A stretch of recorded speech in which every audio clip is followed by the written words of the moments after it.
This is a course of lectures on the foundations of measurement. I'm Patrick Suppes. On my left is Duncan Luce, and on my right is Amos Tversky. The three of us will give the lectures in this course.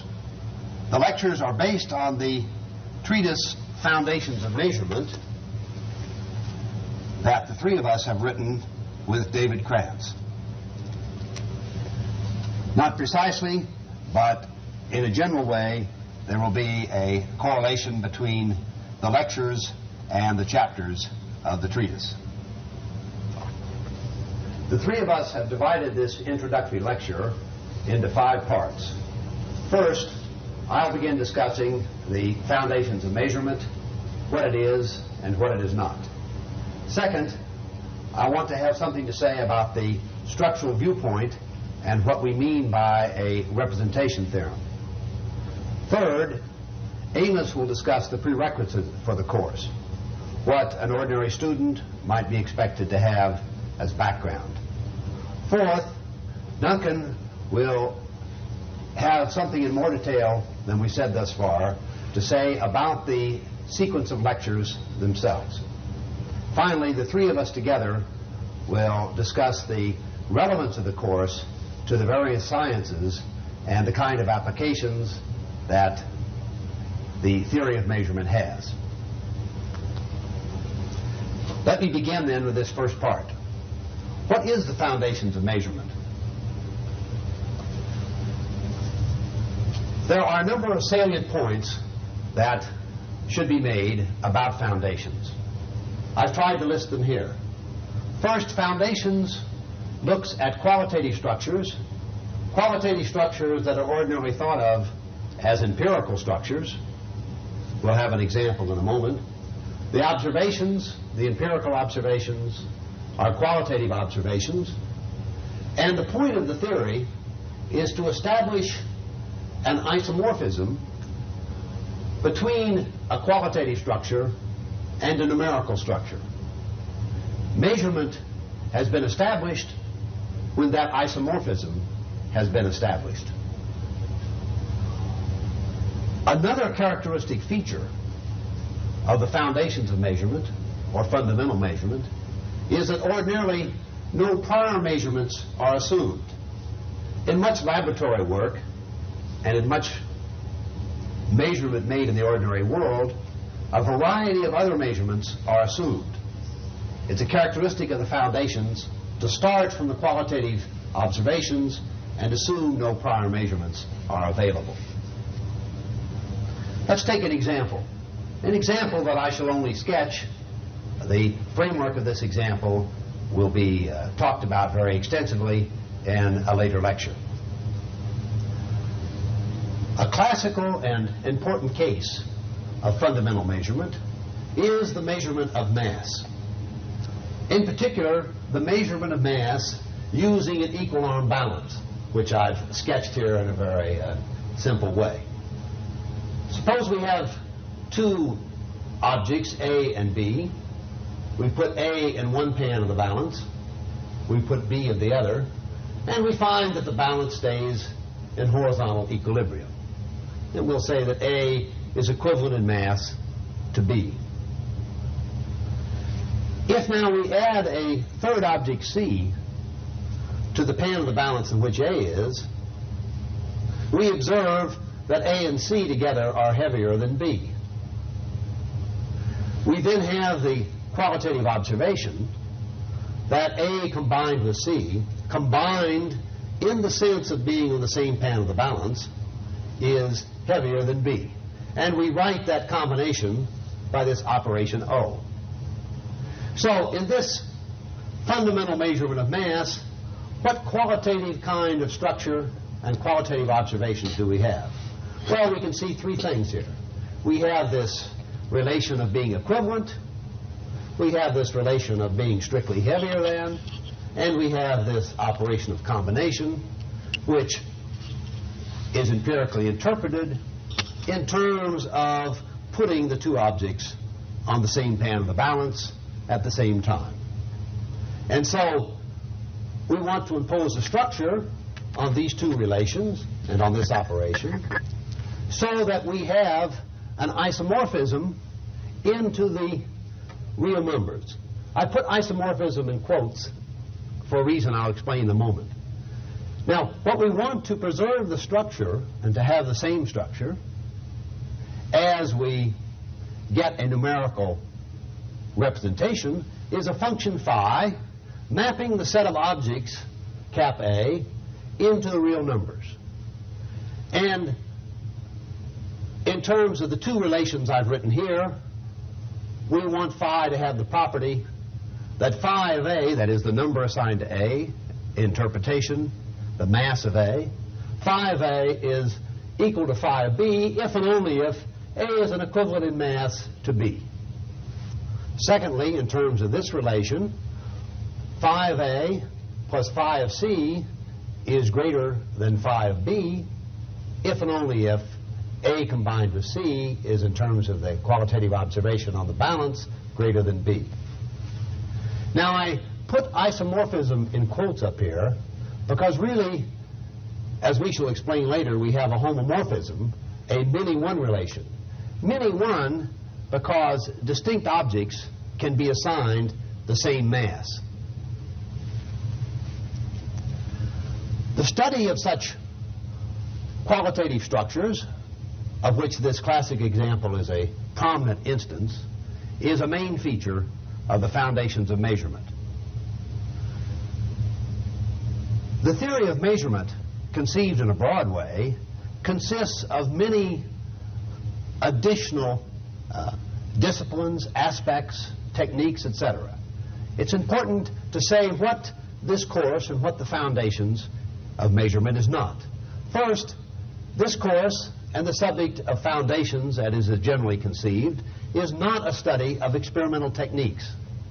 Experimental techniques of measurement are an important aspect of a large number of sciences. For example, the literature on the measurement of the velocity of light in physics has Lord knows how many papers devoted to it and how many experiments. We shall not be talking about such detailed experimental techniques. Secondly, there is a very large and important literature on the statistical treatment of measurements. There is a literature that goes all the way back to the 18th century and involves such important figures in the history of mathematics and science as Gauss and Laplace on how observations of measurements of the same phenomena should be combined so as to get a reliable, statistically reliable measure. Again, we shall not treat of that very large topic, important in all kinds of applications. Finally, in the social and behavioral sciences, there has been a great deal of effort devoted in this century to scaling methods. And broadly, what comes under scaling methods will not be a topic that we shall discuss in detail in these lectures. Now, the second topic that I wanted to discuss in this introductory lecture is to say something about the structural viewpoint that will be a dominant theme of the course. I want to give some examples in a more explicit way than I have thus far of the concepts of isomorphism and of a representation theorem. Let's take a very simple example to illustrate the concept of isomorphism in an explicit way. What I've done is to consider binary relation structures. Such a structure consists of a non-empty set A and a binary relation R on A. So I have an explicit definition here. Let A and A prime be non-empty sets, and let R and R prime be binary relations. Then the binary relation structure German A, which is the couple A-R, is isomorphic to the binary relation structure A prime if and only if the following conditions are satisfied. There is a function f such that the domain of f is the set A, the range of f is the set A prime. Secondly, the function f is a 1-1 function. And third, and this is the structural condition of the definition, for any two elements A and B in the set A are B, if and only if f of A R prime f of B. That is, A and B stand in the relation R if and only if their images f of A and f of B stand in the relation R prime. Notice that it is the sameness of structure reflected in this equivalence. That is the central idea of isomorphism. And of course, in the theory of measurement, we use this general idea of isomorphism to establish such a sameness of structure between qualitative empirical observations, the structure of those observations, and numerical structures. It is that isomorphism, or sameness of structure, that permits us then to apply to the observations all of the computational techniques that already exist for the numerical structures. And it is why, given that possibility of numerical computation and the application of mathematics in general, it is why the theory of measurement occupies a fundamental part in the structure of science. The next idea that we use in a intense way repeatedly is the concept of a representation theorem. And again, I want to explain that concept of a representation theorem in a general way, and then say how we use it in the particular applications that are so important in the foundations of measurement. First, let's take any theory T, and we'll talk about models of that theory. We mean just structures that satisfy the axioms of the theory. So a theory T is said to be categorical if and only if any two models of T are isomorphic. That is, if and only if any two structures that satisfy the axioms of T are isomorphic. In that sense, the notion of categorical means there is just really, in an essential sense, one structure for that theory. Example of categorical theory would be the real numbers in ordinary conception. Now, in measurement, it's characteristic that we don't have categorical theories, just as we don't expect theories in physics. For example, ordinary theory of mechanics is set up to study different systems of mechanics, 2 bodies, 3 bodies, bodies under different forces, etc. We would not expect the theory of mechanics to be categorical. In the same way, we don't expect measurement theories to be categorical. The question then arises for theories in a general way, not simply in the theory of measurement. If they are not categorical, how do we want to think about the structure of models of the theory? And the general answer is in terms of a representation theorem. We try to identify some distinguished subset of models of the theory, some subset of models or of structures that have some important characteristic. And then we want to prove the representation theorem of the following sort: that every model of the theory is isomorphic to a member of this distinguished subset. The representation theorem means if I pick any arbitrary structure that satisfies the axiom of the theory, I can find in this distinguished subset another structure that is isomorphic to the first one. Now notice how this fundamental concept of a representation theorem is used in the foundations of measurement. From what I've already said, it should be clear what we have in mind as the distinguished subset R in the case of measurement. We have in mind a subset of numerical models. And what we want to prove is, putting it very intuitively, that if we now take any qualitative empirical structure satisfying the axioms of our theory T of measurement, the representation theorem shows us and proves for us that any such qualitative empirical structure will be isomorphic to a numerical structure, a member of this distinguished subset that is fundamental in the theory of measurement.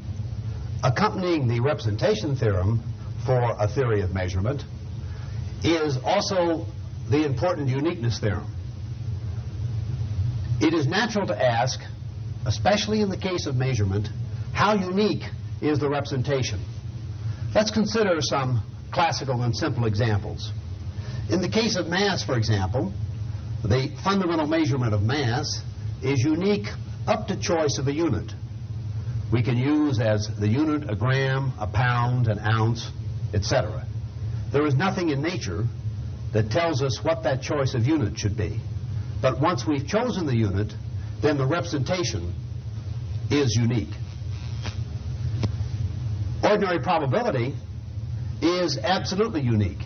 We have no freedom in the choice of a unit or of any other aspect of the measurement. On the other hand, in the case of ordinary temperature, Celsius or Fahrenheit, we have not only the choice of a unit, but also the choice of a 0 point.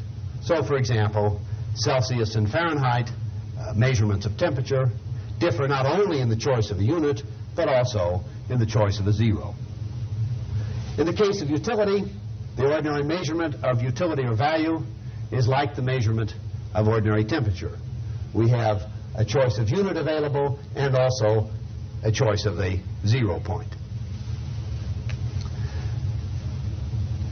For a given representation theorem, we then expect to prove in every case a uniqueness theorem as to how unique a representation is. It is important, however, to emphasize a second and related point about the representation. The particular representation theorem that is proved, and the particular kind of representation, is not the only kind of representation. The uniqueness theorem is relative to a particular choice of representation, and it's important to recognize that for a given theory of measurement, we can represent it numerically in more than one way in terms of fundamental operations and relations. We shall go into this in more detail in later lectures, but just take the simple case of the measurement of mass I talked about before. What I talked about was the additive representation, so that we represent the operation O as numerical addition. This is the way we ordinarily think about the representation numerically of measurements of mass. But as far as the theory goes, we could think of it in a multiplicative way, so that we represent the operation of combination not by numerical addition, but by numerical multiplication, by multiplication of numbers. And of course, as we would then expect, when we change the character of the numerical representation, we will change the uniqueness theorem, so that the additive representation of mass leads to the kind of representation and uniqueness theorem already discussed. When we change to a multiplicative representation, we would get a different uniqueness theorem. One final point about these fundamental representation and uniqueness theorems that we shall be emphasizing in the course of lectures. They have a close relation to classical theorems of a similar sort in geometry. For each kind of geometry, we can prove, or hope to be able to prove, or think we should be able to prove, a representation theorem and a uniqueness theorem. Later, we shall discuss a number of such examples in geometry. But to tie into this classical tradition in geometry, what we are doing in measurement, let us just consider the case of Euclidean geometry. The classical representation theorem is, in essence, the one established by Descartes. The representation of the Euclidean plane or Euclidean three-space by Cartesian coordinates. And the uniqueness of that representation, a way of talking about it in geometry is that the uniqueness is that up to the group of Euclidean motions. And that means it's unique up to what? To rotation of the orientation of the Cartesian axes, reflections from left to right of those axes, translation of the axes in terms of changing the origin, and change in the unit of scale. So that in the case of Euclidean geometry, just as in the case of measurement of mass or other cases of fundamental measurement, we have a representation theorem and a uniqueness theorem. And it's an important part of the classical program in geometry to establish for each major part of geometry such a representation theorem and such a uniqueness theorem. In that sense, the traditions in the theory of measurement are very close to these classical geometrical traditions of analysis. These lectures, like the volume on which they are based, is designed to be intelligible for students with a modest mathematical background. The student should certainly be familiar with the notion of axiom, proofs, relations, sets, and the like that could be found in many elementary texts, such as those on finite mathematics. This material is necessary, but much more mathematics is used in these lectures. Generally speaking, the treatment of qualitative structures is very much in the spirit of the foundations of geometry or abstract algebra, and familiarity with this work would be helpful. The actual construction of numbers uses the properties of the real numbers, and knowledge of analysis will be useful here. For specific lectures, such as those involving geometry or probability, some familiarity with these subjects will be needed. But a student with a serious interest in measurement should be able to benefit from these lectures with a modest amount of mathematical sophistication if he or she are willing to learn some mathematics along the way. The initial series of lectures, including this one, total 19 in number. It is anticipated that some additional ones will be added to the series over the years. But at the present time, we have 18 substantive lectures, and I will simply indicate what they are and a very slight indication of the subject matter. The first major lecture is on ordinal measurement. Suppes will be presenting that, and it concerns the conditions under which a simple ordering relation can be represented numerically when there is no other structure than order. Then I will be presenting 2 lectures on extensive measurement. That is the theory of which mass measurement is a special case, where you have a concatenation operation and you represent it additively. The first lecture will be concerned with the theory in which it is assumed that the operation is a closed operation in the sense that it's defined for every pair of elements. And the second lecture will be concerned with the more realistic model, and one that is useful for other purposes, in which the operation is not defined for every pair of elements, but only for certain pairs. These lectures, all 3 of these, are prerequisite for anything else in the series. Following that is a lecture on qualitative probability and its representation in the usual fashion with an additive probability measure. It's in structure very similar to the partial operation in extensive measurement. In fact, the proof will draw on that theory. Suppes will be giving that lecture. Then we turn to the subject of conjoint measurement, which is the study of systems that have an ordering of factorial structure, where there are two or more variables, underlying variables, that together influence the attribute that is being observed by the qualitative ordering. In the first of these lectures, which I will be giving, the case of two factors having an additive representation, where the order is preserved by a function that rests, it's the sum of two functions, one for the first component and one for the second component, and it is simply additive in nature.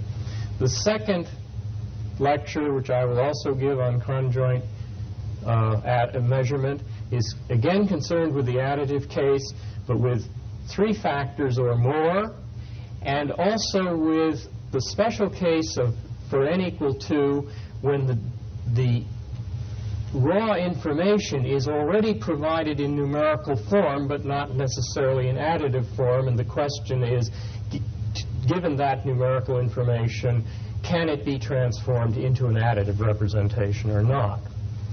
The third lecture on conjoint measurement, which Tversky will present, concerns finite structures. Up until now, all of the structures that we will have been talking about are inherently infinite and have certain solvability properties. However, one can develop a theory for the finite case, and that will be described. And then he will go on to discuss representations other than the additive one. However, they're all representations of a particular character, namely polynomials. Following that, Professor Suppes will be presenting a lecture on subjective expected utility. The material is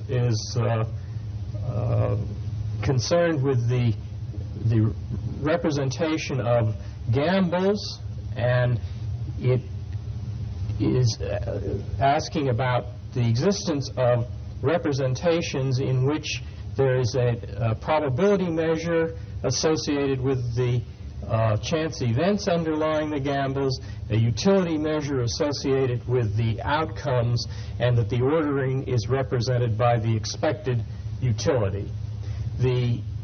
This lecture requires material from the first two lectures on conjoint measurement. A topic of some philosophic interest in the theory of measurement is that of meaningfulness, which I will be presenting, and it's devoted to the question of what kinds of statements, both in the numerical representation and in the original qualitative structure, can be said to be meaningful or not. This has applications both to the question of what statistical statements are reasonable to make vis-a-vis particular measurement structures, and also it arises in connection with dimensional analysis. I will be presenting a lecture on non-additive concatenation. This is the same underlying structure as in extensive measurement, that is a binary operation. However, the interest here is in the case where the representation is not additive, but nonetheless is numeric in character. In essence, what is involved here is the same axioms as in the theory of extensive measurement with a partial operation, except one is omitted, namely the associativity of the operation. And that destroys the possibility of additive representations, but opens up a whole family of additional possible representations. Then there will be followed a sequence of 2 lectures on the subject of dimensional analysis, which I will be presenting. The first of them is simply a presentation of what dimensional analysis is as traditionally presented. This is the subject that is concerned with the structure, the interlocking structure of physical scales that is reflected in the units of physics. The fact that the units are all products of powers of other units. You can pick a base set of units and the others are all products of powers of them. And you can use the information that is embodied in that structure to limit very appreciably the nature of physical laws. And it's a study of that limitation and how you apply that to particular problems. And the second lecture is concerned with an attempt to give a qualitative account of where this has come from, both where the interlocking structure has come from, what qualitative properties of the measurement scales underlie that structure, and secondly, what is the qualitative equivalent to the important notion of dimensional invariance that arises in the classical theory. These lectures draw both on the lecture on non-additive concatenation and on extensive measurement and on the first 2 lectures of conjoint measurement. There will then be a series of 2 lectures on geometry that are going to be given by Suppes. One of these is concerned with the classical geometric representations, and the other is concerned with axiomatic definitions of geometries and their representations in the structures defined in the first lecture. Tversky will then treat the subject of proximity, which is the study of measurement that arises from not ordering relations but similarity relations, where one attempts to embed that information or map that qualitative information of similarity or proximity of objects and to represent that in a geometric space such that the ordering of the similarity judgments, that the pair AB is at least as similar as BC, gets represented in some fashion as a relation between distances in the geometry. Suppes will then provide a pair of lectures on the subject of axiomatizability. All of this work that we've been talking about rests very heavily on axiom systems, and there's a very considerable philosophical literature on the nature of axiomatizability, and these lectures will outline some of the material from that literature that is relevant to the theory of measurement. And finally, Professor Tversky will present material on probability models that are closely related to the measurement models. Until this point, all of the models that we've talked about have had as their basic primitive a binary relation of some sort defined on a set of elements, and it is that binary relation, the kind of notion of greater than, that is being reflected numerically. Here we shift to the point of view that what one may really observe is not a binary relation, but rather a probability that a judgment is made that A is larger than B, and attempts to provide a representation that captures the inherent probabilistic nature of the observations. We may later produce some additional lectures on various topics, but at the present time, these are the ones that will be definitely provided in the series. The final topic we want to discuss in this introductory lecture is the relevance of measurement to the various sciences and the kind of applications that have been of importance. in the past and may be anticipated to be important in the future. The history of measurement, as we've indicated by certain suggestive remarks already, is very old. Perhaps the way to think about it in its beginnings is in close relation to geometry. We can look upon much of ancient Greek geometry as a theory of measurement. There are very nice examples of even some of the very particular and in a certain sense modern topics that we'll be discussing in Greek mathematics. For example, Archimedes' treatise on the equilibrium of planes can be regarded as providing the first axiomatic formulation of part of the theory of conjoint measurement. There he's studying the case of static equilibrium, when you have a balance with unequal arms and unequal weights, and writing down the axioms for when you have equilibrium. The modern theory of measurement began really in the 19th century. Perhaps the person to mention as of first importance historically, apart from the geometric tradition. We're assuming that geometric tradition in the background. But the person to mention first is perhaps Helmholtz, who wrote the first papers providing a qualitative theory of the measurement of mass in the way that we've talked about here and we'll be talking about extensively in the lectures on extensive measurement. A next important paper providing applications to the theory of mass was 1901 by the German mathematician Otto Holder. Now, these papers of Helmholtz and Holder were thought of as contributing to the foundations of physics. The early history of measurement is related, as you might expect, to physics.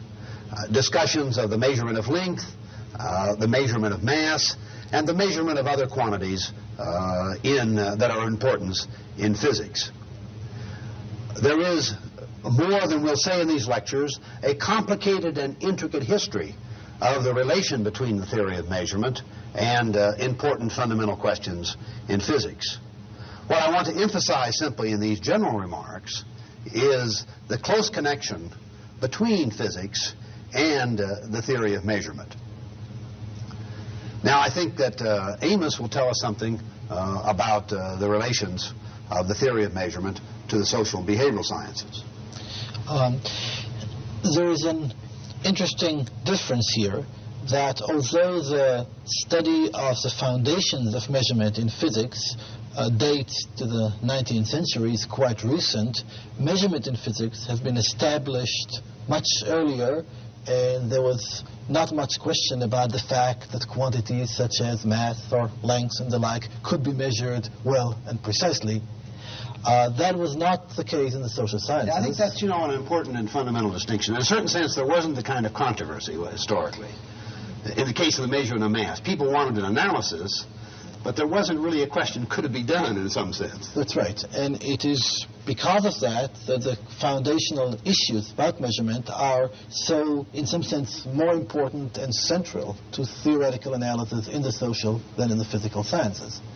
Now, around the 20s, in this century, there have been long debates centered around the personality of Campbell about the issues to whether certain attributes, such as social scientists are interested in, could be measured at all, and much of that tend to lead to a rather negative conclusion that some attributes cannot be measured at all. I think we should mention here that the Campbell you refer to is Norman Campbell, who was a British experimental physicist. He wrote two important books, one about 1921 called Physics, the Elements, and a second book on the foundations of measurement about 1926, 1927. And he 28 perhaps. And he had this, as you're saying, negative conclusions about the possibility of measurement in psychology. Since we were talking about Campbell, the heart of the argument, there have been several, but the heart of the argument was that since we do not have, with most attributes of concern to the social science, we don't have a natural concatenation operation, such as a placing of two objects jointly on a pen balance, and we cannot have extensive measurement, we cannot have measurement at all. And it seems to me that on that background, add to that a lot of discussion in the economic literature about the possibility of measuring utility, the meaning of decreasing marginal utility and measuring welfare.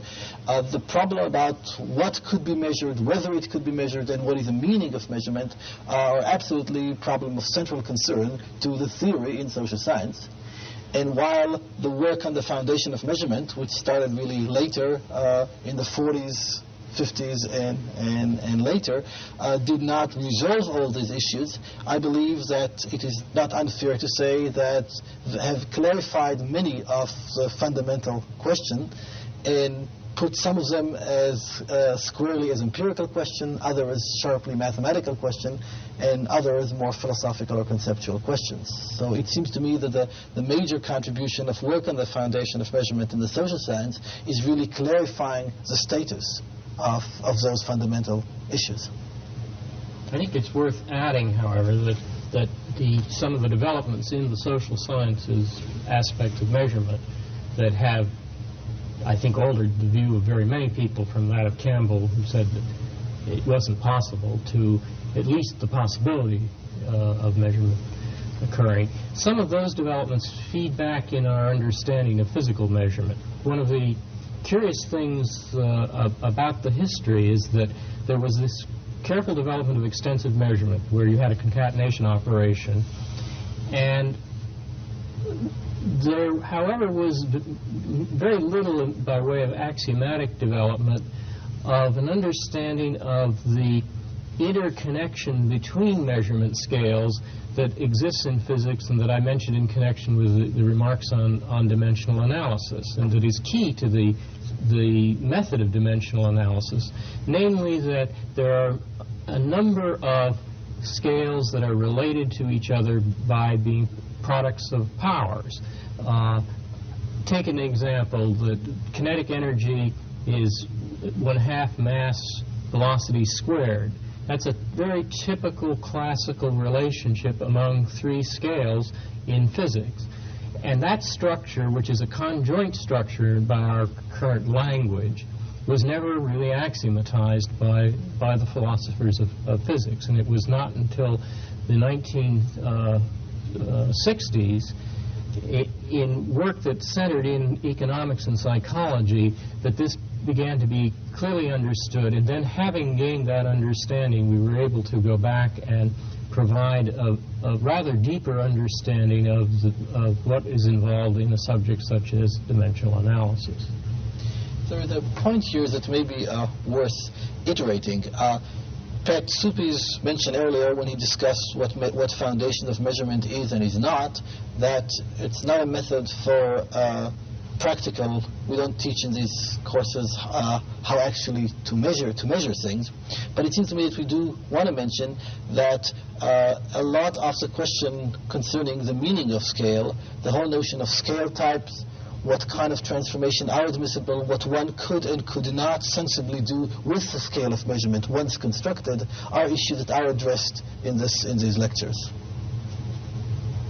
I think really what's happened and is important in this recent foundations of measurement that you mentioned, Duncan, and some of the topics that Amos just mentioned, is that these various strands coming from physics, and especially from the history of geometry, and more recently now from the social and behavioral sciences, we have a unified conceptual way of looking at them.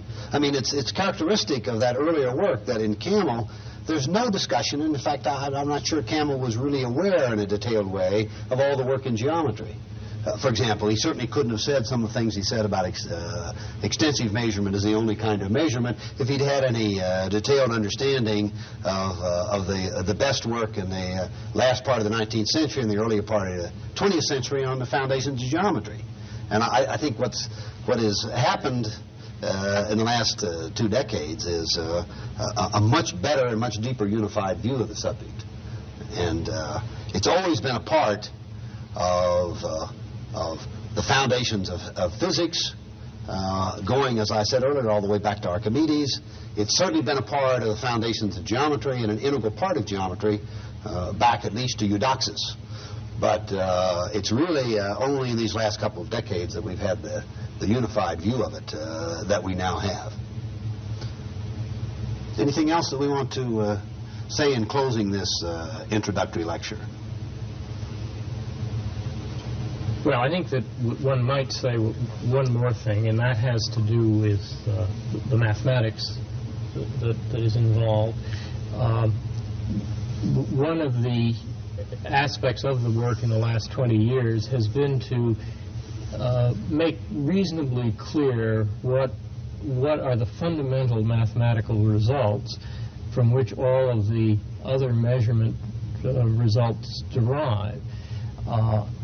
I think there's been progress on that front. I also think that as more mathematicians develop an interest in the field, one can hope that there will develop better and more unified proof methods than we currently have, and that the theorems will become increasingly more powerful in the future.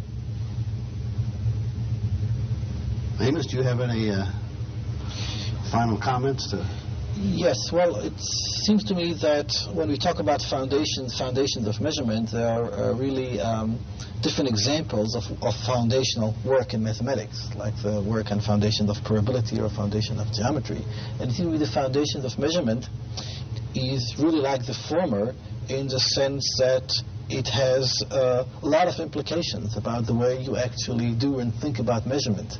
So there is a great deal of feedback from work on foundation on the actual practice, unlike many other fields of mathematics in which the foundation is to a large extent divorced from the actual conduct of the discipline. And I think the example we discussed of meaningfulness, of scale type, of what could and could not be measured, are all examples in which foundational type research has important implication to the way the field proceed. Yeah, I think that's a useful and important point. The foundations of measurement, I think, in that respect, is closer to the foundations of statistics than the foundations of mathematics is to ordinary mathematical work. It has rather direct line of connection to actual work of measurement. And we hope that those of you who follow this course of lectures and who are students of the various sciences will see those connections as you follow the detailed lectures, but also that you will see ways to improve those connections and to deepen them.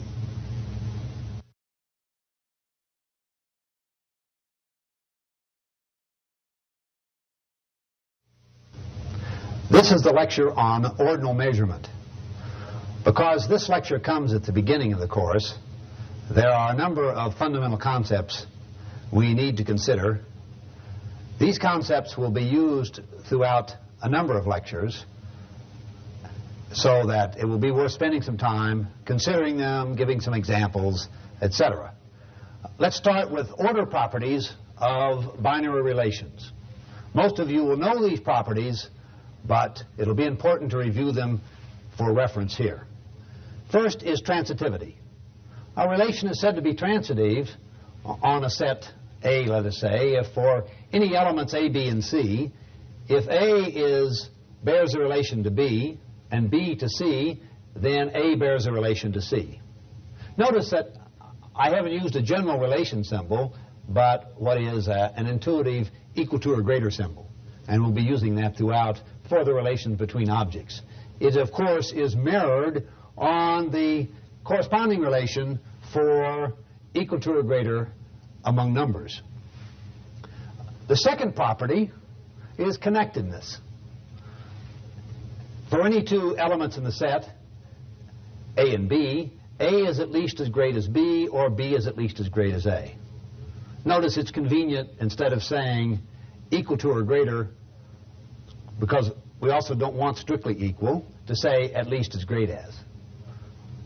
What at least as great as means in empirical contexts of measurement will vary from one empirical situation to another. For example, it may mean at least as great in weight, at least as great in height, etc. And sometimes we wouldn't say great, but use some other general adjective. Let's look at some examples of relations that have these two properties of transitivity and connectedness.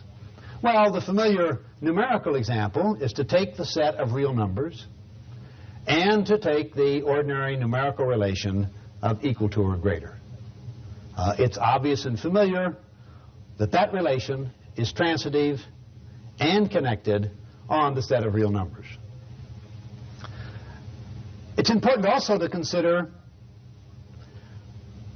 other examples than numerical ones, the ones that will be ultimately of interest in the case of measurement for empirical purposes. Let us make up a simple one. We might have a set of three individuals, the set A consisting of three individuals, Smith, Jones, and Walker, and we can consider their height. Now, S, that is Smith, is at least as tall as himself. Let's say Smith is taller than Jones, and Smith is taller than Walker. Now, we also say here Jones is at least as tall as Smith. So when I said Smith is taller than Jones, what I mean is Smith is at least as tall as Jones. Because I also want to say here Jones is at least as tall as Smith. And continuing, Jones is at least as tall as himself, Jones is at least as tall as Walker, and Walker is at least as tall as Walker. Now notice that the relation R exhibited by the relative heights of these three individuals is not entirely like the numerical relationship, because we have two distinct individuals with that relation holding both ways. In the case of numbers, that could only be the case. Smith at least as tall as Jones, Jones at least as tall as Smith. Now if we're talking about numbers, number X at least as great as Y, Y at least as great as X, then X and Y would have to be identical. It's an important feature of measurement that we don't have that identity of the numerical relationship.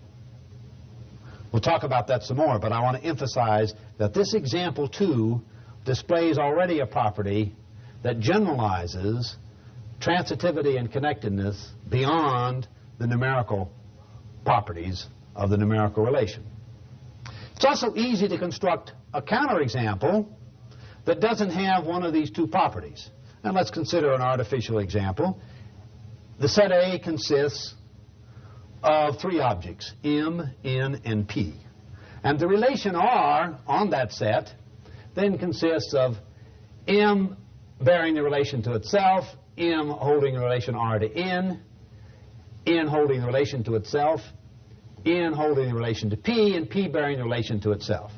Now we can ask ourselves, what fails here? Well, first let's check connectedness. If we take any two objects, M, N, and P, taking any two, we have to check that the relation holds at least one way. Well, here M is in relation to N. And here is N in relation to P. Now we ask ourselves, what about P and M? This would require, if we take P and M and P, say, either M holds a relation R to P, or P holds a relation R to M.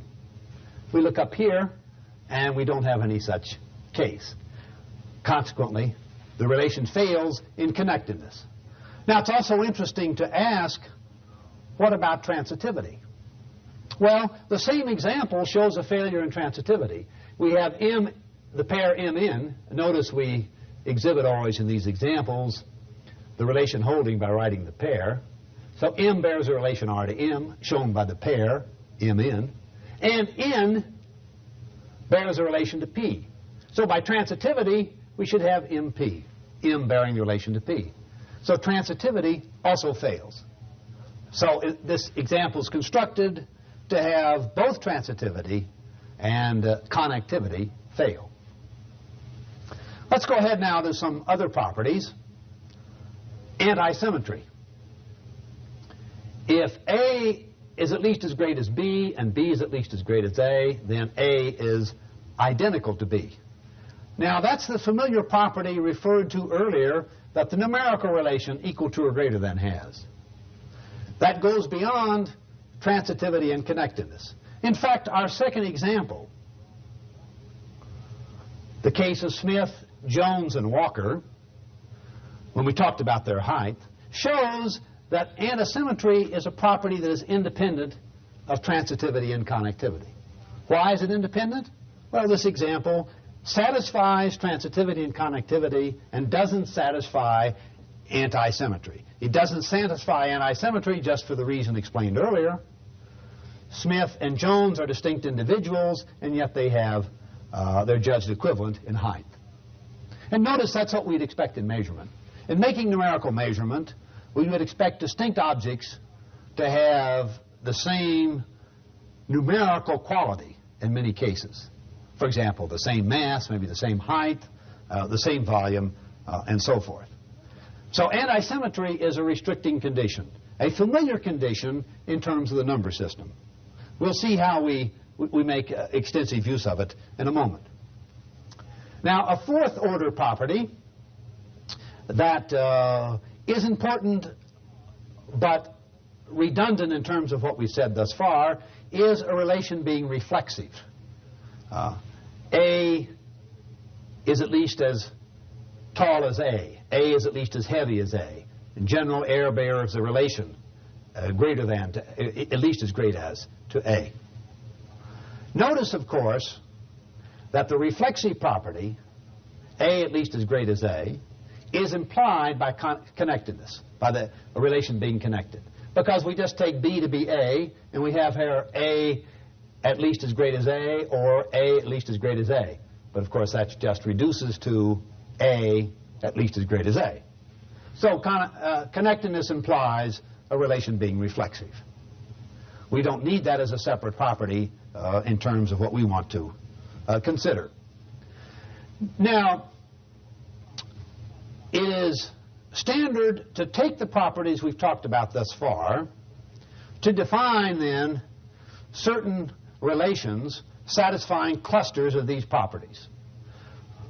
The first example is we combined transitivity and connectedness to give us a weak order. In other words, a weak order on a set is a relation that is transitive and connected. Properties 1 and 2 is a relation that is transitive and connected on that set. When we add anti-symmetry, so we have 1, 2, and 3, when we add anti-symmetry, property 3, then we say that that relation is a simple order. Notice that equal to or greater than on the set of real numbers is an example of a simple order. Of course, a simple order, let's put it this way, every simple order is a weak order, but not conversely. As we've seen by our simple example of height, it's easy to construct weak orders that are not simple orders. These two ordering relations will play a role in almost all of the systems of measurement we will consider.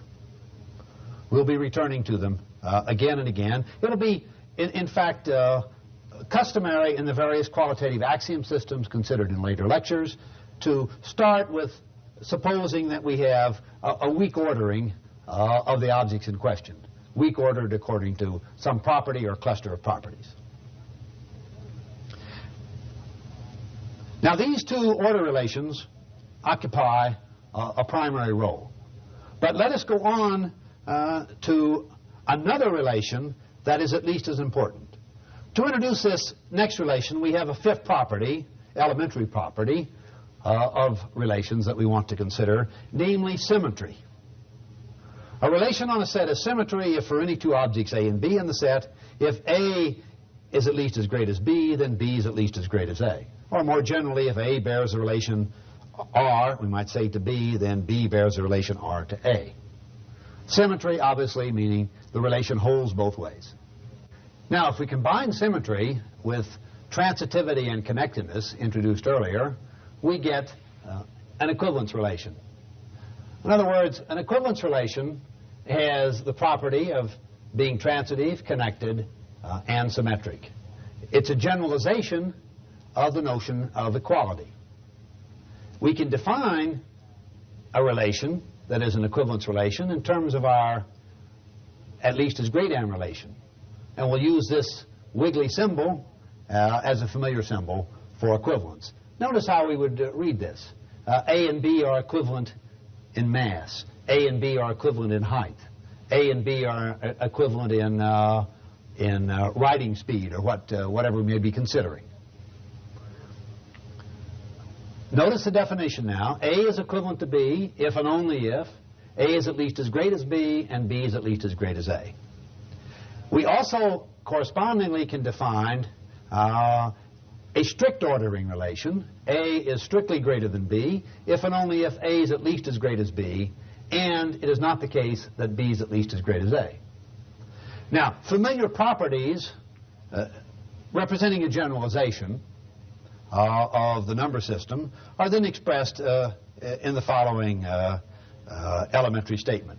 If the pair A equal to at least as great as, the relation at least as great as, if this pair is a weak order, remember a weak order is simply transitive and connected, then the relation we just defined is indeed an equivalence relation. We can prove that. In other words, from the relation holding both ways, it's trivial to prove that if the relation at least as great as is transitive and connected, then this relation is indeed an equivalence relation. That is, in addition to being transitive and connected, it is symmetric. And correspondingly, the strict ordering relation we defined, we can prove, given the properties of the weak order, is transitive and asymmetric on A. That's also easy to prove, and we'll leave those proofs as exercises. Now, I did say one thing about this relation that I want to make explicit. You probably may intuitively have a feeling already for asymmetry. It's the property simply of the strictly greater than relation among numbers, the property of asymmetry. If the relation A is at least as great as B, then it is not the case that B is at least as great as A. Then the relation is asymmetric. And that's a familiar tightening or strengthening of our basic order relation we'll use on many occasions. Now we have, returning to equivalence classes, we're going back and forth between equivalence and strict order. Notice we're going back and forth because we can, in a clear sense, split a weak order into two parts, the equivalent part and the strict order part. We want to define, returning to the equivalence part, the equivalence class of an object A. And I've shown that here by underlining. It's often printed, for example, in boldface. So the equivalence class of A is the set of all objects B such that B is in the given set A and B is equivalent to A. So the terminology equivalence class of A is a natural terminology. And there are some elementary properties that we'll leave for you to prove for yourself. If A is equivalent to B, then the equivalence class of A is identical to the equivalence class of B. In other words, two equivalent objects define the same equivalence class. Notice in stating these properties, I'm of course assuming throughout that we have given a weak order and that the equivalence relation is the one defined earlier for such a weak order. The second property is that if A is strictly greater than B in terms of our strict relation, then the intersection of the equivalence classes of A and B, the intersection is empty. Obviously it holds the other way if B were greater than A. And the third property, that's an important one. If we consider all the equivalence classes, in other words, the set of equivalence classes of the given set A, then that set of equivalence classes partitions A. By partition we mean, of course, the familiar concept of dividing A into a collection of pairwise disjoint subsets whose union exhausts A. So we have a partition of A from this set of equivalence classes. And we have a familiar notation. A familiar notation, A slash the equivalence class symbol, is used for this set of equivalence classes. Now, we've introduced here a lot of terminology. This is going to be the end of it almost for a bit. But it's important to realize this terminology is all elementary. None of it is complicated. The elementary properties are easy to show. It's the kind of thing we get at the beginning. Much of it, for many of you, will be already familiar. One thing we can show, and again we'll leave it as an exercise now, if we consider the set of equivalence classes, that A/wiggle as we may want to call it, is that the relation we define on those equivalence classes, so we define that relation in terms of A and B, the equivalence class of A is at least as great as equivalence class of B, if and only if A is at least as great as B. Well, that relation on the set of equivalence classes, it's easy to show, is a simple order. Notice it is not a weak order. That's incorrect. It's a weak order, but it's more than a weak order. It's a weak order that is also a simple order. In particular, when we go from the relation between the objects up a level to the relation between the equivalence classes, we then get anti-symmetry. We get the stronger property of having a simple order. Well, I think with that introduction of concepts and the statement of some properties, we're now ready for our first theorem about ordinal measurement. And this is a theorem that's Theorem 1.1, which means it's in Chapter 1, Theorem 1 of Foundations of Measurement. I've put it 1.1 because after this theorem, we'll pretty quickly skip over to the more detailed discussion of ordinal measurement in Chapter 2. So this theorem, first theorem says, if A is a non-empty and finite set, and if A, the relation at least as great as, is a weak order, then there is a real valued function, phi, defined on A, such that A at least as great as B, if and only if phi of A equal to or greater than phi of B. Notice, of course, phi of A is going to be a real number, and so is phi of B. So the function phi serves as the representing function. Moreover, for the second part of the theorem, we have the uniqueness property. Also, if phi prime is another such real valued function, then there exists a function f that is strictly increasing and is a mapping from the real numbers onto the real numbers, such that for all objects A and A, phi prime of A is equal to f of phi of A. So that f, as this strictly increasing function, represents the degree of uniqueness we get in ordinal measurement. Notice I've just written here the familiar characterization of strictly increasing or monotone function. If the number x is greater than y, for any two such numbers, then f of x is greater than f of y. Required this preservation of the strict ordering for f to be strictly increasing. And it is just that sense of uniqueness of the relation between any two representations, phi and phi prime, being related by this strictly increasing function that gives us a sense of uniqueness. Notice, of course, we would not expect under just ordering relations a stronger sense of uniqueness. In later cases of extensive measurement and so forth, we'll get much tighter uniqueness results. But this is just the right degree of generality and weakness for the case of ordinal measurement. The proof of the theorem for the finite case is elementary and simple. We do want to consider it briefly just because it exhibits one or two properties that will be familiar properties in many of the proofs that we consider later of representation theorems. Although it's certainly fair to say it's the easiest and undoubtedly the most trivial of the.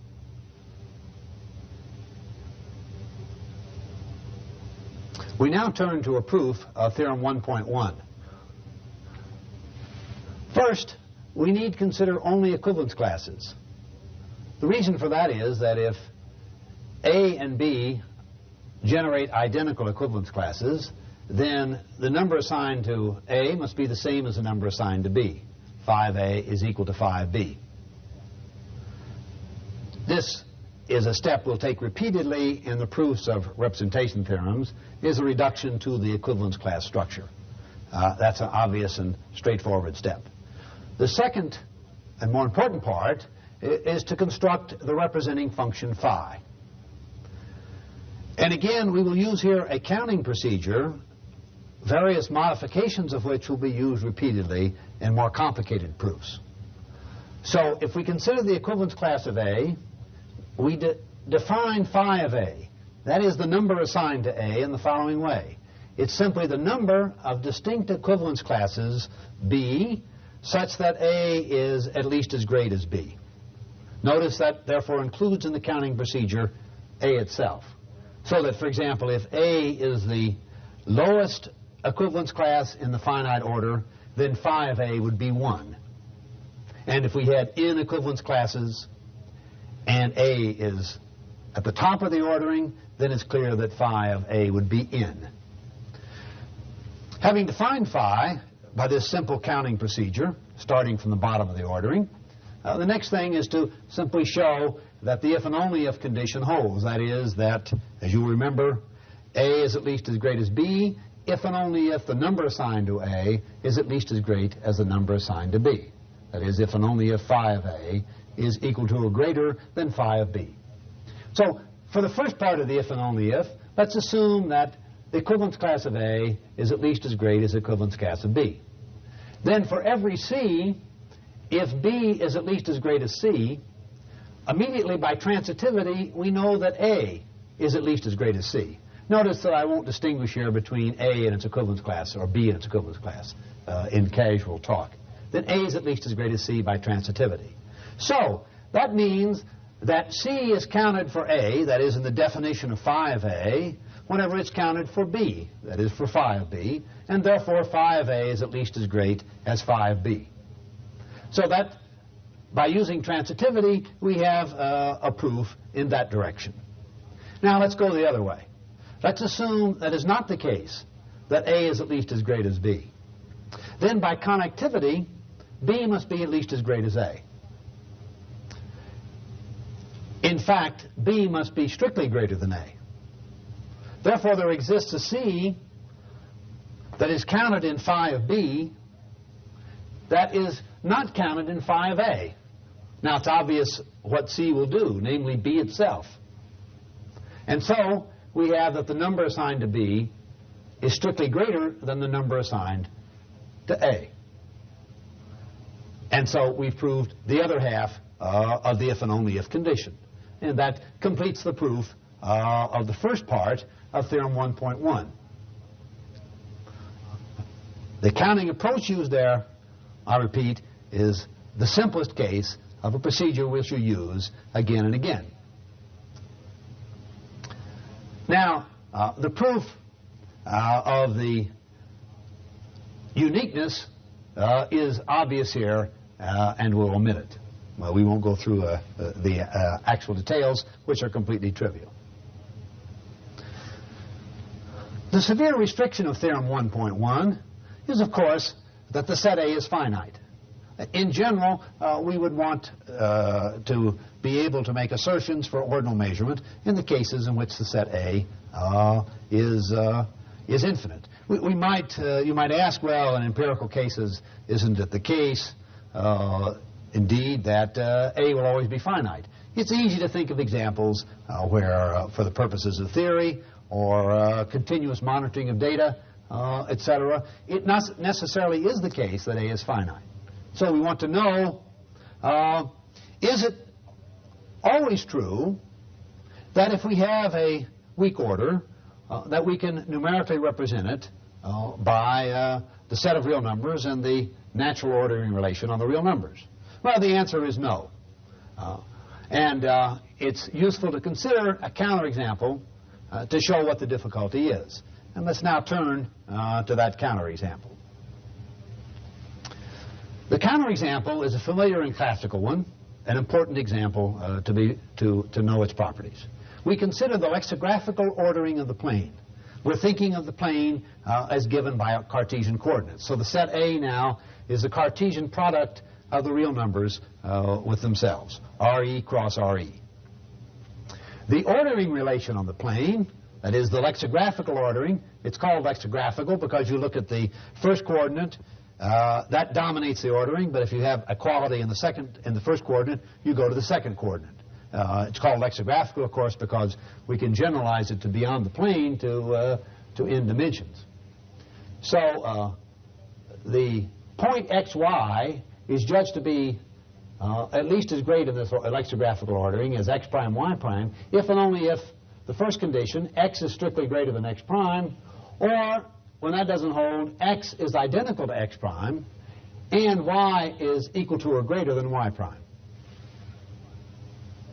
Now, it's apparent at once that this weak order is a simple order because we have the antisymmetric property, as we'd expect in this sort of numerical representation of a Cartesian plane.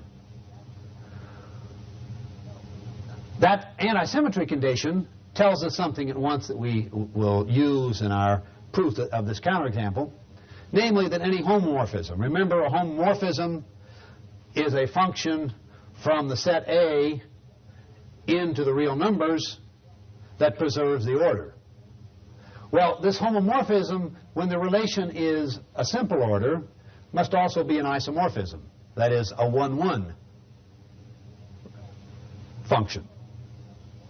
So let's suppose that we have, for this lexicographical ordering of the plane, suppose that we have an isomorphism phi of the ordering into the order structure on the real numbers, that is, into the pair, the set of real numbers, and the natural ordering relation equal to or greater than. Now, for any real number x, let us define phi 1 of x is the numerical value of phi of the pair x1, and phi sub 0 of x, that is the function phi sub 0 we're defining just on x, is the value, the numerical value of phi of the pair x0.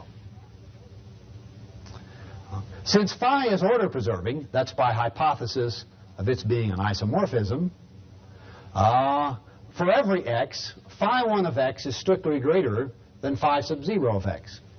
Why? Because in the lexicographical ordering, the pair x1 is strictly greater than the pair x0. Notice that the first coordinate's the same, and the second coordinate strictly dominates, 1 greater than 0. So we know that phi 1 of x is strictly greater than phi 0 of x for every real number x. Now, for every real number x, we also know immediately that there exists a rational number, let's call it psi of x, that lies in this open interval between phi 1 of x and phi 0 of x. Why? Because it's a familiar property of the real numbers that between any two distinct real numbers, there exists a rational number. So psi x is strictly between phi 1 of x and phi 0 of x. But such a phi defines an impossible mapping. Why is it impossible? Well, first we note that psi is a 1-1 function. Why? Because if x is greater than x prime, it's easy to see that x0 is strictly greater than x prime 1 because we look at the first coordinate now. So that means that psi of x is greater than psi 0 of x, is greater than phi 1 of x prime, is greater than psi of x prime. Remember, psi x was chosen to be between psi 0 of x and psi 1 of x. So psi x is strictly greater than phi 0 of x, but as we've just seen, phi 0 of x is greater than phi 1 of x prime, which is greater than psi of x prime by the same argument. Psi now, therefore, is a 1-1 function. But that means that psi is a mapping of the real numbers, that is, starting with x, it's a mapping of the real numbers into the rational numbers, because for every real number x, psi of x is a rational number, and psi must be 1-1. But, as we all know, such a mapping is impossible, because that would be a mapping, a 1-1 mapping, from the real numbers to the rationals. But the real numbers are uncountable, the rationals are countable, such a mapping is absurd, impossible. So we've shown by this classical example of the lexicographical ordering of a plane that not every weak order or not every simple order, because this is a simple order, not every simple order can be numerically represented in the natural way by the ordering relation equal to or greater than on the set of real numbers. The question to which we now want to turn: when the set A is infinite, as in the case we just considered of the Cartesian plane, what further conditions must be added in order to guarantee a representation? First, we consider the case where the set A is countable. So we turn now to the first theorem of Chapter 2. As usual, let A and the relation at least as great as be a simple order. If A is countable, then there exists a numerical representing function. Notice that with countability, that is, we have a 1-1 mapping of the set A into the positive integers, no further restriction is required in order to get a representation. What this theorem shows is that we can make the first step into the infinite without any additional restrictions. In the finite case, we had no restriction, and in the simplest case of infinite sets, namely the countable infinite sets, we have no additional restrictions. Of course, our counterexample to simple orders in general being numerically represented, the lexicographical ordering of the plane, did not satisfy this countability condition. The proof for the countable case, that we do have a representation of ordinal measurement, was given in the end of the 19th century by the German mathematician Georg Cantor, the one also responsible for much of the work on infinite sets and transfinite numbers. Let's look at the proof of this, because it is a natural generalization of the proof for the finite case. First, let psi be the mapping of the set A into the positive integers. In other words, let psi be a function which shows that A is countable. We use the notation then for an element A of the set A sub n is the nth element under the mapping psi. That is, psi of A is equal to n. And our problem now is to construct our representing function phi. Remember, in the finite case, we simply used a very simple counting procedure. Now here we don't know that we even have a first element. The countable ordering could be such that there is no first element and no last element. For example, the rationals are countable and have no first element or last element, or the full set of integers is countable but has no first element or last element under the standard ordering. What we must do then is, with a little more care, define by induction the function phi. So what we now want to consider is the inductive definition of phi. Phi of A1, the first step in the induction, is equal to 0. And now we must consider three different cases for the definition of A n plus 1, that is, the number assigned to the n plus first element under the countable function psi of the set A sub n plus 1. First, we have a very easy situation if for all k equal to or less than n, that is, for A sub k with 1 equal to or less than k equal to or less than n, we have that A n plus 1 is greater in the ordering than A sub k. We simply assign A sub n plus 1 the number n, as shown here. The corresponding case when A n plus 1 is below all the elements assigned numbers thus far is also simple. In that case, we just assign the number phi A n plus 1 is just minus n. Notice that is a little crude. We could have some mixing there, but that certainly works. N in the first case, minus n in the second case. The complicated situation is the third case, when an plus 1 is neither above all the elements previously given numerical assignments or below all the elements. Well, from the finiteness up to this element, n plus 1, we know there must exist elements I and j with 1 equal to or less ij equal to or less than n, such that ai in the ordering, the ordinal ordering we're considering, ai is strictly greater than an plus 1, which itself is strictly greater than aj. And for all k, these elements get as close as possible to an plus 1. That is, either a sub k is equal to or greater than ai, that is, it's over here, or for every k, it's over here. A sub j equal to or greater than a sub k. In that case, it should be obvious we just look at the numerical weighting, the numerical assignment to a sub I, the numerical assignment to a sub j, and take the midpoint. That is, phi of an plus 1 is just 1/2 of phi ai plus phi aj.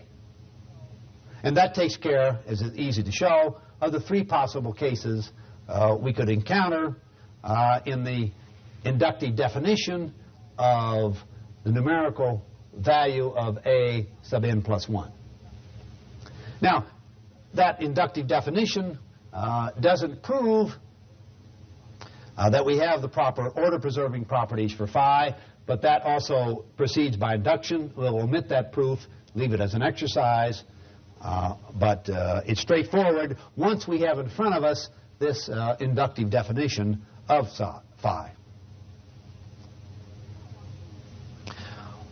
We now want to ask ourselves, what about sets that are not countable but infinite, uncountable sets? Well, as our example of the lexicographical ordering of the plane shows, that even if the set has the cardinality of the continuum, that is, there is a 1-1 mapping from the plane into the real numbers, but not one that preserves order, we have a problem. We can't not in general have an order-preserving representation. But if we think about examples we've been discussing, it's clear that there is a natural property of the real numbers that we should be able to generalize. Namely, the kind of property exemplified by the rational numbers. Namely, we have the countable set of rational numbers being order dense in the real numbers. Remember, that's what we used as a method of argument to show that we couldn't have, for the lexicographical mapping of the lexicographical ordering of the plane, a proper mapping into the real numbers, preserving order. If we now impose that order-dense property of the rationals, we will get a necessary and sufficient condition for numerical representation of the order. And let's look at the definition of order dense in a general way. So we start, as usual, with our standard simple order, and B is a subset of the given set A. Then B is said to be order dense in the set A if and only if we take any two elements A and C in A, with A strictly greater than C under the ordering, there must exist a B in B that lies in between. That is, such that A at least as great as B, at least as great as C. Notice that just generalizes the familiar property of the real numbers. If we take, thinking now of the real numbers, if we take any two distinct real numbers, say x greater than y, we can always find a real number, a rational number, in between, as in the case of B here. So this property of order density is just the natural extension of an order property we find in the real numbers by considering the rationals to the general case. And we use now that condition of order density and the condition of countability to state the appropriate representation theorem for the general case. And that is theorem 2 of chapter 2. If we have a simple order then the following are equivalent. There is a finite or countable order dense subset of A, or condition 2, there exists an isomorphism from the simple order into the real numbers under the natural numerical ordering. Notice we would have got the ordinary representation theorem by saying if condition 1, then 2. But actually condition 1 is both necessary and sufficient, because if we have 2, it also implies 1, as is shown by this equivalence. So we have, in that sense, the representation conditions are strong conditions here. They're both necessary and sufficient. Now, we want to examine the proof of this theorem without considering all of the details, because it is a classical theorem, also proved by Cantor in essence, though a little bit incompletely, and it is really the general theorem on ordinal measurement. So we need to define a concept we've used implicitly already, and that is the notion of a gap. We say that a pair A prime is a gap if we have the property that for every B in A, B is at least as great as A prime, or A is at least as great as B. It follows from that, of course, that we also want that A is strictly less than A prime. We can put here A prime strictly greater than A. And in terms of that now, we can define, we can characterize the following lemma that will be useful. Let A star be the set of all endpoints of gaps. A and A prime are, of course, endpoints of gaps. The set A star under the hypothesis of Theorem 2 is finite or countable. That's what we want to prove. Now, the proof, of course, breaks into two parts. We need to prove that the set of endpoints is finite or countable under condition 1, that there exists a finite or countable ordered dense subset of A, and then under condition 2, that there is an isomorphism. We'll just really consider condition 1. The argument for condition 2 is like the familiar argument about the rationals. So suppose that condition 1 of Theorem 2 holds, that is, that we have a finite or countable ordered dense subset of A. And consider a gap, A prime. Well, by the definition of being ordered dense, either A has to be in B, that is the ordered dense subset of A, or A prime, little a prime, has to be in B, because there's nothing in between the two, so that, and considering any two elements, one of them would have to be in B. Let A sub 1 starred be the upper endpoints of gaps, and A sub 2 starred the lower endpoints. What we want to show is, first, that A sub 1 star, that is the set of upper endpoints, minus the set B, is finite or countable. Now, why is that so? Well, the argument is easy. An element of A1 starred is either in B, by the argument just given that A is in B, or A prime is in B, and if it's not, to show that it's finite or countable, we establish the correspondence to its lower endpoint. Because if the upper endpoint is not in B, by what we just said, the lower endpoint must be. And so we have the appropriate correspondence. That establishes that A1 starred minus B is finite or countable. By precisely the same argument, it's obviously symmetric, A2 starred minus B is finite or countable. That's the set of lower endpoints. But we now use two familiar facts from elementary set theory. First, the intersection with a finite or countable set is itself finite or countable set, no matter what the intersecting set is. So A starred intersection B is finite or countable because B is finite or countable.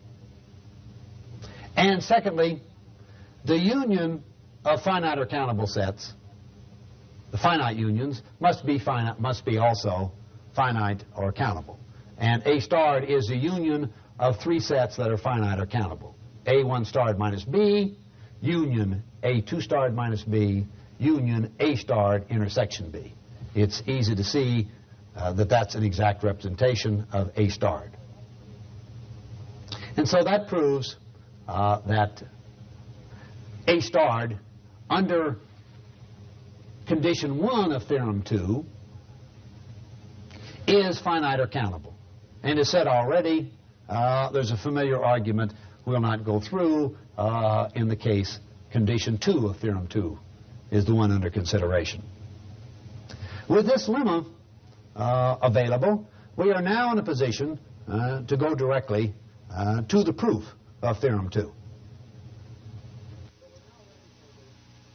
So we're now ready for the main proof of theorem 2. First, some definitions. As usual, let B be the order-dense countable subset of A that we're assuming in the hypothesis of the theorem, that is in the part 1. Secondly, let A starred be the set of endpoints of gaps. And we'll include, if the ordering happens to have it, the first or last elements. Of course, it's not necessary. There may not be first and last elements. But if they are in the ordering, include them in A starred. By the lemma, the set B starred, which is B union A starred, is finite or countable. We know why, again, because B is by hypothesis countable or finite, and so by lemma 1 is A starred. And the union of two such sets is again finite or countable. Under this countability hypothesis, or finite hypothesis, as the case may be, by theorem 1.1, the first one we proved for the finite case, or theorem 1 of chapter 2 for the countable case, we know at once that there exists an order-preserving numerical function representing function phi prime from B starred to the real numbers. We now want to use that phi prime to construct the full representing function phi. As before, our proof proceeds in two steps. First, we construct phi, and then we prove that it has the desired properties. So for the construction of phi, we now go one step beyond theorem 1 of chapter 2. Remember, in the first theorem about finite sets, we had a very simple counting definition of phi. In the countable case, we had a relatively simple inductive definition of phi. Now, for the general case, we must do something a little more complicated. We define for an element A, in A, phi of A as the least upper bound of the set of all numbers phi prime of B, such that B is in B starred and A is at least as great as B. Notice in this definition, we make the definition of phi depend on phi prime and on the countable set B starred. Now we have the usual problems about that. We have to show that the least upper bound of this set exists. And there are two problems in showing that. First, that the set is non-empty, and second, that it's bounded from above. Well, if A is in B starred, there's no problem at all about phi of A existing. The real question about existence, if A is not in B starred. If it isn't in B starred, then we know that there exists A1 and A2, such that A1 is strictly greater than A, strictly greater than A2. It's easy to make that argument to show that there is such an A1 and A2 from the properties of B starred and the assumptions about the order. By order density, then, we have A1 at least as great as B1, strictly greater than A, strictly greater than B2, at least as great as A2. So the set phi prime of A, given this condition, B and B starred and A at least as great as B, is non-empty. Why? Because in terms of the inequality I just wrote down here, phi prime of B2, that's right here, is in 5A. Since that B in B starred is no greater than A, and so by definition it must be phi prime of B, in that case B2, must be in the set as defined here. So that proves the set's non-empty. But on the other hand, by considering B1, we can also prove that the set is bounded from above, because B1 is strictly greater than A, and therefore phi prime of B1 bounds the set from above, and since the set is non-empty and bounded from above by the standard theorem in elementary real analysis, the least upper bound of the set exists. And so we know from that that the function phi is well defined for all elements in the set A. Now the second part of the proof of the main theorem is to prove that phi is order preserving. Suppose A prime is strictly greater than A in the given ordinal setup that we start from, that the ordering of the set cap A. Then it's easy to show that we must have elements B prime in B starred such that A prime is equal to or greater than B prime, greater than B, at least as great as A. And from the definition of phi, we know at once that phi of A prime is at least as great as phi as B prime, because remember the definition of the set and the least upper bound, and which is strictly greater than B from this relation, since these are elements of B starred, equal to or greater than phi of A. Well, that shows that phi of A prime is equal to or greater than phi of A, which is the desired order-preserving property. The inference now the other way is similarly easy. Suppose phi is an isomorphism of the simple order into the real numbers under the natural ordering. Let J equal the set of pairs of rational numbers, R prime, such that there exists an A in A with R prime greater than phi of A greater than R. For each R prime, that is for each pair in J, we choose exactly one A in A such that condition 1 holds. Now notice in general there will be many such A's, but we now pick exactly one for each pair. Let B1 be this set of elements.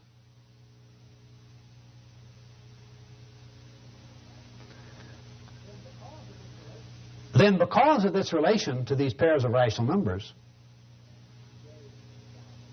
J is a countable set, B1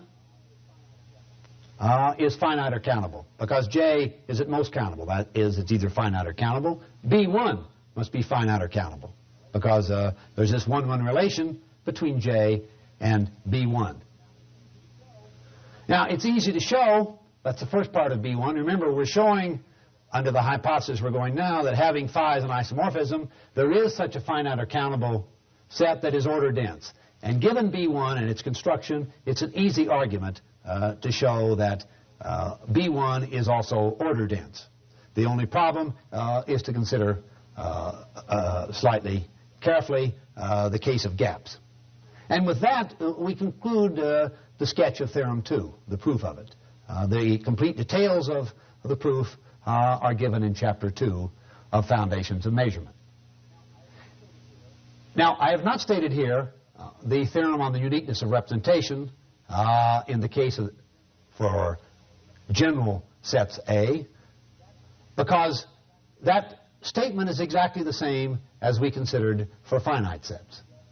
Namely, we get a strictly increasing function as a uniqueness condition. And again, the proof is straightforward and trivial and will be omitted. With this remark about the uniqueness theorem, and with the proof of Theorem 2, we conclude our treatment of ordinal measurement.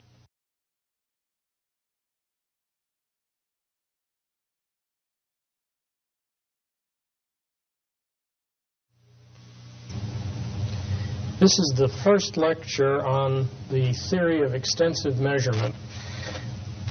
You will recall in the previous lecture on the ordinal theory of measurement that we established that under certain conditions, namely that the ordering relation be a weak order, and a certain other property, namely that there is a countable dense subset, there is a real valued representation of that weak ordering. The difficulty with this as a theory of measurement, and the reason why the theory is not complete at that point, is that the uniqueness of that representation is very weak indeed. It turns out that any strictly monotonic function of such a representation produces another equally acceptable representation. And this is unsatisfactory as far as the use of any strong mathematical techniques, such as those in the calculus and more generally in analysis, is concerned. The results would not, one would not, for instance, be able to, in a sensible way, talk about the derivative of a quantity such as distance with time, if the only measurement of distance was an ordinal measurement. One needs something that is considerably stronger than that, either what is called ratio or interval scaling. And the whole point then of the rest of the theory of measurement is, in fact, to find structures that have a much more restricted representation. The basic notion in all such cases is that the representation has to contain information about the qualitative structure that goes beyond just the ordering relation itself. The first such system of measurement that played a role in physics and that was understood at an axiomatic level is the system known as extensive measurement, in which the added structure is an operation that will in general be called concatenation.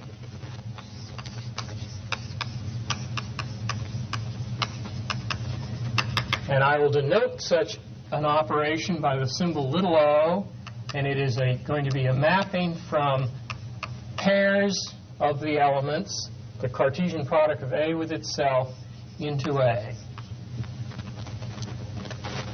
An example of this is found, say, in the theory of mass measurement, in which we're dealing with equal arm balance, and we judge which of two weights is heavier by putting the objects on the pan balance and observing what happens. If the pan balance does not move, we say that they're equivalent as far as weight is concerned. If this one drops, so that the pan balance goes in that position, we say that A is heavier than B, and similarly, if it goes the other way, we say B is heavier than A. Now, what we can do in this situation is, if we have a third object, let us suppose the balance had dropped this way, we could ask what happens now when we add a third object C to the right-hand pan, and I will denote that combining operation as B concatenated with C, and I can ask, is it the case that A is greater than B concatenated with C, or the same, or less than? And it is this added structure that we are going to try and deal with, and to see if there exists a set of reasonable conditions on, describing the behavior of this operation such that we get a much more unique representation. In particular, we're going to be looking for the representation in which the mass associated with the concatenation of two elements becomes the sum of the two masses themselves. The representation of the operation O will be into the numerical operation plus.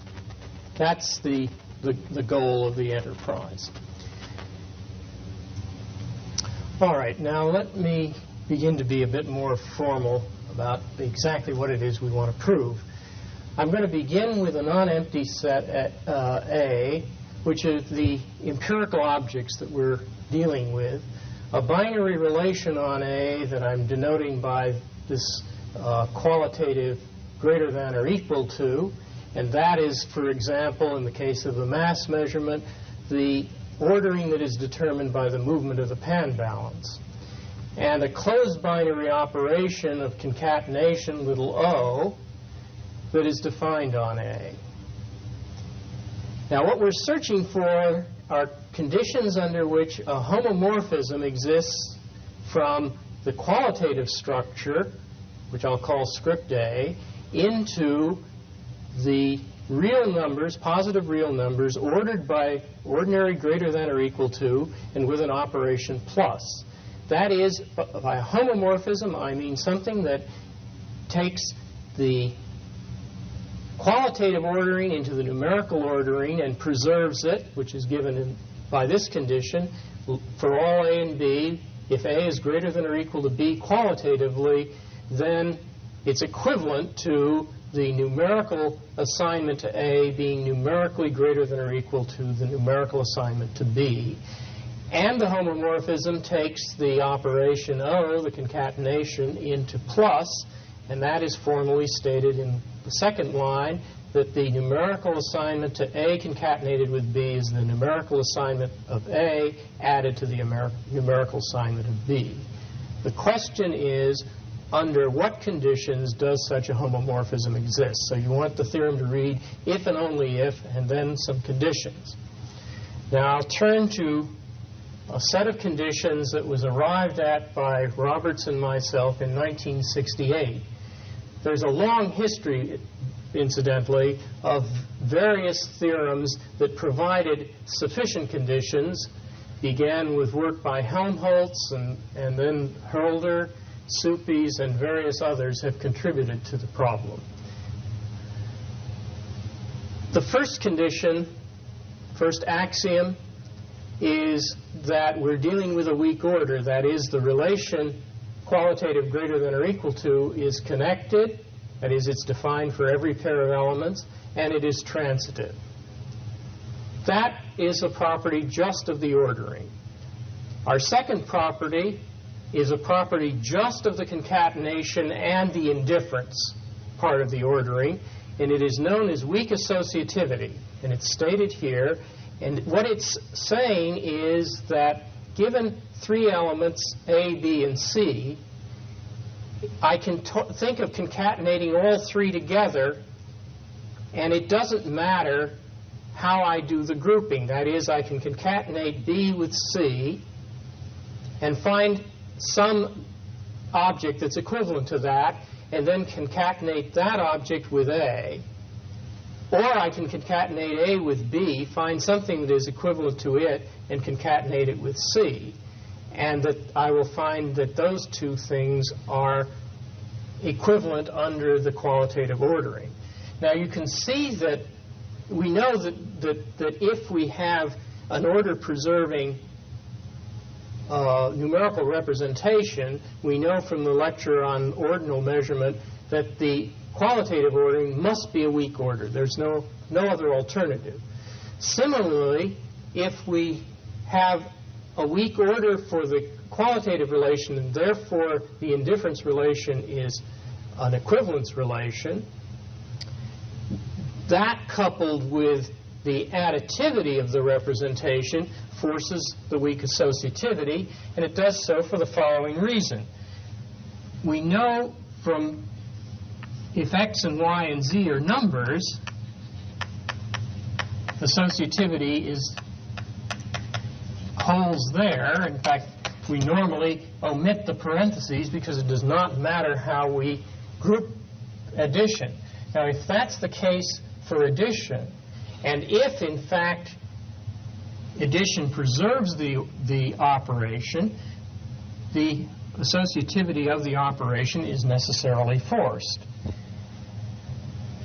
Another property that is also very well known of numbers that will also be forced is the commutativity of them, that it doesn't matter the order in which the addition takes place, and that would correspond in the qualitative system to the statement AOB is equivalent to BOA. That also is a necessary property, just as weak associativity is, weak commutativity is. However, it turns out, in the presence of the other axioms, this is deducible, and therefore we do not need to explicitly assume it, so that I will omit it from the list of properties. So far now we have a property that concerns only the ordering, a property that basically only concerns the concatenation.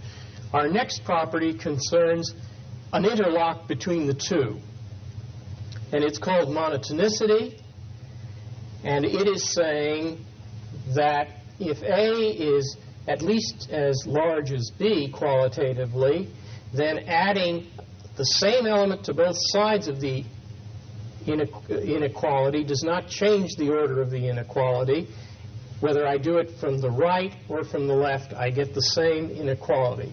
And you can see again that this is a necessary property for the following reason. Suppose I have a representation phi, then A qualitatively greater than or equal to B is equivalent to phi of A numerically greater than or equal to phi of B. And now we know in the real numbers that if I add the same thing to both sides of an inequality, I don't change the direction of it. So in particular, if I add phi of C to both sides, the inequality remains the same. However, by the second property of the homomorphism, if it exists, this is equal to phi of A OC, and this is equal to phi of B OC. And therefore, because phi is order preserving, this is equivalent to AOC is qualitatively greater than BOC.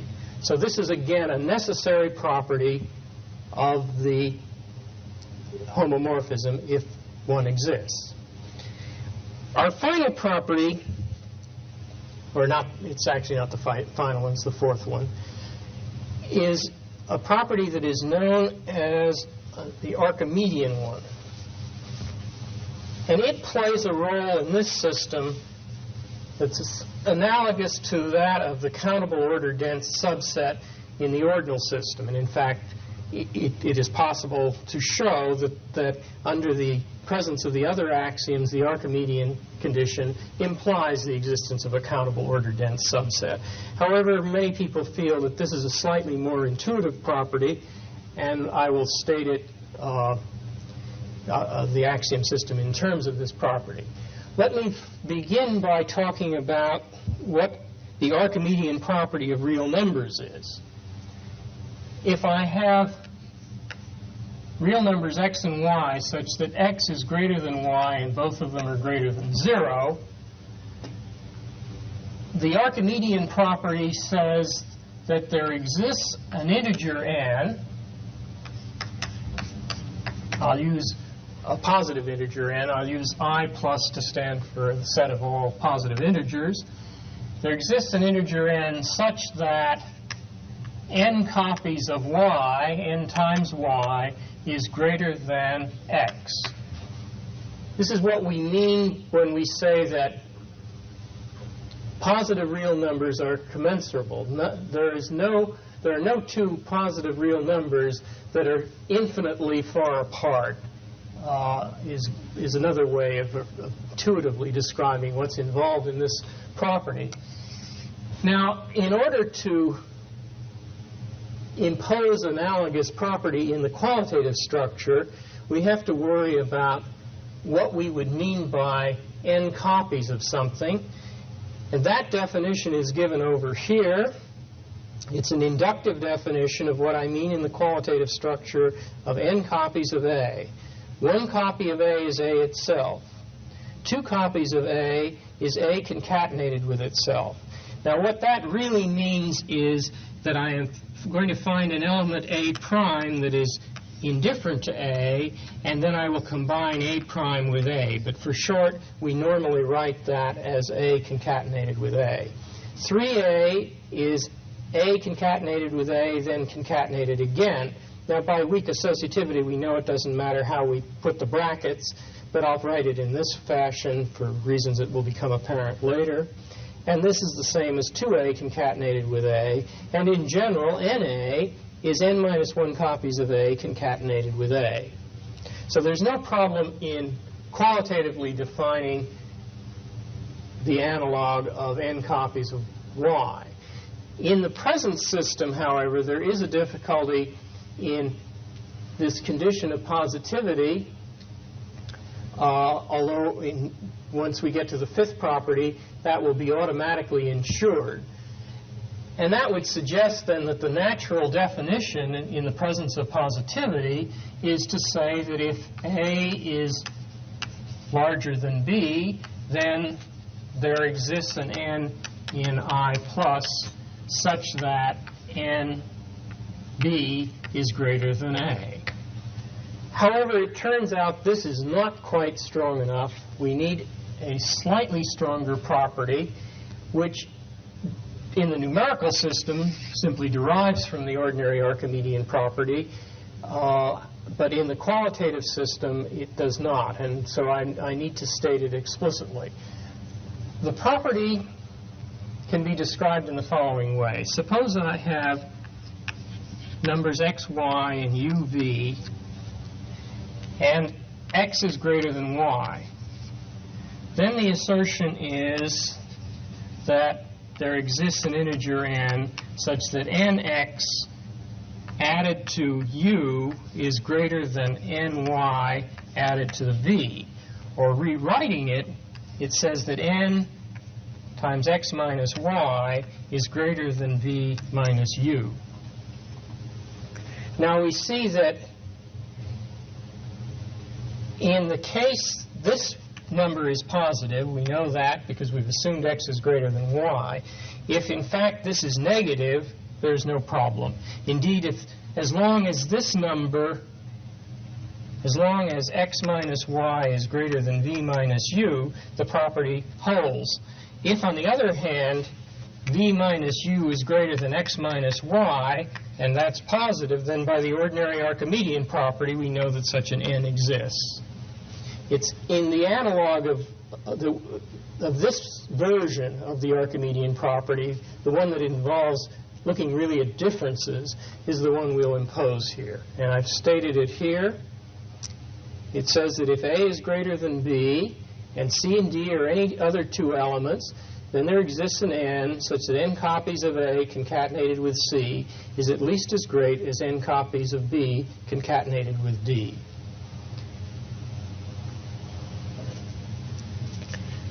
And the final property is positivity. It simply says that when A is concatenated with something else, the resultant is strictly larger than A itself. I want to say a few more words about the Archimedean property. It's different from the others in that no finite set of data would ever cause me to reject that property. Finite sets of data can cause me to reject any of the other properties. For instance, I can find a violation of transitivity simply by producing three elements that violate it. I could find a violation of weak associativity, again using just three elements, and a violation of monotonicity just using three. However, for the Archimedean property, it's an assertion that is inherently infinite in character, and no finite set of data would ever cause me to reject it. So that it is not a testable axiom in the same sense that the others are testable.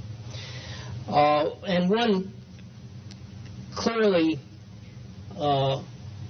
wonders what would happen if you delete this from the system.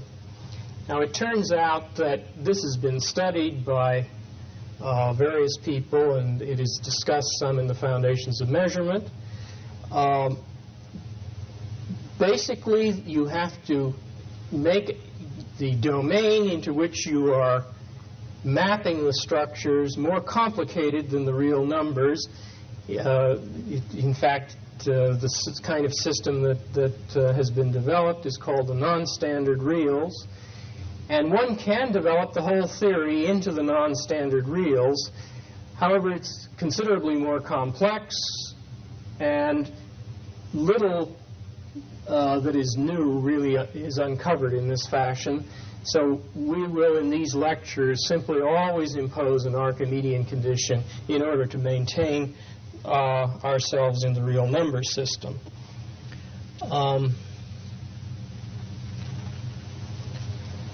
The theorem now that Roberts and I proved is that these 5 conditions are necessary and sufficient for the existence of a homomorphism from the qualitative structure into the positive additive reals.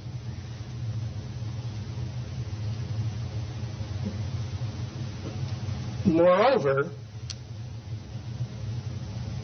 the uniqueness properties are far more restrictive than in the ordinal case. In particular, the uniqueness theorem reads as follows. If there are 2 homomorphisms into the positive additive reals, call them phi and phi prime, they will be related to one another by a simple multiplicative transformation. That is, there will be a positive real number alpha such that for every element in A, phi prime of A is phi of A times alpha. When homomorphisms are related in that fashion by what's known as a similarity transformation, the whole structure is described as a ratio scale. This is terminology that was introduced by S.S. Stevens, and we will use it. This is a very strong form of uniqueness. It means, in essence, that once I specify the numerical value of a single element, for instance, if I specify that a particular element will have the numerical value 1, then the homomorphism is uniquely determined. There are no other degrees of freedom. And that is sufficient for the use of the methods of analysis. Scales that are invariant under similarity transformations will cause no problems in defining such notions as derivative and integral.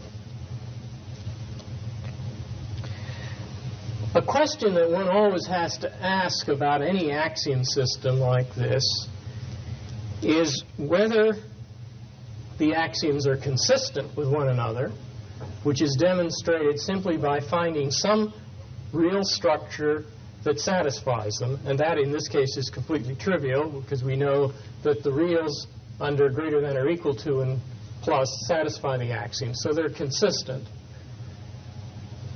The second question that you are always interested in is there a redundancy in the axiom system? That is, can one of the axioms be derived from the remainder? And if they are not redundant, this is demonstrated by providing an example for each of the axioms in which that axiom fails and all the others are satisfied. Examples of this character are provided in the Foundations of Measurement on page 79. However, there is an error in those examples. Number 3, the one that is supposed to show just a violation of monotonicity, is incorrect and should be replaced by the following example. Let A be the Cartesian product of the positive integers with itself. Define concatenation to be component-wise addition, and define the ordering to be that is obtained by taking the product of the 2 components on each side and letting the ordinary arithmetic greater than or equal to determine it. Now you can see that this fails monotonicity. For example, if I take the pair 3, 3 and compare it with 2, 4, the product is 9 here and 8 here, so the ordering goes in that direction. If I concatenate it with the pair 3, 1, then I get 3 plus 3 times 3 plus 1 is 24 on the left side, and 2 plus 3 times 4 plus 1, which is 25 on the right side, which reverses the ordering. It therefore fails monotonicity and in fact satisfies all of the other axioms. A question that has to be considered in connection with uniqueness issues is the possibility of using a representation into the real numbers where the mapping goes into some other operation than plus. The most familiar example of that are representations into the positive reals with multiplication rather than addition as the operation. And you can see that if I have a representation phi that takes O into plus, and if I look at the exponential of phi, then that will take O into multiplication. It will also be order preserving, and it provides another perfectly satisfactory representation. There is nothing empirical that will decide whether you should be using plus or multiplication. Presumably, there are other equally valid representations. And the question is to describe the entire family of all these alternative representations and to ask, really, is there any preferred member of that family? This is done over here. Let f be any strictly increasing function that takes the positive reals onto the positive reals. I actually mean into. Define an operation that I'll call circle plus on the positive reals in the following fashion. For all x and y in the positive reals, x plus circle y is given by taking f of x and adding it to f of y and then computing the inverse of that quantity.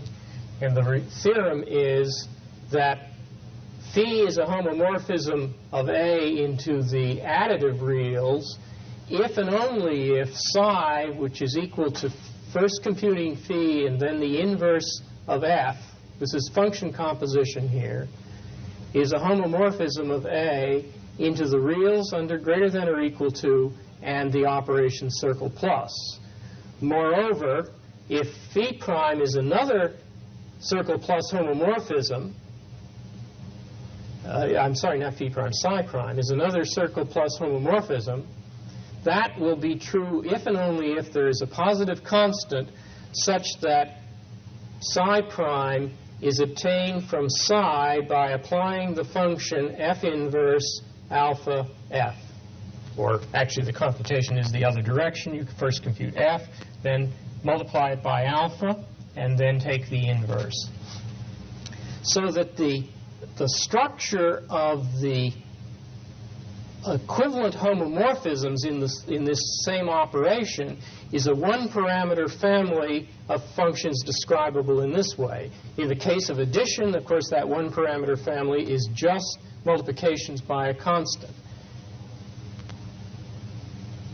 All of these are equally valid representations, and there is nothing to decide among them other than convenience. And because of the familiarity of ordinary addition, that is very commonly used. We'll see some examples later where you can either use addition or multiplication, and in one case the physicists have opted to use multiplication rather than addition. This, in essence, completely closes the question of the uniqueness of the representation, and there's precious little of interest there beyond the fact that we are dealing, in the case of the additive homomorphism, we're dealing with a ratio scale. Having stated the representation theorem for closed extensive structure, there are two further things I'd like to do in this lecture, and they're closely related. One is to ask the question of how to prove the theorem, and the other is how to construct the numerical representation. We're not planning in these lectures to give proofs in full detail. They are in the foundations of measurement. On the other hand, it is, I think, sometimes helpful to have a bit of a guide to the general nature of a proof and to try and understand some of the structure that's involved, and that's what I intend to do for this theorem. The technique of proof is to reduce the theorem to another theorem.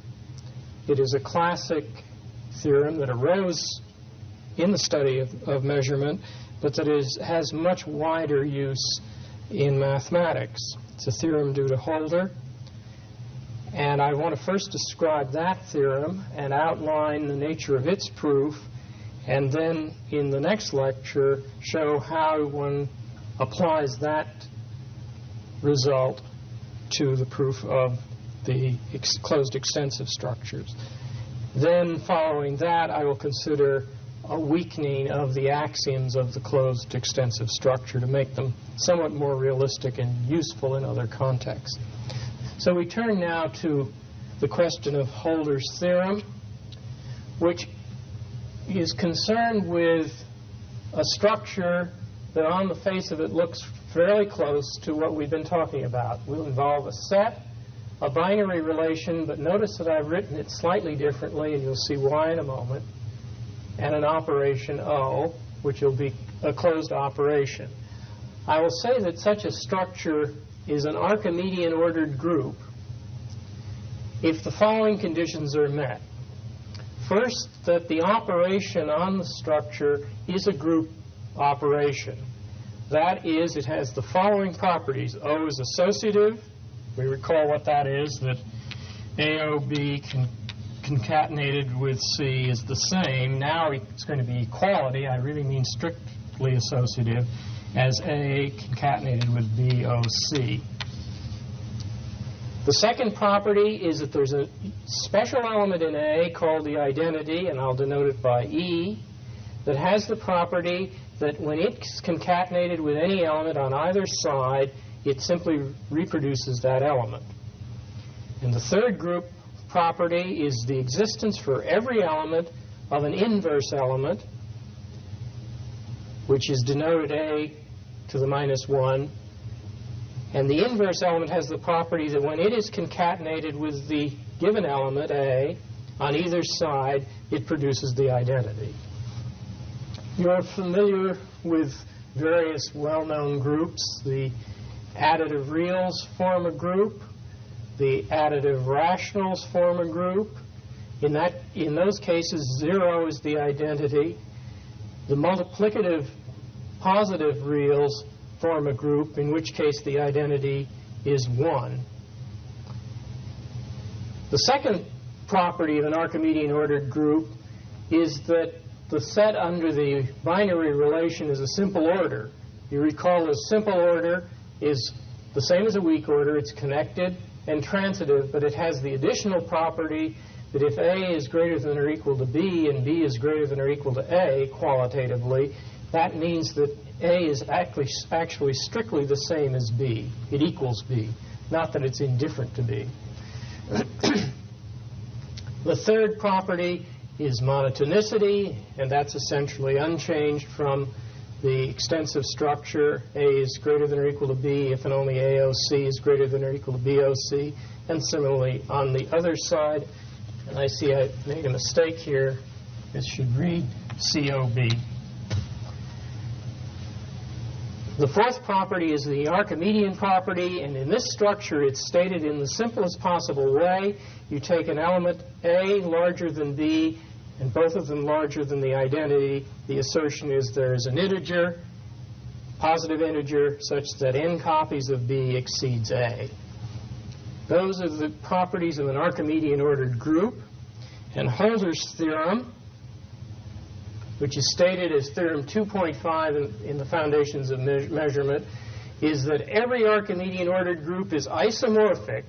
That is, there's a one-to-one homomorphism onto a subgroup of the additive real numbers.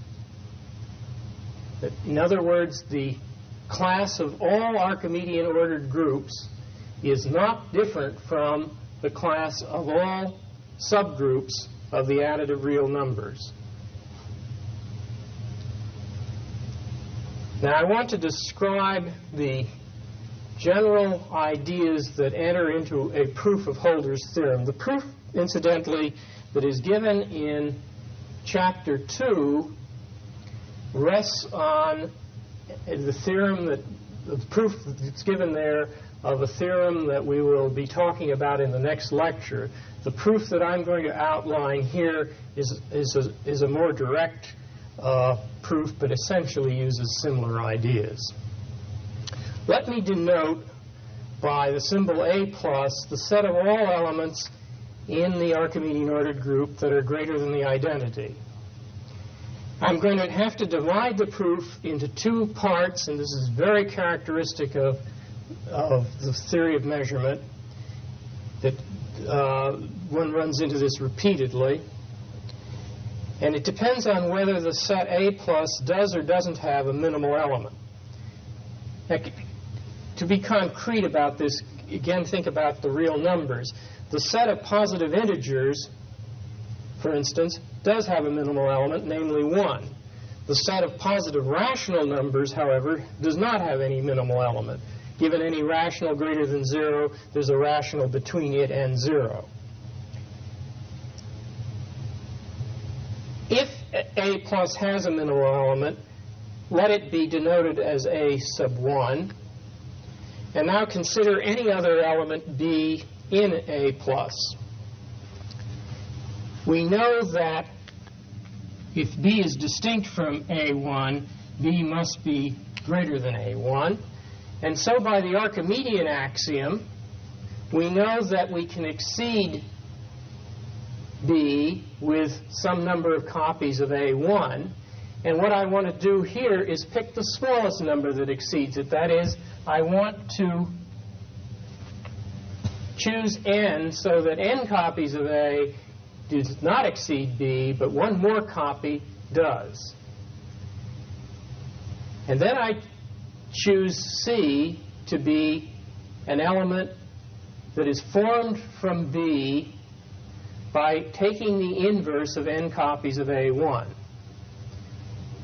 Now what I'm going to do at this point is establish that C has to be the identity element, in which case B has to be exactly equal to n copies of A1.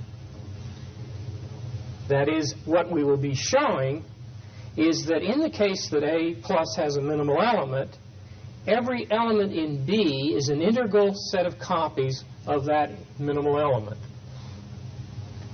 Well, so to do that, I will consider the two other alternatives and show they're wrong. I will consider the possibility that C is smaller than the identity, and then I'll consider the possibility that C is greater than the identity, and get into trouble both ways.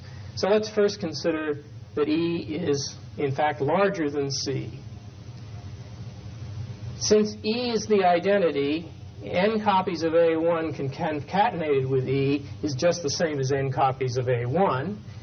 But E is greater than C, so by the monotonicity property, this has got to be greater than C concatenated with n copies of A1. But now for C, I want to replace it by what it's equal to, namely B concatenated with n copies of A1 inverse. And I put that in, and the monotonicity property justifies doing that. then associativity justifies in changing the brackets from here to here. I've kept the order of everything the same. But we know that by the definition of the inverse, this has got to be the identity, and therefore this is equal to B. And the conclusion then of this string using the transitivity of the ordering relation is that NA1 is strictly greater than B. But that's contrary to my choice of N.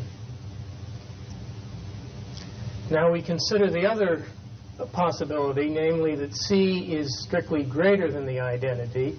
That means C is a positive element, and therefore in the set A+, that set has a minimal element A1, thus C must be at least as great as A1. Note that by the definition of C, C concatenated with n copies of A1 running through the associativity argument is actually B. So I write that in the other order here, then use the fact that C is greater than or equal to A1 and monotonicity to substitute A1 in here and keep this inequality. And that is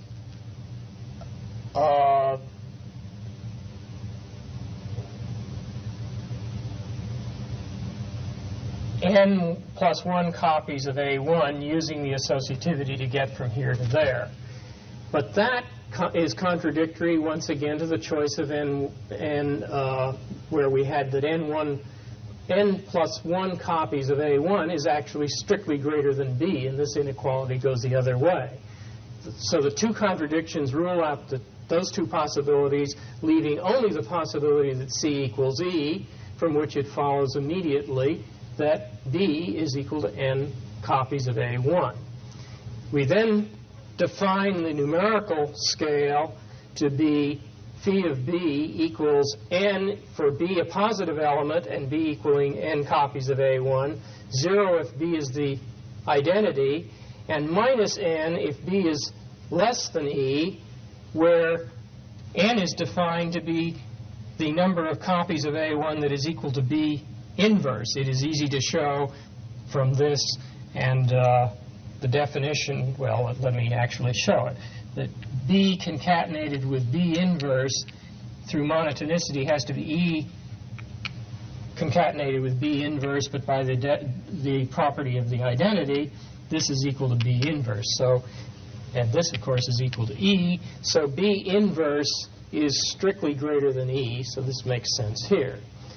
And then one has to go and prove that this is, in fact, additive and order preserving, which is fairly straightforward in this case, and I will not work out the details here. The second possibility, which is the more interesting one, is that A plus has no minimal element. I'm still going to choose a particular element and call it A1, and I'll choose a positive element, and this is going to, in essence, serve as the element to which I'm going to assign the value, a fixed value, in particular 1 as a possible value. And I'm going to measure everything relative to A1. In particular, let A be an arbitrary element of A+. Then by the Archimedean axiom, we can make the following construction. Consider n copies of A. N is any fixed integer at the moment.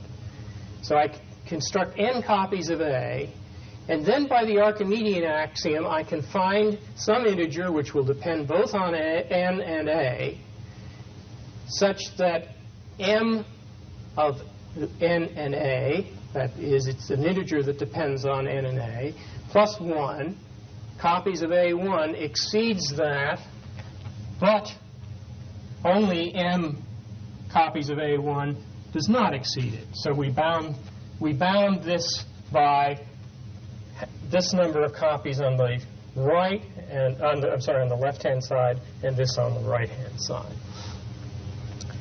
Now, what we're doing here is asking how well we can approximate n copies of A by copies of A1. You notice that if the representation exists, if there is an additive representation, then one is able to show that this is going to be equivalent in that representation to mn. Let me suppress the arguments of m and just write m phi of A1 has to be greater than n phi of A greater than or equal to, I'm sorry, this is n plus 1 over here, m phi A1. And so what we've got is an approximation. If I rewrite this, I can divide through by n and by phi of A1, so I get m plus 1 over n is greater than or equal to phi of A over phi of A1 greater than or equal to m over n. So there is here an approximate estimate of phi of A in terms of phi of A1. This is an arbitrary constant that we can pick, and we're saying that we know that this within an error of 1 over n is equal to m over n. Now, if we let n become very large, and if the limit of m that depends both on n and a divided by n exists, then that limit will be an estimate of phi of A divided by phi of A1. So the main problem in the proof is to establish that that limit actually exists. And that argument is worked out in detail in the proof given in Chapter 2.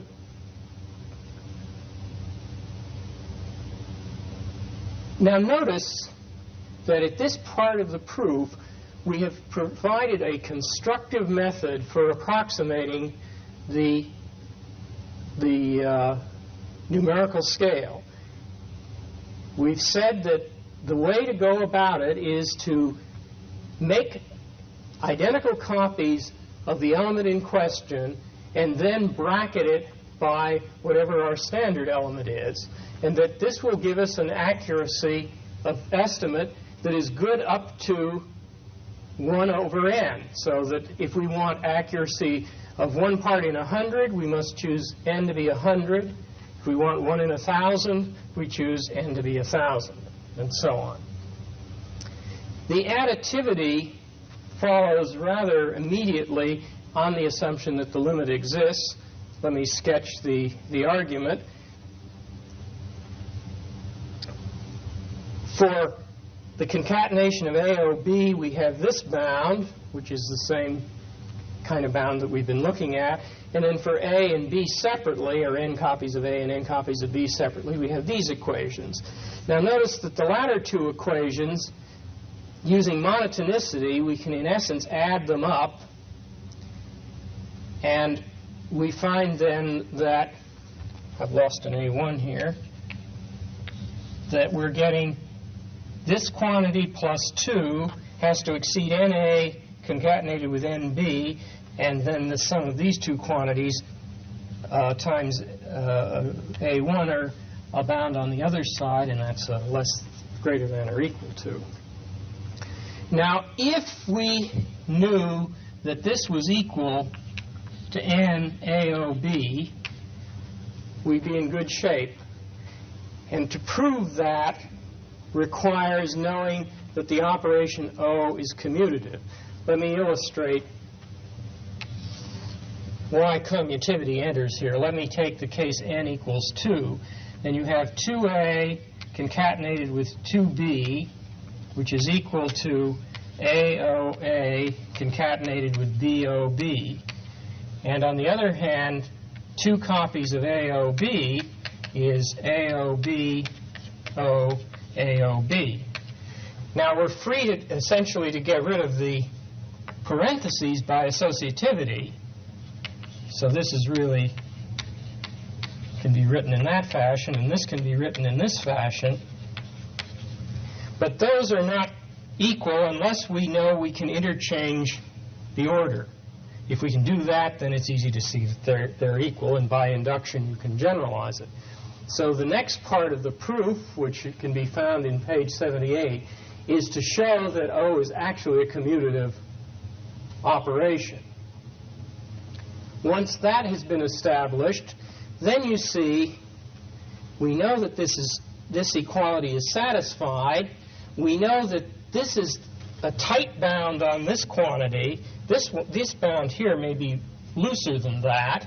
Therefore, this quantity here, this number, has to be at least as large as this one, whereas this number has to be less than or equal to this one. I've written that down here as these two inequalities. Now, if I divide through by n, so there's an n here, here, here, here, here, and here, here, and here, and then take the limit. If the limit exists, and let me choose phi of A1 to be equal to 1, so that drops away, then this quantity goes to phi of A, this one goes to phi of B, 2 over n as n goes to infinity goes to 0, this goes to phi of AOB, this goes to 0, that goes to phi AOB, and this is greater than or equal to this quantity, which goes to phi of A, and this goes to phi of B. So I have an inequality that has the same thing on both sides, and therefore it's an equality, which proves the additivity. The system then generalizes to the negative part simply because the inverse is positive, and one sets phi of A, in that case, equal minus phi of A inverse, and that, in essence, gives the main steps of the proof. Now, I've omitted two key things: proving that O is commutative and proving that this limit exists. Those, as I said, can be found in the foundations of measurement.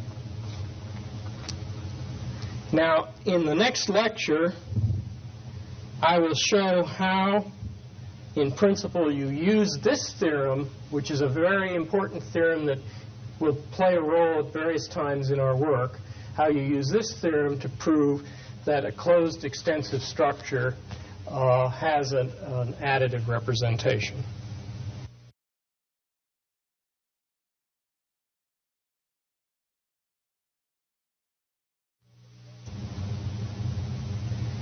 In this second lecture on the theory of extensive measurement, I want to do two major things. One is to complete the outline of the proof of the theorem for a closed extensive system that I was discussing last time.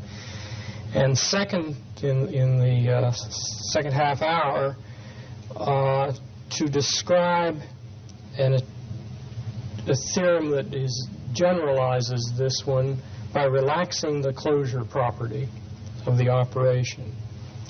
You recall the theorem that we're interested in begins with a system that consists of a set, a binary relation, and a closed binary operation.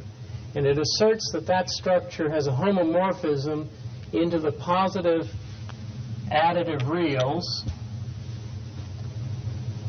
if and only if the following 5 conditions are satisfied: that the ordering is a weak order, the operation is weakly associative, that the ordering and operation satisfy the property of monotonicity, that is, adding the same element to both sides of an inequality does not alter the inequality, and that's whether you do it from the right or the left.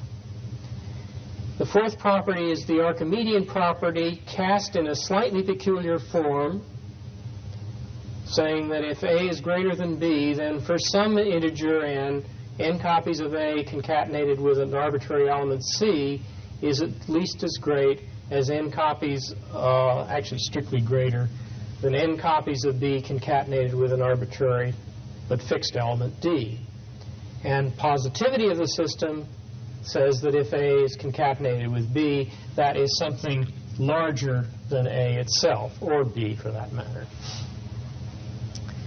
Now, we said last time that the proof of this is reduced to Holder's theorem, and what I'll be doing in this first half of this lecture is establishing that the nature of that reduction to Holder's theorem. Holder's theorem, you recall, begins with something a little bit different structure, namely an Archimedean ordered group.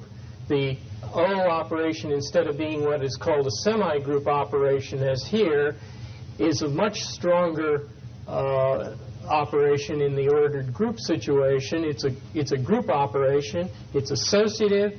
There's an identity and an inverse. And the theorem asserts that such an Archimedean ordered group is isomorphic to a subgroup of the additive reals. Now, on the assumption that that is true, I will try to show you how this theorem is reduced to that one. Now, there's a hint of the general nature of the strategy in the form of this Archimedean axiom. You recall that I argued that this was a perfectly plausible form of the Archimedean condition if I were looking at differences. That somehow or another this is capturing the idea that the difference between A and B can be made sufficiently large by making replication so that I'm looking formally at n copies of A minus n copies of B, that can be made greater than the difference between D and C. If I had some understanding of what I meant by minus here, that's essentially what I am saying. Now that hints at the idea that the system that we're going to try to generate from this ought to have something to do with differences. And that is indeed what is introduced here in the first step of the proof. We introduce an idea of differences within the structure by looking at the Cartesian product of A with itself. So a pair AB in that Cartesian product can be thought of intuitively as the difference between A and B. And we'll define equivalence among these differences. AB difference is equivalent to the CD difference, provided that A concatenated with D is equivalent to B concatenated with C. Now, we see that is plausible if you have an additive representation. Let me put that down here. Suppose I had an additive representation, then this would look like phi of A plus phi of D equals phi of B plus phi of C, or rewriting phi of A minus phi of B is equal to phi of C minus phi of D. So this is saying that the difference in the representation of the AB pair is the same as the difference of the representation of the CD pair. So this seems like a very plausible way to define the equivalence of differences. Now, the next step in the proof is to prove that this relation, double squiggle, is in fact an equivalence relation. That is, that it is reflexive, symmetric, and transitive. That's not terribly difficult to do. Incidentally, the proof that I'm outlining is worked out in detail on pages 78 to 81 of the Foundations of Measurement. Now, having shown that it's an equivalence relation, one immediately jumps to working with the equivalence classes. And I'll denote by square bracket AB the equivalence class that includes the pair AB. And I'll let D stand for the set of all those equivalence classes. This is the usual notation for that, the Cartesian product modulo the equivalence relation. And I'll let P consist of those equivalence classes for which the A element is strictly larger than the B element. In other words, P represents the class of positive differences. Now, it's on this structure of equivalence classes that I'm going to define an operation and an ordering that will wind up being an Archimedean ordered group. So it's the differences that are going to have the group structure.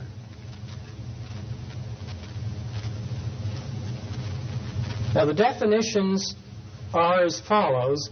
The operation holding between two equivalence classes is obtained by component-wise addition on the original concatenation operation.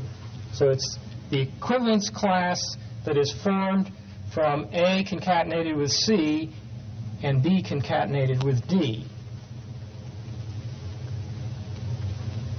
The identity element, which I'll call bracket O, 0 suggesting an identity, but that's purely a notational device. The definition is that it's the equivalence class that includes the pair AA. That is the difference between A and itself. The inverse of AB, of the equivalence class including the pair AB, is the reverse pair. That is, if we're thinking of a difference, we're just going to negate it and take the opposite order. And we define the ordering on this. We'll say that the equivalence class AB is at least as great as CD, provided that the AB pair concatenated with the inverse of the CD pair, which of course is equal to AB, this is equal to AB concatenated with DC, and that by the above definition is the equivalence class AOD, comma, BOC. If that is in the positive part of the structure, then actually this is a strict ordering I'm defining here, because we're actually in the positive part of the structure. Now, there are a number of things that have to be shown about these definitions.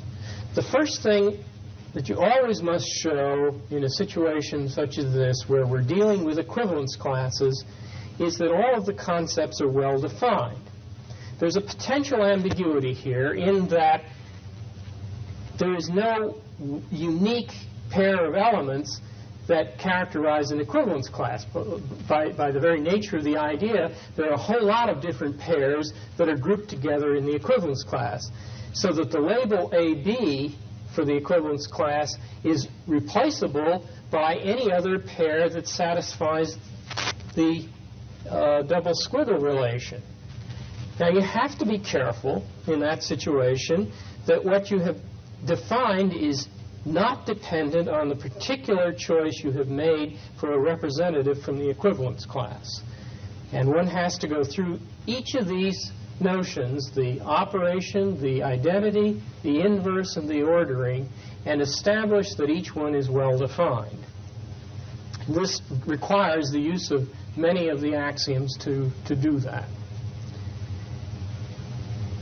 Once that is done, the next step of the proof is to look at this operation on the set D and prove that that is in fact a commutative group with this as the identity element and this is the inverse of the pair of the equivalence class AB.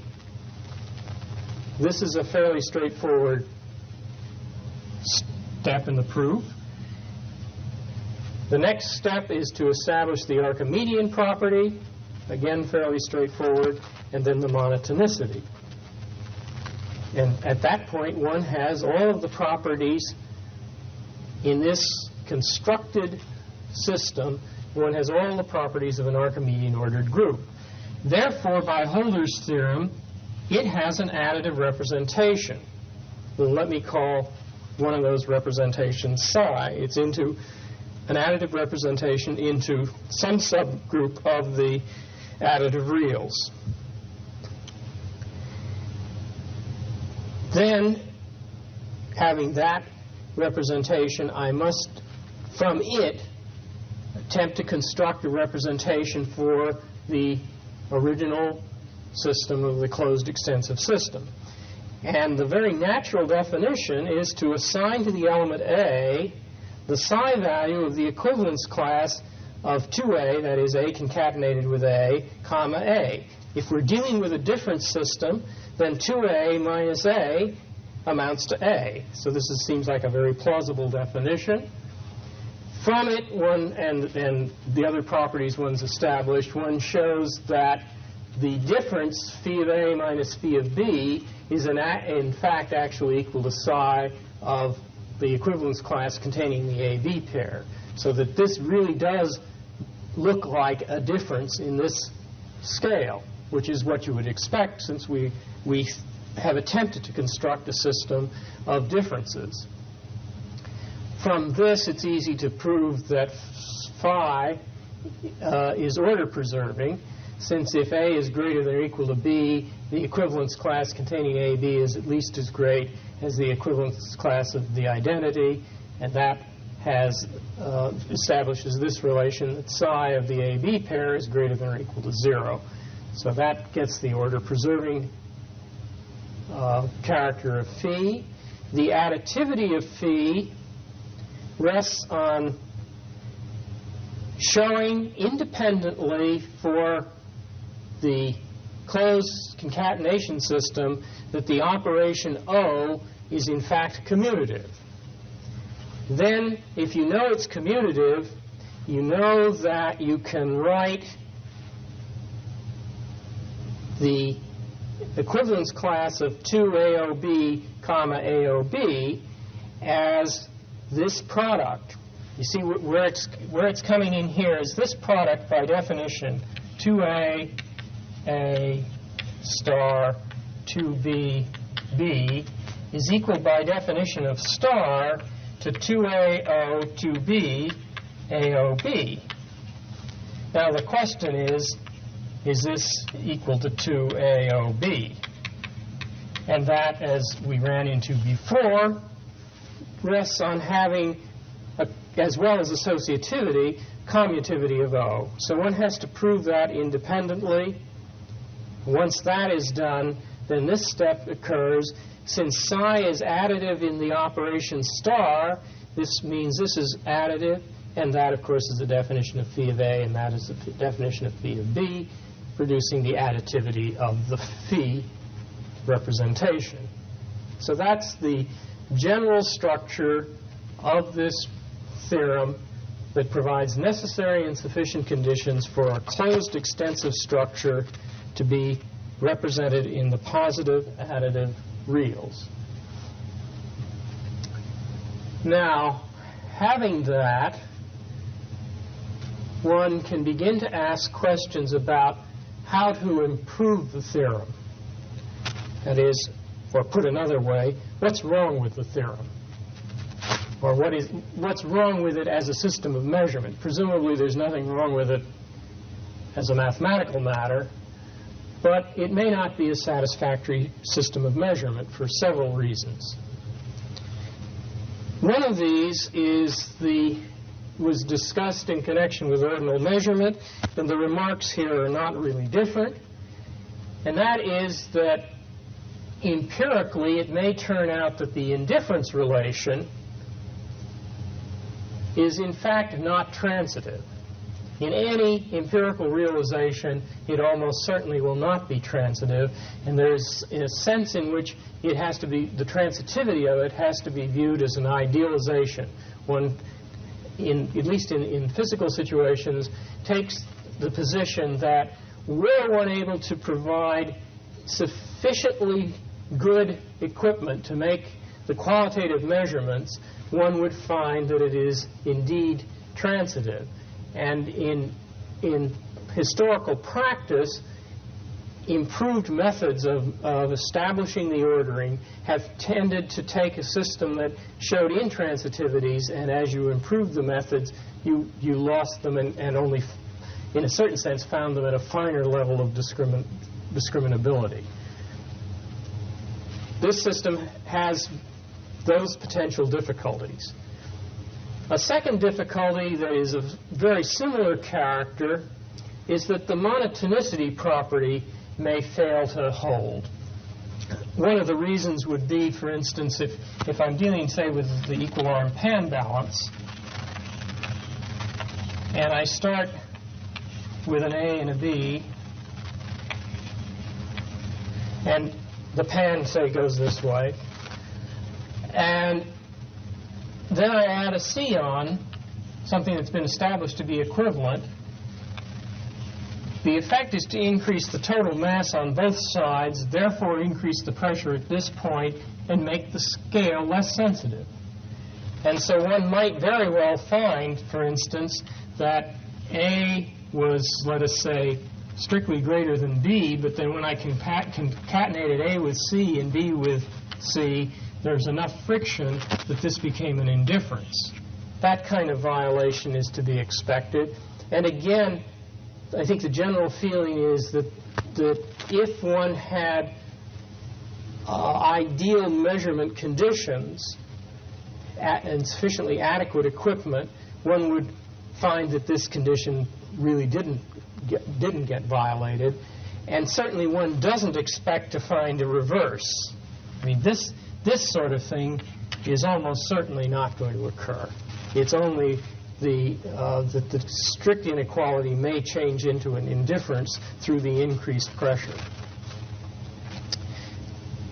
A third problem, and the one I want to concentrate on with the system, is that the assumed closure of the concatenation operation is an unrealistic assumption from several different points of view.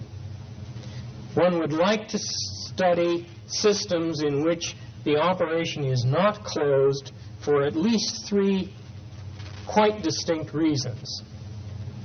The first reason is that it is unrealistic in many, many physical situations to think that you can concatenate indefinitely. The various limitations of the laboratory are certainly going to prevent you from forming indefinite numbers of copies of any of the elements. Yet a closed operation implies that you can keep concatenating things with one another and produce something that runs off to infinity, and indeed the proof of Holder's theorem very much rests on the ability to run off to positive infinity in order to form those limiting processes. That certainly is unrealistic. The second reason to be concerned about the concatenation is that you have systems such as that of probability that to a great extent look like extensive measurement systems, except for the fact that the operation is not closed. And let me be quite explicit about this. In the case of probability, we're dealing with events which can be thought of as subsets of a collection of sets. And one of the properties of probability, and we're going to go into this in some detail in the lectures on probability, but one of the properties is that if capital A and capital B are events, and A intersect B is disjoint, then the probability of A union B is the probability of A plus the probability of B. This is the well-known additivity property of probability. And you see that you have additivity, but you don't have additivity for an arbitrary union of events. It's only for the union of disjoint events. So we're here in a situation where if you think of union as the concatenation operation, which is the natural thing to do, it is not defined for every pair. That is, you're only interested in concatenating the disjoint ones, at least as far as getting an additive representation. Now, if one thinks that probability is to be reducible to a theory of extensive measurement, it's clear then that one has got to have a theory that concerns a non-closed operation. The third motive for studying an operation that is not closed is that in the theory of conjoint measurement, that is the theory that is concerned with orderings of a Cartesian product of two sets, the method of proof is to try and reduce the problem to one of extensive measurement through inducing an operation on one of the components. We'll go into that in considerable detail, but let me say at the moment that when you go to do that in a realistic system of conjoint measurement, you wind up defining an operation that is, again, not closed. It is not defined for every pair of elements. And you would not be able to pursue that line of proof unless you had a theory for extensive measurement with a non-closed operation. So with those three reasons behind us, we must now turn to what happens when you relax the closure operation. Once we begin to consider systems that do not have closed operations, or what we will call partial operations, several issues that arise that have not previously been a problem. First of all, we've got to characterize in some fashion the sets of pairs of elements that can be concatenated. That can be done notationally simply by describing or listing all of the pairs for which the concatenation operation is acceptable. That is, defines a subset I'll call B of the set A of objects. There'll be a set B, which is a binary relation on A, that is a subset of A cross A, and it lists the elements for which the concatenation is a possibility. And then the concatenation, of course, is simply a function from B into A. So our structure now will have A, the ordering, the relation B, and the concatenation operation defined from B into A. The second concern that arises is the possibility that the system has a maximal element in it. That couldn't arise in the previous systems where you had an indefinite amount of concatenation of positive elements. It had to go off to infinity. There could be no maximum. But the minute you have a partial operation, maxima can occur, and we're going to have to be a little bit careful about them. And in particular, we're going to exclude one kind of maximum that is defined over here, definition 3.4. I'll say that an element Z of A, it's an element of A, is an essential maximum in A if and only if, first of all, Z is a maximum element, that is, Z is at least as large as A for every A in capital A, and secondly, for some element A in the structure, Z can be concatenated with it. Now notice that if Z is concatenated with A, since Z is a maximal element, and we're dealing with a structure that for the most part, except for the maximal element, is positive, the only real possibility is for Z concatenated with A to produce itself Z. Is this a realistic thing to be concerned about? Well, we know of at least two very important examples of structures that have essential maximum. The first of these is any probability structure where the universal event is going to be a maximum element, that is, the probability of the universal event, call it X, is 1, and it is greater than or equal to the probability of any other element in the system.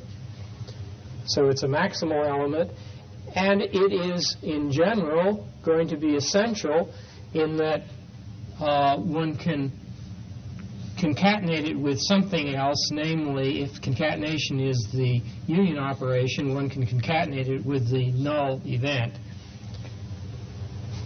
So that in that structure, one has to worry about maximal elements.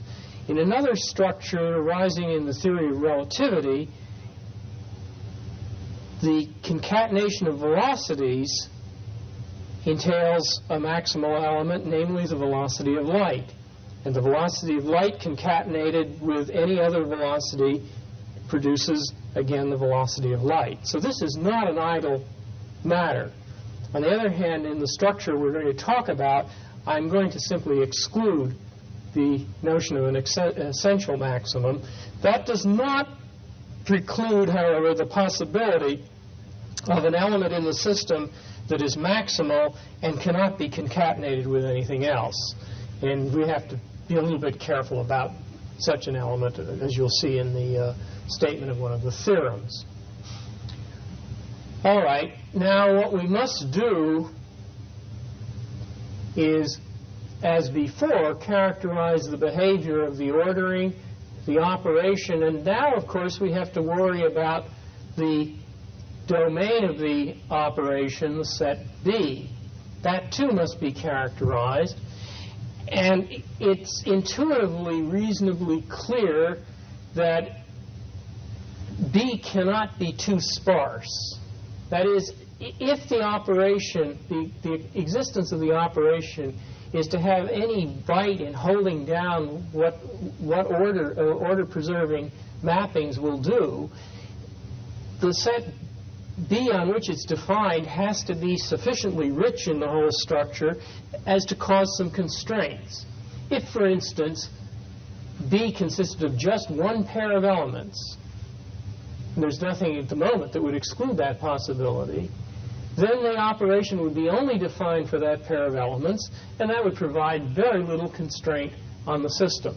It may prohibit some monotonic transformations, so that it's not completely an ordinal scale, but it's not going to exclude very many things. So we must somehow build in some richness. Now, one consequence of doing this is that we're no longer going to arrive at necessary and sufficient conditions for a representation.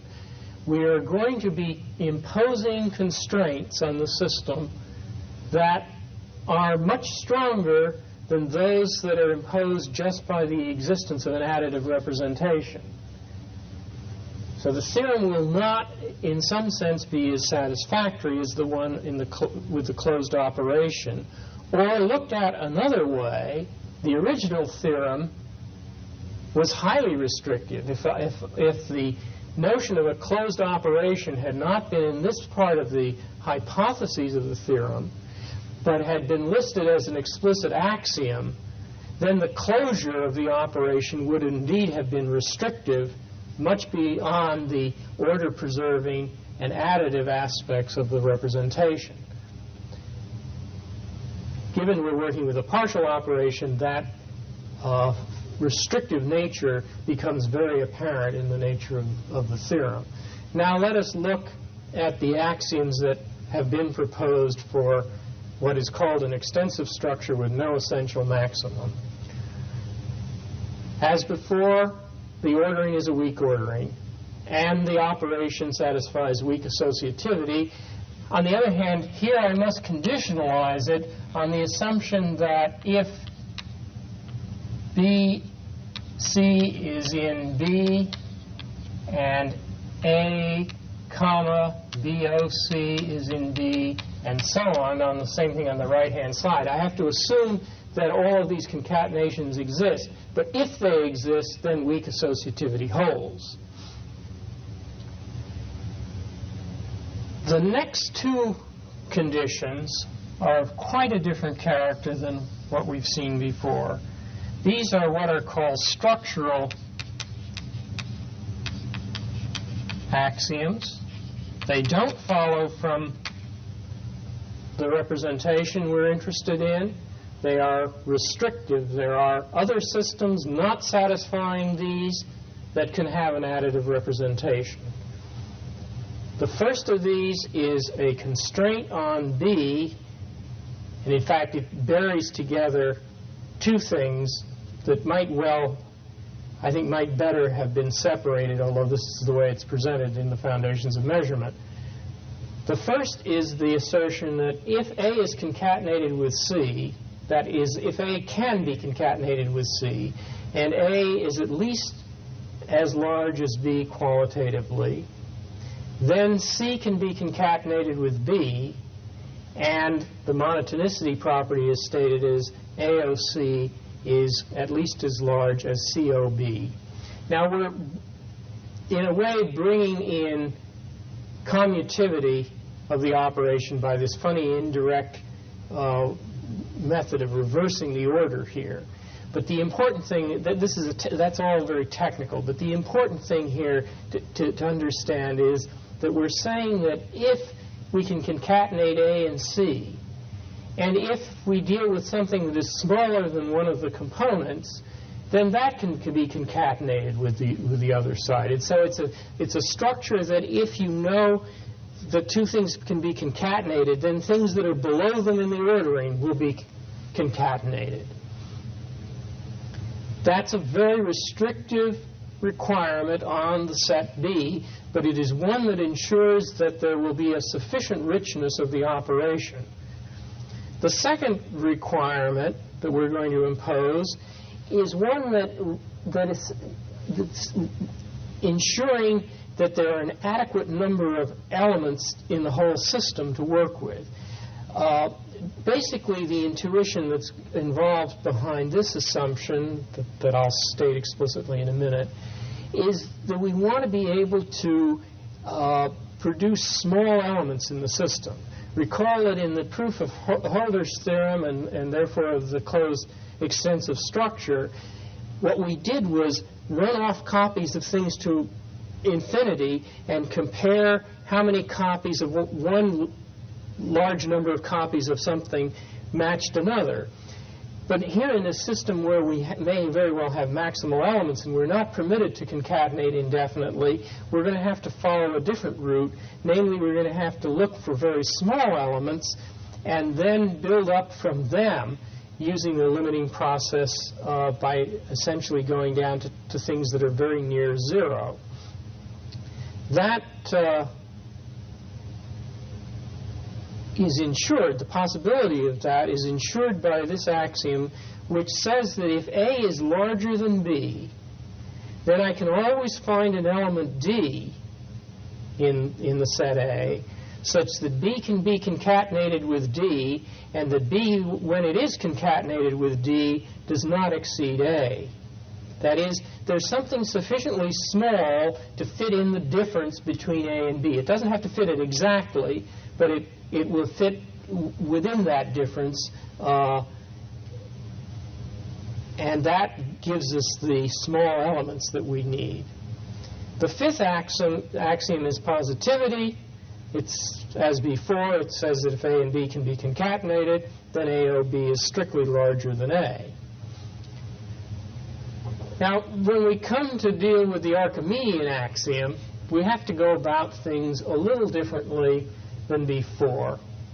Not much, but there's a little concern. And that concern arises from the fact, of course, that n copies of something may or may not exist. Since the operation is not closed, you cannot be sure that n copies of something will exist. So that, for instance, if I were to try and state the axiom that given that B is greater than A, there exists an integer n such that n copies of A is greater than B, which is the standard classical way of phrasing the Archimedean property, we may get in trouble because we may run out of the ability to make the copies of A and then fail the axiom, not because it's deeply violated in the structure, but because we're simply not able to make those concatenations. So we have to go at it in a somewhat different way. And the following technique seems to work very well. We will define a standard sequence of the system. It's a sequence of elements A sub n, where n runs through some integers, not necessarily to infinity. This may be a finite sequence. It's called a standard sequence if for each n for which the an exists, then the previous one, an minus 1, and the first one, a1, can be concatenated, and their concatenation is indifferent to the nth one. So it's like the sequence that is generated by n copies. This is the inductive definition of n copies. Now, standard sequences are really very important. I mentioned up here 2 examples of standard sequences that one uses in ordinary everyday measurement. The case of a ruler is indeed a standard sequence in which the units are whatever it is. Let's say it's marked in millimeters. It's a standard sequence of multiple copies of millimeters. The standard weights used in a weighing scale, again, are integral multiples of some unitary weight. So this is not only a theoretical construct of some importance, it is indeed a practical one. Now, the Archimedean axiom gets defined in terms of standard sequences by saying that every strictly bounded standard sequence, and by that I mean there is an element B that is larger than each of the a sub n's for all of the n's for which it's defined. And the assertion is then any such strictly bounded standard sequence is finite. There is no way that you are going to have an indefinite number, an infinite number of copies of n that stay beneath a particular element B. So those are the 6 axioms of an extensive structure with no essential maximum. The positivity requirement rules out the essential maximum, you see. As I pointed out before, if you have an essential maximum, you violate the positivity property. And so by putting it in, you completely prohibit an essential maximum from occurring.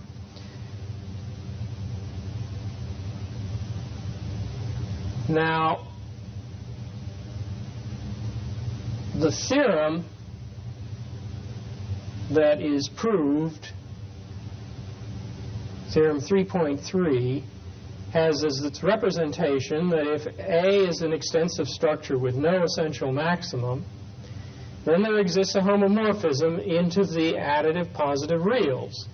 That is, I'll say it once again, it's order preserving, and if A and B can be concatenated, phi of AOB is the sum of phi of A and phi of B. The uniqueness is slightly different, and it harks back to this problem of the existence of an isolated maximum, not an essential one. It says that if phi and phi prime are 2 homomorphisms into the additive positive reals, that is equivalent to the existence of a positive constant such that for all non-maximal elements, phi prime, non-maximal elements little a, phi prime of little a is equal to alpha times phi of a. What happens at a non-essential maximal element is essentially free. You can give it any number above all the other numbers that are being used, and there's nothing to tie it together. So that the result is, in other words, if you throw out the non-essential maxima, then it reduces to the usual concept of a ratio scale.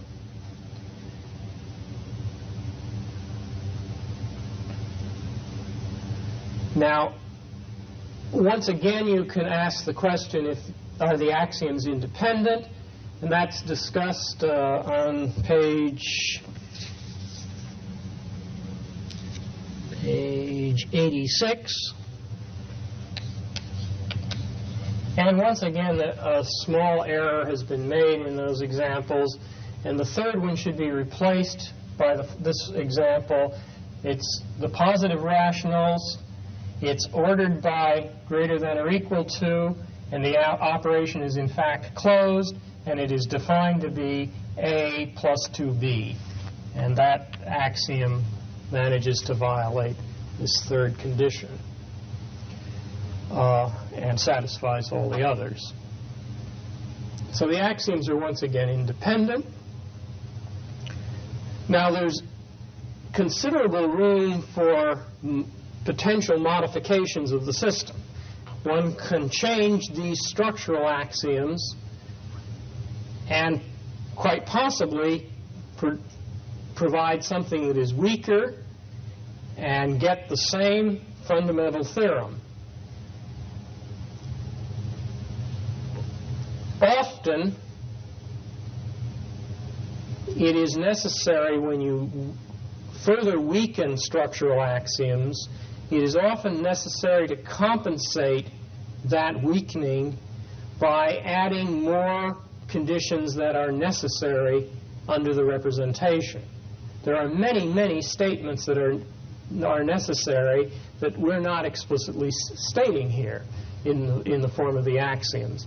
And sometimes, and we'll see a good example of this when we get to conjoint measurement, sometimes you can weaken structural axioms at the price of introducing several more of the necessary conditions, the ones that follow from the representation and are axioms that are subject usually to empirical verification.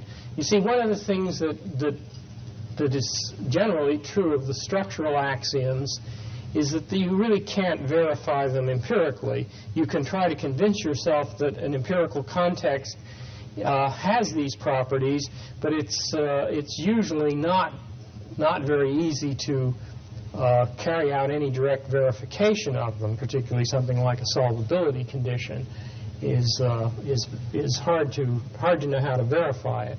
Whereas things like associativity and weak order are relatively straightforward to try and verify, at least for finite data samples. As I mentioned before, the Archimedean axiom is one that one can never verify, even though it is a necessary property of the representation.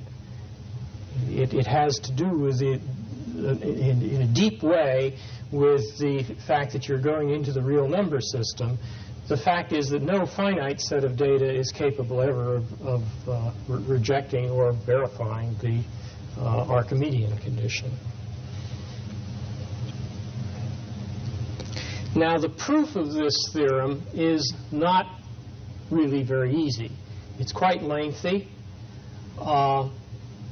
I want to talk a little bit about the general strategy of the proof, but for the full details of it, you should go to the theorem proved in Chapter 2 on pages 46 to 52. It's a fairly fussy proof, and it's far more complicated than one can present in a lecture. But let me try to indicate sort of the strategy that's involved.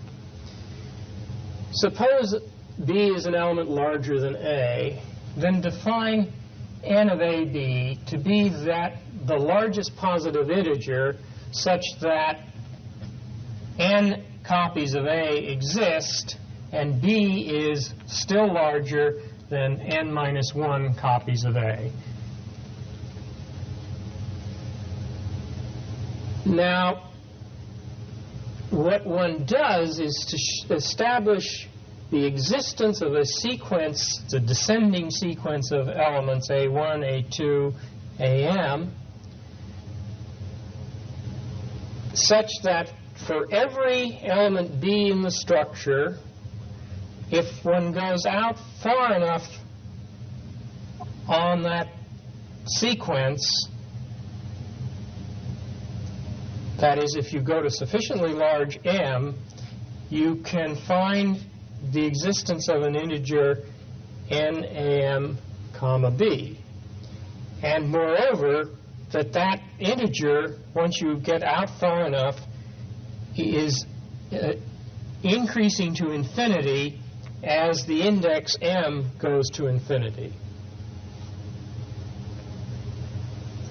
Intuitively, what you're doing in this sequence is finding smaller and smaller elements and then saying to yourself, here think of this as the structure, and you're getting a system of elements that goes increasingly, let me draw it the other way. I'm aiming towards what amounts to a hypothetical 0 down here. So I have an A1, and I get a sequence like this, and it keeps going down here. And then I take an element B, say here, and what I want to do is I'll go down here and I'll find an AM, and then I'll see how many copies of that I can make before I get to B. And then I will keep going down finer and finer, and the trick in the proof is to show that you can in fact do that you can go down there, and that the number of copies that you are able to make is going off to infinity as the number of elements increases down towards this hypothetical 0. Then you show, once you've got this sequence and these numbers, you show that the ratio of the number of copies of AM to approximate B is what it amounts to, and the number of copies of AM to approximate a different element C, that ratio as M goes to infinity exists. And moreover, that ratio is in fact independent of the detail sequence that's chosen. And that ratio becomes then really the definition of the ratio of phi of B to phi of C. And then the problem is, of course, to show that has the order-preserving and additive properties. And the arguments are not very different, although they're somewhat more subtle, but they're in principle not very different from the ones that were used in establishing the order-preserving and additive properties of the closed structure. What you're doing, you see, is basically the same kind of idea, in that by going down through this sequence, you're then able to say how B, and let's say here's a C, how they relate to one another in terms of how many copies of one of these very small elements it takes to get to B, and how many copies it takes to get to C, which is what you're studying in that limit.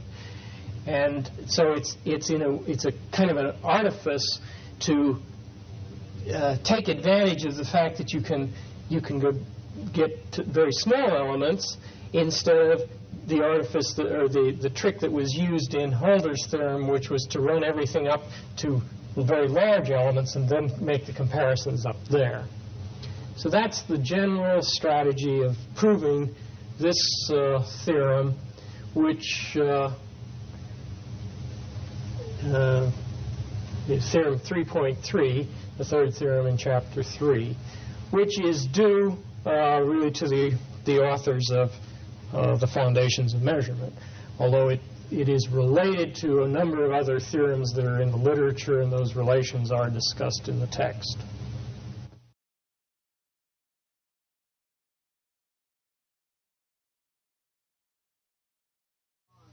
This lecture is on difference measurement. It corresponds to Chapter 4 of Foundations of Measurement, but of course there's a great deal more material in the chapter than I can possibly cover in this single lecture. The first thing to say about difference measurement, by way of introduction, is that conceptually we can think of it as being closely related to geometry. The two most fundamental notions of geometry, in fact, let's say the most important notion that one remembers, I think, casually from geometry, is that of congruence. And the simplest notion of congruence is that of congruence of line segments. Well, congruence of line segments just correspond to a comparison of line intervals. In that sense, axiomatizations of geometry that use intrinsically and in an important way the concept of congruence are closely related to what we want to cover in this lecture about difference measurement. That's a kind of historical background. Now, a characteristic feature of difference measurement, as we'll discuss it in this lecture, and as it's discussed in Chapter 4, is that we deal only with the one-dimensional case. We don't really deal with the geometry. That's a separate topic talked about in another lecture. So from a geometric standpoint, you might even say what we're doing in this lecture is not very interesting because it's one-dimensional. In that sense, it's like the real numbers. But it is, of course, exactly the case we're especially interested in measurement. Now, let's consider some examples. I mentioned congruence. What we want to talk about in terms of difference is a generalization of congruence in the sense that we want to talk about inequalities. So we want to say that one interval is larger than another. And it's important that we be able to say that. An example from psychophysics, a case of comparison of differences, is a person, for example, might be given two sounds and asked to find a third sound that just bisects the difference. That is, such that he's given sound A and C, and now he can adjust the apparatus to find B, such that he believes the difference between A and B is just the same as the difference between B and C. That'd be a characteristic use of the concept of difference. And that notion of bisection is widely used in a variety of psychophysical experiments. In the chapter, a number of related psychophysical methods are also discussed at the beginning of the chapter. An important application in other parts of the social sciences would be in economics to the notion of preference. And here, a characteristic way of saying it is that in order to get cardinal utility, this is the way classically economists have talked, in order to get cardinal utility, we have to be able not only to order our preferences, but order our differences between preferences. So that, for example, if I prefer a novel of, say, Jane Austen is preferred to a novel of Norman Mailer, some particular novel, and I also say that I prefer a play by Sam Shepard is preferred to a play by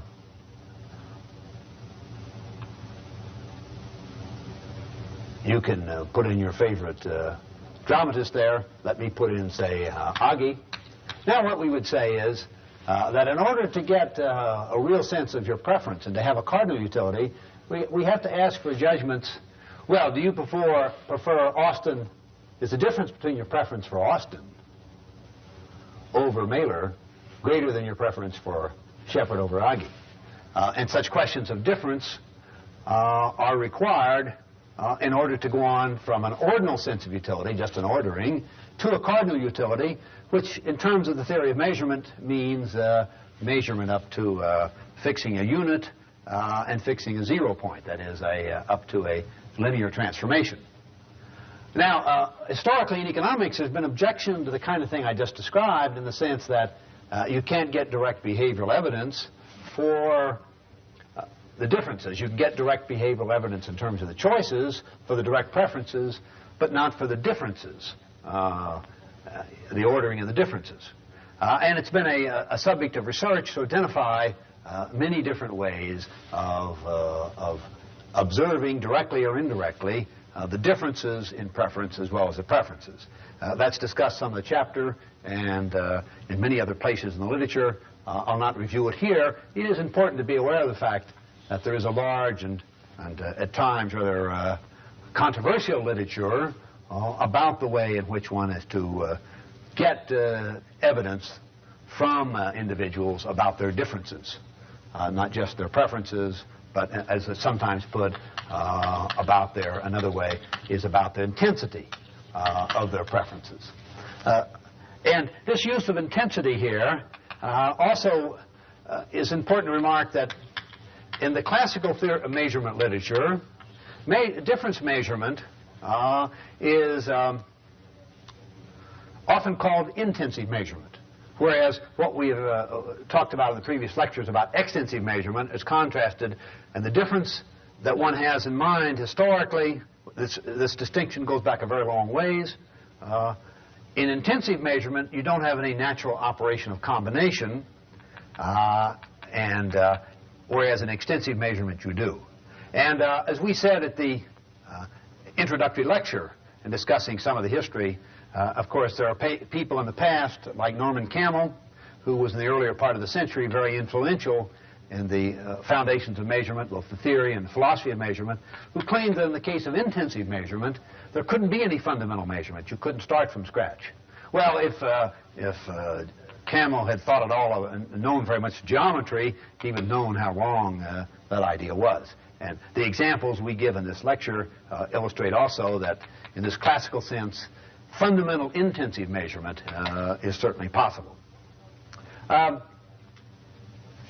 It's important to note immediately that there is a close relation between having a difference representation and an additive representation.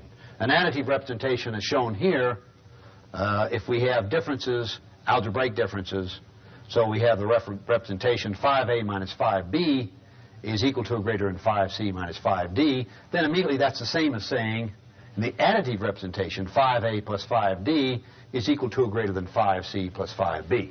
Now I mention that here because I won't return to this particular question in much detail, but what that shows is then that difference measurement is very closely related to conjoint measurement, where we have such an additive representation.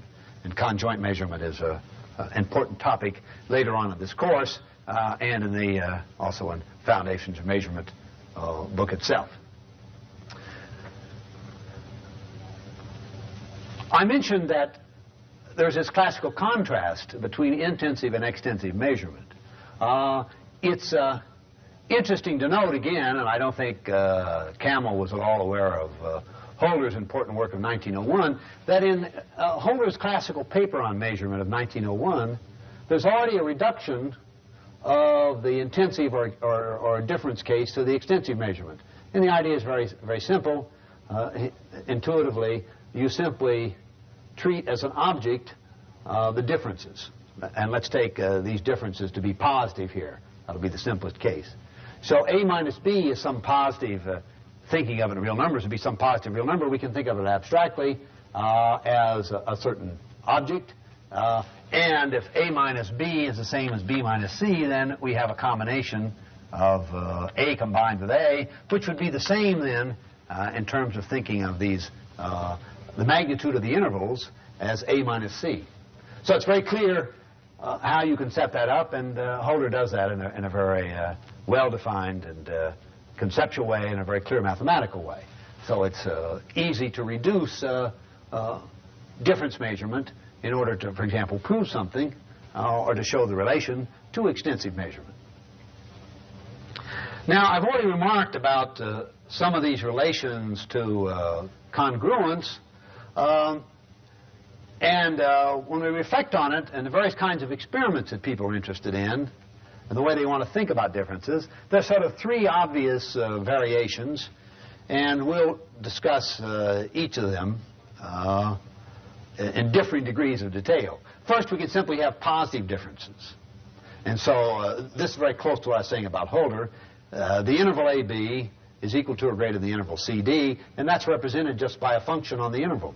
Psi of AB, psi being a real-valued function into the positive reals, phi of AB equal to or greater than phi of CD. And here we may, I said positive because we might only permit, as we will initially, the formation of intervals when this is positive. So we don't have the interval AA. If we had AA, then that would be we would have psi also being non-negative. Now, those positive differences are a natural thing. A second thing, algebraic differences, the sort of thing I mentioned a minute ago. Here we do take account of the algebraic sign. And the third one, which is closest to congruence, in the case of congruence, it is exactly the absolute difference. In other words, we don't have naturally in geometry a direction that would give us algebraic difference. It's an important thing to note. The algebraic difference relation corresponds to having the natural ordering on the real numbers. But it's an important fact about, say, the geometry of the plane or any higher dimension, taking the Euclidean case, that no non-trivial binary relation can be defined. So in particular, we don't have any natural ordering relation. So we don't have, in the geometric case, the natural analog of algebraic differences. What we do have in the, or in that sense, a natural analog of positive differences. What we do have in the geometric case is absolute differences. And it's this case of absolute difference that corresponds most closely to the way we think of congruence in geometry. And the only generalization here is, instead of simply taking equivalence, is to permit the inequality. It's rather interesting that it is so standard to take congruence in geometry, we forget how natural it is to take the slightly more general relation. In the case of different studies and the kind of applications in various experiments, etc., it's useful to have the inequality. Now, the program here is to discuss, in decreasing the scale, these three cases. So we'll start with the positive difference case. And what we want to do is give axioms from which we can prove a standard representation theorem and uniqueness theorem. And so let's take a look at the axioms for positive difference. Now, first, in terms of the primitive concepts, we start with a non-empty set A of objects. Could be tones, depends on the application. Could be preference cases. There are any one of many different kinds of interpretations we would make in different sciences and for different experimental or empirical purposes. We then have a non-empty subset, A starred, of the Cartesian product of A with itself. Notice that this is a primitive concept because it's a non-empty subset. It's not the whole of the Cartesian product. Because, for example, we don't want the intervals that reflect negative differences. That is, if AB is positive, BA would be negative. We're not going to permit BA to be in A starred. We also aren't going to permit an A starred AA. That is the case that would be 0. And then we have the usual ordering relation on A starred. The axioms we want to look at a bit because they are like some of those in the case of extensive measurement, but naturally they have some characteristic differences because we have a different setup. For example, what is important to note here in terms of what I said earlier about intensive and extensive measurement, we don't have any operation here. We only have an ordering relation, but that ordering relation is sufficient. The first axiom is just that we have a weak ordering of A starred. And the second axiom, the rest of the axioms have a very simple meaning when we draw a picture. And the axioms look a little more complicated than they are because due to the fact that A starred doesn't include all pairs, we always have to postulate the necessary pairs or an A starred for the axiom to make sense. The second axiom, I guess I can draw the picture right here.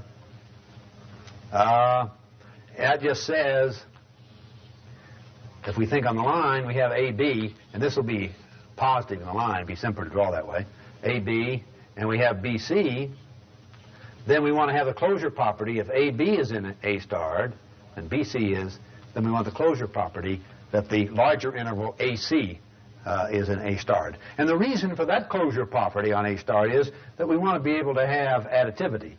Intuitively, this axiom says that we have closure in A starred under addition of adjacent intervals.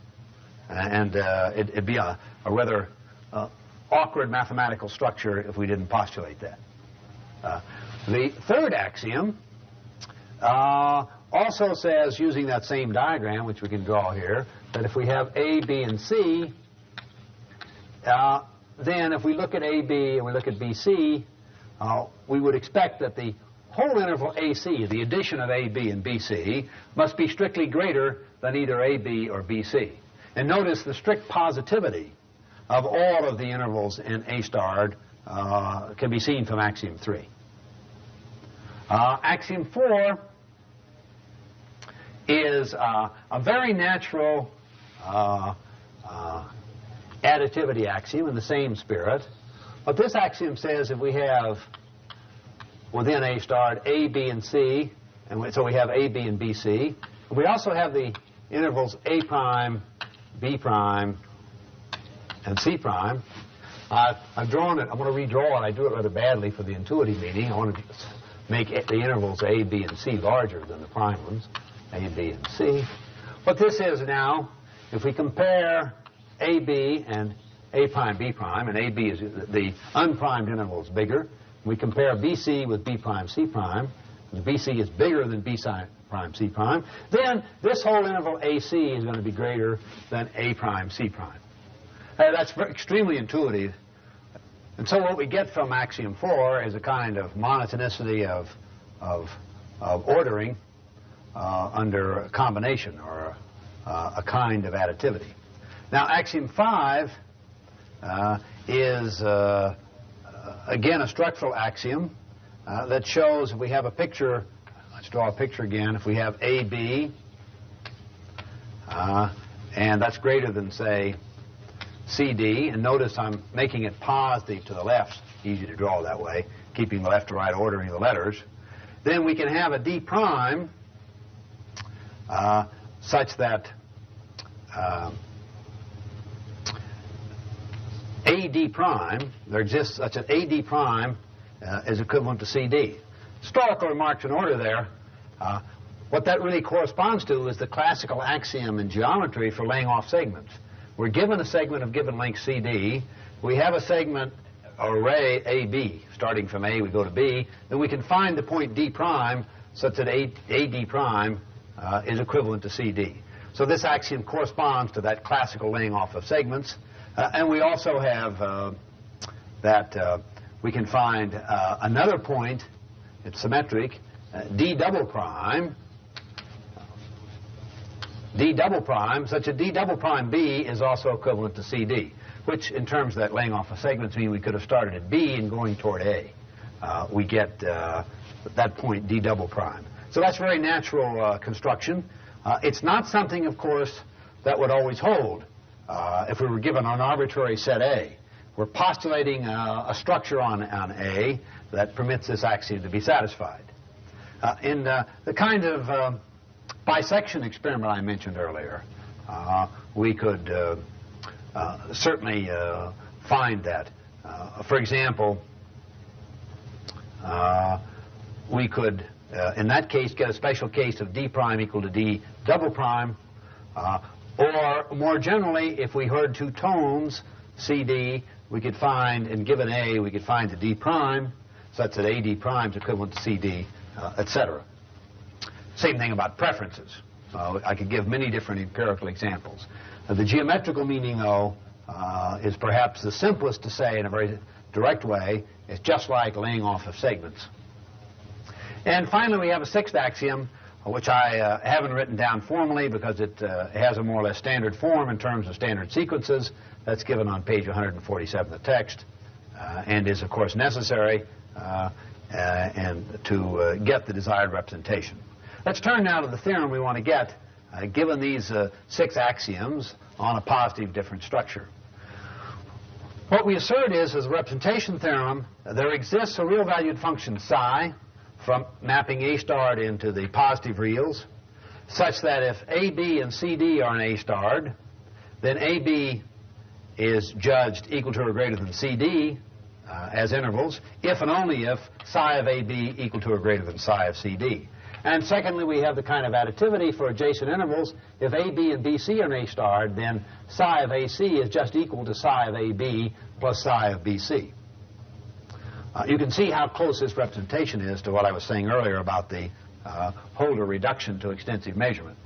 The uniqueness part of the proof then, or the uniqueness theorem, rather, the uniqueness theorem asserts that psi is unique up to a ratio scale, or up to a similarity transformation.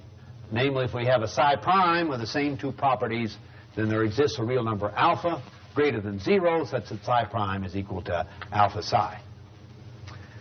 And second part now of the theorem that strengthens the structure but is important in terms of getting a real valued function on the individual objects. Moreover, if for every A and B in A, that is the original set of objects A, and A not equal to B, we either have AB or BA and A starred. So it means that A starred is now a complete ordering and not a partial ordering. Then there exists a real valued function phi from A, not A starred, from A into the reals such that psi of AB equals 5A minus 5B. And secondly, relative to this psi, if we have any other such phi prime, then that must be equal to phi plus beta.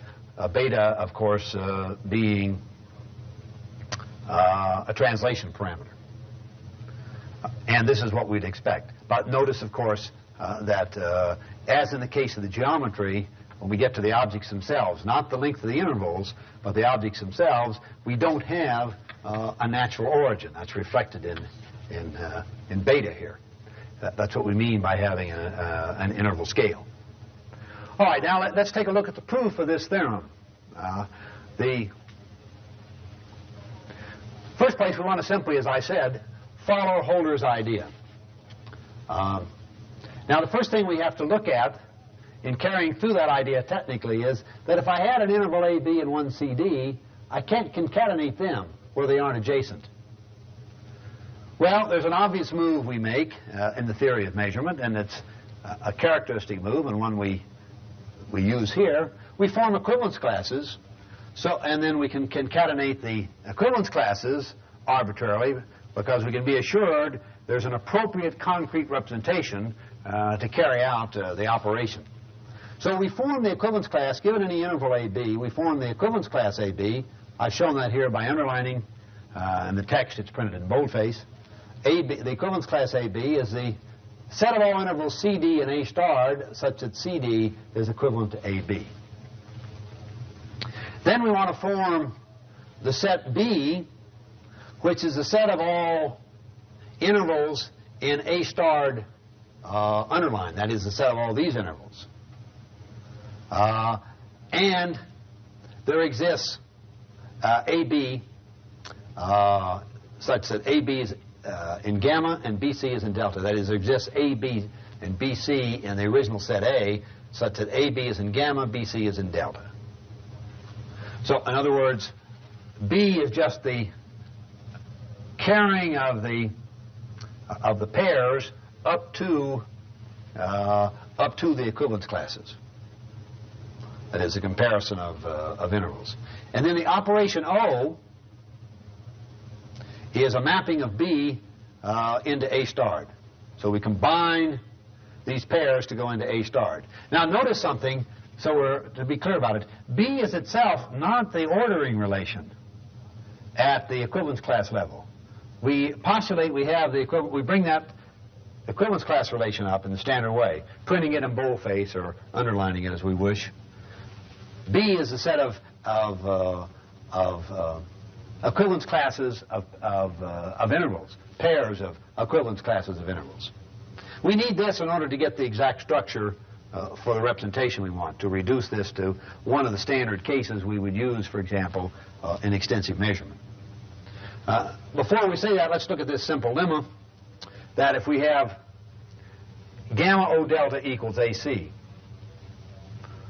and notice gamma now is an equivalence class of intervals, delta is an equivalence class of intervals, and by the way we define it here, we have this concatenation. Then there exists a B and A that just gives us AB equal gamma and BC equal delta. And that's obvious from the construction.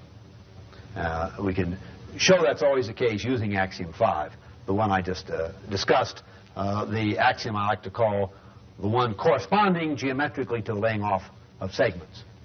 All right, now what we want to show in the basic proof that'll get us the function psi, the real valued function psi, is now to take this structure we've defined, A starred, the ordering on A starred equivalence classes, and the ordering, which I would put boldface like that, B and the concatenation. That structure we want to show as just an Archimedean, regular, positive, ordered local semigroup. Now that's just definition 2.2. And if you go back to 2.2, that's in Chapter 2, Definition 2, there are 8 axioms that we need to satisfy. And we'll make a quick review of those axioms.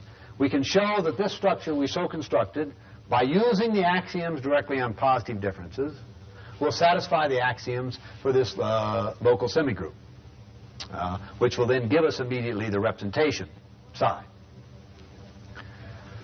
First, we have to have a simple order. Well, as a characteristic move, when we take equivalence classes, and we start with a weak order, we get a simple order under the equivalence class structure. So that's direct to satisfy axiom 1. Axiom 2 is that we want a monotone closure of B, which says is that if we have gamma delta in B, gamma is greater than gamma prime, delta greater than delta prime, then gamma prime delta prime must be in B. And that's easy to construct from the axioms we've got for positive difference. I won't, maybe I'll say something about it. Let's take the case where gamma equals AB, and where gamma is equivalent to gamma prime, there's no problem. Let's take gamma strictly greater than gamma prime. So we choose a B prime, which we can, such that AB prime, B prime B is an A starred.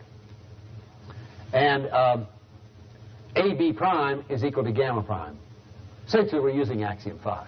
So the picture looks like this. We have AB and BC. Now we can choose this B prime. But once we've chosen that B prime, it's easy to show, as the picture shows, that B prime C is at least as great, B prime C is at least as great as BC as an interval.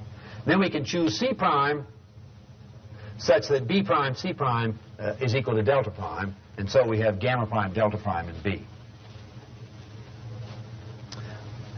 Axiom 3 and 4 for these local semigroups, monotonicity, and that follows immediately from axiom 4. Remember, axiom 4 is a kind of monotonicity under addition of intervals of the ordering relation. Addition, I should say, of adjacent intervals. So that comes from axiom 4, which I do a picture. Here's the axiom, and there's the picture. Remember, we have AB greater than A prime B prime, BC greater than B prime C prime, then AC greater than A prime C prime. Axiom 5 is to show that the operation of concatenation we defined is associative. That's straightforward, and I won't say much more about it. Easy to show from the construction. Positivity, well, we already have positivity of the intervals from looking directly at axiom 3, namely that any interval that we get from 3 easily, every interval is positive. And regularity, again, regularity means here the postulating of the kind of objects to give us these equivalences we get with D prime and D double prime. So regularity, which is axiom 7, comes directly from axiom 5 for positive differences. And finally, axiom 8, which I haven't written down here, is of course the standard Archimedean axiom for the local semigroups, and we can show that the Archimedean axiom for positive differences gives us, in the structure of this local semigroup, a satisfaction of that axiom. So what we've done, and it's a characteristic move always when we can do it, we reduce one of these proofs. Instead of starting from scratch, we reduce one to something already proved, as we've done here. Having done that, it then follows at once that the function psi we posited, remember, psi is a real valued function that preserves the order on the intervals and has this property of addition of adjacent intervals. Such a function psi then exists immediately from the known theorem for the local semigroup satisfying definition 2.2. The next thing now we want to look at very quickly to finish this is the construction of the function phi. Let's turn to that. So to finish the proof, we define phi in terms of psi as follows. We pick an a sub 0 that intuitively will have the assignment, the number 0 to it. So phi of a equals psi of a0, that is at the interval a to a0, if a0 is positive, that is an a starred. Phi of a is 0 if, of course, a is identical to a0, and phi of a is minus or the negative of the value of psi of A0 if A0A is positive, that is, A0A is an A star. And then it's straightforward to show, as it's done in detail in the chapter, that 5A has the expected properties. Let's now turn to the second case of differences, the case of algebraic differences. Here the primitives are simpler because we have the relation hold for all pairs. So we just have a non-empty set A and then an ordering relation on the Cartesian product of A with itself. The axioms are also simpler because we don't have to guarantee this being an A starred that we had in the case of positive differences. The axioms of the three cases discussed in detail in the chapter, positive structures, algebraic differences, and absolute differences, the axioms certainly are the simplest for the algebraic differences. The first axiom is, as before, just the weak ordering of the pairs, that is, of the differences, the algebraic differences, under the binary relation, the familiar axiom. The second axiom catches the essential algebraic character, namely, if the interval AB is equal to or greater than CD, then DC is equal to or greater than BA. And notice how simple that is algebraically. So algebraically, we have A minus B equal to or greater than C minus D. Then we have immediately that D minus C is equal to or greater than B minus A. Just multiplying through by -1 and reversing the inequality in the familiar fashion. So that's just the meaning of axiom 2. Axiom 3, well, that's just our monotonicity axiom for positive differences that we discussed earlier in the same form. If AB, the interval AB, is at least as great as A prime B prime, and BC is at least as great as B prime C prime, then putting AB and BC together, we get an interval AC, which is at least as great or greater than A prime C prime. And axiom 4 is just the regularity axiom we discussed ahead for positive differences with the obvious minor changes. If we have AB interval is at least as great as CD, which is at least as great as the null interval, AA, then we have D prime, D double prime, such that we can find AD prime equivalent to CD equivalent to D prime B. And I drew a picture for that in discussing positive differences. And finally, axiom 5, we have the Archimedean axiom that I'm not stating explicitly. But notice we just have 5 axioms here, and they have a very simple form. I might say these axioms result from several that have been given in the literature, the history of the various axioms for algebraic differences is stated, and this represents, I think, essentially about as simple a set of axioms as we can expect to get for the general case. Now, the representation theorem is then slightly different. We want to go directly, we don't have a function psi, we want to go directly to a phi on the individuals in A, individual objects. So there exists a real valued function phi on A such that the interval AB is equal to or greater than CD if and only if phi of A minus phi B equal to or greater than phi C minus phi of D. That's the change we'd expect for algebraic differences. The uniqueness, phi is unique up to a positive linear transformation. That is, the 0 point is arbitrary and the unit is arbitrary. Now, the proof of this representation theorem, once we have the proof for positive differences, is very straightforward. The idea is completely simple. The complete details are given in the chapter. Let's be clear about the idea. We reduce an algebraic difference structure to a positive difference structure and show that the axioms for positive difference structures are satisfied in this reduced version. So we want to define first A starred. AB is an A starred if and only if AB is strictly greater than AA, the null interval. And we restrict the ordering relation to the ordering relation starred is just the restriction of the ordering relation for algebraic differences to A starred. And then we define a set of equivalent objects. A, B are equivalent.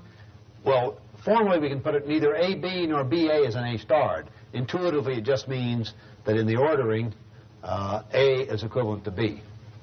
where we now define in the natural way for algebraic differences from the weak ordering for the differences we define a natural way using this null interval. We define the ordering on objects. So that's intuitively the content of E.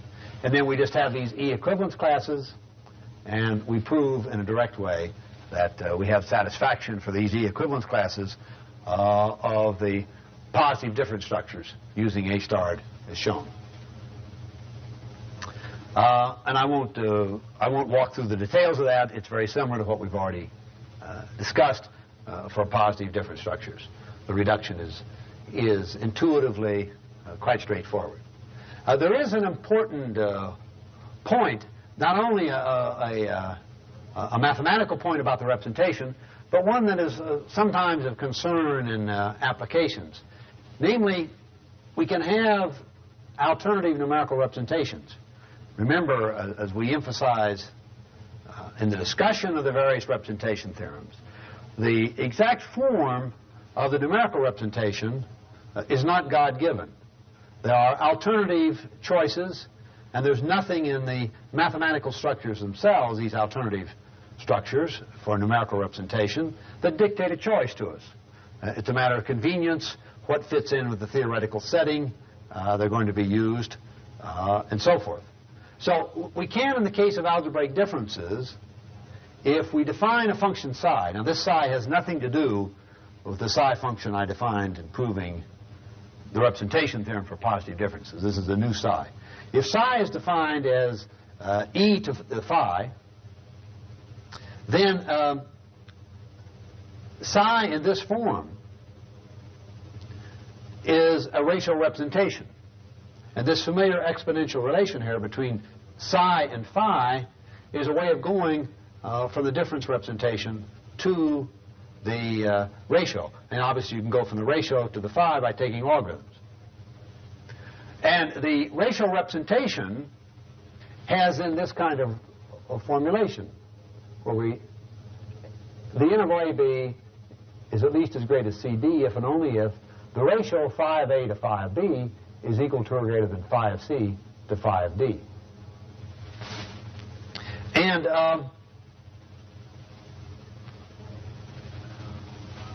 of course, phi and psi aren't at all linear transformations of each other. That's obviously being exponential. And I want to come back to that now by considering an elementary special case that puts in particularly interesting focus how we think about phi and psi. And that's the case where we don't satisfy the general axioms here, but we have a weaker structure for algebraic differences that has some applications. It's been used, was used, for example, more than 20 years ago by my colleagues and myself in some experiments on utility differences. That is, when we go to finite structure of algebraic differences, but we have equal spacing. So we think of the objects as being spaced in the ordering this way. So intuitively, this interval, each atomic interval, is equal to every other. Now, to formally express this equality of atomic intervals, we have this notion of a successor relation J.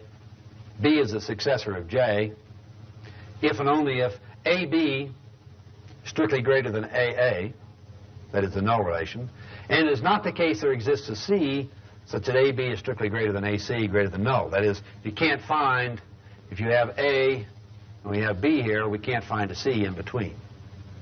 So that way to read that is A precedes B in the ordering, immediately precedes, or B is the immediate successor of A. We'll see how we use that axiom. All right, now our axioms, the first three axioms are just what we had before. We have a weak order. We have a finite set A now in the same ordering relation. Axiom 2 is just as I discussed earlier. Axiom 3 is just as I discussed earlier. Let's remember what 2 and 3 are. Axiom 2 is just algebraic axiom. If AB at least as great as CD, then reversing sign, DC is at least as great as BA.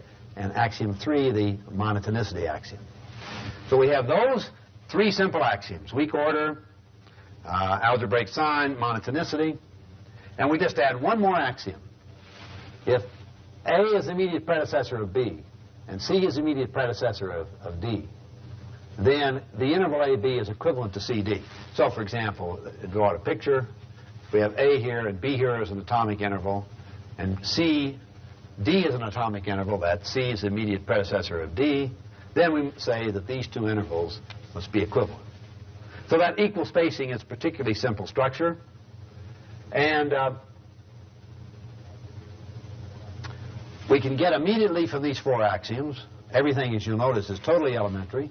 Because of the finiteness, no Archimedean axiom is needed. We can get a similar representation of a function phi, unique up to linear transformation. Now, interesting question, which way do we want to represent those equal differences? In terms of ratios or in terms of differences? And I think our choice, and we see it particularly vividly here in this very simple equal spacing structure, our choice as to whether to have a difference representation, a numerical difference or a numerical ratio, will depend on the framework of application. And I might say probably as much as anything, if we're dealing in an area where there isn't an extensive theoretical development, then it will be chosen, that is, the representation as a difference structure or as a ratio structure will be chosen depending on what the history of usage has been in this particular area's study, as, for example, in many cases in psychophysics. Now, the third case of differences, the case of absolute differences, I won't state the axioms because the axioms, the flavor of the axioms are similar. There have to be technical differences. An interesting aspect of the axioms that are given in the chapter for absolute difference is that only the Cartesian product of A itself and the relation is required. And in the earlier discussions, for example, by Holder and in the early axiomatization by myself and Winnett, we also, because of having absolute differences, we also added an ordering relation on A. So, and it was shown by Kramps and Tversky that this ordering on A is not needed, that you can construct, if you're a little clever about it, you can construct from this ordering of the absolute differences an ordering on A cross, from the ordering on A cross A, we can construct a difference, an ordering on A itself. And the details of that are gone through rather carefully in the chapter, and I won't discuss that and the resulting axioms in this lecture. I think in many ways, when you look at the various axioms, it's quite clear that the nicest axioms in the sense, as an axiomatic structure are those for algebraic differences. But in many applications, we're really interested in either positive differences or absolute differences. Moreover, as remarked, absolute differences are the difference structures that correspond to the classical case of congruence, and also they're close to the idea of distance for an arbitrary metric space. So that from a geometrical standpoint, even though the axioms are more complicated, the absolute differences represent the natural concept.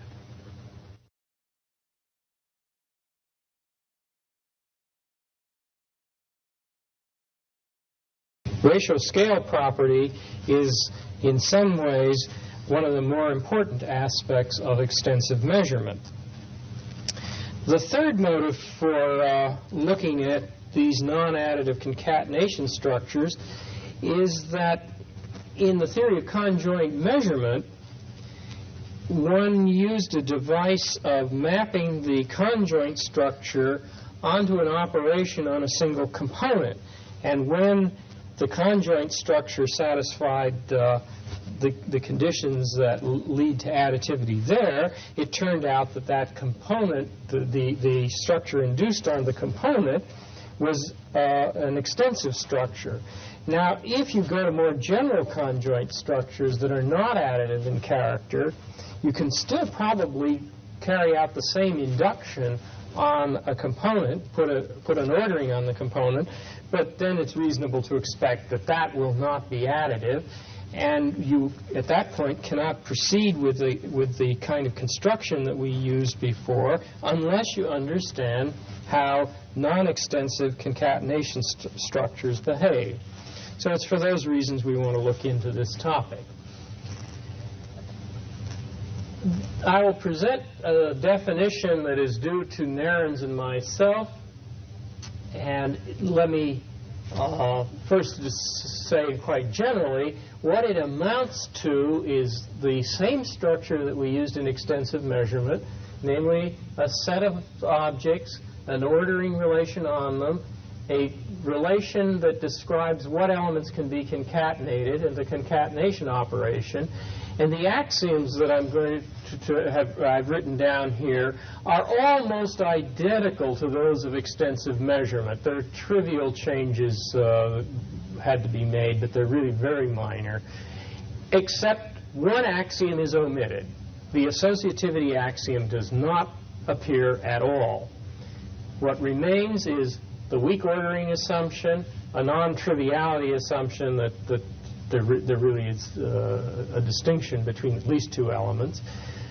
Local definability, recall that if A and B can be concatenated and C is less than A and D is less than B, then the postulate is that C and D can also be concatenated. That's pretty much the same, a slightly different formulation than we used in the theory of extensive measurement. It's the same idea. Monotonicity, when concatenation can occur, is as before. Restricted solvability is almost the same. It's a little bit stronger because in extensive measurement we used a weak inequality here, and here we're asking for a strict inequality. Excuse me. Positivity is as before, and the Archimedean property is as before. We again state that the standard sequence is defined inductively as NA is n minus 1 copies of A concatenated with A. Now there is a point to be made here, and that is that when you don't have associativity, there are lots and lots of different possible definitions of what you mean by a standard sequence. This is only one particular definition, because you see, it matters without associativity. It matters whether I'm talking about this or whether I'm talking about this, and so on. These are all maybe different in this structure because associativity doesn't hold. It means you cannot throw away those parentheses. You've got to do things in the order indicated. However, it turns out that it is sufficient to state the Archimedean property for one particular definition of a standard sequence, and this is the one we will use. So everything is as before, except associativity is dropped.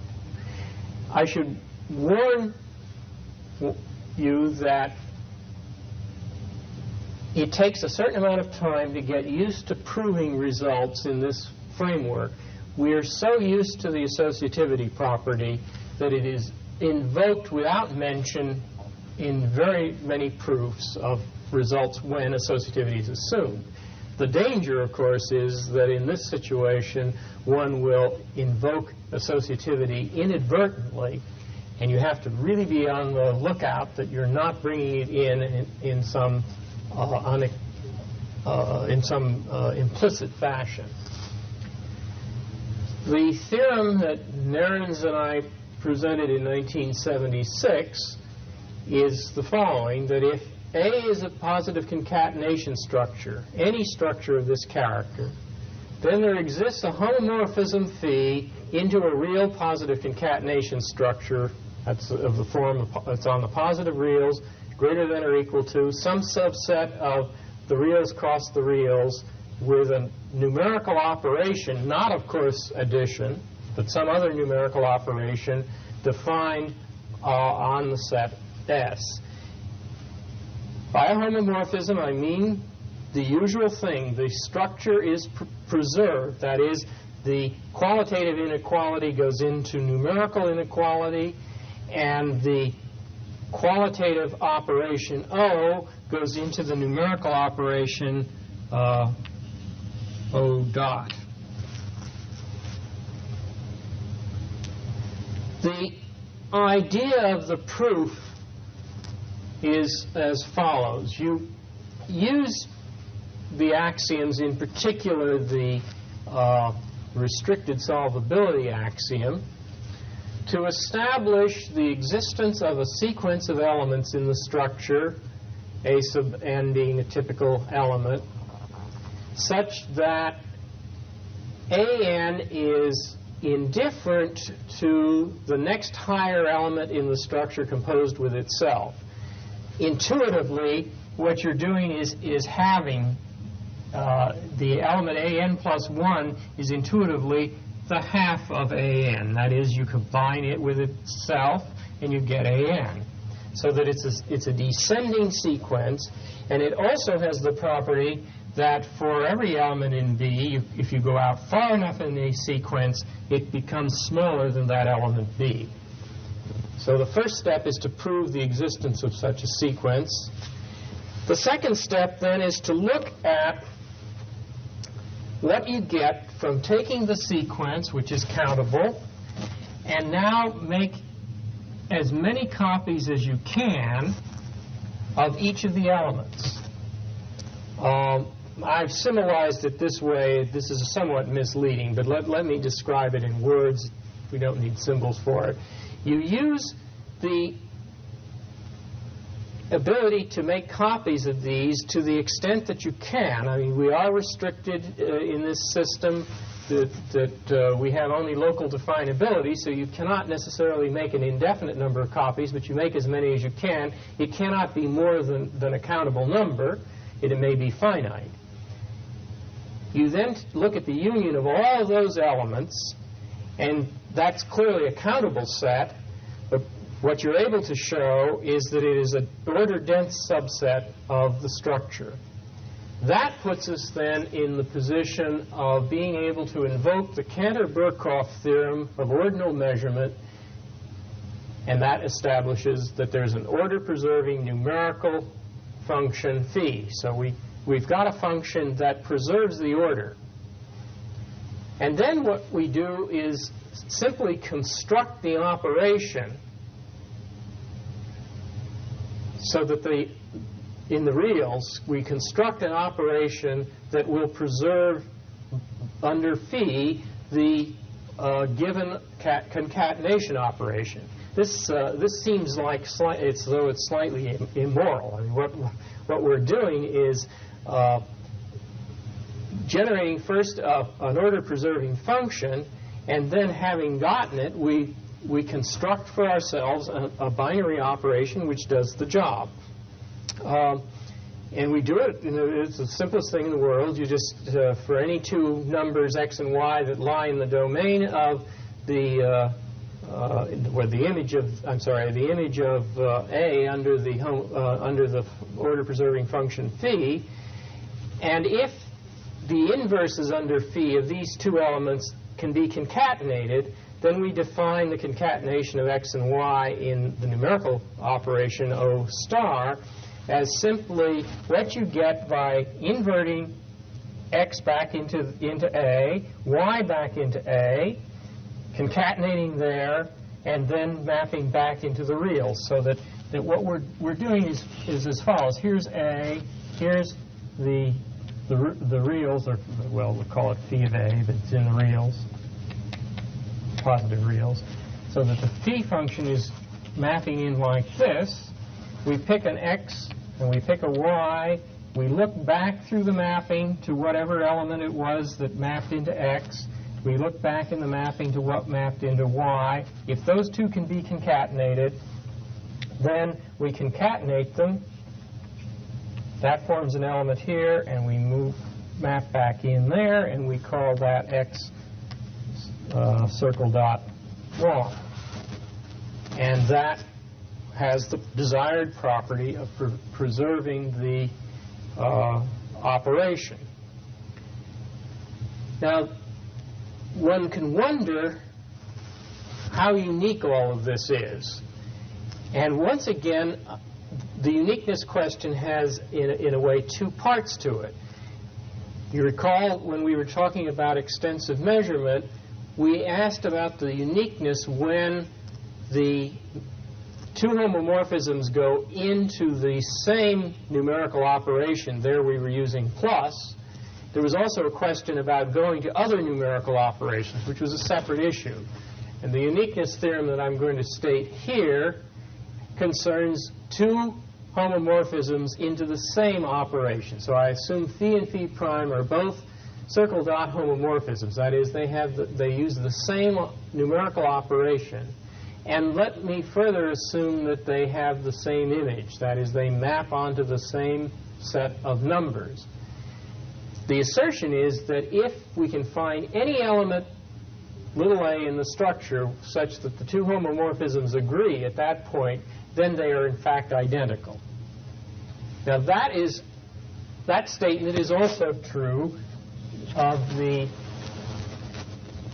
homomorphisms in extensive measurement. We didn't formulate the axiom, or the uniqueness result that way. What we said was that any two homomorphisms into the additive reals differed only by a positive constant. But if we then add the assumption that they agree at some point, that forces that positive constant to be 1, in which case they're identical. So that this form of uniqueness followed from the other one. Now, what this form of uniqueness doesn't do is to tell you, if you have two homomorphisms into the same operation that don't agree at a point, how they relate to one another. And we're going to want to come back to that question, although we'll only deal with it in somewhat restricted domains. To get at that question, it turns out that the concept of an automorphism of a structure is quite critical. An automorphism, intuitively, is a mapping of the structure onto itself that preserves all of its properties. That is, the structure, if it has an automorphism other than the identity, it means that the structure exhibits certain symmetries, that that you can look at it and through the automorphism, and everything looks the same, even though you've mapped different points into every point into a different point. The formal definition is as follows. It's a function from A into A that is 1-to-1 and onto. It preserves the order, and moreover, it preserves the operation. That is, theta of AOB goes into theta AO theta of B. So it looks like a homomorphism of the structure into itself, but it's stronger than a homomorphism because it's 1-to-1 and onto, which makes it an isomorphism. So what we're saying is an isomorphism of the structure with itself is called an automorphism.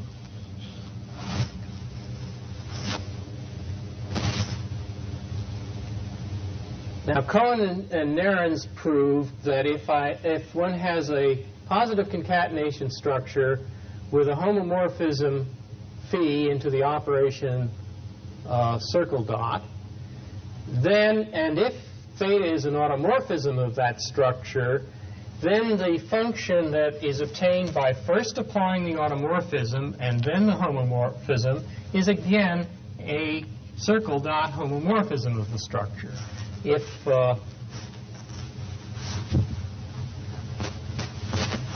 graphically, if this is A and this is the reals with the operation circle dot on it, you have the homomorphism phi, and you have in A mapping an automorphism theta.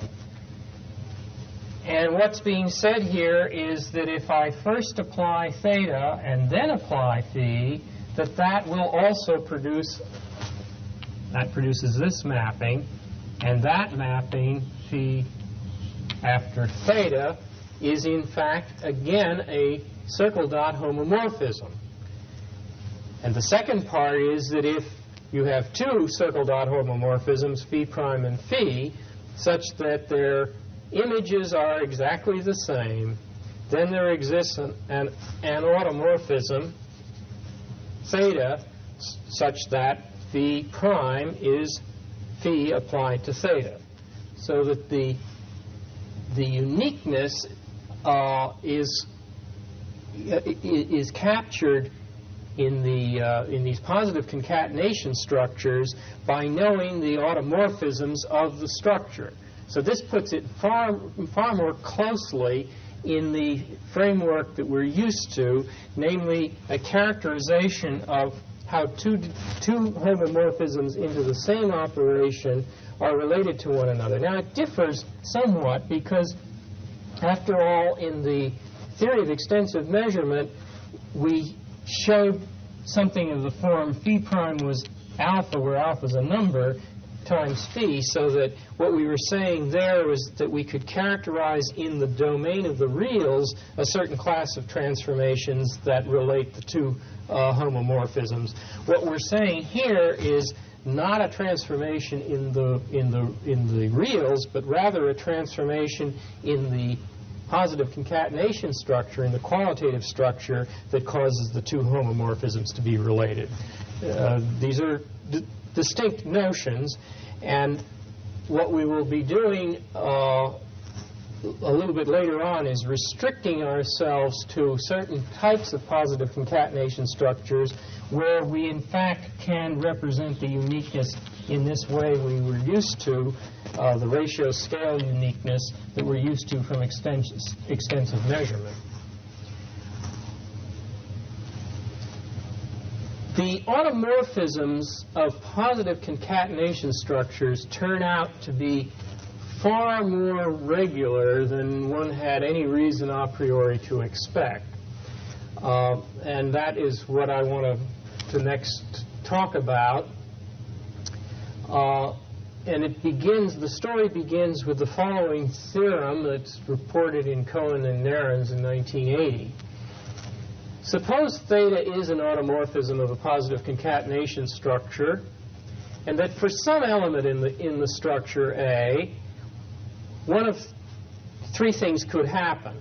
Either the automorphism maps A into itself, or it maps A into something that is larger than A, qualitatively larger, or into something that is qualitatively smaller. The remarkable thing is that if it maps A into itself, then one can prove that theta must be the identity homomorphism. If it maps it into something larger than A, then for every element in the structure, the automorphism maps it into something larger. And if it maps it into something smaller for one element, then for all elements, it maps it into something smaller. So that there's an enormous regularity vis-a-vis the ordering relation. We will now make use of that regularity in the following fashion. Let G denote the set of all the automorphisms of a positive concatenation structure, and let star denote function composition. That is to say, eta star theta applied to the element A is equal to theta applied to A and then eta applied to that element. And on this set G of automorphisms, we define an ordering relation, which I'll denote by the same symbol as the order in the concatenation structure, but with a prime. And I'll say that automorphism theta is at least as large as automorphism eta if and only if, for some A, theta A is at least as large as eta of A. And by the fact that inverses of automorphisms exist, this becomes the statement eta inverse theta of A is greater than A.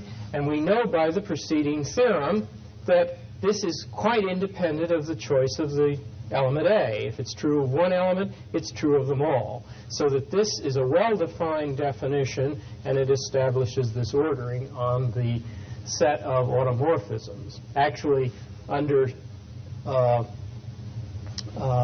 function composition, the set of automorphisms is well known to form a group. That is, the identity map is the identity element of the group, and there are inverses for every automorphism because they're one-to-one and onto functions.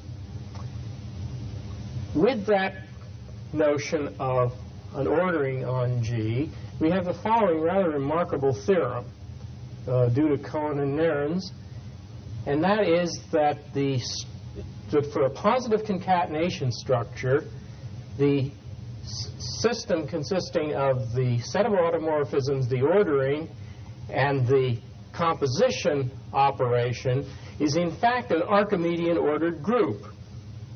Moreover, if there is at least one automorphism other than the identity, that is, if the automorphism group is non-trivial, then the operation in the positive concatenation structure must be defined on all possible pairs of elements. That is to say, it must be a closed operation. So the gist of this theorem, given that now that we know that we're getting an Archimedean ordered group, is that the automorphisms have to be isomorphic to a subgroup of the additive reals. That's what Holder's theorem tells us. Now, there's one thing that's very important to understand about this theorem. What it is saying is if the automorphisms exist, then they're very regular, which must in turn mean that the positive concatenation structure itself has a great deal of regularity about it. On the other hand, one of the possibilities for certain of the positive concatenation structures is that the set of automorphisms has only one element, namely the identity element, in which case then this theorem has no force at all. The structure of the set of automorphisms is trivial. It's simply the identity automorphism, and there is really no constraint being established. So that what we have is the following situation. The positive concatenation structures can be divided into two sets. Those that have non-trivial automorphism groups, which must of necessity then be highly regular structures because of this theorem, and those that have only the identity automorphism, which structures are undoubtedly fairly irregular, and we don't really know anything about them. At the present time, there is, as far as I know, no results available about the positive concatenation structures that have only the trivial automorphism group. The remainder of the discussion in this lecture will be concerned with certain of the ones that have non-trivial automorphism groups. Now let me sketch the proof of this theorem. There's only one part of it that's the least bit tricky. The establishing that it's a group is, it's well known and it's very easy to establish. The monotonicity property is also very easy to establish, and the only real question is whether the group is Archimedean. And to show that, one can proceed as follows. Let iota stand for the identity automorphism and select an automorphism that is greater than the identity. This is on the assumption that there is an automorphism different from the identity. If you happen to pick the one that's less than it, then take the inverse of it, and that will be greater. Now, suppose it is true that the Archimedean property fails. That is, that we can find some automorphism such that it is strictly greater than theta applied to itself n times successively, and I'll denote that as theta to the n. So that theta to the n means theta applied to theta to the n minus 1. Suppose we have an automorphism that exceeds that for every n. That's what a violation of the Archimedean property would be in this in this group of automorphisms. Now select an element in A. We know that because by hypothesis theta is greater than iota, it means theta of A is greater than iota of A, which in turn is equal to A. So by restricted solvability in the positive concatenation structure, we can find a B such that theta of A is strictly greater than AOB. Now notice if I apply theta to this inequality, I have theta applied to theta of A is greater than theta applied to AOB because order is preserved under the automorphism. And this, of course, is theta of A, O theta of B. And on the right, the left-hand side is theta squared of A. Repeat that over and over again, and by induction you see that you have theta to the nth of A is strictly greater than theta to the n minus 1 of A concatenated with theta to the n minus 1 of B. By theorem 4, we know that since theta of A is greater than A, that same relationship holds with B replacing A for any B, so this holds. So now taking this relation, we have that written down here. We easily see by induction on this that theta of n minus 1 of B is greater than B, so we can replace that by that using monotonicity. And on working an induction hypothesis that theta to the n of A is greater than NB, the induction hypothesis gives us that this is greater than that, and that, of course, by the definition of NB combines to that, proving that theta to the n of A is greater than NB for all n. Since by hypothesis we had taken the zeta automorphism to be greater than theta to the n for all n, we conclude then from this that zeta to the A is greater than NB for all n, which is a contradiction in the original positive concatenation structure, a contradiction of the Archimedean axiom. But since we've assumed the Archimedean axiom, this means whatever led us to this it must be false, and what led us to this, of course, was the assumption that the Archimedean axiom was not holding in the group of automorphisms. And so that proves the theorem 5, that we're dealing with an Archimedean-ordered group of automorphisms. All right, now I want to turn to the question of the class of positive concatenation structures that wind up having a representation that looks like a ratio scale.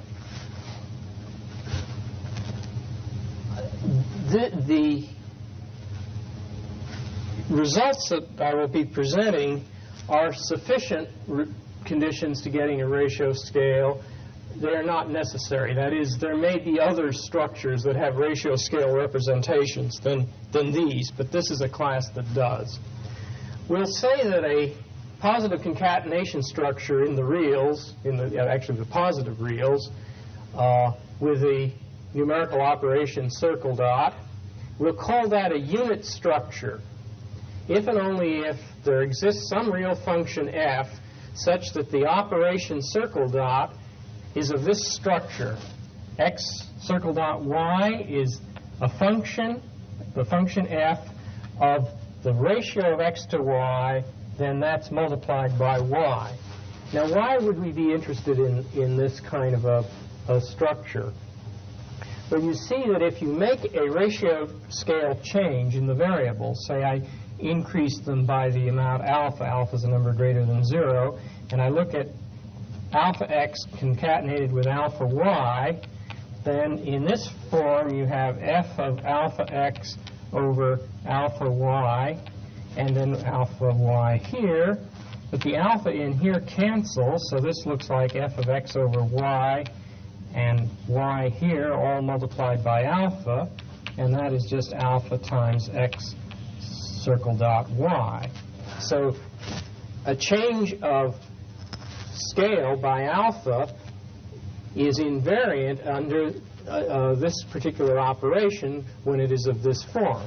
Now we know, for instance, that the additive cases of this character, if we're dealing with additivity, that can be written as x over y plus 1 times y. And that's of this general form. But there are, of course, many other unit representations than additivity. In fact, for every real-valued function, actually I mean real increasing function,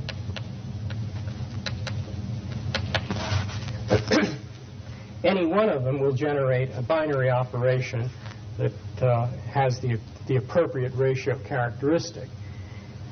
Now the question is, what positive concatenation structures have this kind of a representation?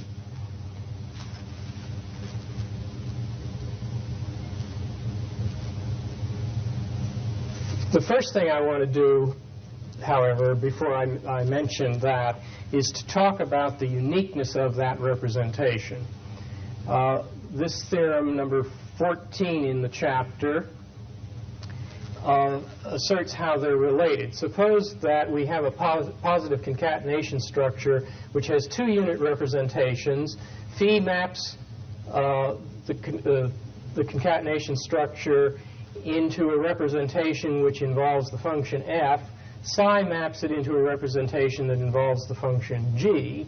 The assertion then is that they're related in the following fashion. There are two positive constants, alpha and gamma, such that phi is a power transformation of psi, and f and g are related in the following fashion. F of x is equal to g of x raised to the power 1 over alpha, and then g itself raised to the power alpha. So that characterizes how they relate to one another.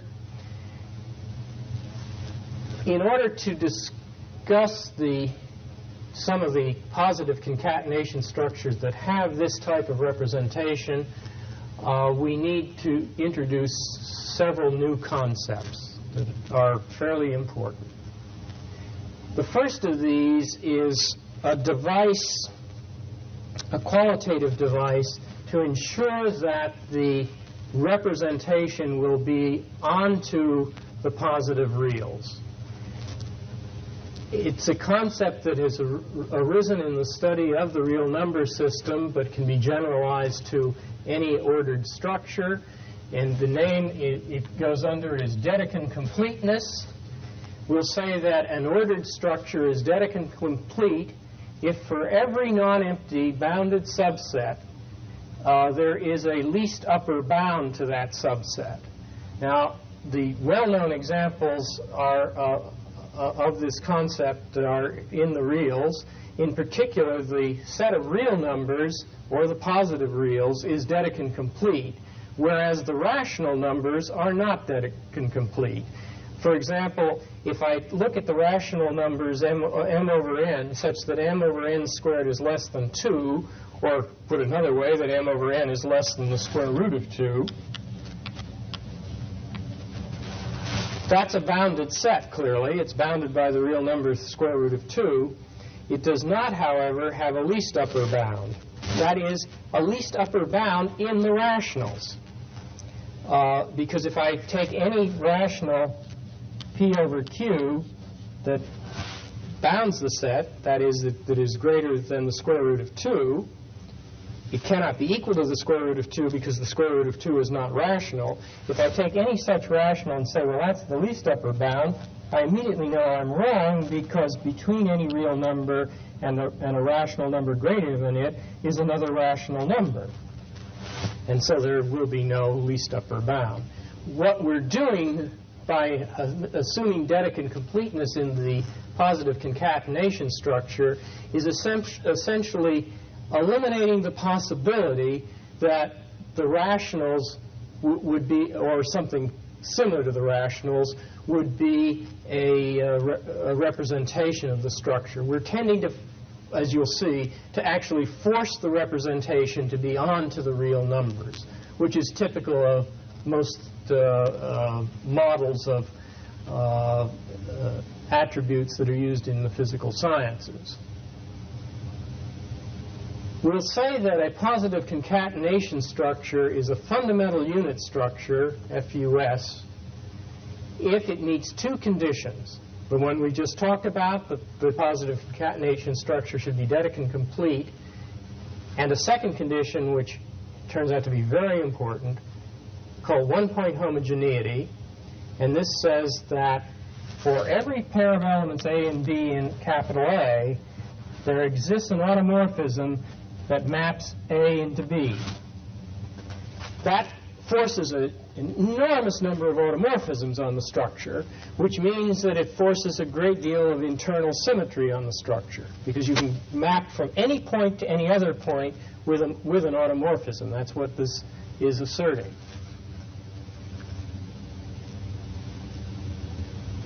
The resulting theorem is that if we're dealing with a fundamental unit structure, then it has a unit representation in which the mapping into the reals is actually onto the reals, and it is also a ratio scale. So this is a generalization of extensive measurement in that it ends up with a ratio scale.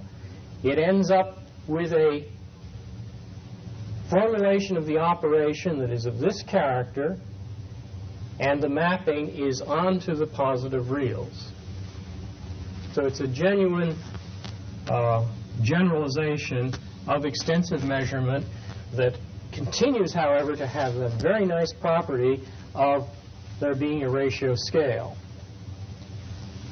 Now, the important added constraint beyond the conditions of a positive concatenation structure, the important constraint is that we're dealing with a structure that satisfies one-point homogeneity. And it seems desirable to attempt to understand what that means a little bit better. And there is a theorem that in the presence of Dedekind completeness and positive concatenation structure gives two alternative characterizations of what one means by one-point homogeneity.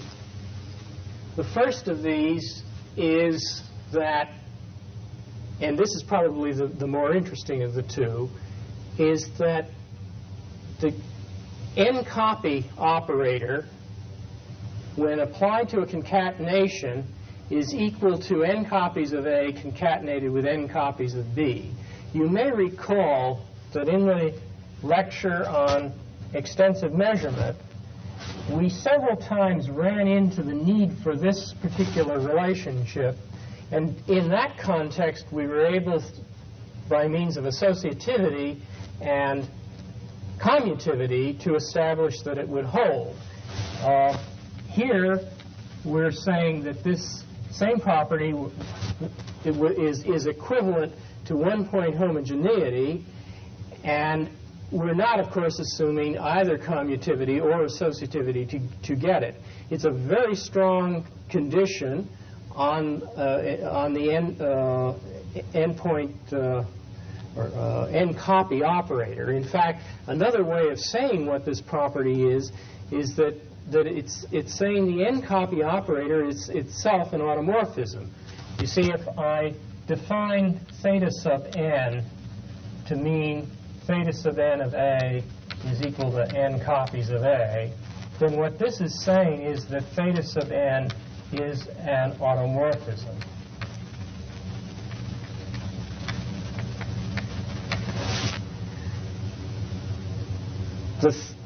An alternative way of characterizing one-point homogeneity is to say that the group of automorphisms is dense. That is, that we cannot choose a single automorphism and say that all of the other automorphisms are formed by simply making function composition of theta on itself. That they're not generated in a discrete fashion as this would be. This forces the automorphism group through Holder's theorem to avoid looking like the rationals. Rather, it looks like the subgroup of the reals that is not the rationals.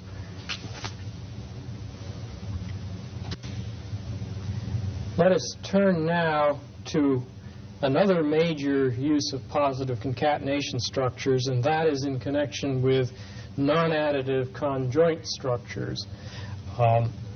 You recall that in the work on additive conjoint measurement, we induced an operation on the first component that carried the information about the nature of the ordering over the Cartesian product and allowed us to use, in the simplest case, to use Holder's theorem, and in the more complicated case of restricted solvability, we had to use the theorem about the additive representation of extensive structures with a partial operation. Now what I want to do is talk to you about far more general conjoint structures and ask whether we can do the same kind of thing as we did in the additive case. The more general definition that we will use is the following. We again have a Cartesian product. Incidentally, the notation in this chapter is changed. Before we used A1 cross A2. Here I'm using A cross P. An ordering relation on the Cartesian product and two distinguished elements, A0 in the first coordinate and P0 in the second coordinate. And we'll call that a conjoint structure that is A-solvable relative to A0, P0, which is a form of restricted solvability. We're not asking for nearly as much solvability as we tended to in the previous additive cases. We're having special solvability relative to these elements. The conditions are, again, that we're dealing with a weak order. No surprise there. We're assuming independence. No surprise there. The solvability is just that is necessary to define an operation on the first coordinate. And it's just as it was in the additive case, a mapping from the first coordinate to the second called pi, mapping zeta from the Cartesian product to the first coordinate, and they are defined in the following fashion. The pi of A is that element in the second coordinate which, coupled with the zero element A0 on the first coordinate, exactly matches A on the first coordinate with the zero element P0 on the second coordinate. And zeta of AP is that element in the first coordinate which, coupled with the P0, exactly matches AP. So it's a way of taking the pair AP and placing it in something that is equivalent to it entirely in the first coordinate. We also require a density assumption that is fairly weak, namely that if we hold the second coordinate at P0 and A is strictly larger than B, then we're able to find something in the second coordinate that places the value BP right between these two. And finally, of course, there's an Archimedean axiom. It's the usual version, and I won't specify it in detail. Now, exactly as in the case of the additive conjoint case, we define the operation on the first coordinate. I'll here call it star sub A. And it's exactly the same definition as before. We wrote it this way previously. A star sub A B is that element that is, when associated with the zero element of the second coordinate, is balanced by A and the image of B in the second coordinate. Or another way of stating it is that it is equal to the zeta function applied to A and pi of B0. It's exactly the same definition. I shall let script I of A be the system that consists of the base set A, the induced ordering on that first coordinate, and the operation just induced. If A plus is the positive elements positive relative to this artificial zero element or distinguished element that we've assumed exists, then I'll use as script IA plus the restriction of I sub A to the positive elements. And the theorem, I've combined two theorems into one here.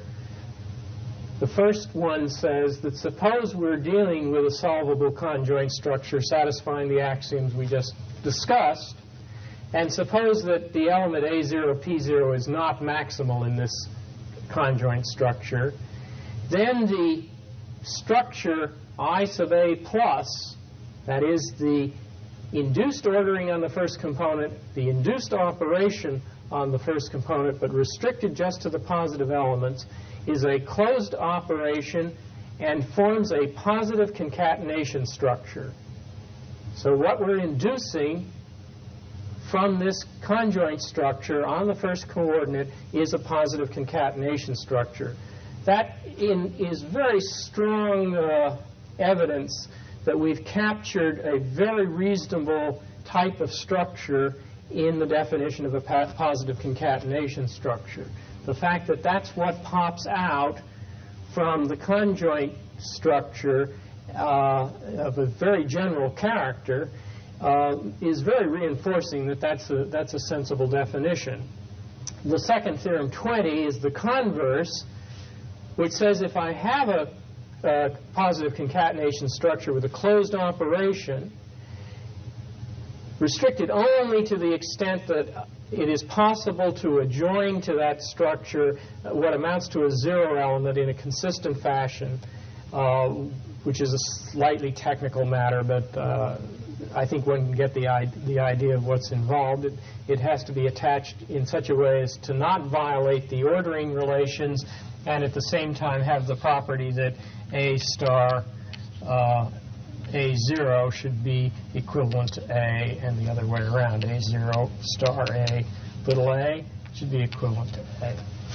If the positive concatenation structure admits that adding of a zero, then one can construct a conjoint structure whose induced structure, induced as I've described over here, is in fact isomorphic to the given positive concatenation structure.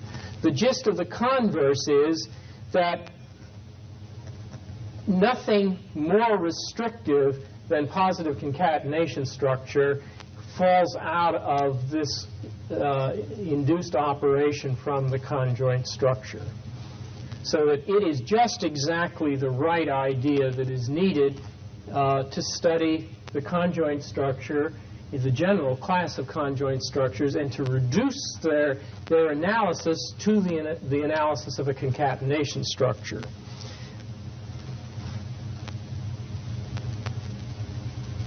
The next, well, let me go to there's a corollary then to this theorem, which you would anticipate, since we know that we can represent positive concatenation structures in the reals with some sort of a binary numerical operation. The fact that we're getting those kinds of structures out of the conjoint structure strongly suggests that we ought to be able to give a numerical representation of an arbitrary conjoint structure. And the corollary reads that if A0, P0 is a minimal element of the conjoint structure, then we can find a mapping of the first coordinate, phi, of the first coordinate into the reals, mapping psi of the second coordinate into the reals, and a binary numerical operation, which I'll again denote as circle dot, such that three things are true. The minimal elements map into zero.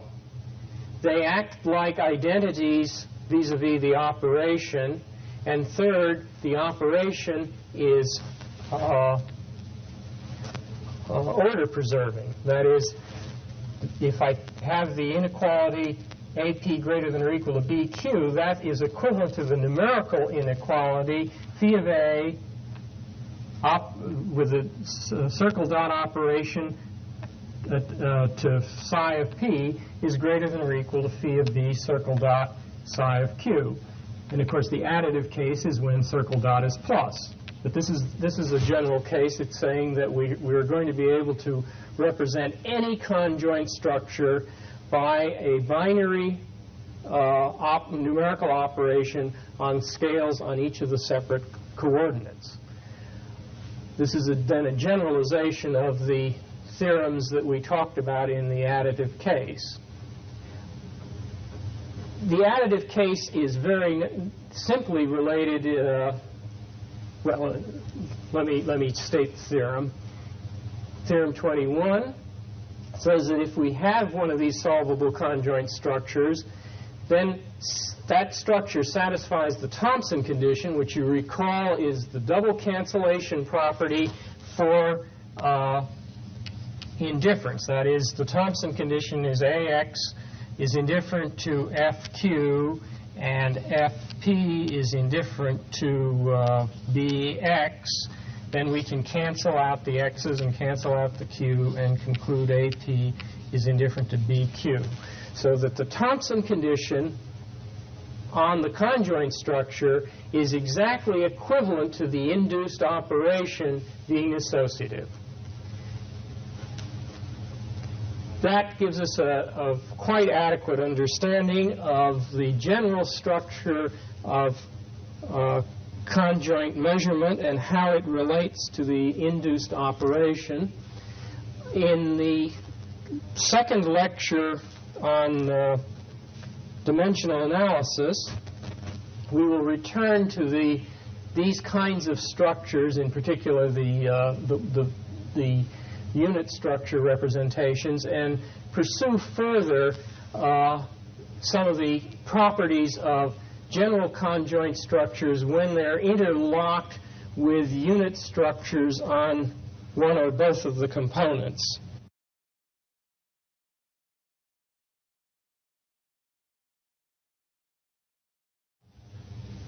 This lecture focuses on Chapter 5 of Foundations of Measurement. The title of that chapter is Probability Representations. There is a great deal more material in the chapter than can be covered in a single lecture. I'll concentrate on the foundational elements and the most general considerations. Many of the details will not be covered, and one needs to go to the chapter to uncover those. This chapter deals with a fundamental problem in the theory of measurement, a problem, as we shall see, that is closely related to the foundations of probability. I'll come to that in a moment. I want to begin with some preliminaries. These preliminaries in probability theory, elementary probability theory, will be familiar to many of you, but in order to have a frame of reference we can refer to and to review the concepts for those who have not seen them recently, we'll begin with these elementary preliminaries. To start with, we say that if we have a non-empty set X and a non-empty family of subsets of X, script E, we then say that E is an algebra of sets on X if and only if for any two sets A and B in the family E, the closure of the complement of A is in E, and the union of A and B is in E. Now notice what those two conditions just say. That in order for a family of sets, subsets of X really, to be an algebra of sets, two closure conditions have to be satisfied. One closure condition is that if a set is in the family, its complement is in the family, and the second is that the union of any two sets must be in the family. It's very easy to show that other things we then expect follow about the closure of E. For example, X itself must be in E. Remember, E is non-empty, so if we take any set A in E, its complements in E, we take A union the complement of A, that's X itself, then that must be in E, and so forth. And the complement of X is the empty set, so the empty set has to be in E. So we know always that both X, that is the whole set or the whole space, as we'll say, and the empty set have to be in E. The elements of E we'll call events. and we'll want to talk about the probability of events. Technically, we say that E is a sigma algebra of sets. Sometimes we'll say a sigma algebra of events if E is closed not only under finite unions, but under countable unions. So that if there's a countable sequence of sets, the union of that countable collection is itself in E. It's important to note here that there are other ways of talking about the fundamental objects to which we attach probability. There is a long history of talking about propositions, for example. But since the work of Kolmogorov on the foundations of probability in the early 1930s, it's been especially the case that the formal theory of probability is formulated in terms of events, where events are regarded as sets of possible outcomes. Another way of talking about the set X is X represents the set of possible outcomes, and then elements of E represent events. They're subsets representing sets of possible outcomes, and that's the characteristic of an event. For example, if we flip a coin 2 times, then we would have, we can put it right up here, I think, we would have 4 possible outcomes. Heads, heads, heads, tails, tails, heads, tails, tails. And that set of 4 elements would be X. Now, the event of getting a head on the first flip would have been the possible outcomes, HH and HT. And, of course, A is a subset of X. Most of you will be familiar with that concept of event.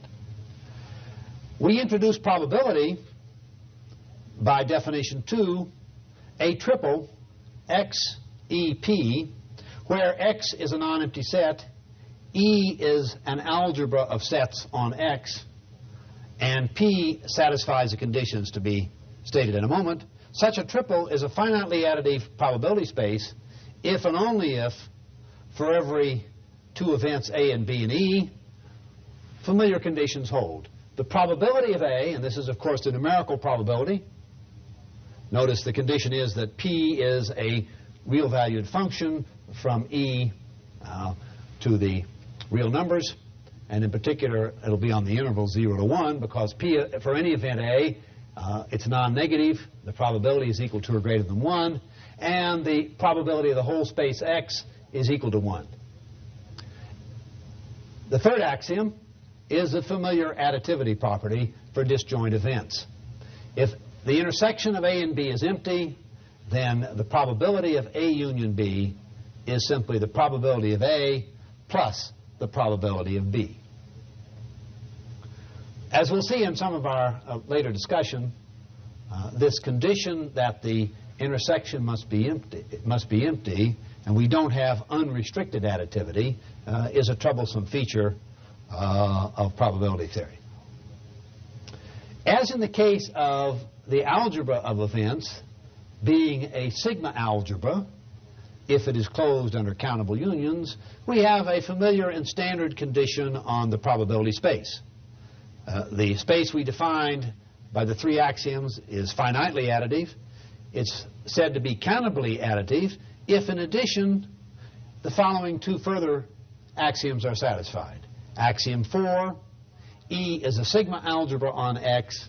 Axiom 5, if we have a sequence of events in E such that they're pairwise disjoint, that is, A sub I intersected A sub j is empty for I n equal to j, then the probability of the union of the sequence is equal to the sum of the elements, where, in general here, the sequence is infinite.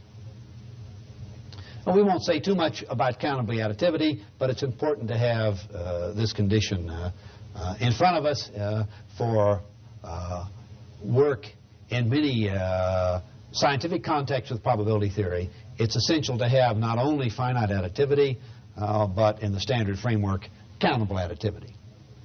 Now, these are preliminaries that'll be familiar to most of you, and are concepts that we'll want to refer to again and again. The measurement problem, or the measurement approach to probability, now consists of the following. We have a qualitative relation, which we'll write in the usual way, and read A is at least as probable as B. Now, there can be various interpretations of this qualitative relation that we're going to study. One is it could simply be we make judgments of A being at least as probable as B when the relative frequency of A is at least as great as B numerically.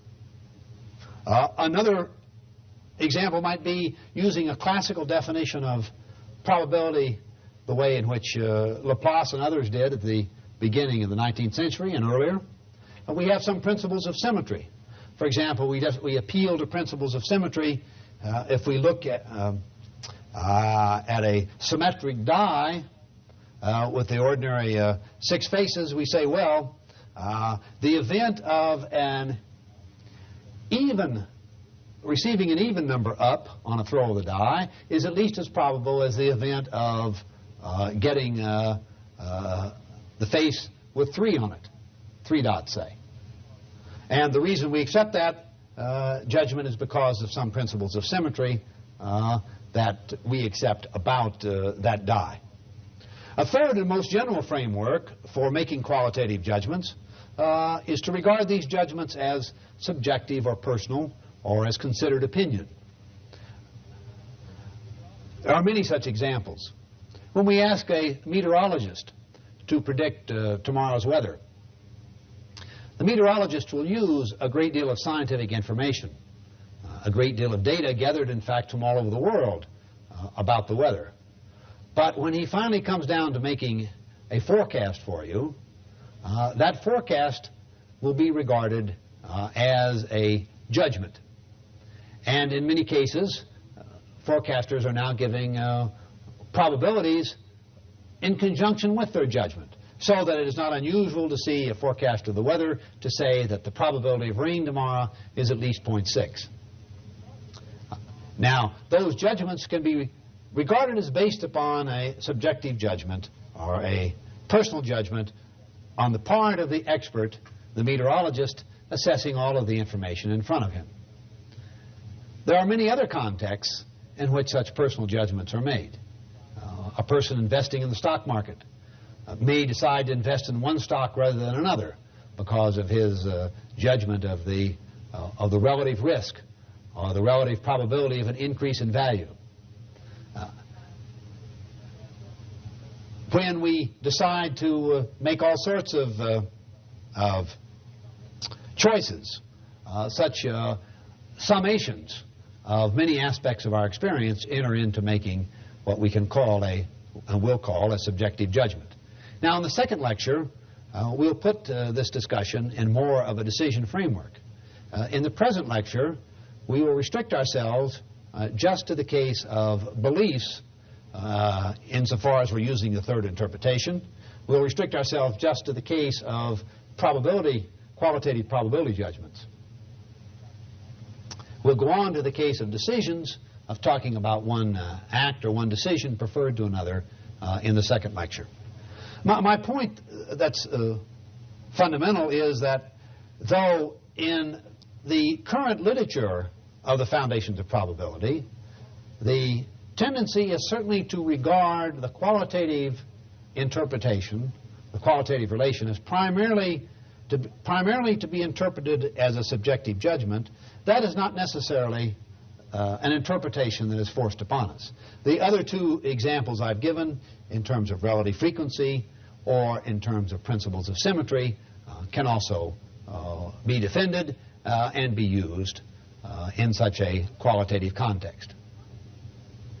Now, however we finally make that interpretation of the qualitative judgment, the fundamental representation problem is straightforward and is independent of the particular interpretation we give of the qualitative relation.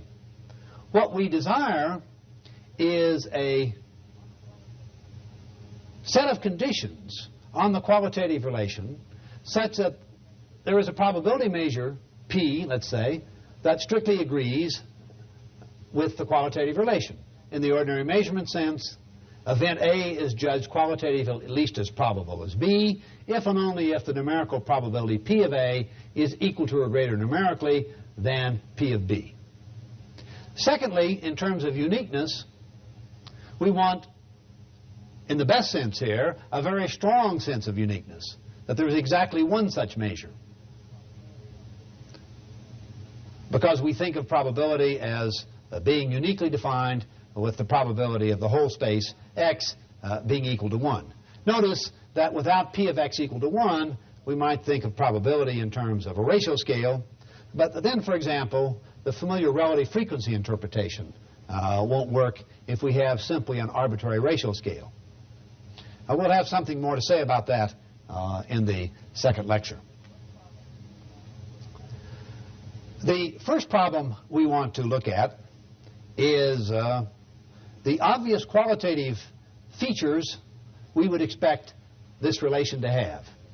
And the axioms that we'll look at are essentially due to Di Finetti, Bruno Di Finetti, the Italian statistician and probabilist who has done much fundamental work in this area over the last half century, really.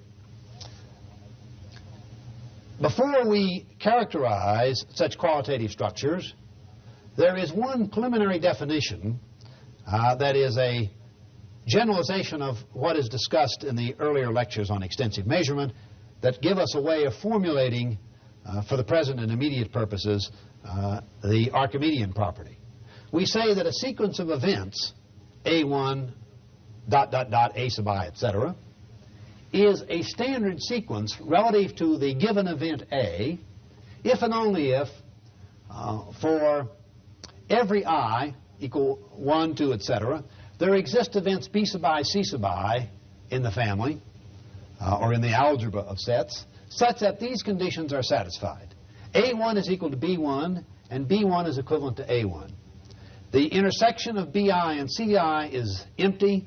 BI is equivalent to AI. CI is equivalent to AI. And AI plus 1 is equal to BI union CI. Intuitively now, with that in front of us, we want to get a closer and more intuitive interpretation of exactly what this means. If you remember our earlier discussion, AI plus 1 corresponds to I plus 1 disjoint copies of A. So as we go along, I plus 1 builds up and represents the union of these disjoint copies of A. Intuitively, we could write it this way. I plus 1 is equivalent to I plus 1 copies of A. Now, in the case of math, we often write it that way here. We haven't given a direct interpretation of this, but this is the way we would think of it. I plus 1 times A, meaning I plus 1 copies of A, where those copies are disjoint. Now, there is one misprint over here in the definition we want to be careful about. C sub I in condition 4 should be equivalent to A and not to A sub I. The point of B sub I and C sub I is that A accumulates these disjoint copies, and C sub I adds another disjoint copy. So that's the way the mechanism works. B sub I corresponds to A sub I here, and then C sub I adds the new disjoint copy to give us AI plus 1. That's straightforward, and I don't want to spend too much time on it. There's a detailed discussion of this in Chapter 5, and that discussion follows the earlier discussions of standard sequences. Now, with that preliminary concept of standard sequence out of the way, we're in a position to define what we mean by a structure of qualitative probability, following this early work of Di Finetti. And we say that a triple X, E, at least as probable as relation, whereas usual X is a non-empty set, our probability space, and E is a algebra of sets or an algebra of events. We say that such a triple is a structure of qualitative probability if and only if, for any events A, B, C, and D in E, the following three axioms are satisfied. First, the familiar axiom of weak ordering, that the relation at least as probable as is a weak ordering of E. We would expect that so that we can expect transitivity and the judgments of comparison always implied by connectedness. The second axiom, to avoid triviality, that X is strictly more probable than the empty set. Another way of saying this is that X, the certain event, because X must always occur, is strictly more probable than the impossible event, the empty set. And also that any event is at least as probable as the impossible event, the empty set, or the empty event. The third axiom is the qualitative analog of the quantitative axiom of finite addition. If A intersection B and A is equal to A intersection C is equal to the empty set, that is, if A intersection B is empty and A intersection C is empty, then B is at least as probable as C if and only if A union B is at least as probable as A union C. So notice how the additivity is expressed. We have a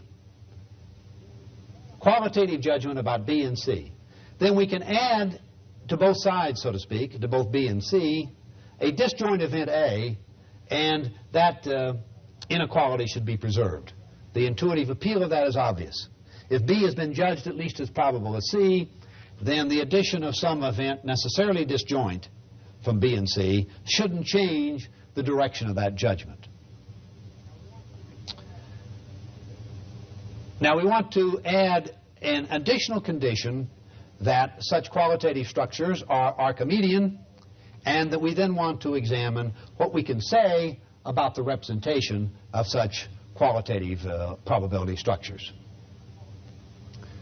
The final axiom for qualitative structures of probability is the Archimedean axiom, which uses the concept of standard sequence just defined. In particular, a qualitative structure is Archimedean if and only if for every event with positive qualitative probability, that is, for every event A strictly greater in probability than the impossible event, any standard sequence relative to A is finite. So it's the finiteness condition on any standard sequence that gives us a way of expressing the Archimedean condition. An important fact about these four axioms for qualitative structures, including the Archimedean axiom, is that they are all necessary.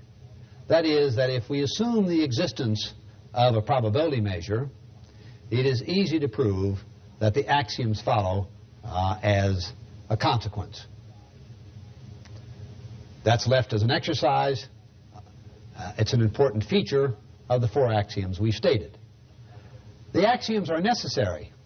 A tougher and in many ways more important and interesting question is, are they sufficient? Or put another way, does every finite structure of qualitative probability have a representation in terms of a probability measure? Notice that with the restriction to finiteness, the Archimedean axiom is automatically satisfied, and we're therefore concerned with the first three axioms. The first three axioms being the axioms that De Finetti stressed as being of importance qualitatively. It was some effort to show that the answer is no. The question was open for several years, and in 1959, Kraft, Pratt, and Seidenberg gave a counterexample. A counterexample in the following sense. They gave an example of a finite qualitative structure satisfying the three axioms, that is a weak order, the condition on the impossible event and the certain event being strictly greater than the impossible event, any event being at least as probable as the impossible event, and the qualitative additivity condition. Those three axioms. They gave an example satisfying those three axioms, but such that no numerical representation could exist. Because it's not obvious how these axioms fail, that is, how one would construct an example that satisfied the axioms but did not have a numerical representation in terms of a probability measure, I think it'll be useful to go through this example. The example consists of a space with 5 atoms. It's easy to show that this is the smallest space. You can't do it with 4 atoms. So X consists of the elements A, B, C, D, and E. We can think of these as intuitively as our 5 possible outcomes. The events, the algebra of sets E, consists simply of all subsets of X. It is all 32. Now, we consider the ordering relation such that first, the 3 inequalities shown here in 1 hold. That the event A, I'll just say A is at least as probable as B and C together. C and D, not at least as probable, I'm sorry, A is strictly more probable than the event BC. The event CD is strictly more probable than AB, and BE strictly more probable than AC. Now, if there does exist a probability measure P, we would have immediately additivity, as shown here. The probability of A from the first inequality should be strictly greater than the probability of P plus the probability of C. From the second inequality, the probability of C plus the probability of D should be greater than the probability of A plus probability of B. And finally, the third one, the probability of B plus the probability of E, greater than the probability of A plus the probability of C. Now, adding these inequalities, these numerical inequalities, and canceling what's common to both sides, we obtain at once the new inequality, the probability of D plus the probability of E is greater than the probability of A plus probability of B plus probability of C. Now, this inequality is important. Notice that it uses all 5 atoms. On the assumption that we have a measure, we can then infer that in the order we must have then this qualitative inequality, namely the event consisting of D and E is strictly more probable than the event consisting of A, B, and C. Now, the trick is to find an ordering satisfying the first 3 inequalities, shown as 1, and violating 2, this consequence. But violating it in such a way that there is no event between DE and the event ABC. So that we can change in the order just this single pair. And so we can now have in the new order the event ABC strictly more probable than DE, and nothing else has changed and nothing else is affected. Well, in that case, because this is a consequence, 2 is a consequence, we've shown that no numerical representation could exist for that order, and yet all the axioms are satisfied. Now, the clever thing, and the Kraft, Pratt, and Seidenberg example, is to give a very clear construction of how this can be done. And let's look at their construction. We'll make an assignment. We won't bother to normalize X because it's easy to work with the integers. It's obvious how to normalize by dividing through. So we choose an epsilon such that epsilon is strictly between 0 and 1/3. And we let the numerical value of the whole space be 16 minus 3 epsilon. And then we make these assignments to the 4 atoms. P of A is 4 minus epsilon. P of B is 1 minus epsilon. P of C is 3 minus epsilon. P of D is strictly 2, and P of E is 6. It's important to note, if you think back to our example, A, B, and C were subtracting off epsilon. For C and D, we're not.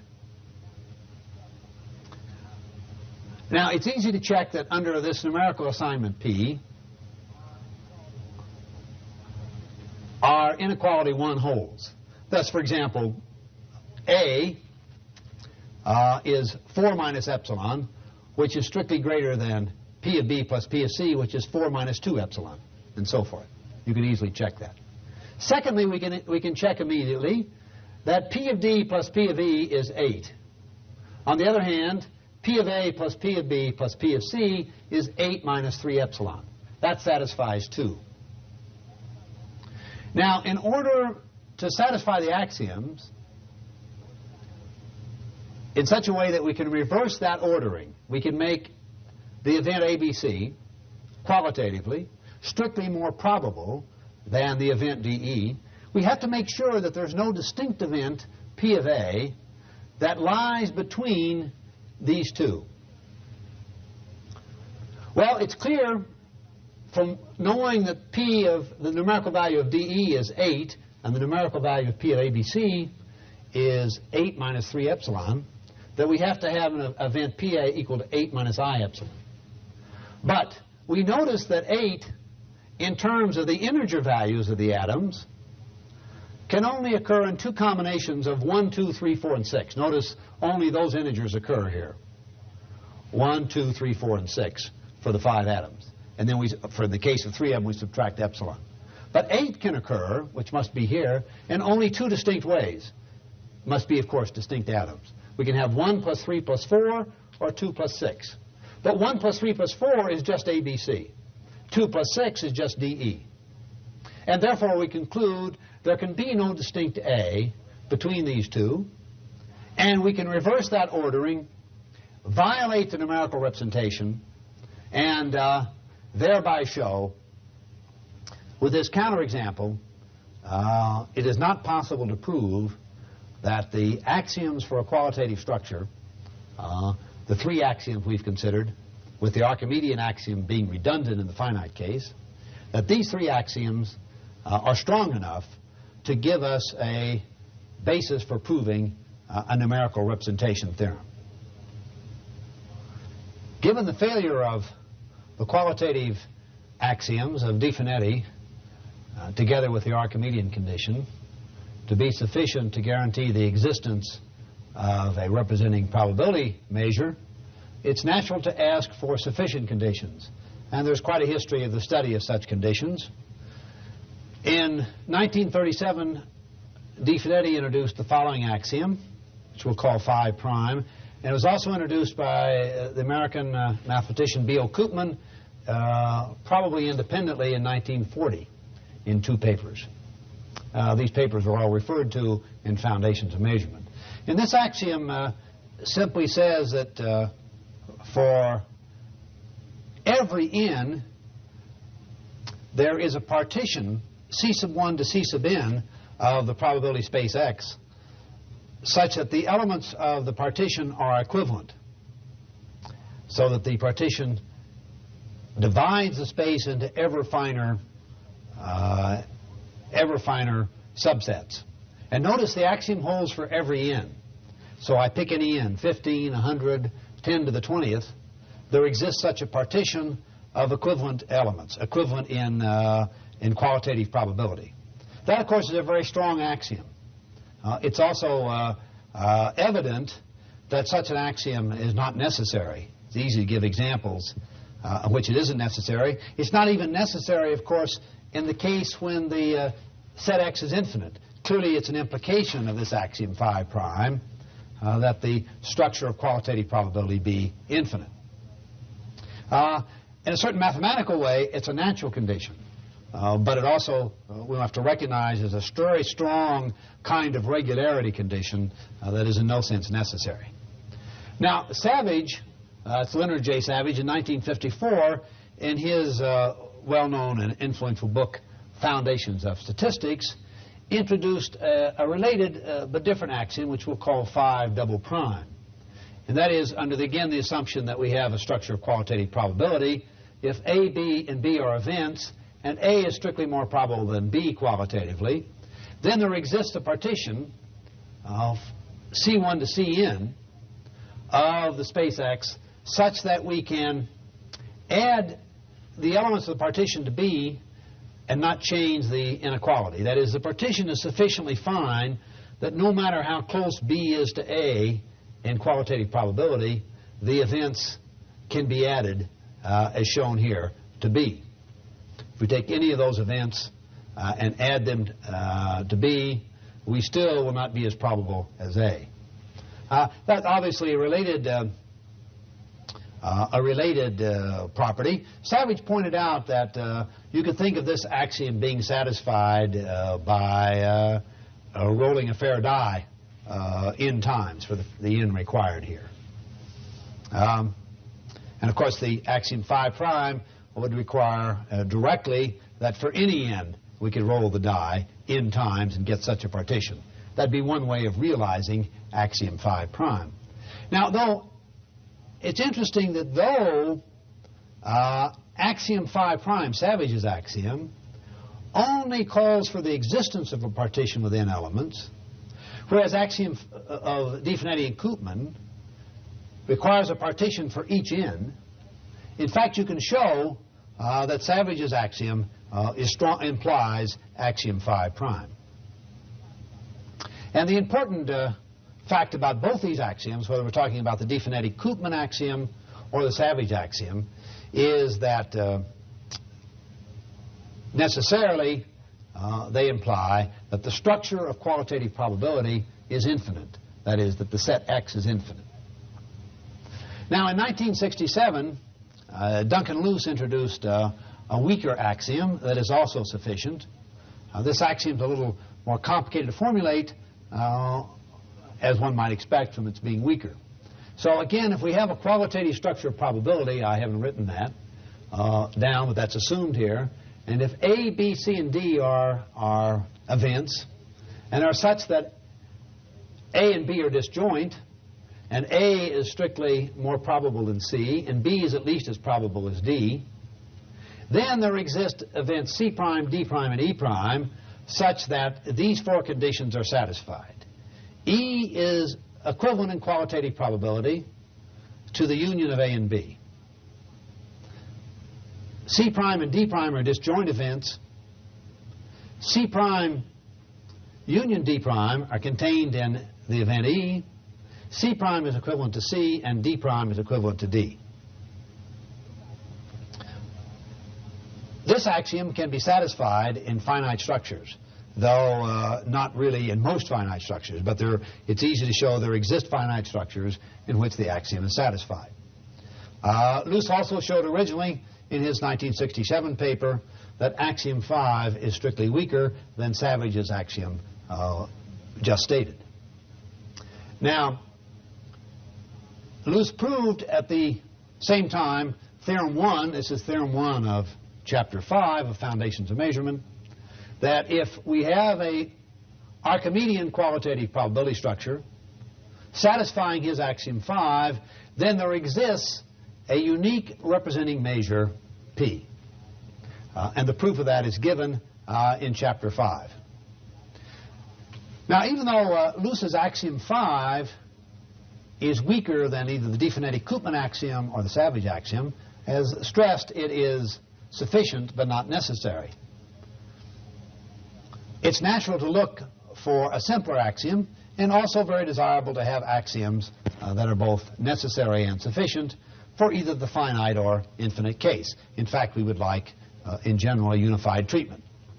Well, since the appearance of Foundations of Measurement in Volume 1 in 1971, Mario Zanotti and I published an approach that gives simple, necessary, and sufficient conditions by an extension of the algebra of events that I want to consider, and importantly, uses very directly the basic theorem on extensive measurement that was stated by Duncan Luce in the first lecture on extensive measurement. Let's discuss what this approach is, because the conditions are very simple and use in a direct way the theory of extensive measurement. The first step is a very simple one. Instead of considering events, we consider the indicator functions of events. Now, what are the indicator functions? The indicator function of event is just a real valued function defined on x such that for each element of x, the value of the function a super I, we'll use I for indicator, a super I is 1 if x is in A, and 0 if x is not in A. That's a familiar concept. Sometimes, by the way, in the older literature, such indicator functions are called characteristic functions. And in fact, in the literature on set theory, they're usually called characteristic functions. In a probability context, we call them more adequately indicator functions because there's a different and important concept of characteristic function in probability theory. Now, if we just use the indicator functions as such, the algebraic structure is just the structure of the events, because there's a direct one-to-one correspondence between the events and the indicator functions.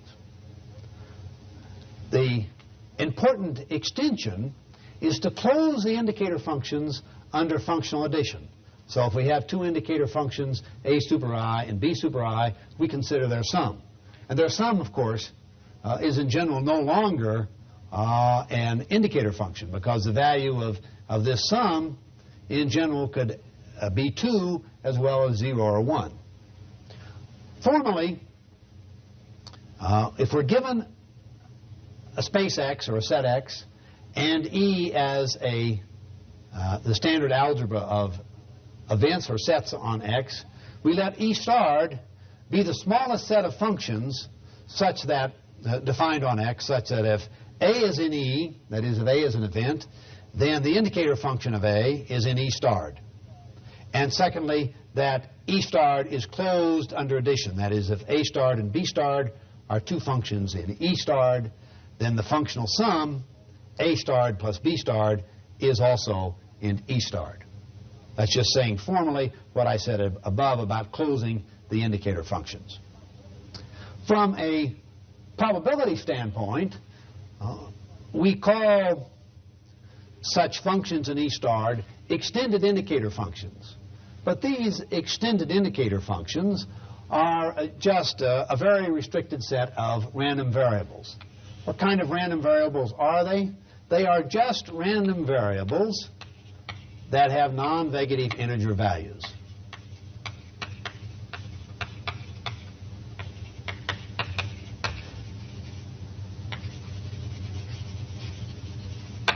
And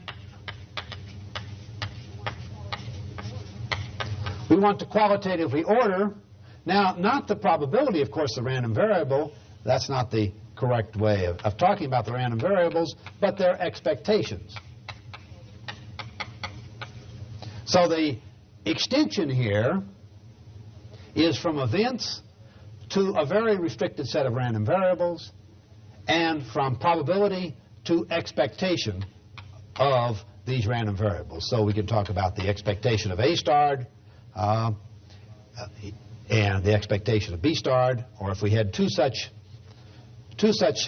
functions, A starred plus B starred, then of course we expect the expectation function to have the expected additivity property. Now, what we want in terms of a representation is that qualitatively, the qualitative expectation of A starred is judged to be at least as great as the qualitative expectation of B starred if and only if the expectation of A starred is at least as great as the expectation of B starred. The properties we want this expectation function to have, we now want to review before looking at the axioms on this qualitative relation of expectation. The three properties of an expectation function that we need are that the expectation of the impossible event is of the indicator function of the impossible event is 0. The expectation of the indicator function of the certain event is 1, and the additivity property that the expectation of two extended indicator functions, A starred plus B starred, is equal to the expectation of A starred plus the expectation of B starred. Notice, of course, that the expectation function in general should be a linear function. It needs more than this additivity property. But for our restricted purposes here, only this additivity property is required. Given such an expectation function for these very restricted random variables, these non-negative integer valued random variables we're considering, we then can define immediately the probability of an event as simply the expectation of its indicator function. Notice, of course, that when we talk about the expectation of an indicator function, strictly of an event, that expectation must lie between 0 and 1. For our extended indicator functions in general, there is no bound on the possible upper value of such indicator functions. In fact, it's easy to see that the situation is unbounded for our extended indicator functions by just taking n sums of the indicator function of x. It's natural to ask, what has happened now to the concept of probability? In the ordinary textbook treatments current today, expectation of random variables is always defined in terms of the measure on the sample space, or on the probability space, the measure p. Here, we're doing exactly the opposite. The primitive or fundamental concept is expectation, and we're defining probability in terms of expectation. It's important to emphasize two things about this. First, that historically, such a definition of probability in terms of expectation is not new. It goes back to Huygens in the 17th century and to the Reverend Thomas Bayes in the 18th century, just to mention two prominent individuals. In fact, both Huygens and Bayes thought that the concept of expectation was the sound and clear concept, and we should therefore use expectation to define the less clear and less well understood concept of probability.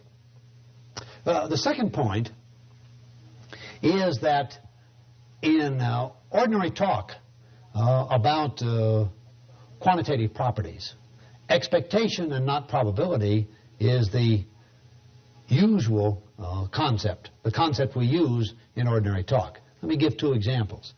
If I want to talk about how much weight I shall gain or lose on a summer vacation, I don't give the probability distribution of that quantitative function. The most I will say ordinarily would be expectation. I expect to gain 5 pounds, or even better, I expect to lose 2 pounds.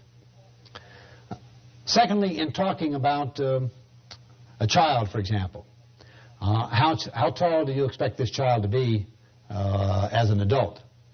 We don't give a probability distribution on height, even though, of course, from extensive developmental data, we could generate such a distribution. For ordinary talk, we're contented to speak only of the expectation. I expect my daughter to be about 5 feet 6 inches, etc. We don't talk in terms of anything like the full distribution. The point is that when we're dealing with quantitative concepts and also probabilistic concepts at the same time, it is expectation that melds these two together, the concept of expectation. And it is natural to make this well understood and very much used ordinary concept of expectation fundamental rather than probability itself.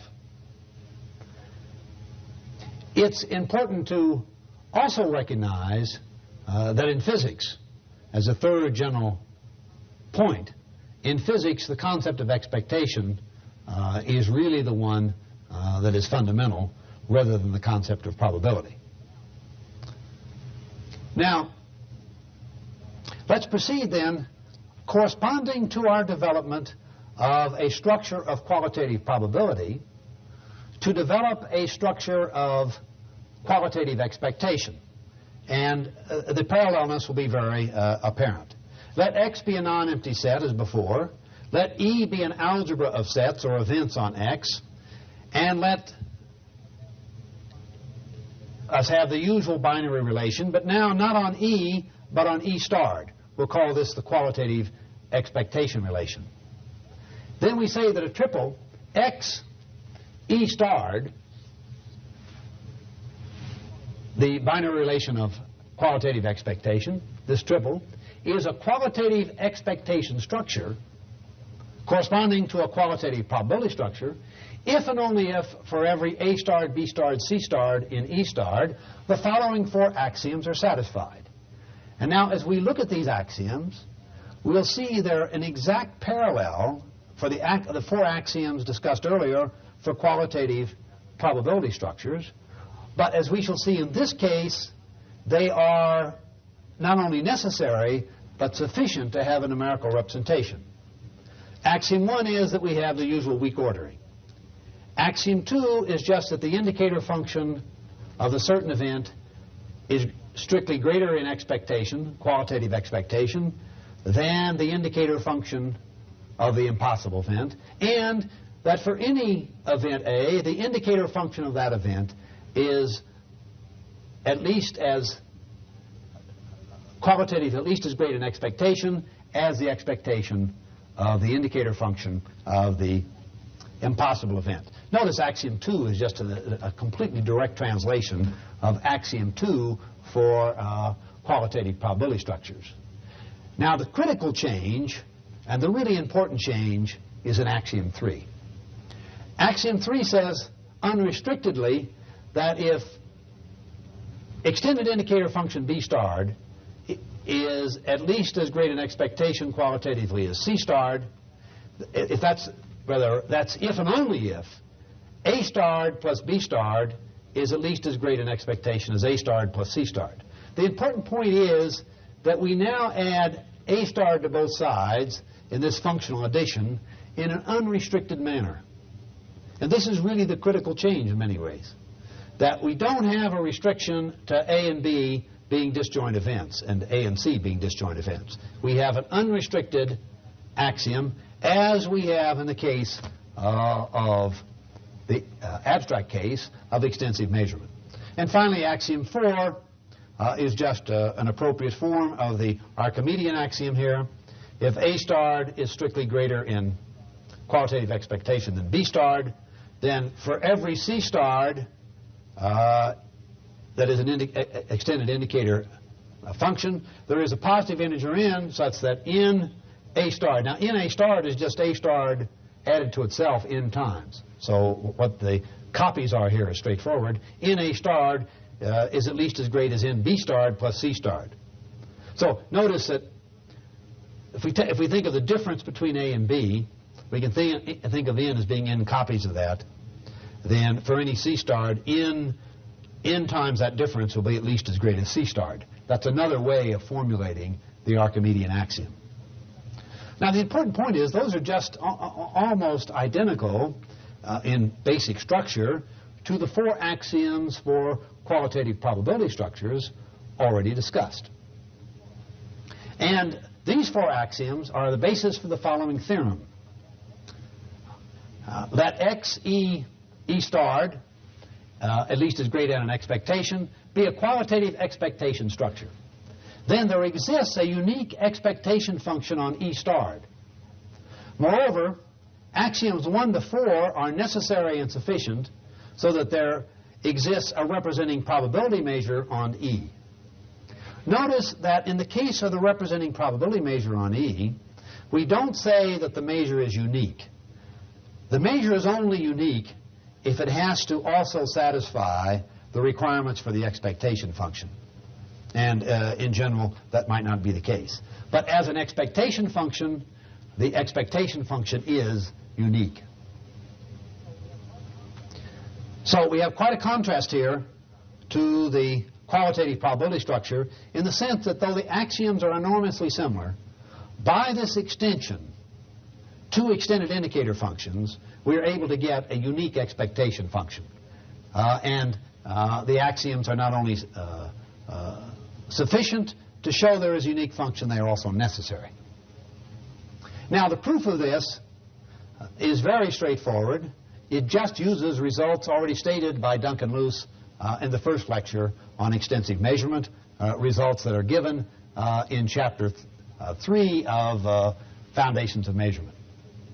Notice, just to quickly review, that necessary and sufficient axioms for closed extensive structures, that is, where the operation O is closed in the set X, are the following axioms. Weak order, weak associativity.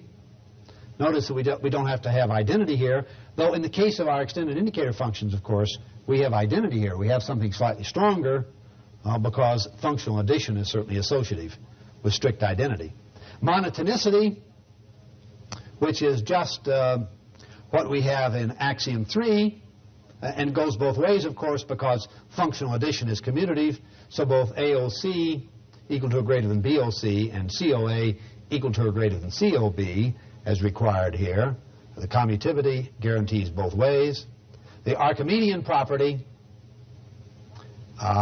and finally, we want weak positivity. In the lecture, I think the concept of strong positivity, we can also use weak positivity for such extensive structures, AOB at least as great as A. Now, given those axioms, they're necessary and sufficient to prove there exists a phi, a non-negative real function phi, such that on X, or on the set X, such that A at least as great as B, if and only if phi of A equal to or greater than phi of B. The additivity property we expect for extensive measurement. Phi of AOB is equal to phi of A plus phi of B. And third, the weak positivity property that for every element A in X, phi of A equal to or greater than 0.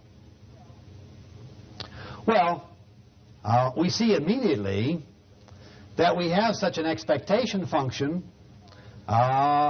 because these axioms for extensive measurement directly correspond to the axioms for qualitative expectation structures.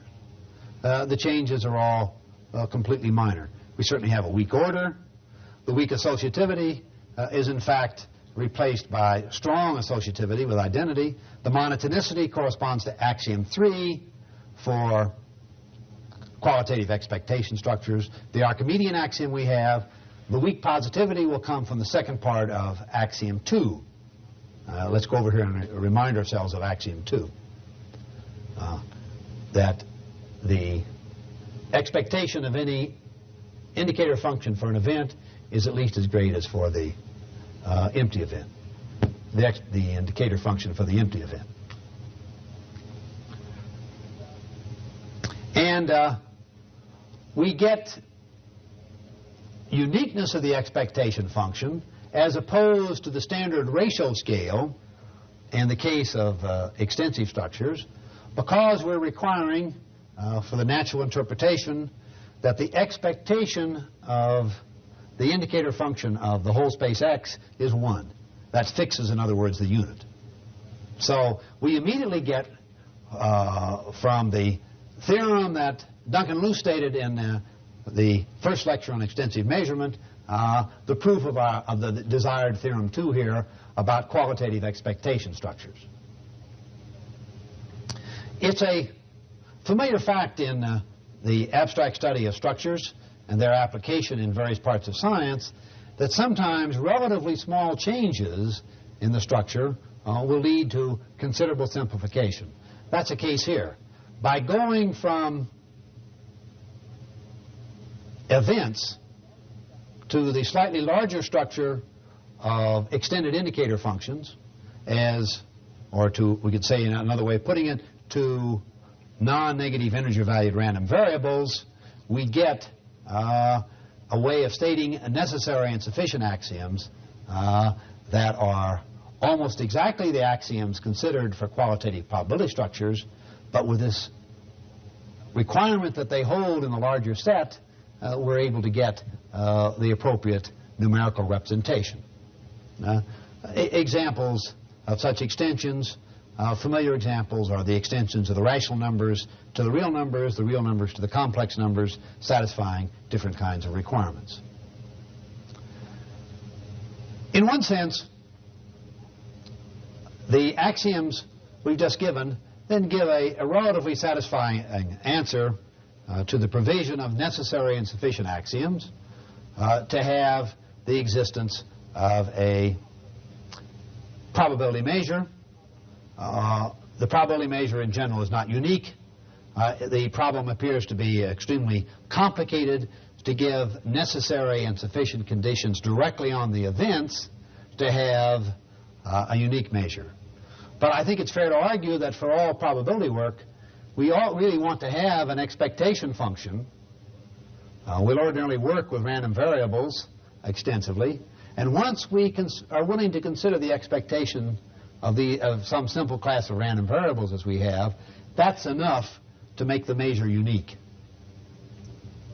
This concludes this lecture on probability representations, but I want to emphasize that many important topics that I've not had time to discuss are covered in Chapter 5. I mention especially the discussion of the qualitative analysis of conditional probability.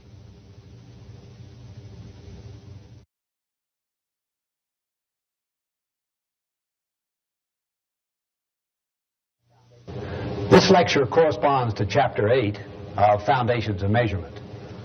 The general subject matter of that chapter is conditional expected utility.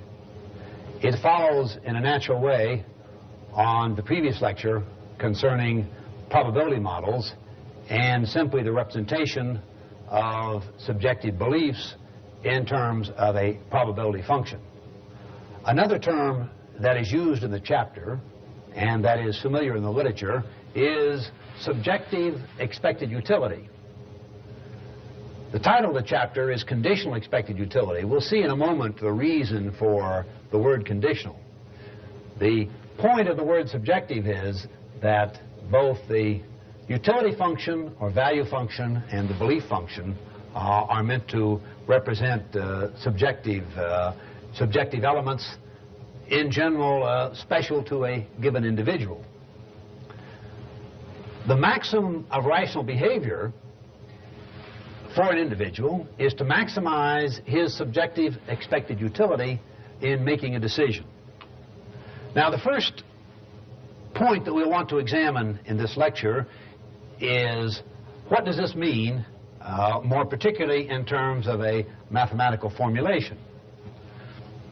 Well, the ingredients are first that we have, as we discussed in the previous lecture on probability, a subjective probability distribution on possible events, sometimes we say on beliefs, and sometimes also on states of nature. We'll use primarily the language of events, but we'll also use talk about states of nature.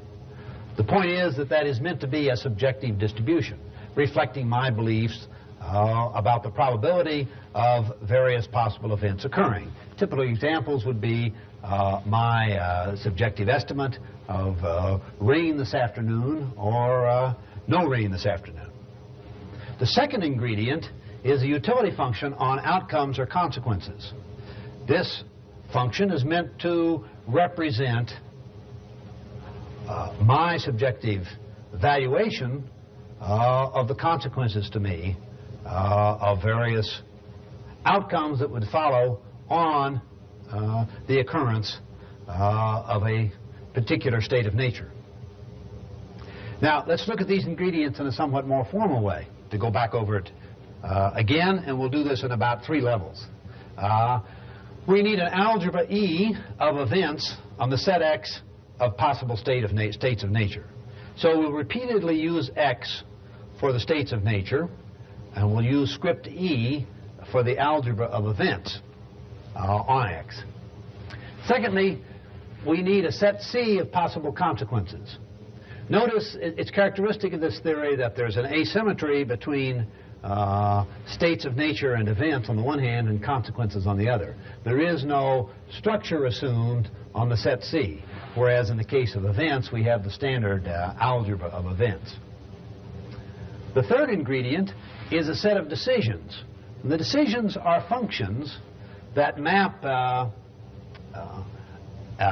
E, or often we'll want to say, let's change that and say map X into C. So for each state of nature, a decision function will give us a particular consequence in C. Now, we can formulate in those terms, in a simple equation, the subjective expected utility of a decision. The SEU of a decision D is then just the probability, taking only the finite case, the probability of each x, each state of nature, times the utility of the possible outcome that is realized if x is a true state of nature and D is the decision taken. So it's the utility of D of x, which is the utility of some particular C in the set of consequences. And we say, in line with the maximum of rational behavior, that decision D is preferred to D prime if and only if the subjective expected utility of D is greater than that of D prime. Now, our measurement problem is to find, as in other cases of measurement, qualitative axioms that give us the right qualitative structure for which we can prove the desired representation. Now, before we characterize the representation in a more exact way, there are a couple of preliminary matters that also need comment. First, as the title of the chapter indicates, we want to deal with conditional decisions. A conditional decision, from a mathematical standpoint, is just like a partial function on the set X. We'll use a subscript to show the domain of definition of the conditional decision. For example, A is an event which is a subset of X, and that a conditional decision D is defined only on A. Such conditional decisions are very much a part of ordinary experience. Sometimes the fact that they're conditional is implicit, but nevertheless they are omnipresent. Let's consider a couple of examples. I say that if I go to New York, I want to go to a certain show. That decision is conditional on my being in New York.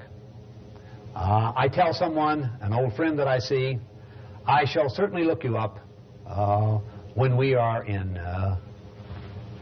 Houston or where that person may live again. That's conditional on my being there, my expression of the decision to do so. In a more formal way, bets are ordinarily understood to be conditional. If, for example, I make a wager with someone about the outcome of the Kentucky Derby, and that person takes one horse and I take another, one of those horses is scratched before the Derby, then under ordinary betting conditions, the bet is regarded as scratched also. That is, the bet is conditional upon the appearance of both horses. Many other kinds of wagers are of a similar nature.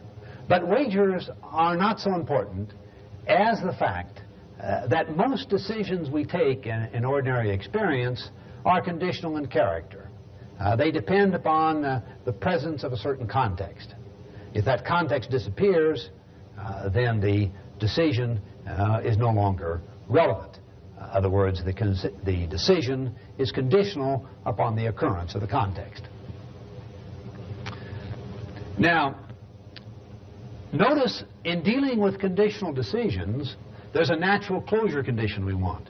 If two events are disjoint, so if one occurs, the other can't, and if F sub A is a decision conditional on A and G is conditional on B, as shown here, then we would want to be able to form the new, more complex conditional decision, F of A union G of B. And notice in terms of the ordinary set theoretical definition of functions, this is indeed a proper case of set theoretical union. In particular, we can see how F of A union G of B is defined for each state of nature X. F sub A of X is the outcome if X is in A, and G sub B of X if X is in B. Now that takes us to a second preliminary point that we want to be clear about in this set of functions.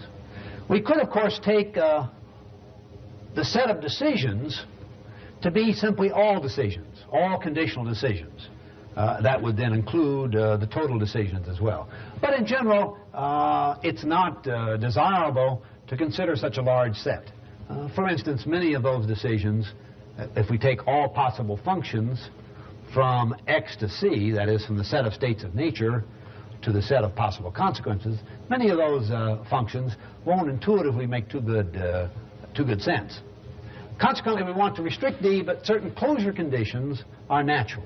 One is the closure condition we just stated, namely that the union of two partial functions defined on disjoint events is in D if the original conditional decisions are in D.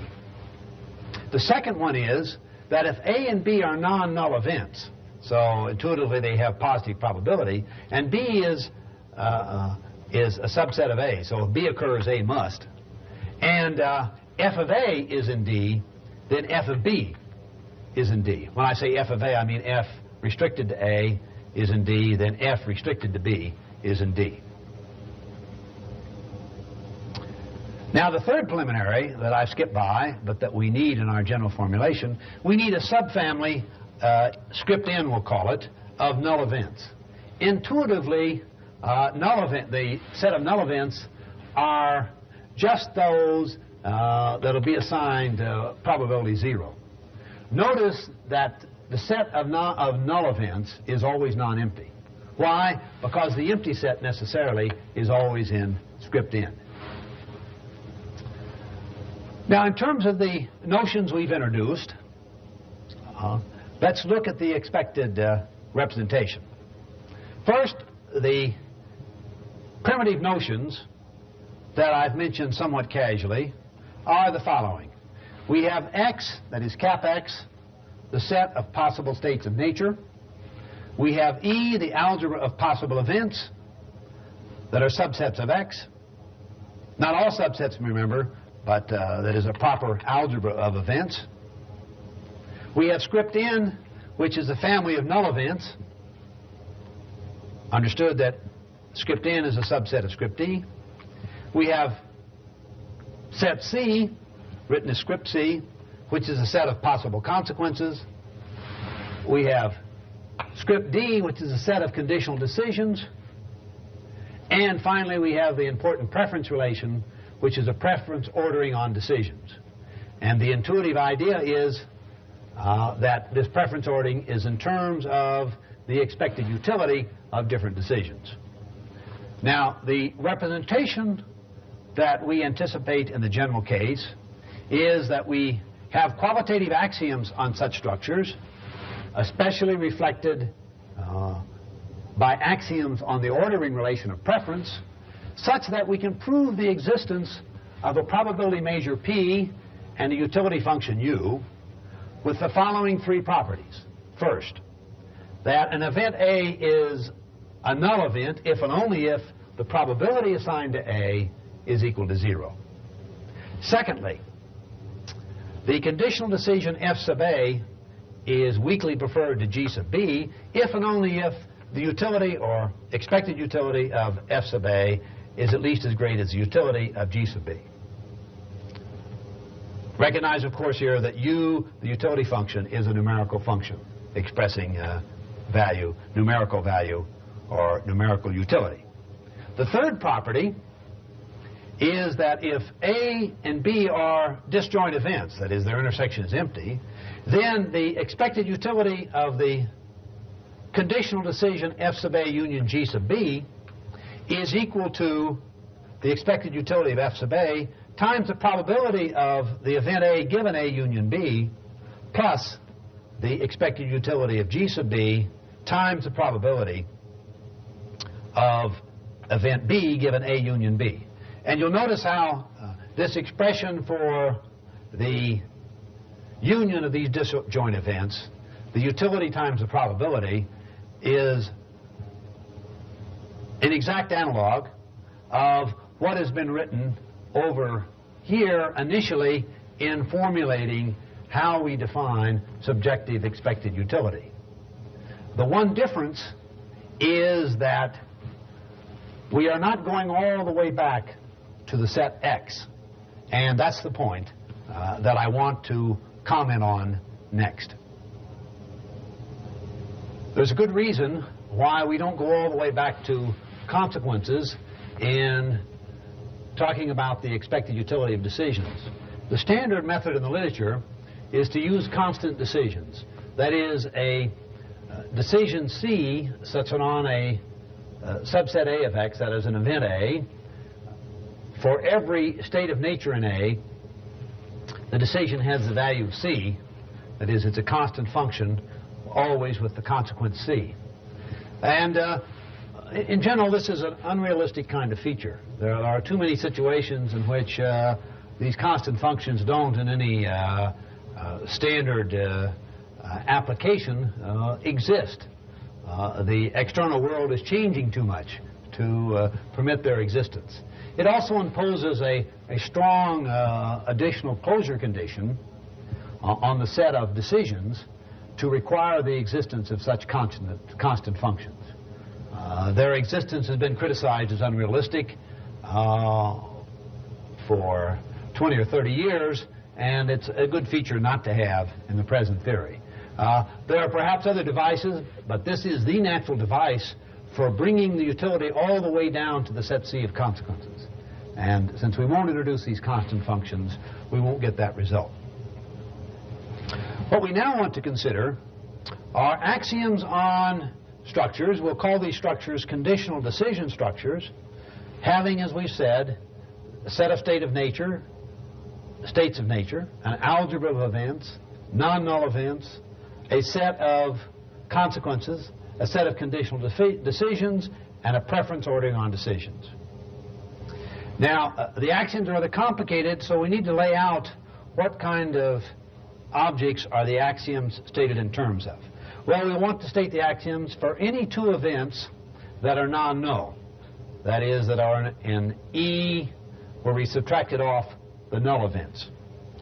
And also for any two events R and S that are simply arbitrary events. And then for all decisions in D, f of A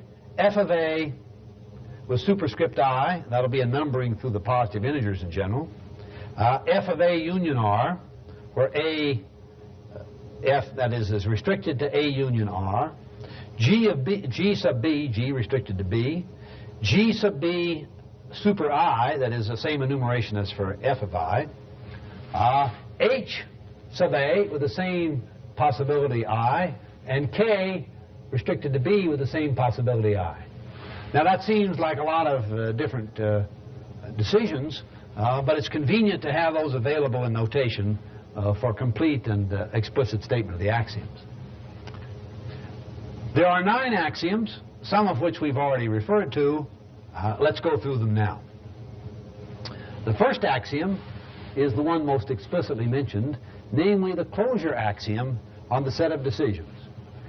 If two events are disjoint, and under a hypothesis f of A is a decision in D and G of B is a decision in D, then their union is also a conditional decision in D.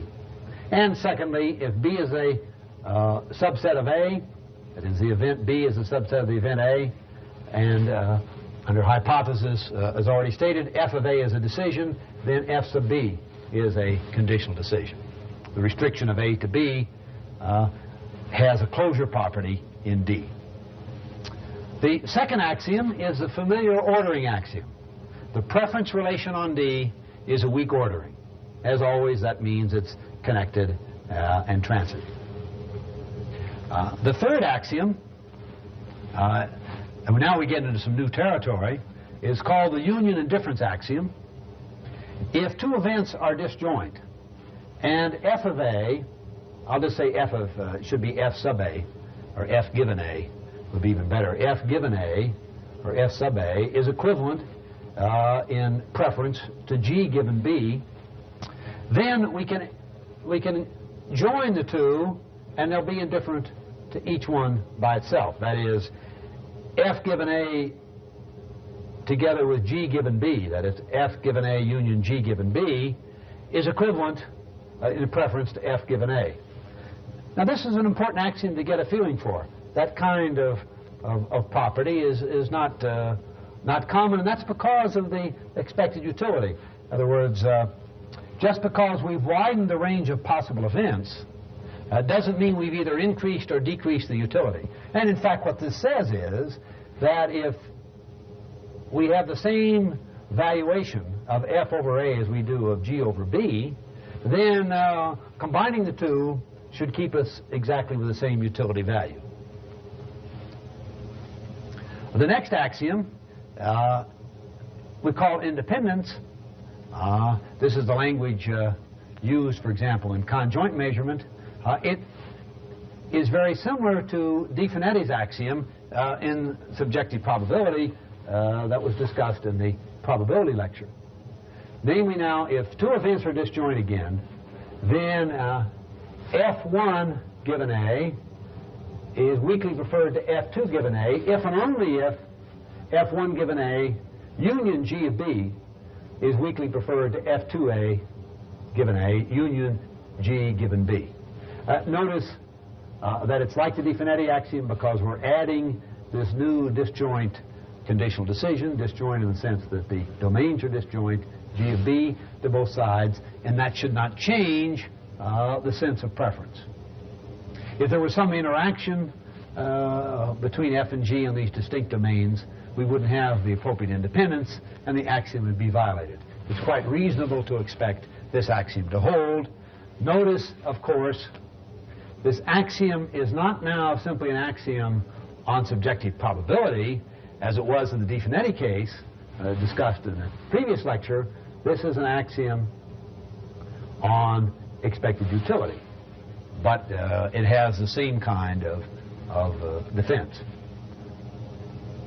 Axiom 5 is the most complicated of the axioms that we'll state. And let me state the axioms, and then let's look at a numerical example. In stating these kinds of qualitative axioms, it often helps to look at a simple numerical formulation, as if we already had the numbers present, to understand the qualitative algebra of the formulation. This is called the compatibility axiom. And again, we have the hypothesis that A and B are disjoint events. So if we have f of A given A equivalent to G given B for superscripts 1, 2, 3, and 4, and we now add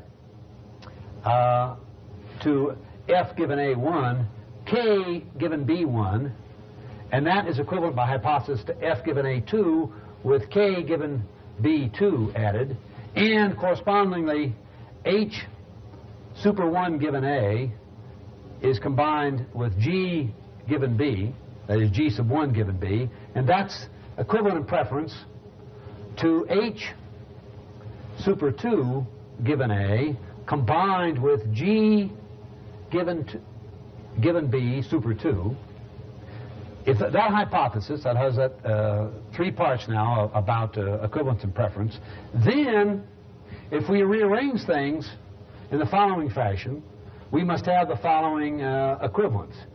F super 3 given A union K, now it's the same K as before, K super 1 given B, is weakly preferred to F given 4, F super 4 given A, union K super 2 given B, if and only if we replace now G1 and G2 by G3 and G4 as shown here. That is, the H's stay the same, H super 1 given A, union G super 3 given B is weakly preferred to H super 2 given A, union G super 4 given B. Now, that axiom has a lot of notation, but I've laid out on the board here a slightly simpler case where everything is meant to be simply numerical. So we have f sub I, the number f sub I is equal to g sub I, again for I equal 1, 2, 3, 4. And then corresponding to the first equivalence, we have just a simple equation, f1 plus k1 equal f2 plus k2, and the second equivalence here, h1 plus g1 equal h2 plus g2. Now, let f3 equal f1 plus epsilon, and by the hypothesis of equality up here, then g1 plus epsilon must equal g3. And correspondingly for F4 and G4. F4 equal F2 plus delta. That could be positive or minus. Then also we must have G2 plus delta equal G4, since F2 is equal to G2, etc. Now, for simplicity, let epsilon be weakly greater than delta. Then it's easy to see at once from the equations assumed here that F1 plus epsilon is, plus K1 again, is weakly greater than F2 plus delta, and correspondingly for the H1 equation. So these two go together. Epsilon equal to or greater than delta. Another way of putting it, this if and only if this. Or this if and only if this and this. So what that shows is that under the assumed representation, the arithmetic of this is simple and has a kind of compatibility and substitution property that we would expect as part of the algebra qualitatively of decisions.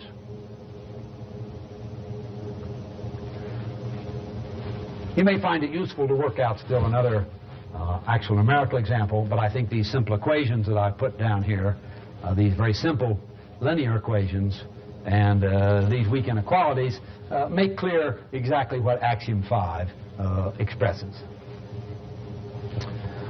Axiom 6 is the Archimedean axiom. That's given on page 380 of Foundations of Measurement, Volume 1. I won't state it here. It has a fairly standard form in relation to the Archimedean axioms for other cases, that is, other axiom systems. And I'll leave that as something you can look up. I want to concentrate on the axioms that are rather special to expected utility. Axiom 7 is the axiom governing null events, and it has two parts. The first part is that if R is a null event and S is a subset of R, then S is a null event. That's a completely obvious and necessary consequence of the intended relation that axiom, that closure property of the set of null events hold. Notice that that is a closure property on the set of null events. The second part of that axiom is a little more complicated, but also intuitively quite natural. It's a little more complicated to formulate. Namely, R is a null event if and only if for all conditional decisions F of A union R in D, with the intersection of A and R empty, F A union R is strictly equivalent in preference to F given A. So what that says is that adding to the domain of the conditional decision R cannot change for any F the preference. And why not? Because the new domain added, R, strictly has probability 0. And so it should in no way affect the expected utility. That's a way of expressing that the event R is a null event. Axiom 8 is the axiom of non-triviality. The point of this axiom is that if we don't have these non-triviality constraints, then we can't prove the uniqueness of the representation we'll want, namely that the probability function has and utility function have very strong uniqueness properties, which we'll discuss explicitly in a moment. So there are two parts to the non-triviality axiom. First, it says that if we take off the null events, then E minus N, that is, E, the set of positive events, has at least 3 pairwise disjoint events. And the second is that the number of equivalence classes of conditional decisions, the number of distinct ones, that is, we take the equivalence structure over the equivalence relation, has at least 2 members. That is, there are at least 2 distinct equivalence classes of conditional decisions. Put another way, all conditional decisions cannot be equivalent in the non-trivial case. Axiom 8 is obviously an axiom that is sufficient but not necessary. On the other hand, the kind of sufficiency expressed is one in terms of representation that is certainly harmless. Finally, we have axiom 9, which is a much stronger axiom, which is very much an axiom that's not necessary, that expresses some strong but still restricted solvability properties. And it also has two parts. Namely, if we're given event A and a conditional decision G, that is a decision G given B, then there exists a conditional decision H defined on A in the set of conditional decisions such that H given A is equivalent in utility or preference to G given B. That's a very strong kind of assumption there that we can find such an equivalence. In general, of course, we would not expect to be able to do that. The second part of the solvability axiom has a similar kind of power.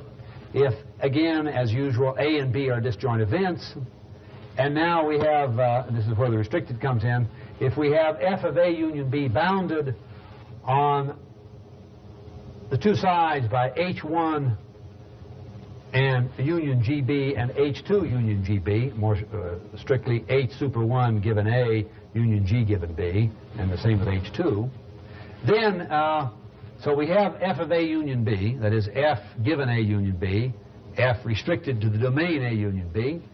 Then the axiom asserts that there exists a conditional decision H given A in D such that H given A union G given B is equivalent in expected utility or in preference to F given A union B. Now these 9 axioms, which are not all necessary, but which are close to other axioms we discussed, obviously transformed to the case of expected utility, provide a flexible structure, powerful enough to prove that any structure satisfying these axioms will lead to the desired representation. And so what I want to turn now is to the representation theorem and say something about its proof. We will not examine here all the details of the proof, but we want to look at the main strategy of establishing the representation theorem. We'll also want to discuss the uniqueness properties of the representation. We have already stated the representation theorem, but let's review it here in order to examine the outline of the proof. There exists a probability function P and a utility function U, an expected utility function U, such that the following 3 properties hold. R is a null event if and only if the probability of R is 0.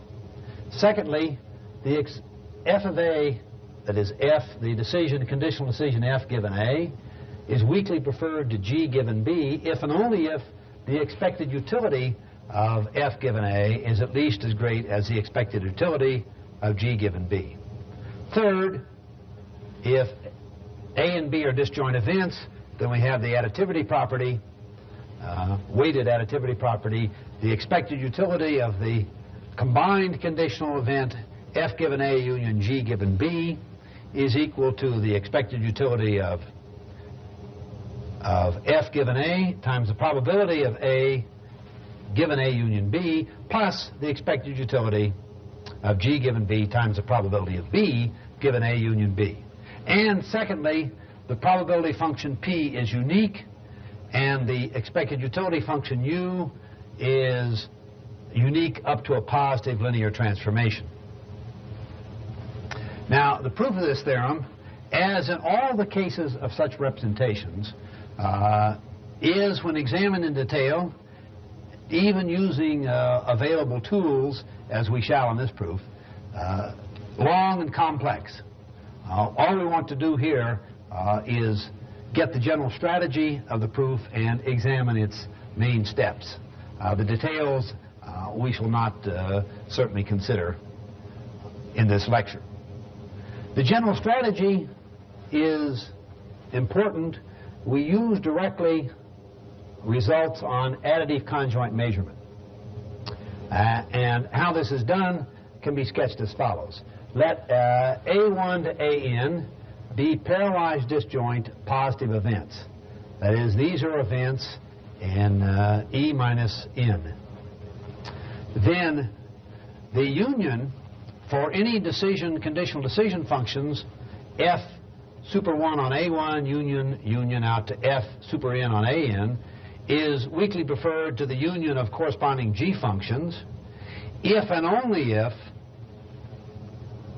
the numerical function guaranteed by additive conjoint measurement, phi sub I, the summation of those phi sub i's over the F sub i's, restricted to the A sub i's, is at least as great as the summation of the G sub i's, restricted to A sub i's, again, where that's phi sub I of G sub I, etc. Notice that the phi sub I functions are the functions whose existence is guaranteed by conjoint measurement.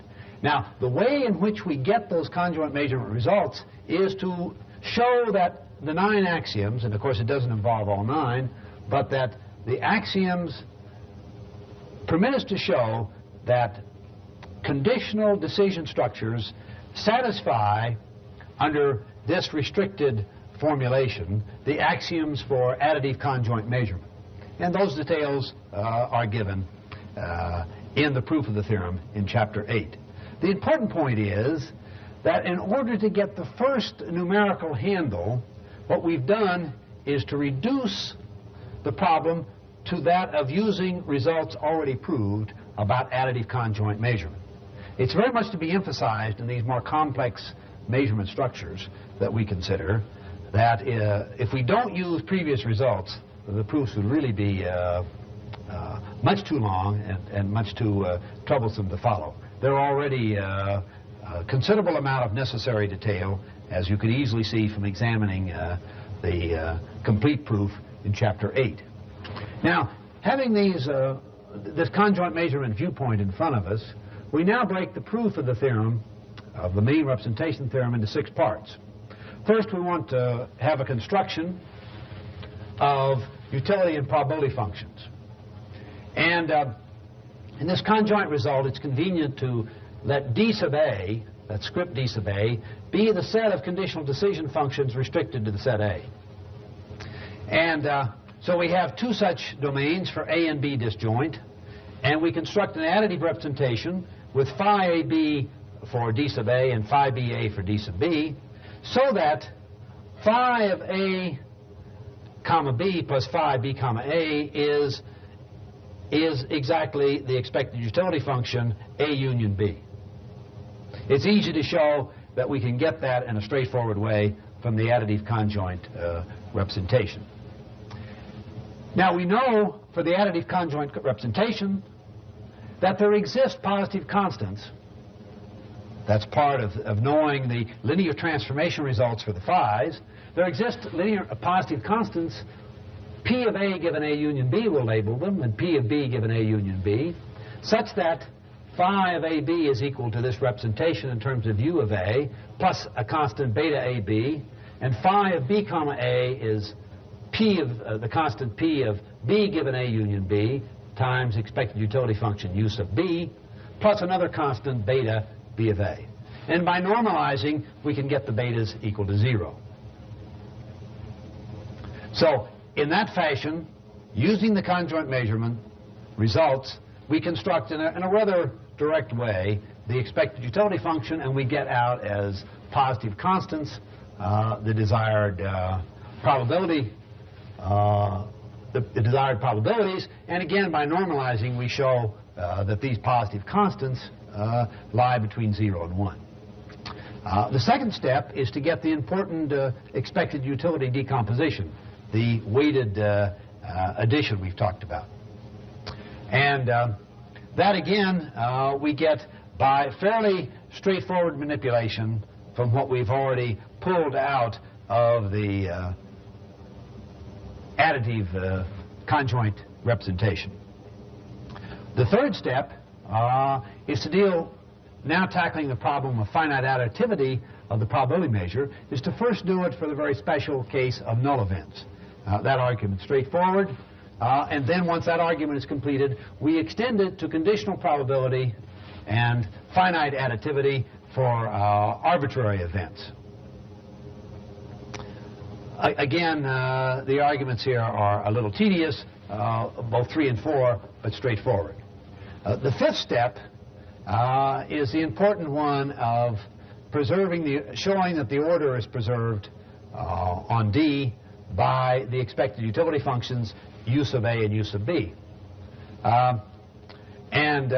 We do this by using solvability by showing that D sub A can be, that is, the set of all conditional decision functions whose domain is A, can be mapped onto equivalent elements of D sub B. And that's sufficient to show, then, with that, knowing that mapping, that f of A, that is f, the conditional decision function f given A, being equivalent to f given B, that's G given B. I want to change that to G given B. What I call an output error here. G given B. But that equivalence implies that U of f of A is equal to U of G of B. And that establishes preservation of order.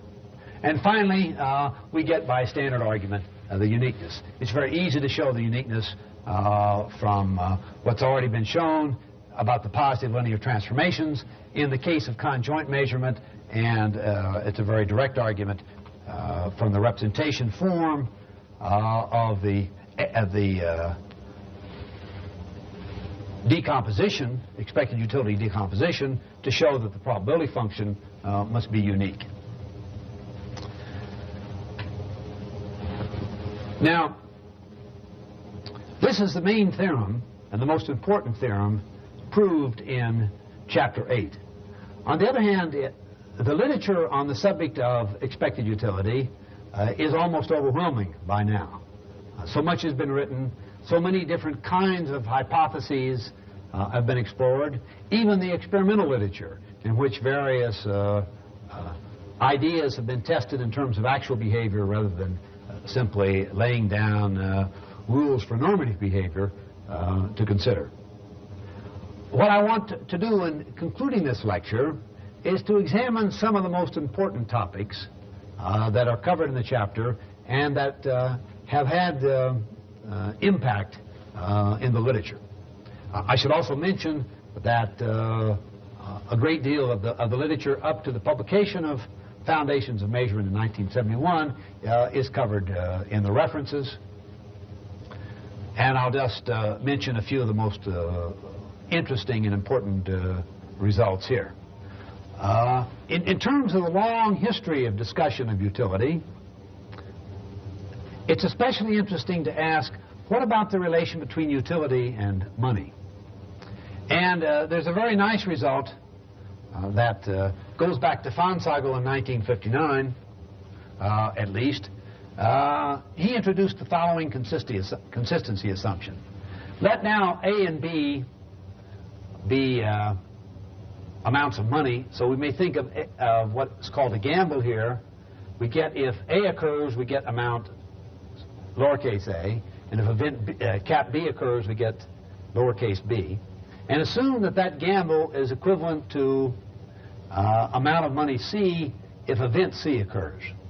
Then his axiom of consistency says we should be able to add D as an additional dollar outcome, or monetary outcome, to each of A, B, and C, and not change this equivalence. That's very much like some of the other independence axioms, or like the Di-Finetti additivity axiom we've considered. On the surface, it's quite plausible. What is very interesting is that together with other assumptions that are quite natural, lead us to a very restricted result. Namely, that if Fonsagel's consistency axiom is to apply, then the utility of money must be only of one of two forms, either linear in money or exponential. No other utility function is acceptable. And that seems, from the standpoint of descriptive and experimental studies and of general economic discussions of the utility of money, far too restricted. So it shows that such a consistency axiom has a lot of power and a lot of effect in restricting possible utility functions. Most of us would tend to want to say, I think, that this shows that this kind of strong, unrestricted consistency axiom is too strong. Now, there are many ways in which that strength has been discussed, that excessive strength, we should say, and let's turn to one or two other topics. A second topic of considerable interest is the relation between expected utility and risk. A standard way of talking about risk is to say that a gamble, for instance, should be, as a measure of its desirability, a function of both its expectation and its variance. So that, for example, the expectation might be thought of expressing the level of desirability and the variance as the extent of the risk. If the variance is 0, then of course there is no risk. We have a sure thing outcome. There's a large literature on this risk idea. One of the important experimental discussions has been by Coombs, who proposed that we individually have ideal risk levels that we try to approximate. Now, Politzik and Tversky in 1970 established a very interesting result about this concept of risk. That is, I won't define matters here technically, but where the risk is a function of expectation and variance strictly. What they showed is that there's no utility function compatible with a preference order that depends only on the risk measure, where the risk measure necessarily uses the variance as well as the expectation. It's not surprising because the expected utility idea is a function only of expectation and takes no account of the variance. But it's important to show that these two things strictly cannot be put properly together. But this kind of result has led many people to question whether, especially from a descriptive standpoint of actual behavior, it's sufficient to have just a notion of expected utility if we don't need a more complicated concept of risk, something even going beyond just being a function of expectation and variance. A third topic that also shows the complexities and subtleties of the concepts we've been discussing this lecture is a result establishing the relation between two probability measures where if we assume that the two are strictly increasing functions of each other, so essentially they have the same ordering of the probability of events. Now, if the structures are rich enough so that for all rationals, positive rationals, R and S, such that the sum of R and S is equal to or less than 1, there exists in the algebra of events an event R whose probability under the measure R is R, and an event S so that under the measure Q, the event S is S, and R intersection S is empty, then necessarily P and Q are identical measures.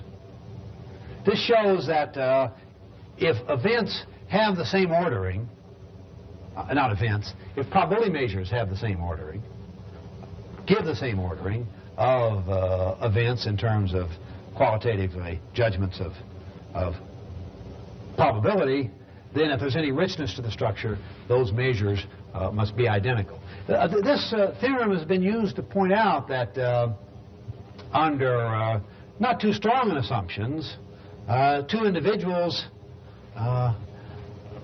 who agree about ordering then must agree completely about their probability measures, or if we have a concept of objective measure in some situations, then the subjective and objective measurements satisfying the hypothesis of this theorem have got to be identical.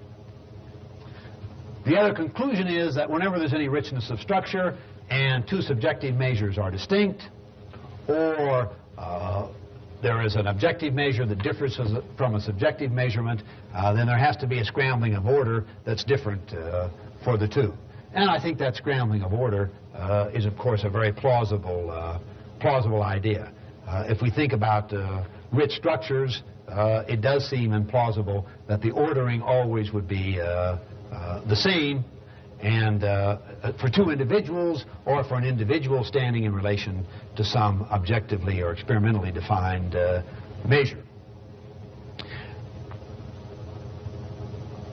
I've talked here about three topics that go beyond the main theorem we proved. Let me just close by emphasizing once again how rich this subject is. There is a great deal more material in Chapter 8, but beyond Chapter 8, there is a great wealth of literature, and it's easy to find more than anyone would care to read about this subject that has attracted the attention, for good reasons, of social scientists and other persons concerned with decision-making structures in many different fields.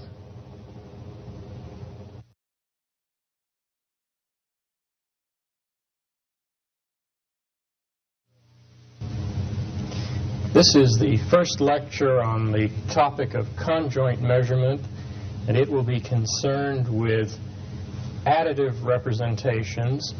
The subject of conjoint measurement is a fairly recent one as a formal measurement theoretical area. However, the motivation, some of the motivation for the work is really quite as old as the motivation from physics that led to the theory of extensive measurement. In physics, one has, at least in classical physics, a structure of units that relate different dimensions, and one finds frequently laws of physics that are of the general form one variable z is the product of two other variables. Let me give a couple of examples. The expression force equals mass times acceleration is of this character, or that kinetic energy is a half mass velocity squared is of this character. A multiplicative relationship, and sometimes it's multiplicative in powers of a variable. So that more generally I can write this as z equals x to some power alpha, y to some power beta. Or if I take logarithms, this becomes the log of z is alpha log x plus beta log y, so that it is additive in the logarithms. However, the physicists make the convention that when they're dealing with a scale that is resulting from manipulation of two other scales, they will write that relationship multiplicatively rather than additively, and within a scale the extensive structure is written additively. And recall that we pointed out in the lectures on extensive measurement that it's arbitrary whether one is going to use a multiplicative or additive representation of those structures. So throughout physics, one sees a lot of structures of this general character. And in fact, one interesting problem that we'll go into in the lectures on dimensional analysis is exactly how you relate this kind of a structure to the extensive structures that have been developed for certain of the measures, mass, and so on. These arise often in situations where one or maybe two of the variables involved are extensively measurable, but not all of them are. A good example, for instance, is the relationship of mass, density, and volume. Volume and mass are extensive measures, but density itself is not. And in fact, in general, in physics, one defines density as the ratio of mass to volume. In economics, particularly in the 19th century, there was a good deal of discussion of whether the utility of a commodity bundle was additive in the several commodities. And while that assumption was ultimately abandoned, and much of classical economics essentially rested only on ordinal properties of utility, from time to time the issue of additivity has arisen, and one is interested in understanding the conditions under which that could occur. In psychology, my own field, there were several motivations for studying conjoint structures. One very important one is that by and large in psychology we have been unable to find concatenation operations that would permit us to develop scales of measurement in a fashion analogous to physics. One of the problems, well, there are two kinds of problems about concatenation operations. One is sometimes one can find an operation that appears to be a concatenation operation, but that the axioms of extensive measurement don't seem to be satisfied. That would lead to developments in trying to generalize the theory of extensive measurements, and we will be talking about that in another lecture. In other situations, it seems to be very difficult to figure out what is a suitable concatenation operation. On the other hand, it is frequently found that you're in what is called a factorial situation. That is, the variable in question, the dependent variable, is manipulated by two or more independent variables. A simple example, for instance, is that the loudness of a sound is affected both by the intensity and the frequency of the sound. It is that dependence on frequency, the dependence of loudness on frequency, that leads hi-fi designers to put loudness control corrections in the design, because of the sound at high frequencies and low frequencies varies depending upon the intensity that it is presented. There's an interaction there. There are many, many situations in psychology where factorial designs play a role. You see it essentially in the form of studies of various kinds of trade-offs. For instance, in animal work, the trade-off between the amount of a reward and the delay of a reward. In particular, in a lot of the statistical analysis used in psychology, additive models are proposed, and they play a very important role in the analysis of variance. So psychology is fairly strongly motivated to try and study situations in which the structure is factorial in character.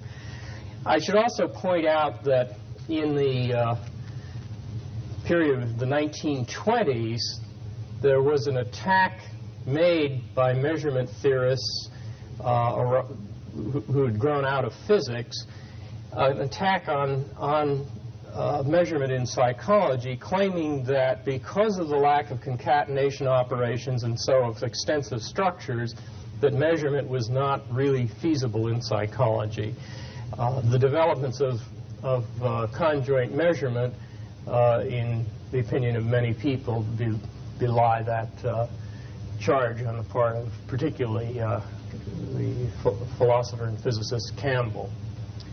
All right, let us now turn to a formal discussion of what's involved in the theory of conjoint measurement. We're going to begin in the simplest case with a two-factor structure. So I'm going to assume that I have two sets of factors that are involved, A1 and A2, and the elements that one is dealing with are pairs, one chosen from A1 and the other chosen from A2, and I will write those pairs simply as a juxtaposition of symbols such as A and P, where A is from A1 and P is from A2. I'll use the early part of the alphabet for the first component and the latter part of the alphabet for the second. And there's a binary relation, again written as a Kirby inequality. This binary relation is defined on the Cartesian product A1 cross A2. Now, at first blush, this looks simply like ordinal measurement. After all, the Cartesian product is itself a set, and you have an ordering on it, and that's all you have. And that sounds just like ordinal measurement. However, if you ask that the numerical representation do more than preserve the order, but also preserve, in some sense, the factorial structure, then this is not as simple as ordinal measurement. The fact that you're imposing factorial structure and trying to preserve that in some fashion will constrain appreciably the classes of scales that are involved. We'll talk about a representation of such a conjoint structure as decomposable if it's of the following character, that there is a function phi1 from A1 and phi2 from A2 into the reals, two different functions, one on each component, and a function that has as its arguments pairs of real numbers and maps into the reals, capital F, and I'll assume that it is strictly monotonic strictly monotonic in each of the variables.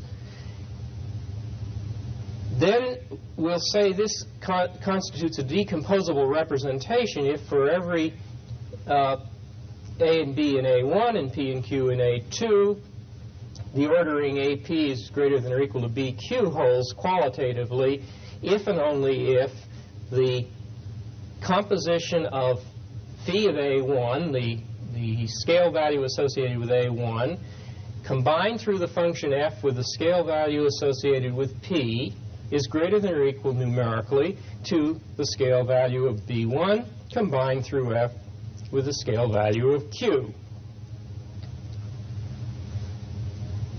Now, not everything you can think of is a decomposable representation. This is a very general class of representations, and we'll be specializing it very appreciably in a minute. But let me point out that there are interesting representations that are not decomposable. Perhaps the simplest one to think about is this, where I have two scales on each of the components, phi1 and psi1 on the first component, phi2 and psi2 on the second component, and I assume that the phis and the psis are not the same functions. Then if I had a representation that associated with each pair, AP, the phi1 value of A plus the phi2 value of P plus the product now of the psi values of A and P. That is not a decomposable representation. One cannot put that in the form of a function of just two functions, one on each component. Now, if one has a decomposable representation, and all of classical physics tends to be of this character. I think a physicist feels that he understands the structure of what's involved, provided he can put it in a decomposable form. That is, he can understand the contribution of the first component and the second component to the resultant dependent variable. If that is true, if it is decomposable, then there is a very nice simple property that holds in the qualitative structure, and it's called independence. And it says the following, that if I look at an inequality in which the same second component holds, A and B are different, but the P is the same in the second component, then it doesn't matter what common value from the second component I put there. The inequality will remain in the same direction if I replace the P in both places by the same element, say Q. That's the independence of the first component from the value in the second component, and the second line here describes the independence of the second component from the value in the first component. A is the same in both sides of the inequality, and if independence holds, it means that I can replace the A by any B and not change the direction of the inequality. And that is a consequence of the conjoint structure having a decomposable representation. It's a very important property because it permits us to induce on each of the components an ordering. In particular, on the first component, I will induce the ordering that I call qualitative greater than or equal to, or indifference to rather, sub 1 for the first component. That holds if and only if the inequality in the original conjoint structure holds in that direction with the same value in both components. And what the independence property does is say that this isn't going to change if I change the common value. This inequality will always remain the same, and so this definition is well defined. Similarly, in the second component, I define the inequality sub 2 if and only if the relation in the conjoint structure is in that direction with a common value A in the first component, and again by the property of independence, it doesn't matter what value I choose for A. So I will from here on out be assuming independence holds, and therefore that there is an ordering induced on each component, and this ordering will play a very important role. I haven't put it down explicitly on the blackboard, but let me mention it, that if independence holds, and if this is a weak ordering, which of course it must be if you have a numerical representation, then these induced orders are also weak orders. And that fact will be used repeatedly. Now, the case that we're going to be looking at for the rest of this lecture, the decomposition will be the additive one. That is, the function f of x and y will simply be x plus y. And I'll choose to write it in additive form rather than multiplicative form as the physicists do. And perhaps I should take a moment to do an aside on this. By taking exponentials, so that I look at the exponential of f of x and y, which is, of course, e to the x plus y, and that's equal to e to the x times e to the y, I can change the additive representation always into a multiplicative one, but notice that these now are positive variables, whereas I have made no assumption in discussing the additive case here that I'm dealing with positive variables. They may very well be negative. These are indistinguishable. A general additive case and a multiplicative case involving positive variables are the same structure from the measurement theoretic point of view. On the other hand, there is another kind of multiplicative structure that is not reducible to the additive form, and it's in some sense inherently multiplicative, and that is where the variables x and y can be both positive and negative. Then one cannot take logarithms to get into the additive case, and we reserve in the theory of measurement the name multiplicative conjoint structure to ones in which the multiplicative representation is into the reals, not just the positive reals. If we're in the case where we're in the positive reals in multiplicative, we conventionally call that additive, even though the physicists always write it in the multiplicative fashion. Now, when we get in this additive context, there are a number of necessary conditions that we can arrive at for the qualitative ordering from very simple properties of additivity and inequality. And let me go through one of these in a little detail and then point out that others follow in the same fashion. The one I will talk about in detail is known as double cancellation, and it makes the following assertion. It says that if you have a pair AX qualitatively at least as large as FQ and FP qualitatively at least as large as BX, and notice something now, there's a pattern here. There's an X here, and there's an X there. There's an F here, and there's an F there. The conclusion is that AP is qualitatively at least as large as BQ. Now that's a necessary property of the structure if it has an additive representation, as can be seen in the following way. If there is an additive representation, then this inequality goes into this numerical inequality. This qualitative inequality goes into this numerical inequality. Now, in the numerical domain, I can simply add these two inequalities. They're in the same direction, and that won't change the direction. So I just add all of these four terms and add all of those four terms. But then I notice, because of the way I've located the X's and the F's, there's a cancellation that can occur. This is found here, and it's found there, so we cancel them. And the F is found here and here, so they cancel, leaving over this pair being greater than or equal to this pair.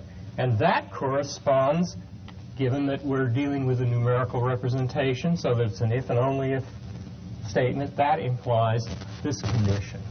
So that this property, known as double cancellation, is forced whenever you have an additive representation. The special case of this, when you're dealing with indifferences in these two inequalities, and the conclusion involves indifference, which you can see the indifference means you have the inequalities this way, and then you have the inequalities the other way, so that if you have just the indifference here, it forces the indifference there. That is known in the literature as the Thompson condition. And that is easy to graph to see what it means. And I've started the graph here. Let me think of the first component as lying along this dimension and the second component along this dimension.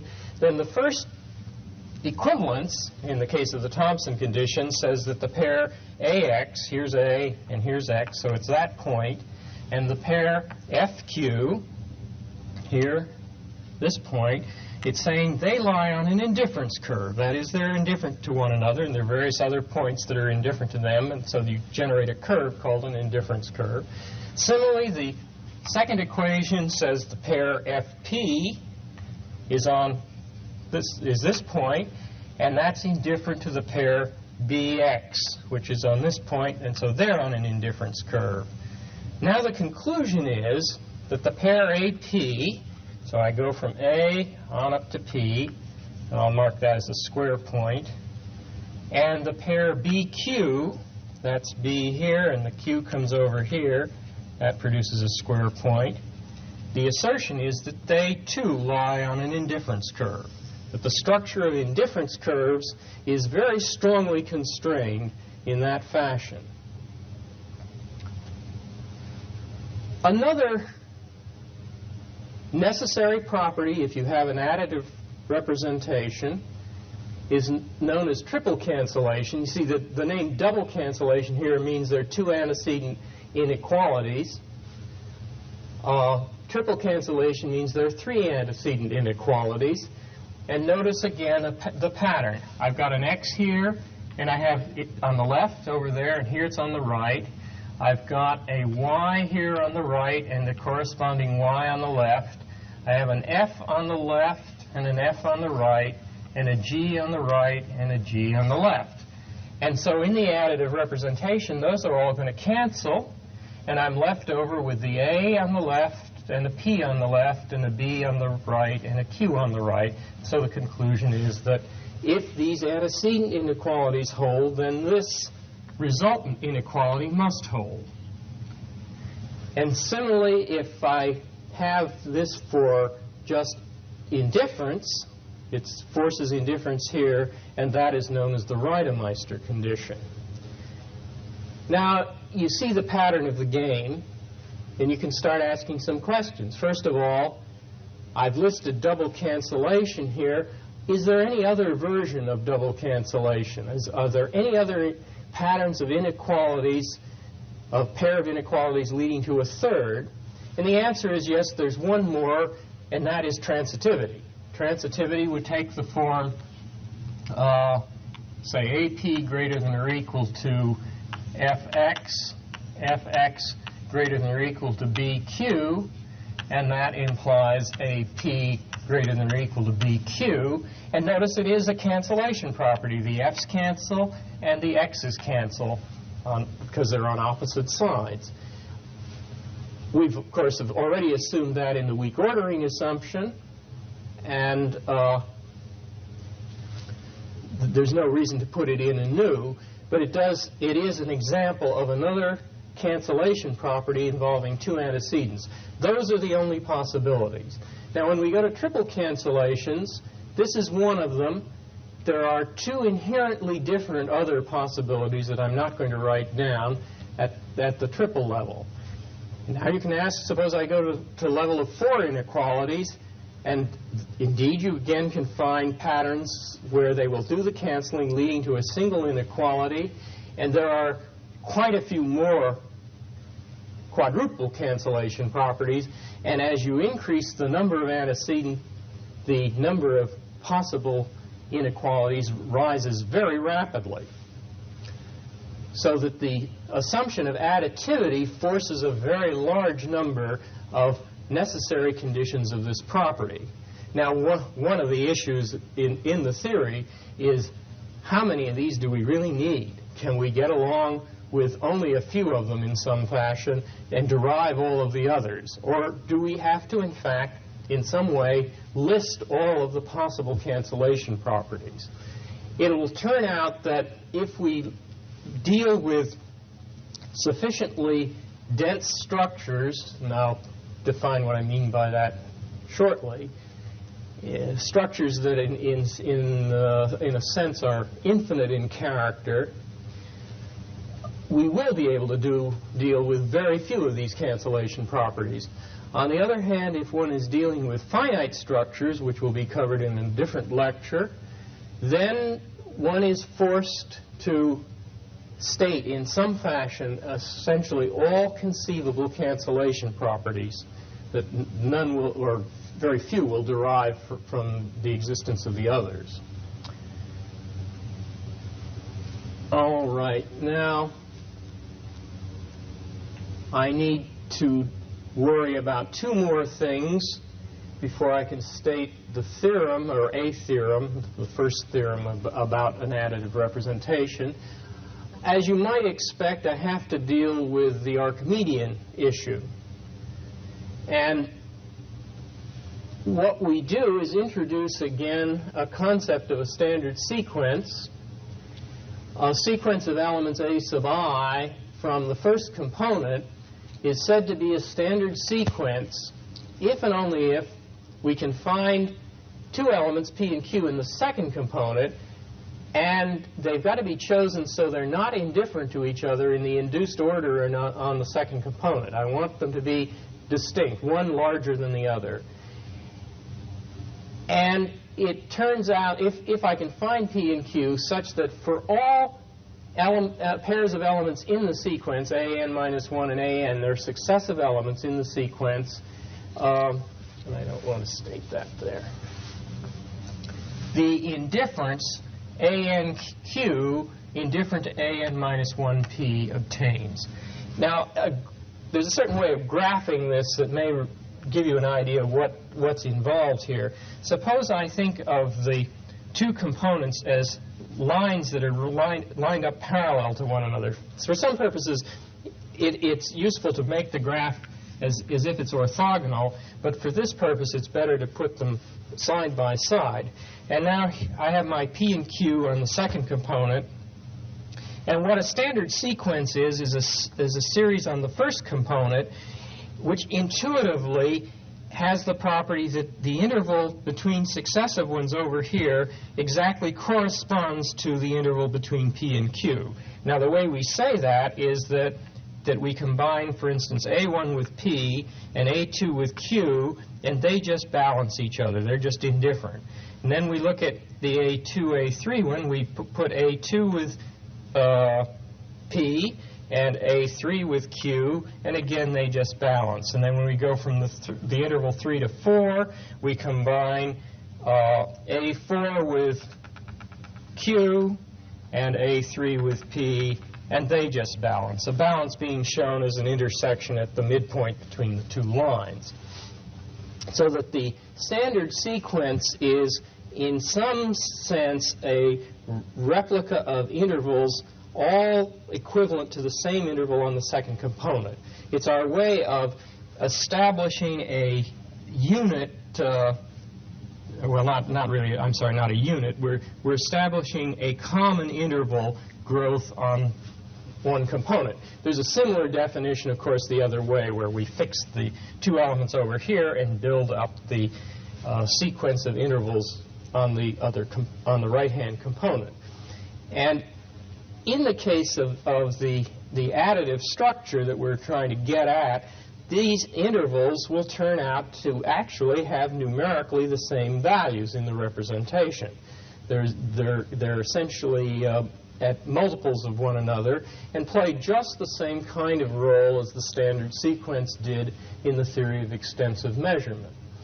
And our assertion of the Archimedean axiom will simply be that a bounded standard sequence is finite, where in this case, however, the standard sequence is not has no starting point. It may go down toward minus infinity, so the bounds have to be given at both sides of the standard sequence, unlike the extensive measurement case. That, again, is a necessary property, and as always with the Archimedean property, it's fundamentally untestable using finite sets of data. The last two properties, one of them is relatively trivial, and let me just mention it here. It's an assertion that each factor makes a difference. That is, in the induced relation on each factor, there is at least one pair of elements that are where the strict inequality holds. And this is just to avoid certain triviality. The important strong constraint is what is called unrestricted solvability in the structure. And it states the following, that if I give you any three elements, two of them from one component and one from the other. So, for instance, suppose I give you A and B and I give you P. The assertion is then I can find a Q in the second component that will cause the indifference relation AP indifferent to BQ to hold. Or if I give you P and Q and B, I can find A in the first component to make it hold. This is a very strong property. It's one that in many of the physical examples one would be willing to assume it. In certain psychological examples, it isn't really true. For instance, let me give one familiar example. If I look at loudness contours, so I plot log frequency versus log intensity, the loudness contours are approximately of the following character. Equal loudness contours are something of this character, and there's a region in which you can hear, and outside that region you cannot hear. Now, suppose I give a particular point, let's say here, that's a particular intensity and frequency, and now I want to pick another, let us say, intensity. Suppose I pick this intensity. then that cuts through the plane here, and I cannot find any frequency that will cause that intensity to be indifferent to this particular sound of this intensity and frequency. Now, if you kind of imagine that this outside the range of hearing, these curves continued on, of course, then you could find such a point, for example, right there. But in terms of what is observable empirically, the solvability condition is not met in that example. So that the theory that I'm talking about at the moment is extremely restricted. It would not apply to this case of loudness. On the other hand, it will apply to many cases in physics. Now, it turns out that we have enough concepts about the qualitative conjoint structure in order to establish the theorem. The theorem that I will state here, the first theorem that was proved, and in many ways the simplest theorem, is due to De Broglie, who proved it under some slightly different assumptions that involve topological assumptions, and a little bit later Luce and Tversky proved it in the form that is stated here. And the assumptions are that the ordering is a weak order, the double cancellation holds, you recall that property, that unrestricted solvability holds, and that the Archimedean property holds. Now, you're probably a little surprised that I haven't put in independence, because independence was the first and, in a certain sense, the most important property. It's not put in because from unrestricted solvability, weak order, and double cancellation, one can immediately prove independence.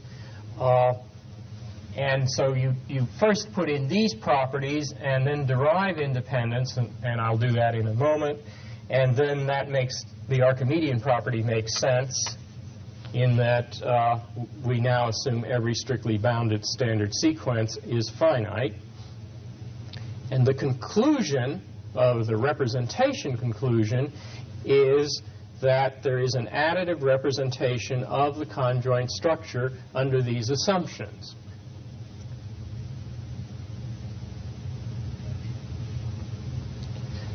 The uniqueness of this representation is stated here.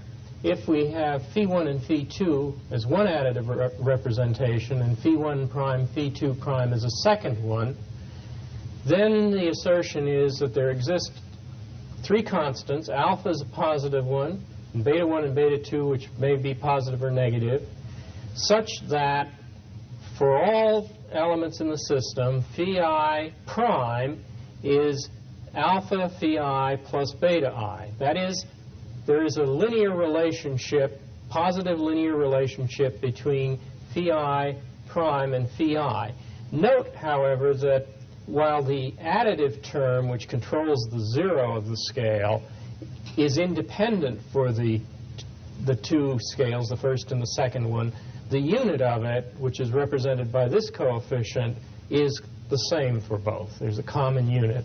And these are spoken of as interval scales with a common unit. This is not quite as strong a uniqueness result as we had in extensive measurement. Remember, there, scales were related simply by a multiplicative positive constant. Here we have an added free term, so that essentially, instead of having only one element of indeterminacy as in extensive measurement, here there are two elements of indeterminacy in the scale, usually referred to as the zero and the unit of the scale. If we were to have cast the representation in multiplicative rather than additive form, then the uniqueness would have taken this character. If the size or multiplicative system of scales, then they would be related to each other by a power transformation where gamma and alpha are both positive constants. And one refers to that kind of uniqueness result as a log interval scale, the essential meaning being that if you took the logarithm of these representations, you would end up with an interval scale. Now, the proof of this theorem is comparatively simple, and I'll sketch it fairly fully. The original proof that Tukey and I gave is rather hard to follow and has since been much simplified. The first major step in simplification was due to Krantz, who showed one way that you can use Holder's theorem to prove the result, and then later Holman suggested the idea that we will use in the present proof. The first step in the proof is to establish that independence in fact holds, and that is very easy. I suppose AP is greater than or equal to BP. Then by the solvability condition, I can find an element C such that BQ is indifferent to CP. Now notice that this is common here, and the B is common here, so double cancellation applies. This gives me AQ greater than or equivalent to CP, but CP was indifferent to BQ, and then using the transitivity of the ordering relation, we conclude AQ is greater than or equal to BQ, which is the property of independence for the first component. A completely analogous proof gives it on the second component. Now we go to the important step of the important idea of proof, and that is to induce an operation on the first component. We do that as follows. We choose arbitrarily an element A0 of the first component and an element P0 of the second component. You can intuitively think of these as a choice of what's going to be 0 in the system, in the representation. And we define a function from the first component to the second component that I'll call pi, and the operation O1 that is a function mapping the Cartesian product into the first component. These are defined as the solutions to the following equations, which by unrestricted solvability we know exists. The pi is selected to be that element of the second component which solves the equation AP0 is equivalent to A0 pi of A. In this diagram, what we're doing, for instance, if we wanted to solve for A, we're finding the element over here on the second component, pi of A, such that this combination is balanced by that combination. The second solution is to take A combined with pi of B on this side, put P0 on this side, and solve for this unknown here, and we will call that A01B. And on the diagram, let's see what we mean. First of all, we found pi of B. That's an element over here. Here's A, and here's B. And what we're intuitively trying to do is the following. We want to take this interval, the interval from A0 to B, and tack it on top of A, and to get the point up here that we're going to call A01B. And the way we're doing it is first we reflect B over into the second coordinate so that this interval is essentially the same in the second coordinate as the interval from A0 to B. And then we look for the interval in the first coordinate, which coupled with this, P0, is indifferent to A coupled with pi of B.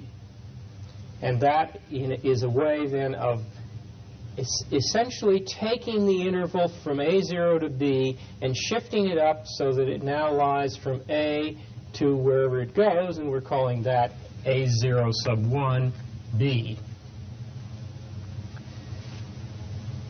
Now, the next stage of the proof is to take the structure A1, the induced ordering sub 1, and the operation O1, factor out the equivalence relation and work with the equivalence classes, and proved that that structure is an Archimedean ordered group. Well, it's trivial that since the induced ordering is a weak order, then factoring out the indifference relation produces a simple order. The element A0 will serve as an identity in this structure. We can see this as follows. We note that by the definition of pi, A0, P0 is indifferent to A0, pi of A0, which forces pi of A0 to be the same as P0 in the second coordinate, so that we've mapped in the pi relation A0 maps into P0.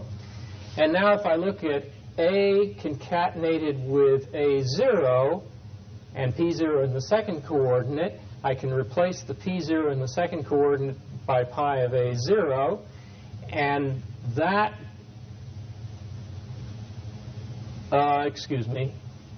what I'm doing in the first line here is using the definition of O1, which says that we take the first element before the O1 and put it in the first coordinate, and the B from the second position becomes the pi. So here in the second position is the A0. That puts the pi of A0 here.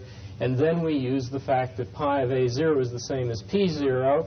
And then by independence, that means that in the first coordinate, this must be equal to that, which is the property of the identity. You have to, of course, do it the other way, and it's easy to do. We define an inverse to be the solution to the following system of equations. We essentially find on the second coordinate the value that coupled with A on the first coordinate ends us up at the A0, P0 point, and we then put that zeta of A in the second coordinate and define the solution to this equation. The element in the first coordinate we'll call the inverse of A0. We note that pi of A inverse is equivalent to zeta of A. And then it's a simple verification that this does in fact behave as an inverse. It's a very simple calculation. To show that the concatenation operation is associative,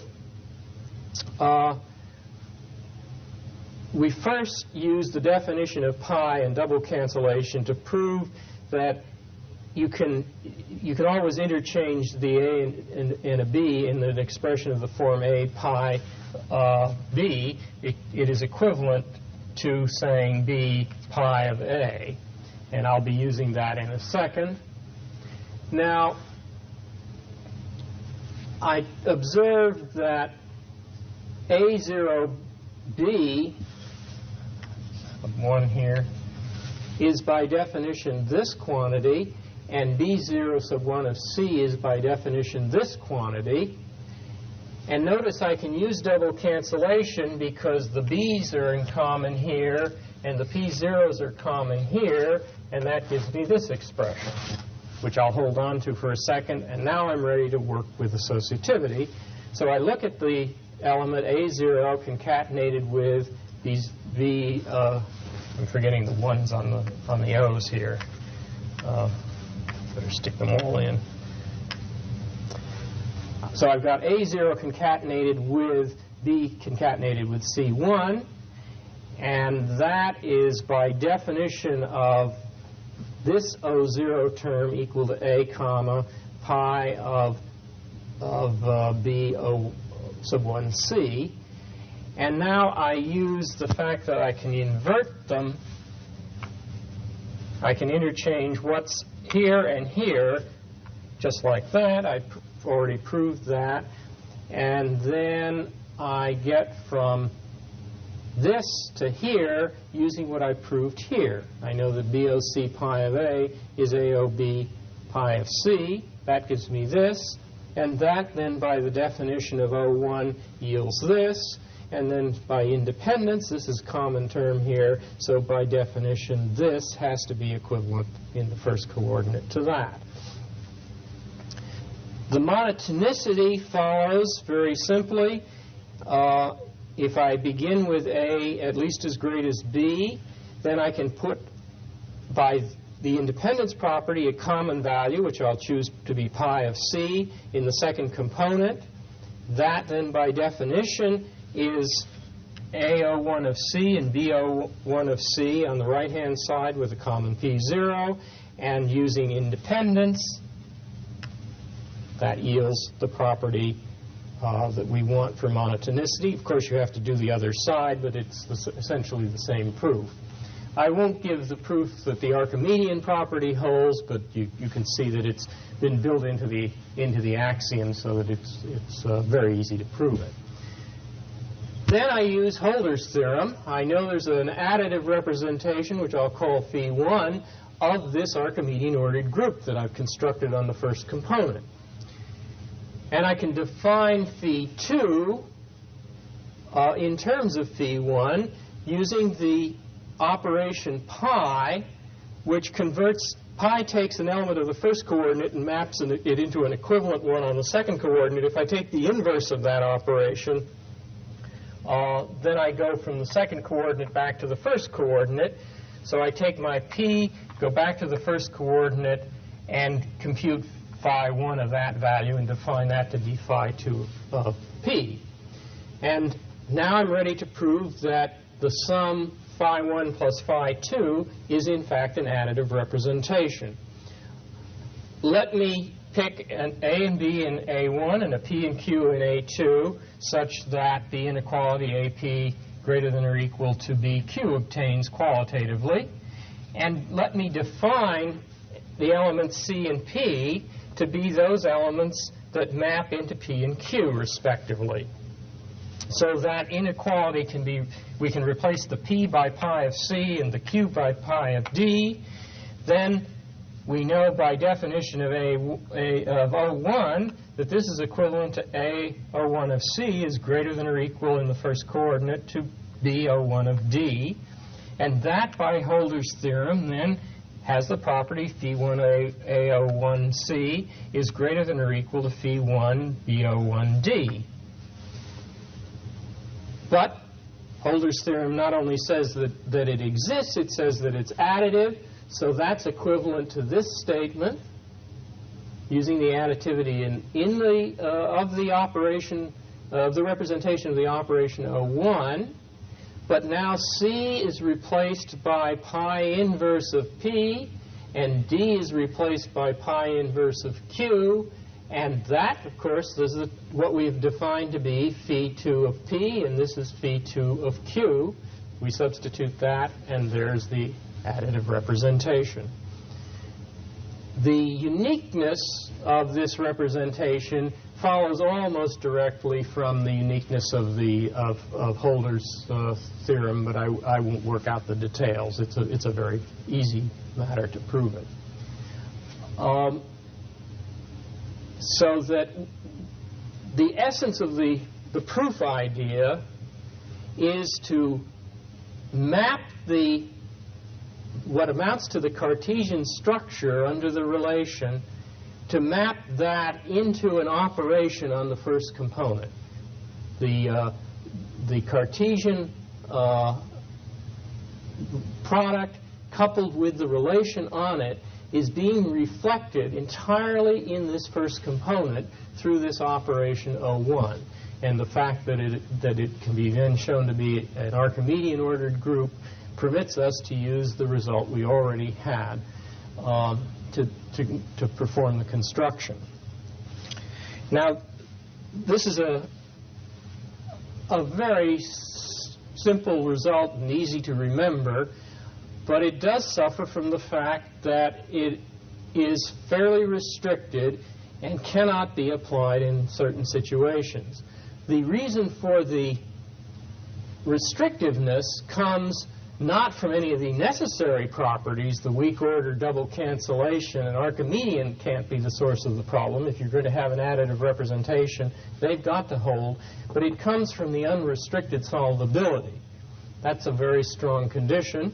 And the question immediately arises, can we weaken that condition? We may be forced, if we do weaken it, to throw in some more necessary conditions. We cannot assume automatically that this could be weakened and leave everything else the same.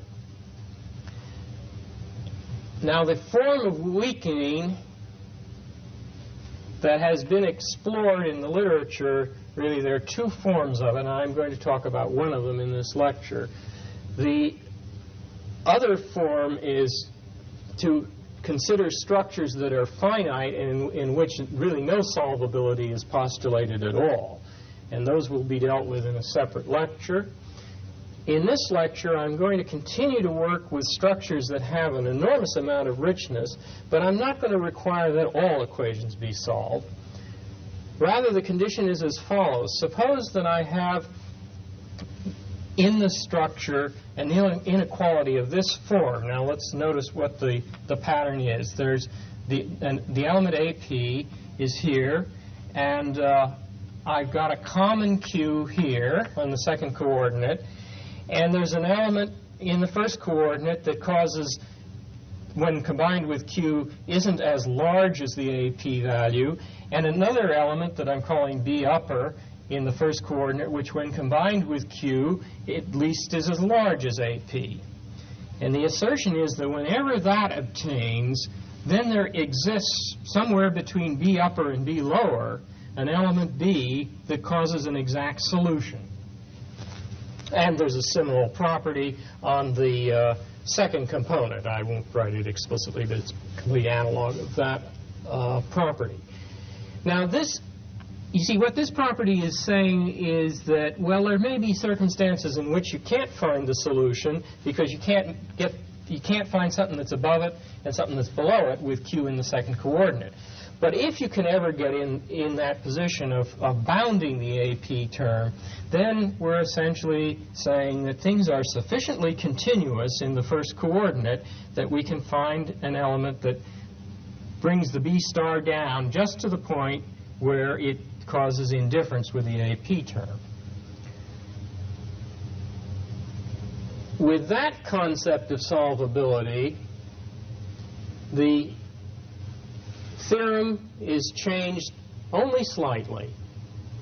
We, of course, assume weak order. We now explicitly assume independence. We didn't need to do that before because that was, the independence axiom was not independent of the other axioms. It could be derived from them. Instead of double cancellation, we put in the somewhat weaker condition, the Thompson condition. That is, double cancellation holding only for indifference relation. We have restricted solvability. The Archimedean property is unchanged. We assume that each of the components is essential. We're avoiding trivialities. The conclusion is the same, that under those circumstances, an interval scale additive representation exists. Now, the proof of that theorem, which is a more useful theorem than the Luce-Tukey theorem, the proof of this is really quite a bit more difficult. The ideas are basically the same, and the reason that I gave the proof in some detail for unrestricted solvability is because very nearly the same ideas are involved here, but the details of carrying it out are vastly more complicated. One, again, induces an operation on the first component. Well, that's not, I'm not being quite accurate about that. Let me indicate exactly how one proceeds. I'll sketch it graphically. Let this be the first component and this the second component. I will find elements, call them A lower and A upper, and P upper and P lower, such that A lower with P upper is indifferent to A upper with P lower. And you have to show that you can find such elements. And then I'll work with this little subsystem in here and use essentially the same construction as we used in the proof of the case of unrestricted solvability to construct an operation. However, it will turn out to be a partial operation, not a closed operation, and one has to then use the theory of extensive measurement for partial operations to carry out the construction of the representation of this operation in the one coordinate. Having done that, one then has to extend this system that you now have for this subpiece to the rest of the structure.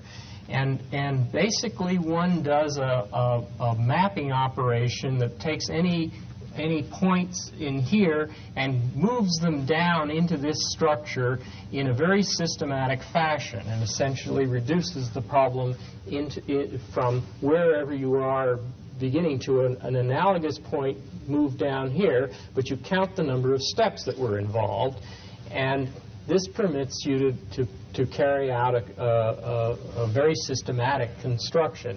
In that stepping operation, one has to use the triple cancellation property, and one of the parts of the proof that takes a fair amount of time is to show that from the assumptions here you can derive the triple cancellation property and then make use of it in constructing the proof.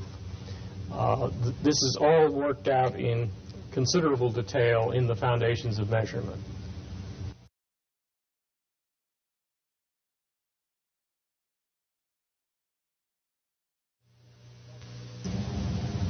This is the second lecture on the theory of conjoint measurement, additive conjoint measurement.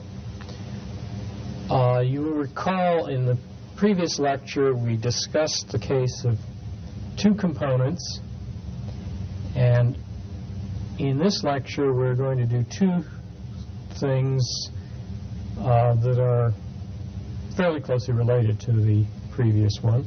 The first thing we will do is generalize the theorem from 2 to n components where n is greater than or equal to 3.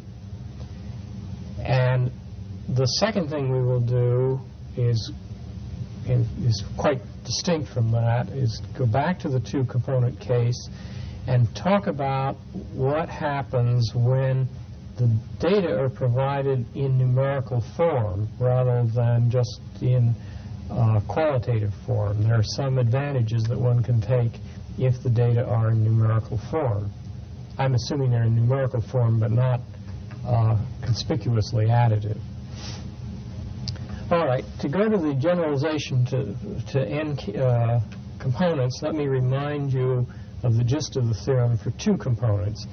It was that you have an ordering on the Cartesian product of two components, and if it satisfied the following properties, then an additive representation exists. First, a property called independence that permitted us to induce a weak ordering on each of the components. Of course, I'm assuming the ordering is a weak ordering. The independence induces an order on each of the components separately. Secondly, we had to assume a property that was called double cancellation, or actually we could get away with a slightly weaker property, the Thompson condition. Then we had to assume a form of solvability called restricted solvability and an Archimedean property. Now, we can discuss in the two-dimensional case the independence property graphically, and it's a form that is frequently used in presentation of experimental data. Suppose we plot a dependent variable depending on both components, numerical variable, and let us represent one of the components by the x-axis, and we'll have two levels on that component, say A and B, and the second component on one level, for example, produces these data points. We'll call that level P. Now, if it turns out that at level Q the data points cross in this fashion, everyone knows that that rejects an additive representation. And that's standardly used to throw out additive models experimentally. On the other hand, if you get the data looking in this fashion, And if there are, in fact, many more than 2 levels, but this is the presentation just of 2, it's not immediately clear whether the additivity is rejected or not. And in this 2-dimensional case, it's essential that one look at the property of the Thomson condition, since that is also required in the axiomatization of the additive representation. And in general, in empirical context, that has not been studied, although in recent years people have become more aware of it. Now, when we turn to the 3 or higher dimensional case, it turns out that we're not going to have quite the same picture. It frequently, in mathematical structures, going from 2 to 3 changes somewhat. And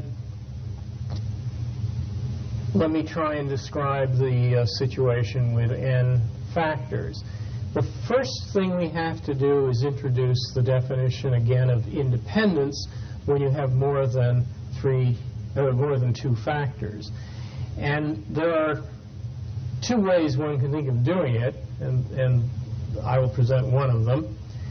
And that is to say, we'll look at every subset M of the set of the first n integers, which I'll call capital N, and now consider that I've selected a particular set of elements in the complementary set n minus m. So outside of the set I'm interested in, the set of indices m, I select a particular value there, and having done that, the given ordering on the whole Cartesian product of n factors induces an ordering on the m factors.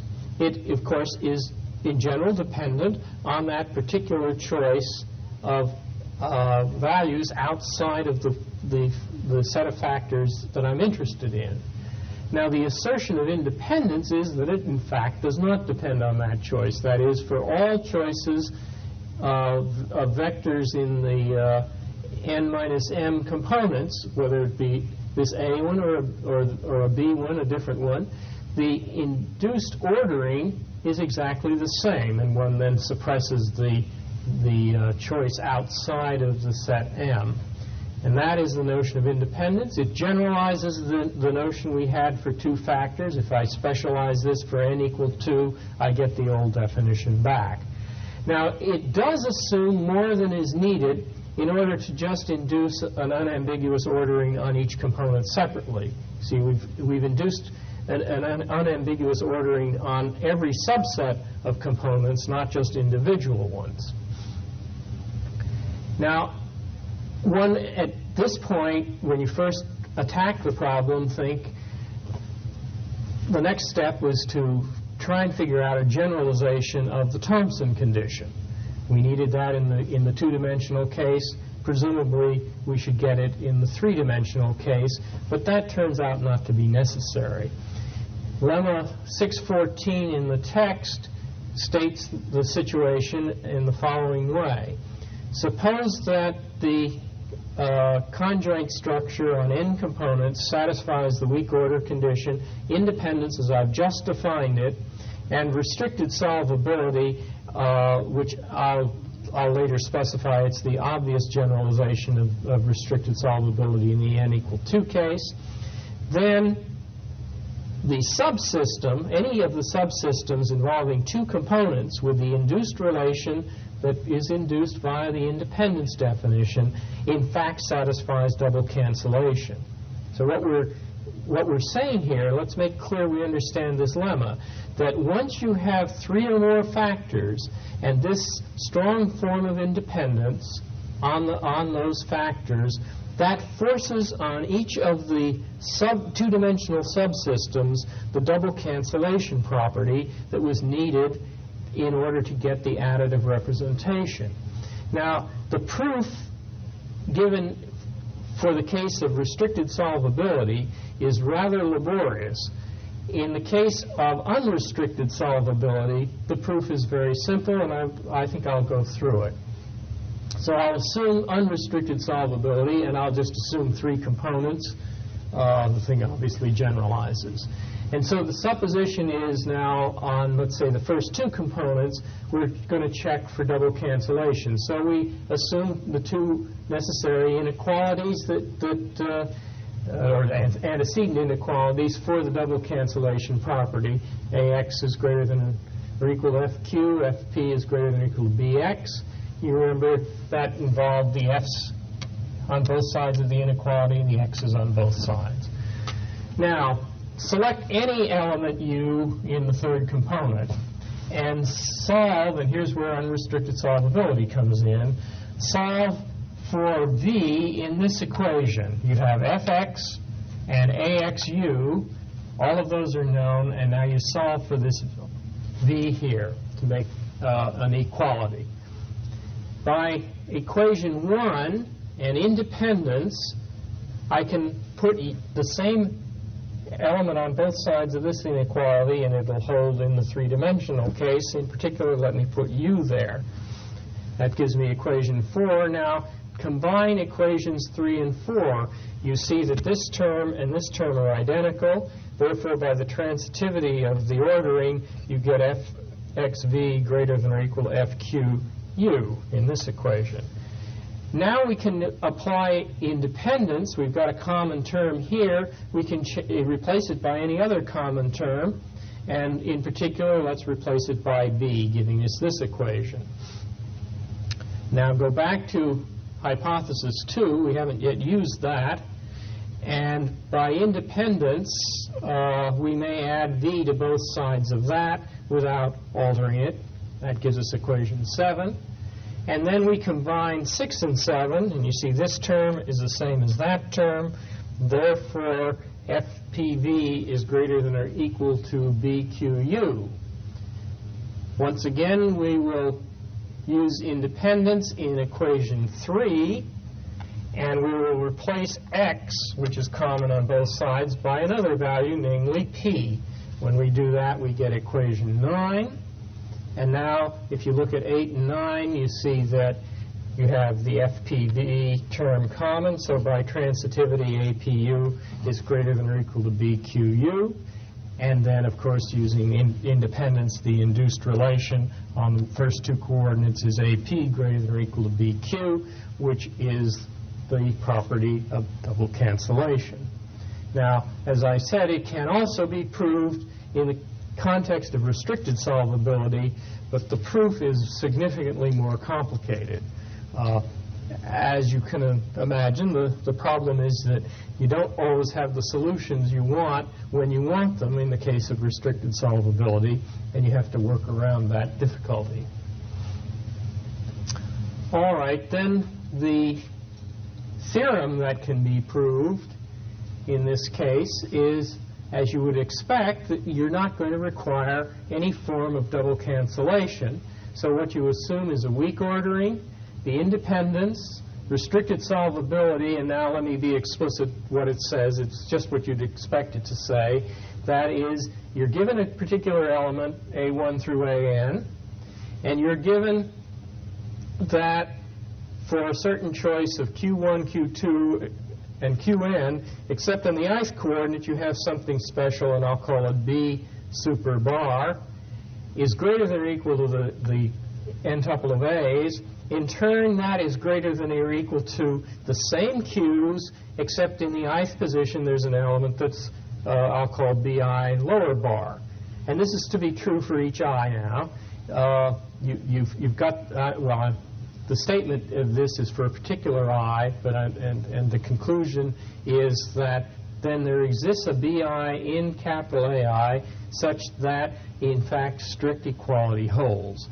And this assertion is true for each of the different components I. So that's the very natural generalization of restricted solvability. The Archimedean property is the usual one. Every strictly bounded standard sequence is finite. And the fifth one simply requires that three of the components, or three or more, be essential. I mean, if you're in a degenerate case where only two of them are essential, then the problem reduces to that of the two-component conjoint case, and you would need the Thompson condition. You would not be able to prove the the Thompson condition for the pairs in that case from independence. Now, given those assumptions, the assertion is that there are mappings phi from AI into the reals such that their sum is order preserving, and if phi prime is another set of mappings whose sum is order preserving, then they're related in the usual linear fashion with a common unit. That is, there's a single alpha greater than 0 and beta i's corresponding to each component such that phi prime is alpha times phi plus beta I prime. So they're linear transformations with a common unit.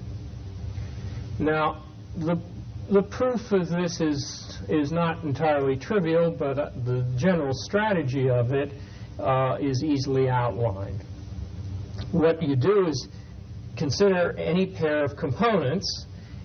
By lemma 614 and the theorem for the case of two components, one is able to construct an additive representation of that pair. Now, that means in essence that you produce, let us say, on the ith coordinate, a pair of, you have a scale I'll call phi sub ik, which is the scale that is induced by working with the pair, ij, working with the pair ij. Now, if I instead work with the pair ik, I induce a different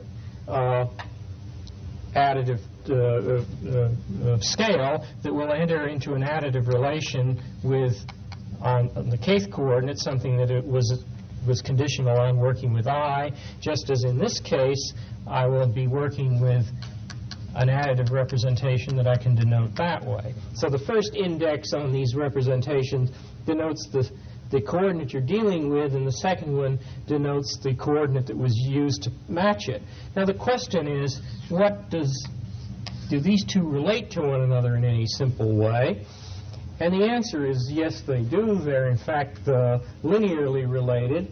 And the way one shows that is to use the operation, the extensive operation that's induced on A sub I from the ordering on the Cartesian product with J and then with K. And you're able to show without too much difficulty that those are in fact identical operations.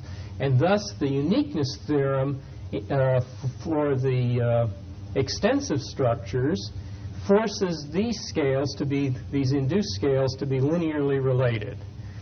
And from that, then it's easy to show that you can make a collection of n scales, one for each component, such that any pair of them is order preserving for that sub-component. The rest of the proof then is simply to show that their sum is in fact order preserving.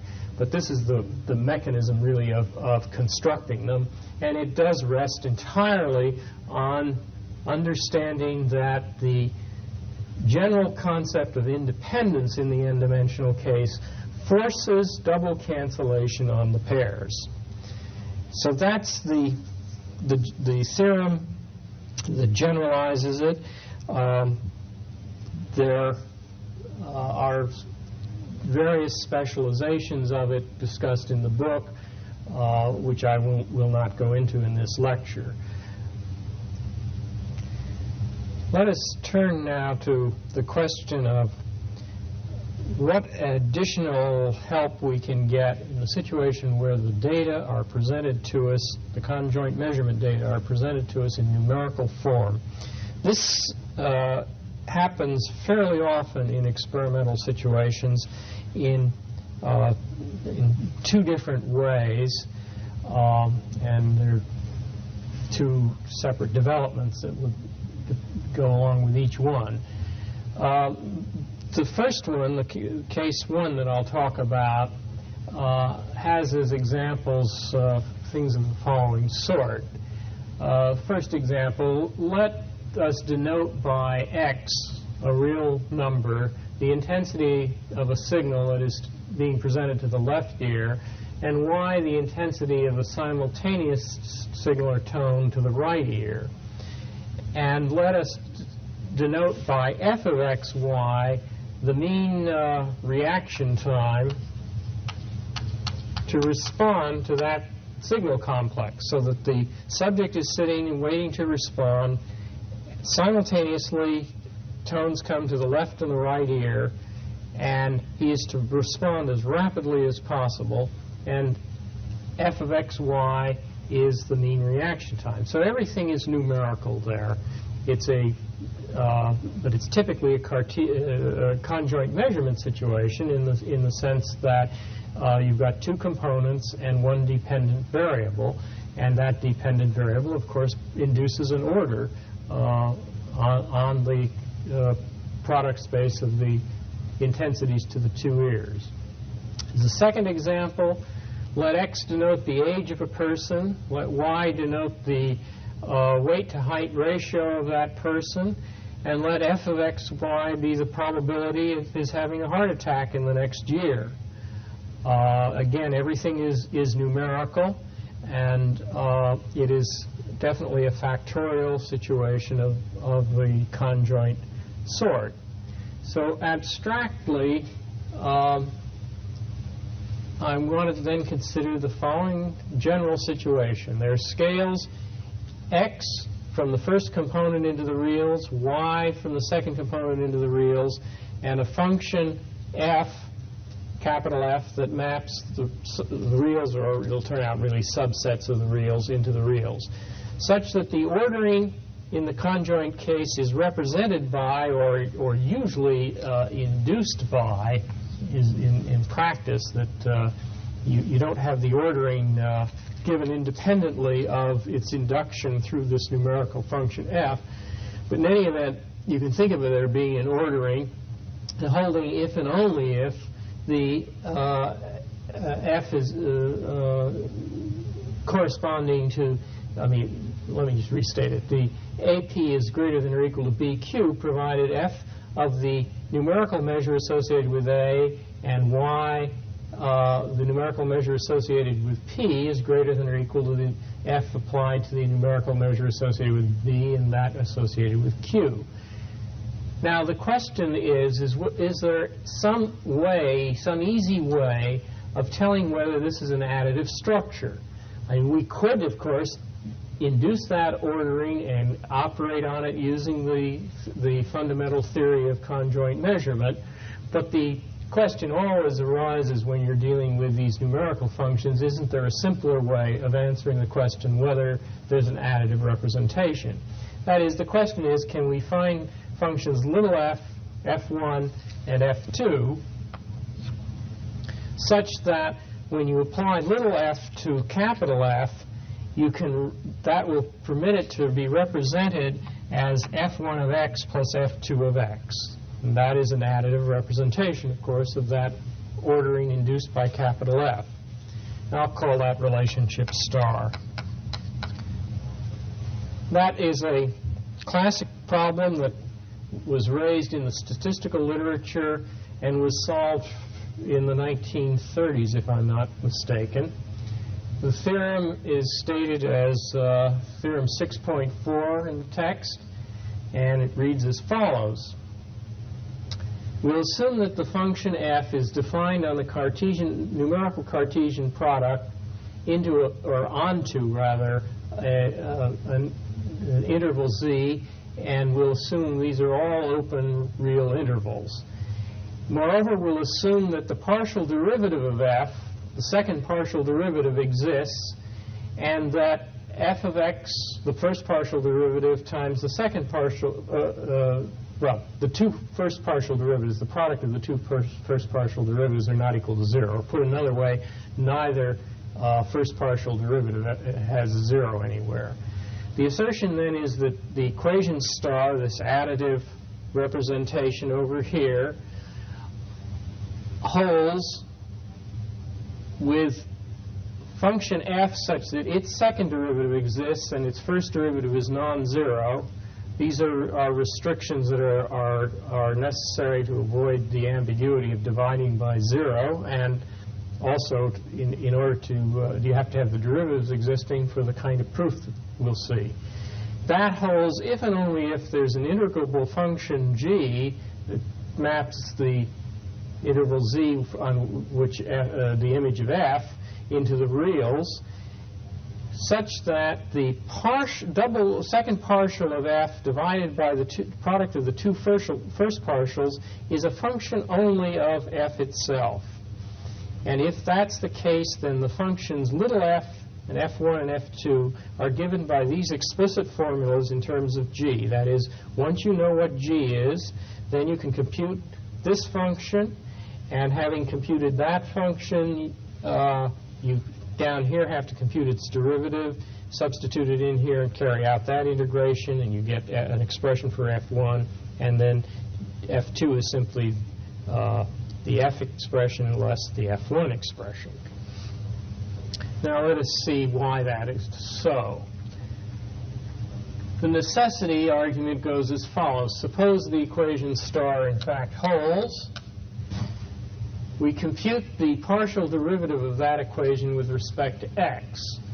By the chain rule, that gives us the derivative of little f with capital F as the argument, and then we have to take the derivative of capital F with respect to x, so that's the partial capital F with respect to x. And on this side, we simply get the first derivative of f1, and this, depending only on y, vanishes.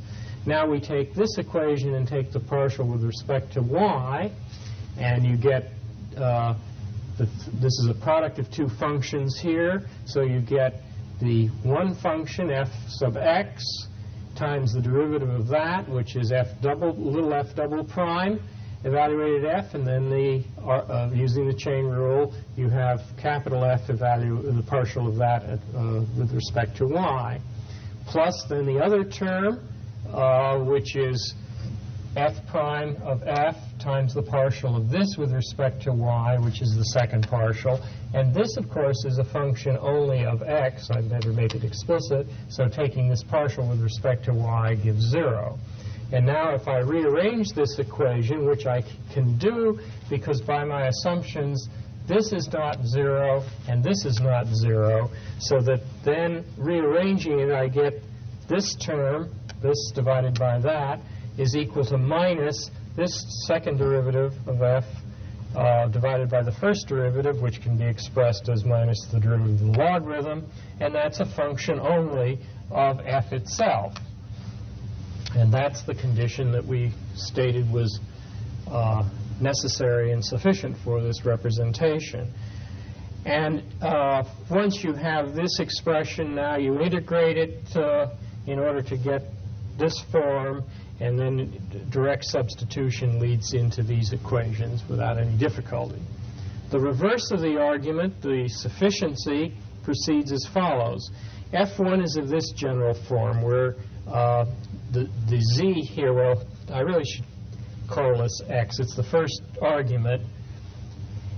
What I'll do is just look at this without the integral and show that this whole thing is a function of x only, therefore the integral can be a function of x only. So I look at this, and to show that it's a function of x only, what I want to do is take the partial derivative with respect to y and establish that that partial derivative is 0.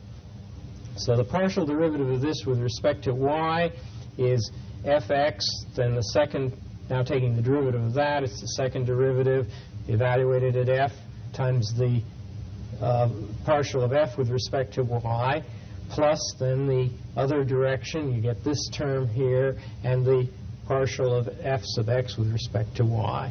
Now we don't yet know it's 0, that's what we want to show. We now use our given hypothesis, this hypothesis. We state that here, and by equation 6, from equation 6 we can compute what g of f is, and it's easy to show that that's minus f double prime over f prime, and that, when substituted into here, forces this to be 0, giving that f1, as expressed here, is in fact a function only of x. It's not obvious when you look at it that that's the case. It might depend on y, but this shows that it doesn't. Now, if I look at f2, which is expressed this way, I need to show that it's a function only of y. So what I do is take the partial derivative of it with respect to x, and that is given by this, and this in turn, what I now have to do is take this expression and compute its derivative. Well, when we take the derivative of that, it just kills the integral sign, and we put that in, and you see that you have the same thing, so it's equal to 0. And that means then that equation 8 depends only on y. And that then completes the proof of the result. So that if you are in the situation of having a numerical representation of the data, and if the functions are known analytically, which often means that somebody fits analytic functions to empirical data, then you can solve the question of whether there is an additive representation of those data in a very simple manner. It's comparatively easy with analytic functions to check this formula and to compute these representations. On the other hand, if the data are not fit in analytic form and they are simply tabled, this is of relatively little direct assistance, and one has to really go back to the constructive devices that are involved in the basic qualitative theory, namely the standard sequences. Those are really the way that one has to go about constructing such a function. There's an example in the literature where that has been done. It's a paper by Lefelt and two Dutch colleagues in which they took empirical data on loudness judgments where the intensity of the sound of the two ears was varied, and actually constructed standard sequences in order to see whether there was an additive representation. The second way in which numerical data often arise for conjoint structures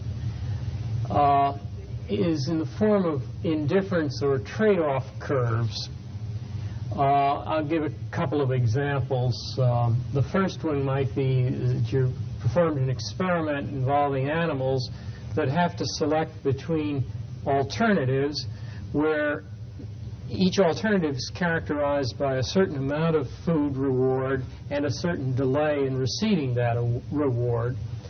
And one can seek out the locus of pairs of amounts and delays that produce equivalence, that the animal is indifferent between the two alternatives.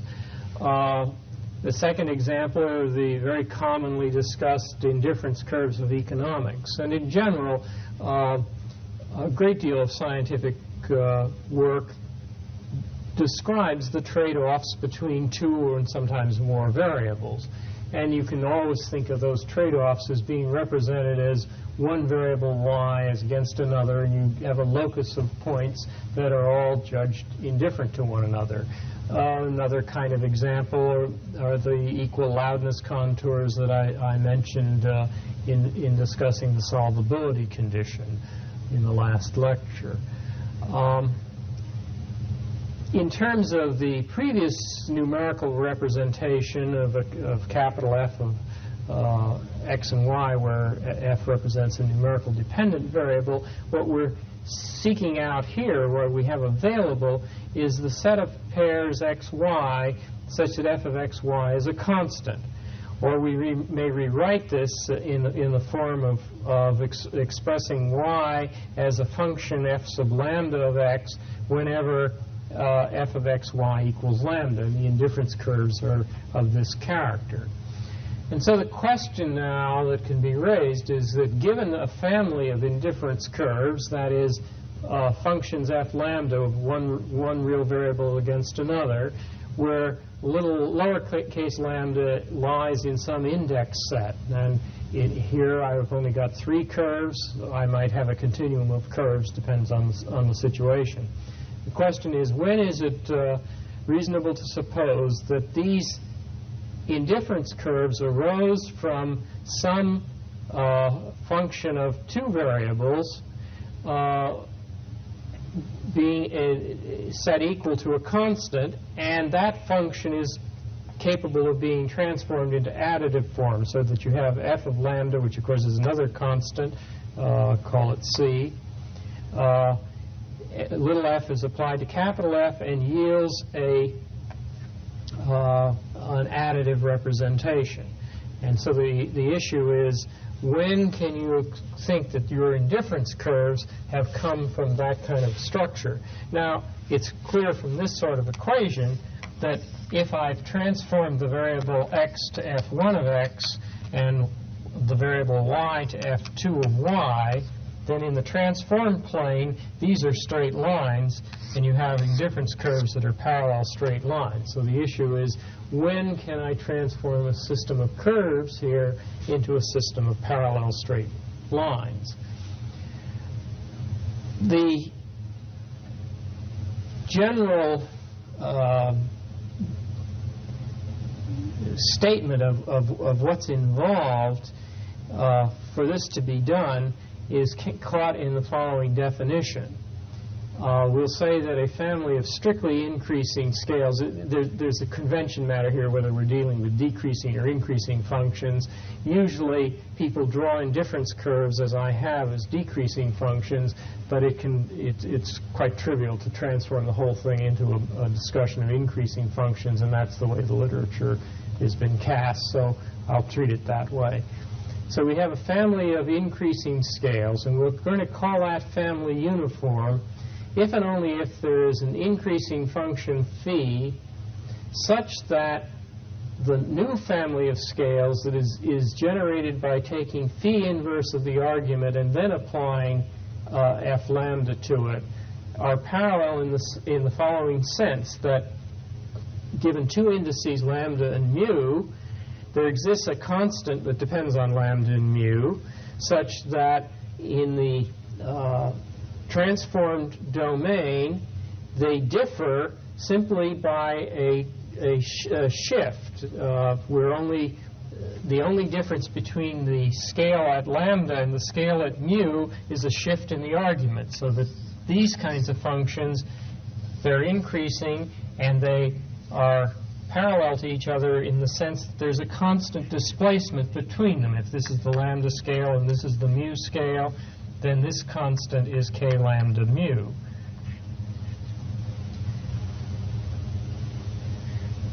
And in that situation, if the scales exhibit that property, then I claim they can indeed be transformed into parallel straight lines, and the proof proceeds in the following way, that that's true. Select one of the phis. There may be several phis that will do this job. Select one of them and call it phi 1, and define the family G lambda to be f lambda phi 1 inverse, and select any lambda 0, and we'll just hold that fixed, and define phi 2 of y to be G lambda 0 inverse. They're increasing functions, strictly increasing functions, so their inverses exist. And you take G lambda 0 inverse of y and call that phi 2 of y. Now consider any indifference curve, y equals f lambda of x. Phi 2 of y at that point is G lambda 0 of y, but for y we replace by f lambda of x. And then I can put in phi 1 inverse phi 1. That's simply the identity, and it doesn't do anything. On the other hand, I now will group things this way, and so I have as the argument phi 1 of x, and this, of course, is what I've defined to be G lambda, so I have it in that form. But now recall, in this family, the things that I've been calling the G's are parallel in the sense they differ only by a displacement. So I'm in that situation. This G lambda differs from G lambda 0 only by a displacement, so I substitute that. Now these are inverses of each other and disappear, and I have this, and that is the form of an additive representation. So this definition of a uniform system captures the motion of a structure that's parallel, and a structure that's parallel by this proof can immediately be transformed into one in which the indifference curves are straight lines, and that's what, of course, would arise from an additive situation. So now the question is, are there conditions that we understand for conditions for a system to be uniform? And there's a classic theorem due to Blackshay and Bowles that was proved in the 1930s that answers this question under a fairly strong hypothesis. And once we see the answer, it will become it's fairly obvious, given what we already know about conjoint measurement, that this is the correct theorem. We'll talk about a situation where there's a family of curves that passes or covers every point in the plane. That is to say, given any x and y, real x and y, that's a point in the plane, there is assumed to exist a lambda in this index set such that y is equal to f lambda of x. So there's an indifference curve that passes through every point in the plane, is what's being assumed. The assertion is that that family is uniform if and only if no two distinct curves intersect and the Thompson condition holds. Now, you can see why this theorem is probably true, given what we know. It's clear that non-intersecting indifference curves corresponds to independence. That's one of the things we had to assume. The Thompson condition was one of the things we had to assume for additivity. So, and that's being stated here. And now the rest of the hypotheses cover the other two parts of the usual theorem. The fact that every point in the plane is covered means you have unrestricted solvability.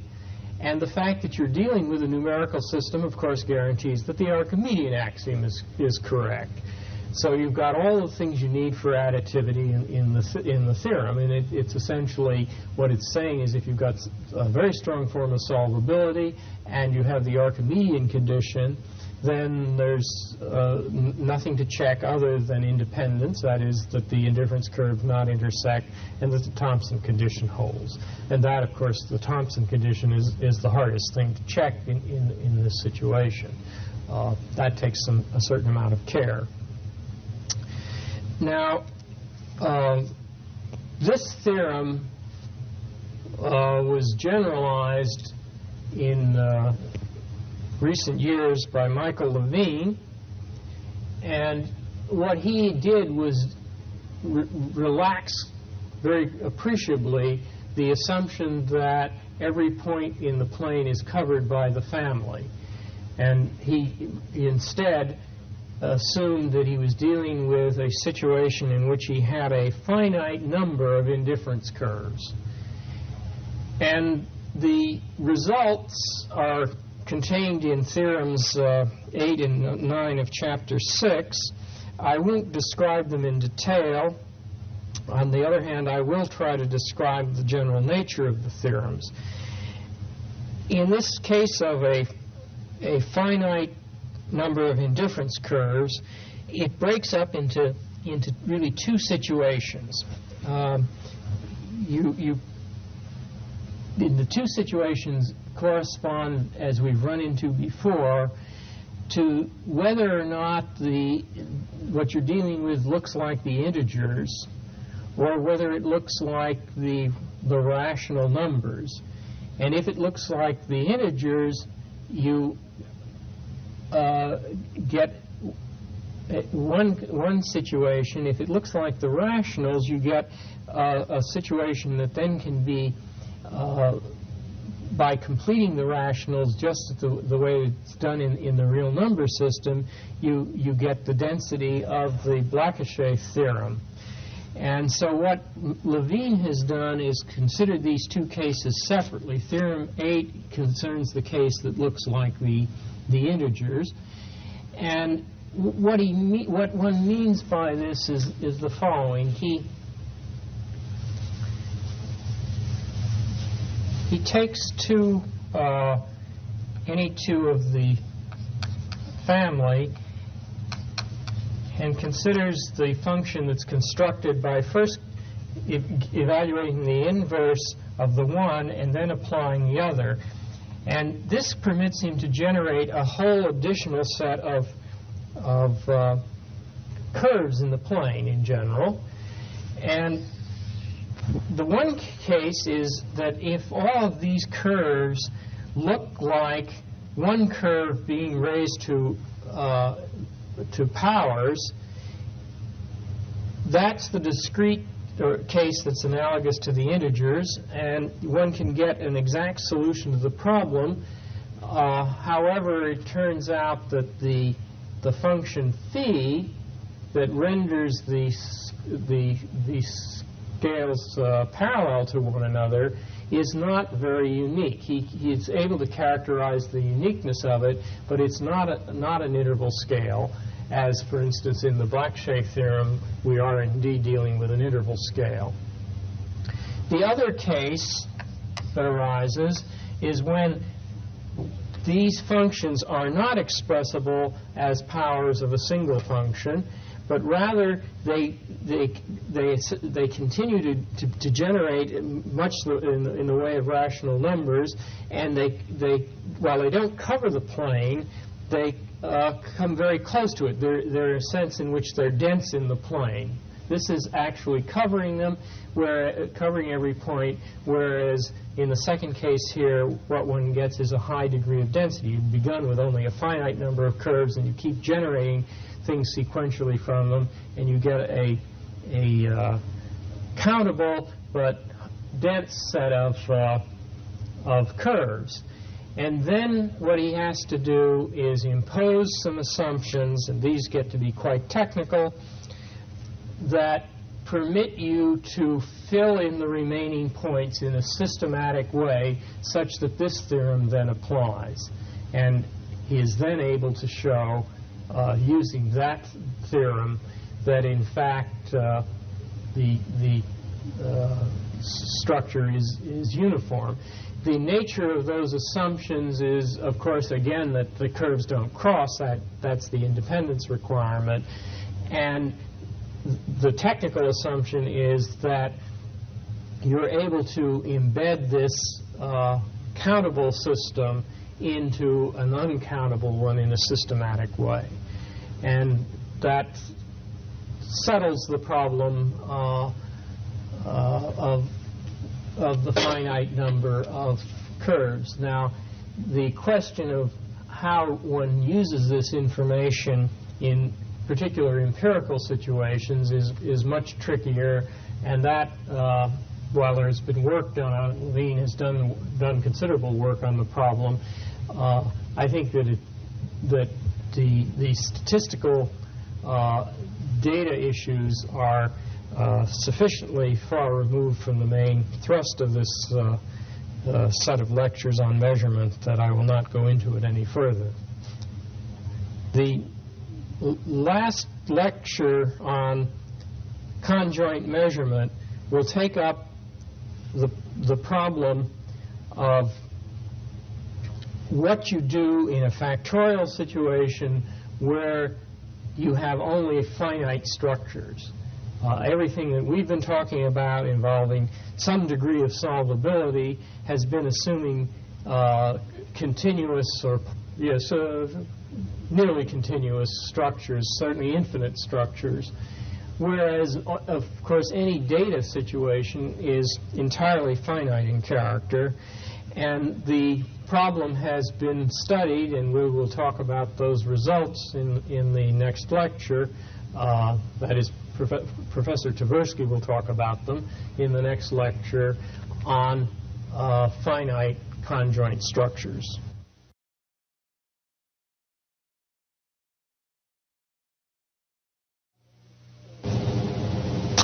Hi, my name is Amos Tversky from Stanford University, and today's lecture deals with the topic of measurement inequalities. In the systems of measurement that we have considered so far in the lectures, we always employed a solvability axiom of one type or another.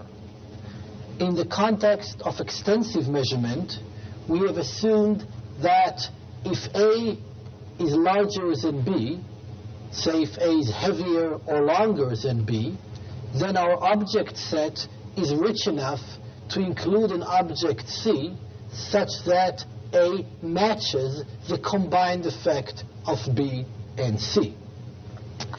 In the context of conjoint measurement, we have assumed that our two factors, A and P, are so arranged that we can solve equations of the form A2 P0 matches A1 P1. In general, solvability axioms are essential to the construction of the scales that we have developed so far. However, in an important sense, they are of course not necessary, because in the measurement of mass, for example, it is quite possible to obtain an additive scale of mass even if we cannot find a C that matches such that its combination with B will match the effect of A.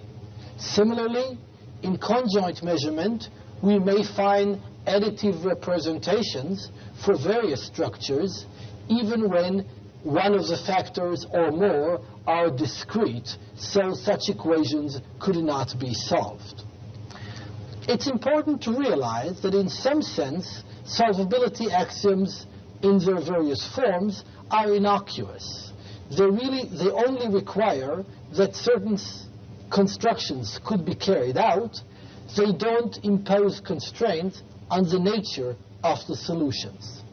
Nevertheless, imposing a solvability axiom introduce several problems of both practical and theoretical nature, and the purpose of today's lecture is to investigate what happens when the solvability condition is eliminated and to obtain necessary and sufficient condition for measurement structures without this condition. In a way of introduction, let us examine the role of solvability in conjoint measurement. Consider, for example, a two-factor structure described here with factors A and P, and one possible interpretation will be to think of that as a space of commodity bundles where A correspond to one commodity, say leisure time, and P correspond to another commodity, say money. The normal constructive procedure for scaling such a structure is based on taking a starting point, A0, P0, as our origin, finding a level P1 on the first factor so that the combination A0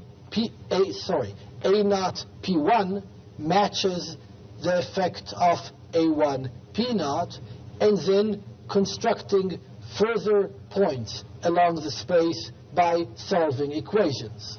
When we proceed in that way, we realize, for example, the point A2 P0, which correspond to this point in the space, has to be equal to match A1 P1, but also A0 P2, and the axioms of conjoint measurement guarantees, in fact, that the two different ways of reaching the same point would yield the same result. This can be described as a constructive design. in which we select levels with heavy use of solvability axiom in order to match or solve the equation.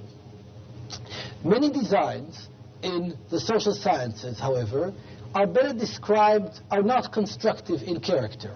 In fact, constructive designs can be found very rarely outside psychophysics and decision theory, where we deal usually with graded and often continuous attributes, so that such constructions can easily be carried through.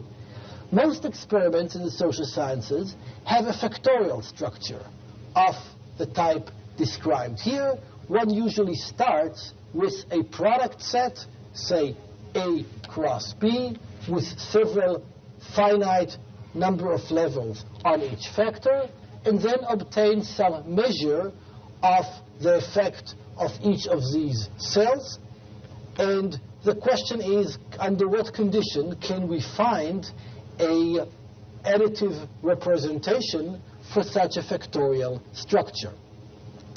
Note that in such a structure, typically we do not have whether in principle the structure is solvable or not is beside the point, because the data we obtain does not permit us to carry out the construction described here. So we are stuck, so to speak, with a particular data matrix and would like to know whether such a data matrix can be described in an additive form. Today's lecture will focus and present a solution to that problem. Before we address the general problem, however, it is important to note a problem that arises and that will provide some motivation for the present development. What we have here on the board is an example of a 3 by 3 by 2 factorial design, in which the factors are labeled 1, 2, and 3, and the levels of each factors as A, B, and C. So we have two factors, 1 and 2 have 3 levels each, and the third factor, 3, has 2 levels. So what the numbers in the cell represent the rank ordering of the effects obtained in that factorial experiment. And I'd like to call your attention to the following interesting fact. Remember from earlier lecture on conjoint measurement, we have learned that if a structure of this type, three-dimensional structure, factor structure, satisfies the independence condition as well as the solvability and the Archimedean condition, it has an additive representation. It is easy to verify that the structure described here does in fact satisfy the independence condition. What it means, in effect, is that all slices of this structure, of this cube, if you wish, are ordered in the same way, and it's easy to verify that indeed they are.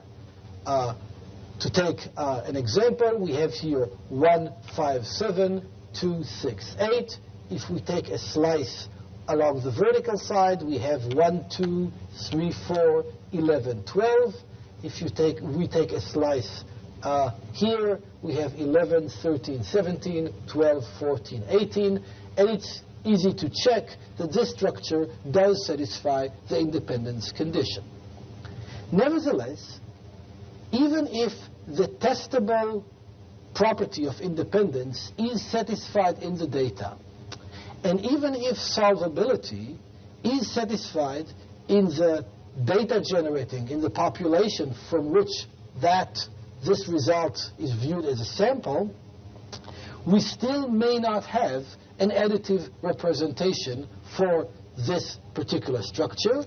And the reason is that the cancellation condition is violated, as can easily be seen because by the following drawing.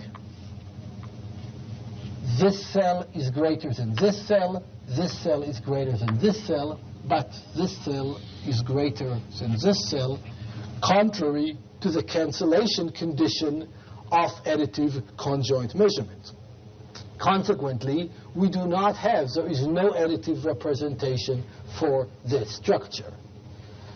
To examine the situation more carefully, let's convert these rank orders into measurement inequality. To economize our notation, let's use prime, so A prime 1, to stand for phi of A1. So A1, A2 are the various level, A1 prime are the additive scale values associated with our solution. Now, since the B1 C2 combination exceeds the A1 B2 combination, we have B1 prime plus C2 prime greater than A1 prime plus B2 prime, and so on. Since the C1 B2 combination exceeds the B1 A2 combination, we have this inequality, and we have the third inequality corresponding to the A1 A2 combination exceeding the C1 C2 combination.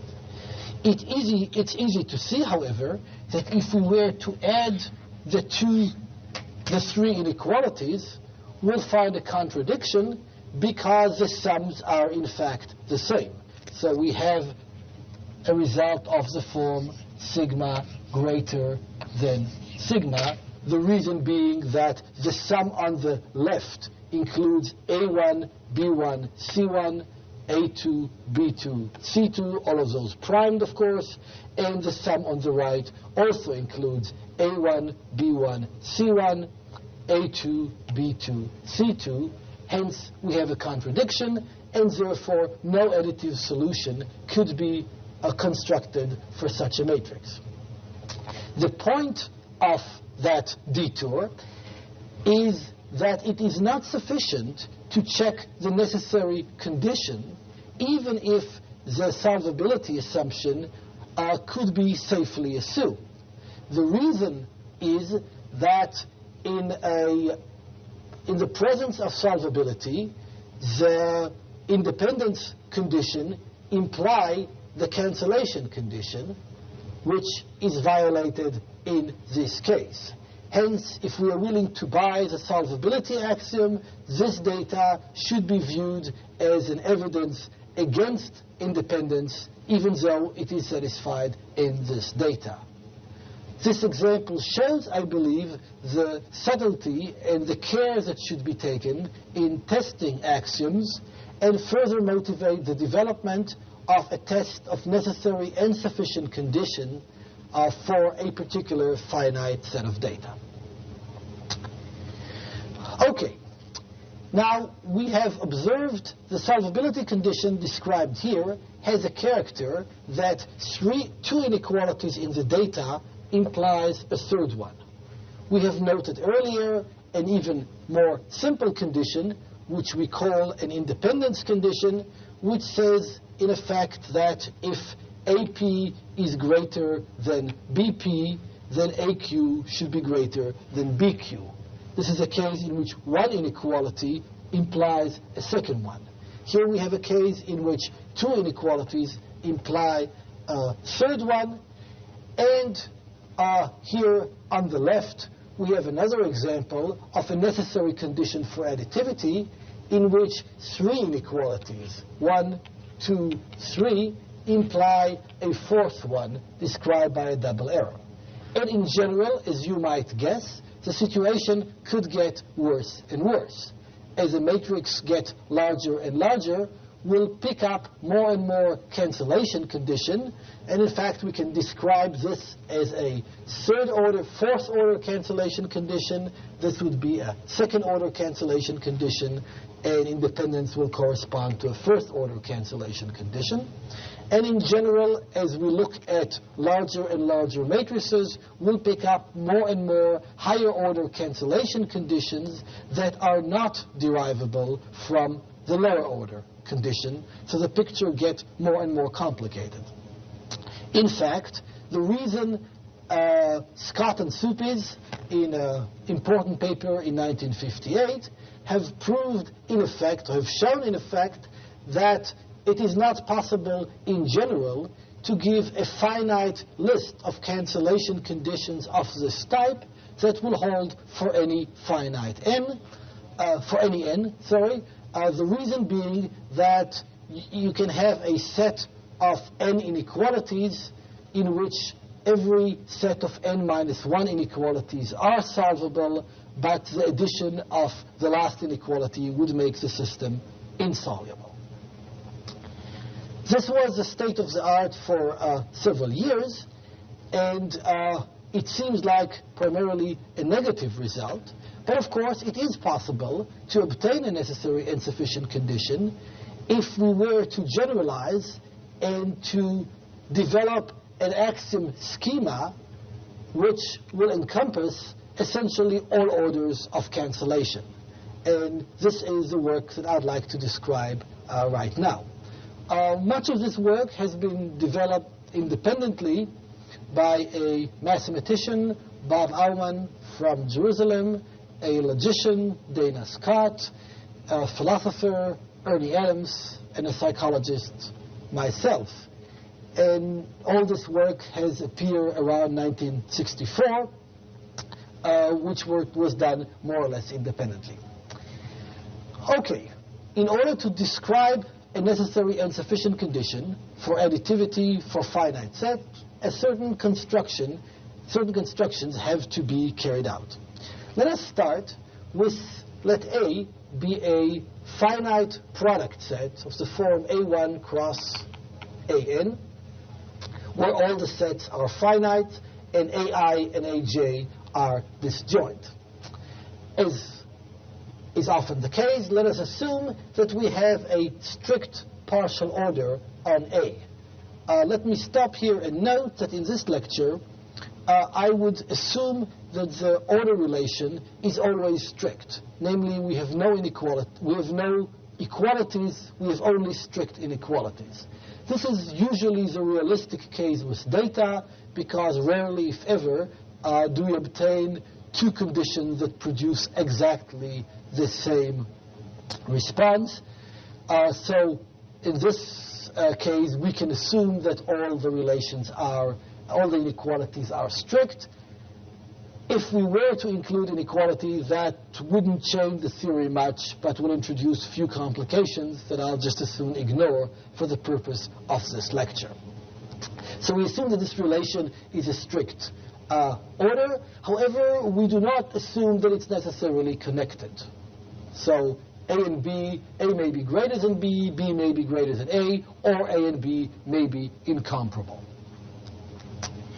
Okay, let us suppose that each one of those AI, when I go from 1 to n, has ki elements, and let k be the sum of all the ki from 1 to n.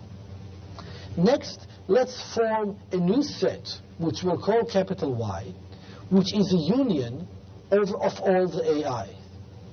That is, this is essentially the union of all the levels in our design, and naturally it has k elements, which will denote y1, y2, up to yk. In the example that we have considered before of the 3 by 3 by 2 design, our capital set Y will include A1, B1, C1, A2, B2, C2, A3, and B3. So this set will include 3 plus 3 plus 2, 8 elements. So Y, in effect, is the union of all the condition of all the levels of our design, and Y1 through Yk are its elements. Next, we define a one-to-one map from A is our product set, to the reals to the k power. And the mapping is defined as follows. For any any element, any cell in our matrix, or any element in our product set, we'll define A bar to be a vector with k components, denoted A1 bar up to AK bar, where A bar L, where L goes from 1 to k, is defined to be 1 if YL is a component of A and 0 otherwise. So in a way, A bar could be viewed as a characteristic function of A. It simply tells us which levels are included in that particular element. Hence, each A bar, where A is an element of A, is a vector over 0, 1. The components are either 0 or 1. It's with K, the K vector over 0, 1. Let A bar be the set of all those vectors, so it's a set of all A bar where A is an element of A, and A plus be the additive closure of A. What we mean by an additive closure is simply all vectors that could be obtained by adding vectors in A bar, where addition is defined normally component-wise. Put differently, A plus is a minimal abelian semigroup that includes A bar. Once we have constructed this set, A plus, we can define now a new relation which we'll call greater sub 1 on A plus, and the relation will be defined as follows. We'll use lowercase xy to denote element of A plus. Remember that the set A plus is a set of k vectors whose elements are now not 0, 1, but positive integers, since it is obtained by sums of vectors whose elements are 0 and 1. Now we're going to define x to be greater sub 1 than y if and only if the following conditions hold. First, x is expressible as a sum of element a1 bar up to am bar, where the a's, of course, are elements of our product set. Y is expressible as a sum of m other vectors, b1 bar up to bm bar, and for every j between 1 and m, a superscript j is greater than b superscript j. So the relation defined on A bar, on A plus, is essentially the extension of our original order relation defined on the elements of A. So we say that one sum of vectors is greater than another sum of vectors if the vectors could be paired such that a strict inequality holds in every case.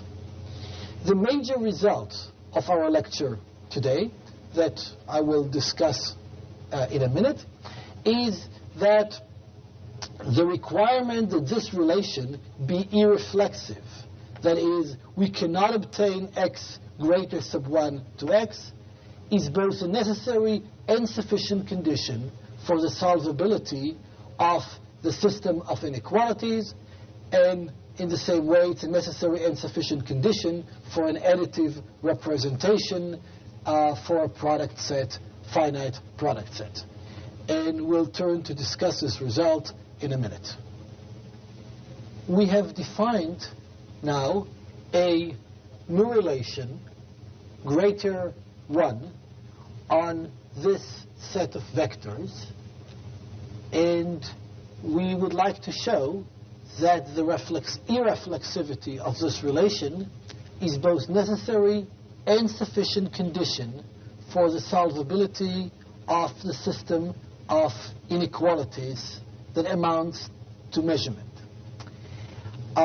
Let me first discuss an example to bring out some of this abstract construction to life.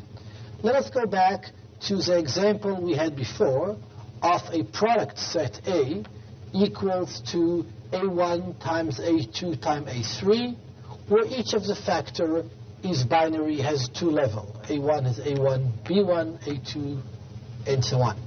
One may want to think about this as a set of commodity bundles which has two levels of each of three attributes, say bread, wine, and butter, with two levels of A each. Now, let us suppose for a moment that we are interested in the construction of an additive representation for such a structure, we have the usual ordering relation, which we have assumed to be strict, over this 2 by 2 by 2 set.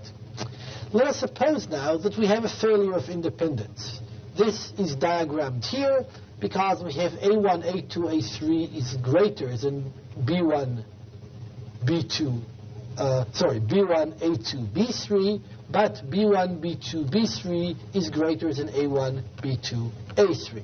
This is a failure of independence, as you can clearly see, because the first inequality implies that the combination A1, A3 should be greater than the combination B1, B3, whereas here we obtain the opposite conclusion. B1, B3 is greater than A1, A3. The middle component is the same on both upper and lower inequality. Let us see what I'd like to show how the condition of the irreflexivity of this induced relation implies independence. And in fact, to show it, let's go back to this set Y.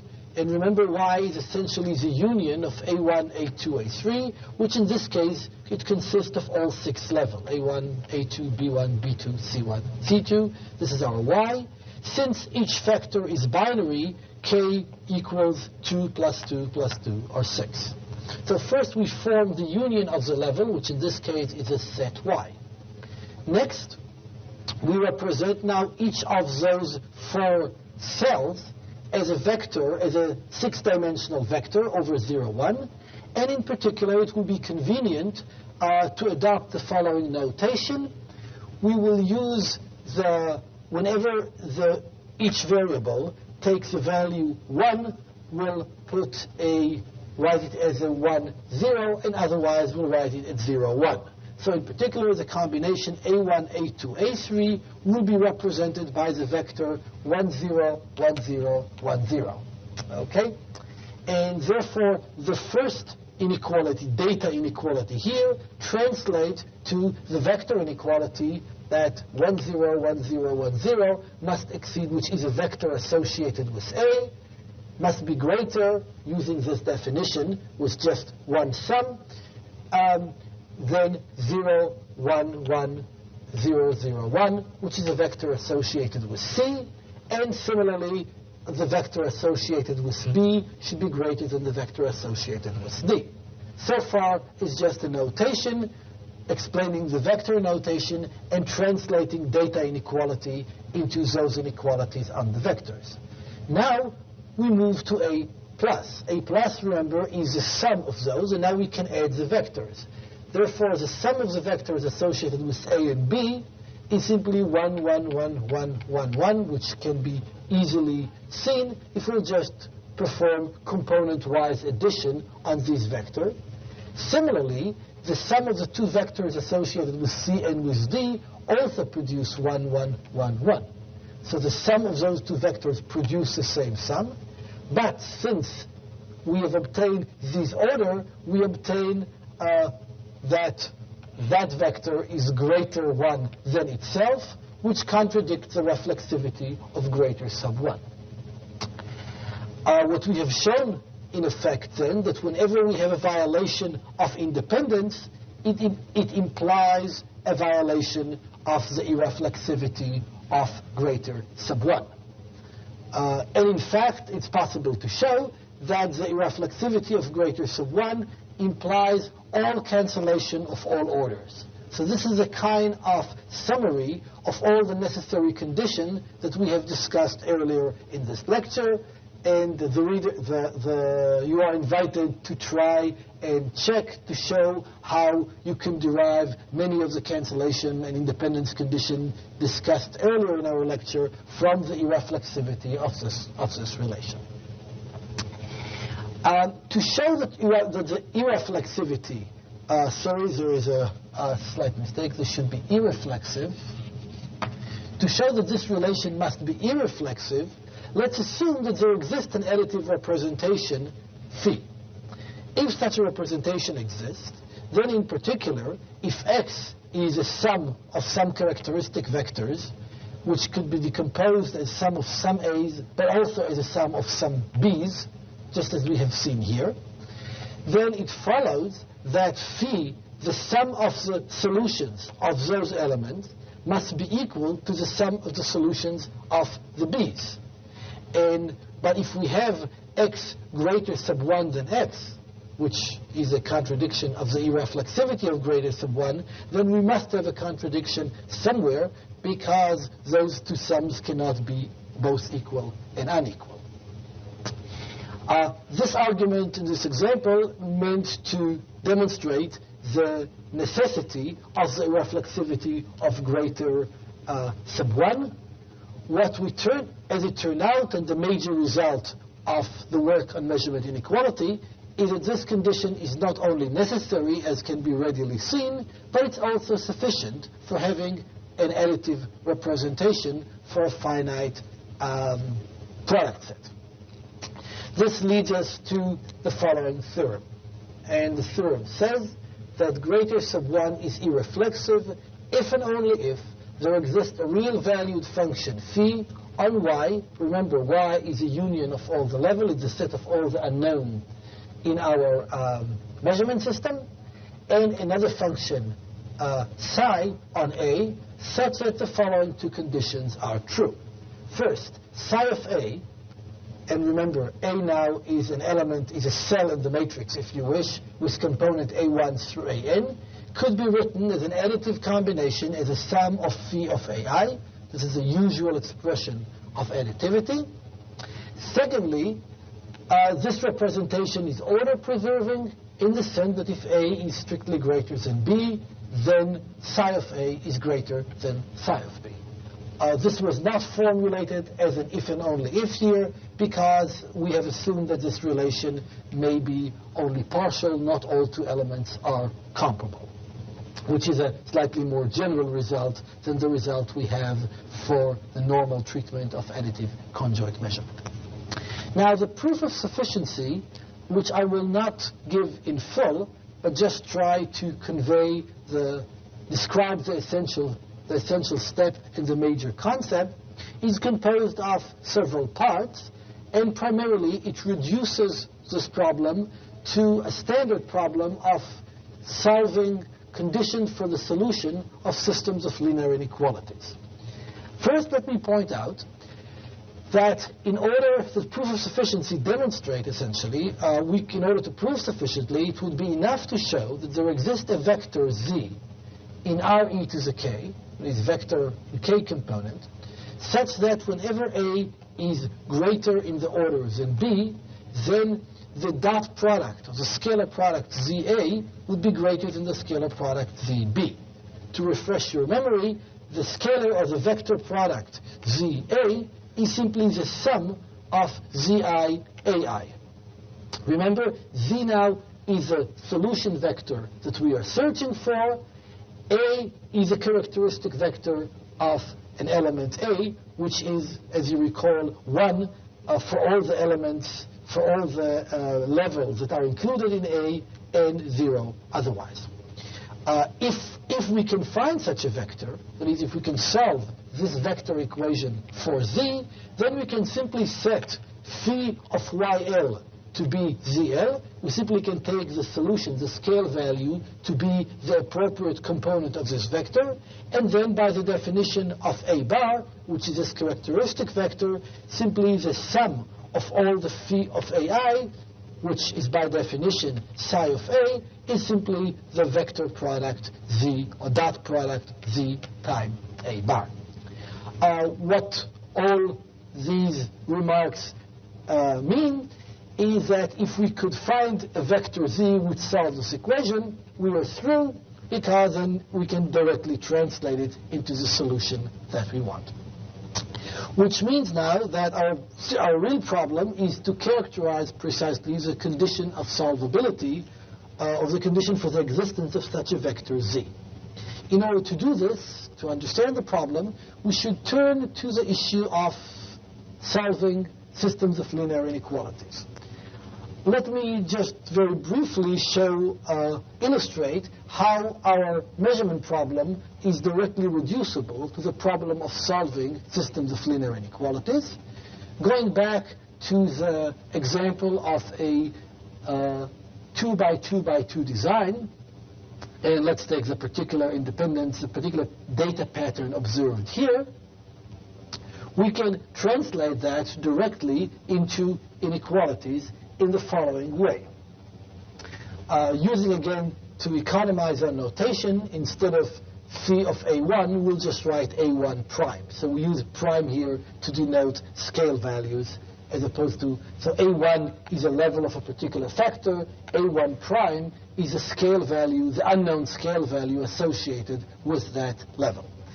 Okay, so the inequalities we had before simply translate into the equation A1 plus A2 plus A3 with prime greater than B1 plus B2 plus B3, and so on, B1 plus B2 plus B3 greater than, and so on.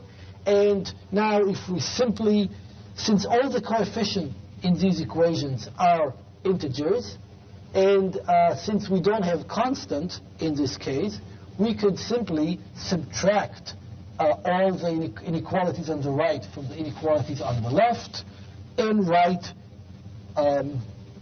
these inequalities in the form, put a minus here,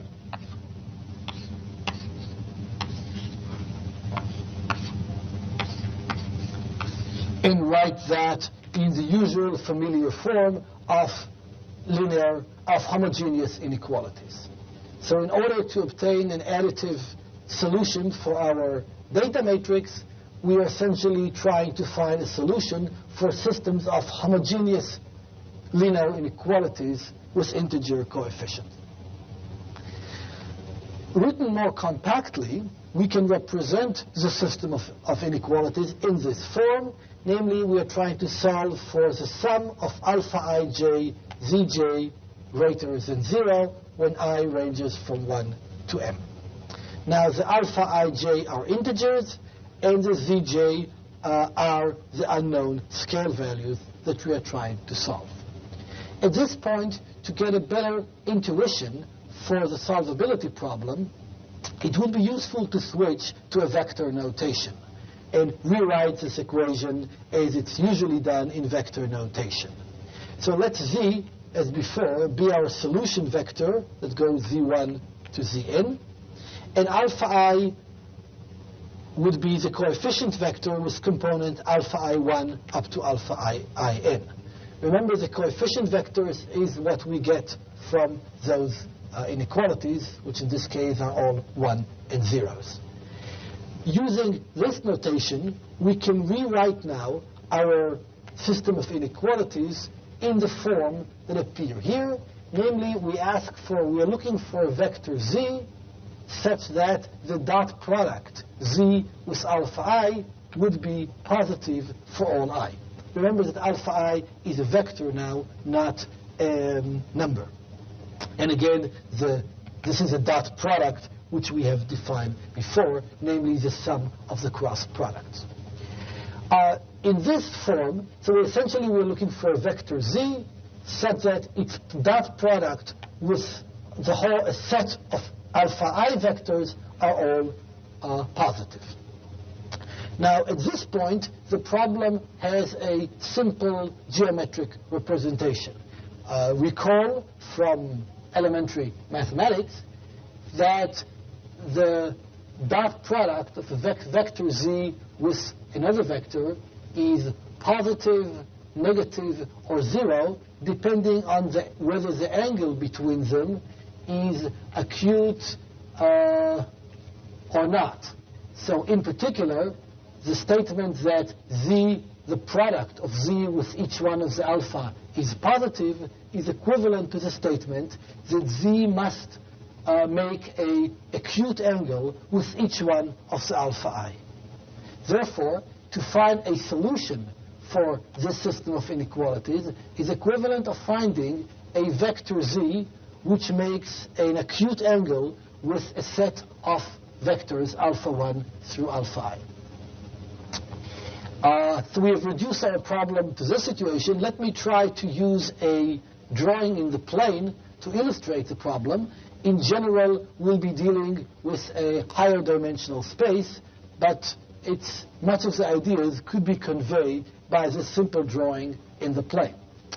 Let's suppose these are our 4 coefficient vectors, alpha 1, alpha 2, alpha 3, and alpha 4. And the question we are asking is, could we find some vector z somewhere in this space so that it will make a right angle, an acute angle with each of the 4 coefficient vectors? First of all, it's kind of obvious in this picture that we can probably do it, and any vector z that we'll draw, say, someplace here, will have that characteristic of forming an acute angle with all those alphas. More generally, the angle, of course, is taken through the origin. So it is this angle that we are looking at. Now, note that there is an obvious necessary condition for the solvability of this system.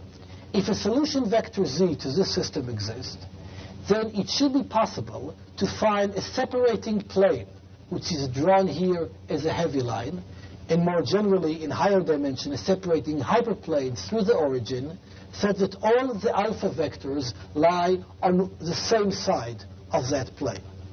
The reason why this condition is necessary is that if such a plane would not exist, namely, we will not be able to separate, to pass a line, in this case, through the origin, that all the alpha will be on one side, then it should be impossible to find a z which will make an acute angle with all of them. It would mean, in particular, that the angle between some alpha will have to be here, and another alpha will have to be here, and then any vector in between could not simultaneously make a acute angle with all those alphas. So it's a necessary condition that we can have a separating line in this case, or a plane, or a hyperplane in the more general case, so that all the coefficient vector, all the alpha, will lie on one side of it. And indeed, the major result for solvability of system of linear inequalities asserts that this condition is both necessary and sufficient.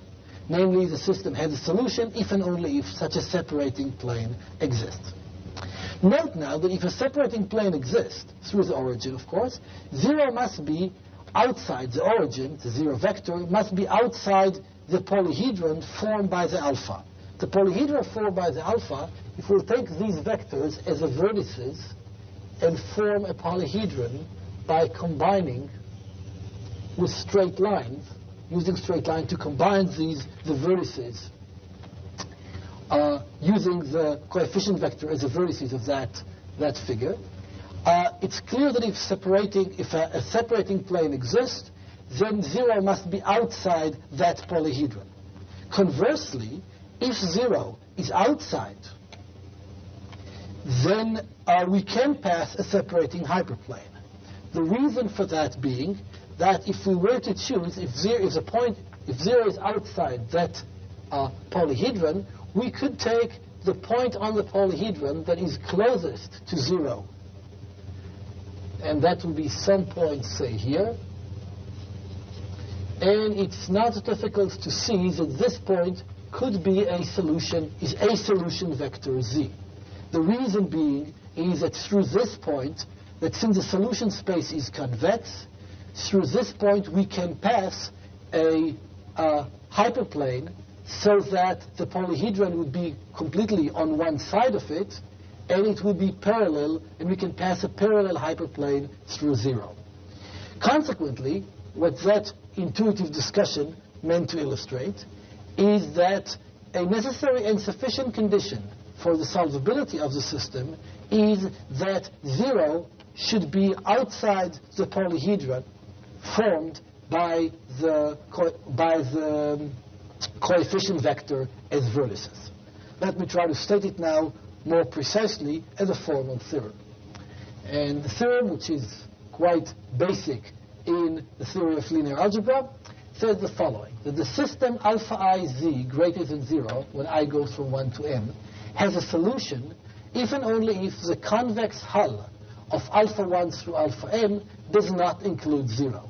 The notion of a convex hull, of course, is the set of all mixture convex combination of elements from of these vertices.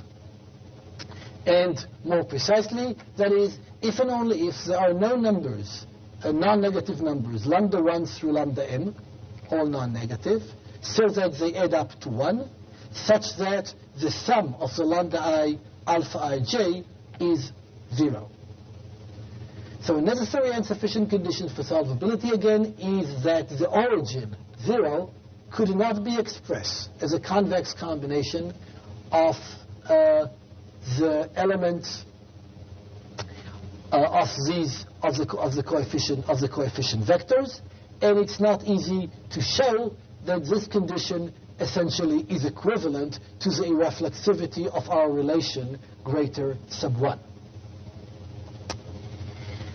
This is essentially the major result, and I would like to conclude with some general remark about the implications of this result and its extension. First, let me mention that although we have obtained a mathematical solution to the problem, the solution in many ways is less satisfactory than the kind of axiomatization that we have obtained with other measurement systems, and the reason is that the condition of the irreflexivity of greater sub 1 is not exactly transparent, and it's not directly testable. It summarizes essentially the many testable conditions, all the testable conditions that are needed, but in itself is not very transparent. Nevertheless, it does provide us with some insight about the systems under study, and in many situations, the understanding of this condition could be very useful. Secondly, the uniqueness, as one might expect in this case, is quite different than the stronger uniqueness condition obtained with the presence of solvability axiom. The solution that we have here is not unique up to a positive linear transformation. On the other hand, it's not an ordinal scale either. Rather, the uniqueness property of the solution is given by essentially the uniqueness of the solution to the corresponding system of linear inequalities, and it is essentially obtained by characterizing exactly this polyhedra. So the solution space is what's sometimes called in the psychological literature an ordered metric scale, namely the set of all solutions to a system of linear inequalities, which amounts to a convex polyhedra of that kind, and which could be characterized in terms of the vertices. So any convex combination of the vertices is a solution.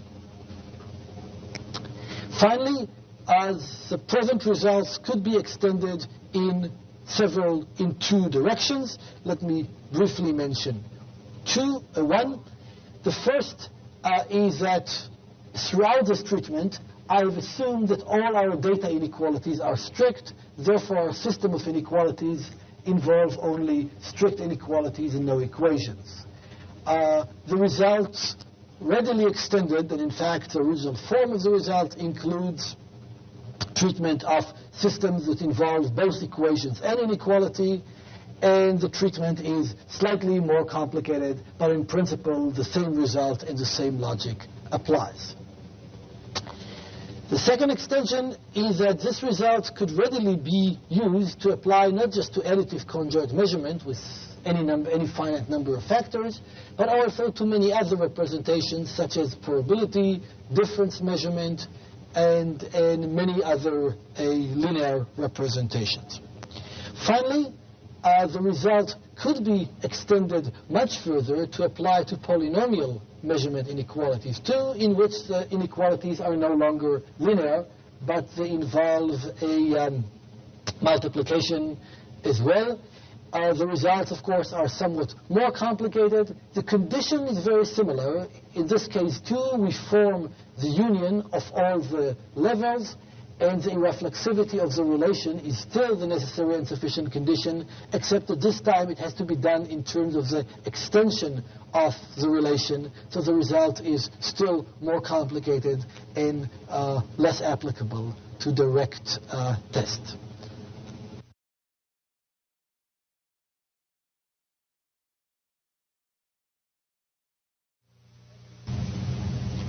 Our topic in this lecture is called Meaningfulness.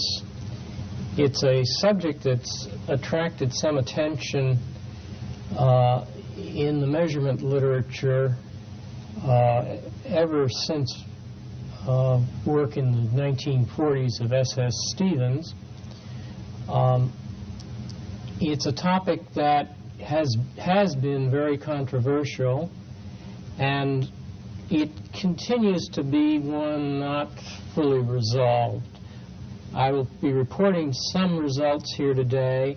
There are people working in the field who are not by any means satisfied with the nature of the definition of meaningfulness that will be given here, and I think it's safe to assume that in a few years this lecture will be distinctly outdated.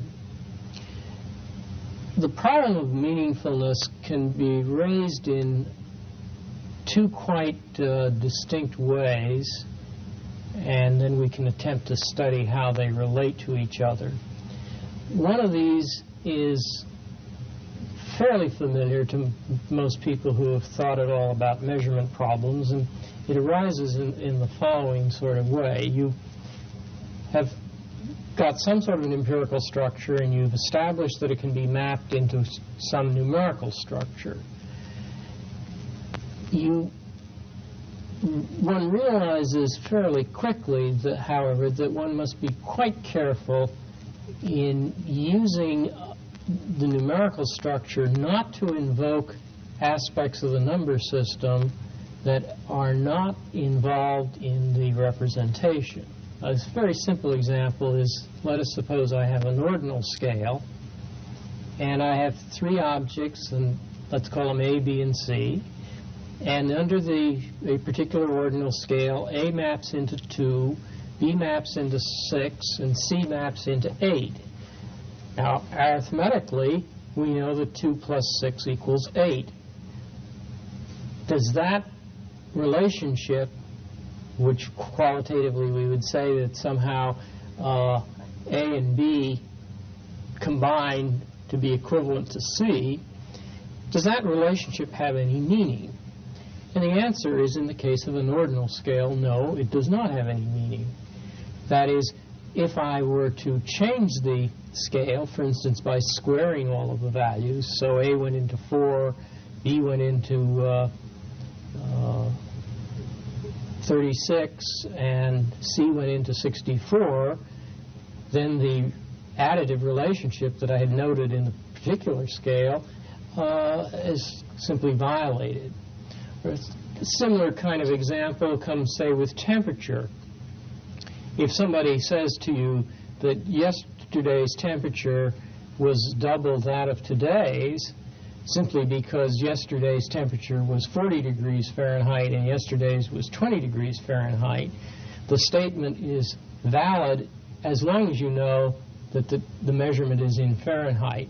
But as a general statement about measurement, where you're dealing with an interval scale as you are in temperature, to say that the one temperature is double that of the other is meaningless.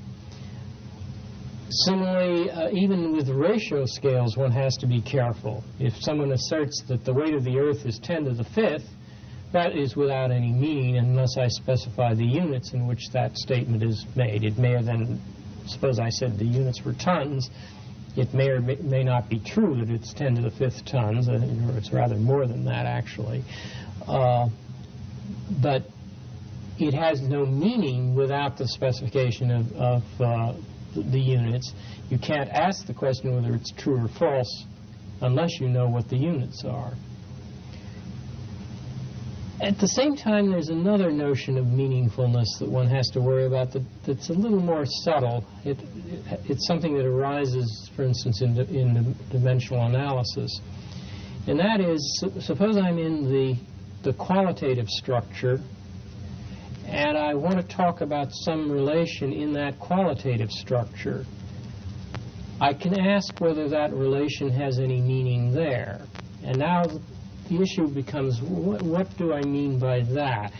Intuitively, what I would like to be saying is that the relation can be defined in terms of the relations that define the qualitative structure. And if I could give a nice, clean, formal definition of what it means for one relation to be defined in terms of other relations, then the problem of what are meaningful concepts in the qualitative structure would be easily resolved. The difficulty is that no one at the present time has a sufficiently general concept of definition to permit us to say what that sentence is, what really is intended by that sentence. And so it has been necessary to approach the problem with a certain element of indirection.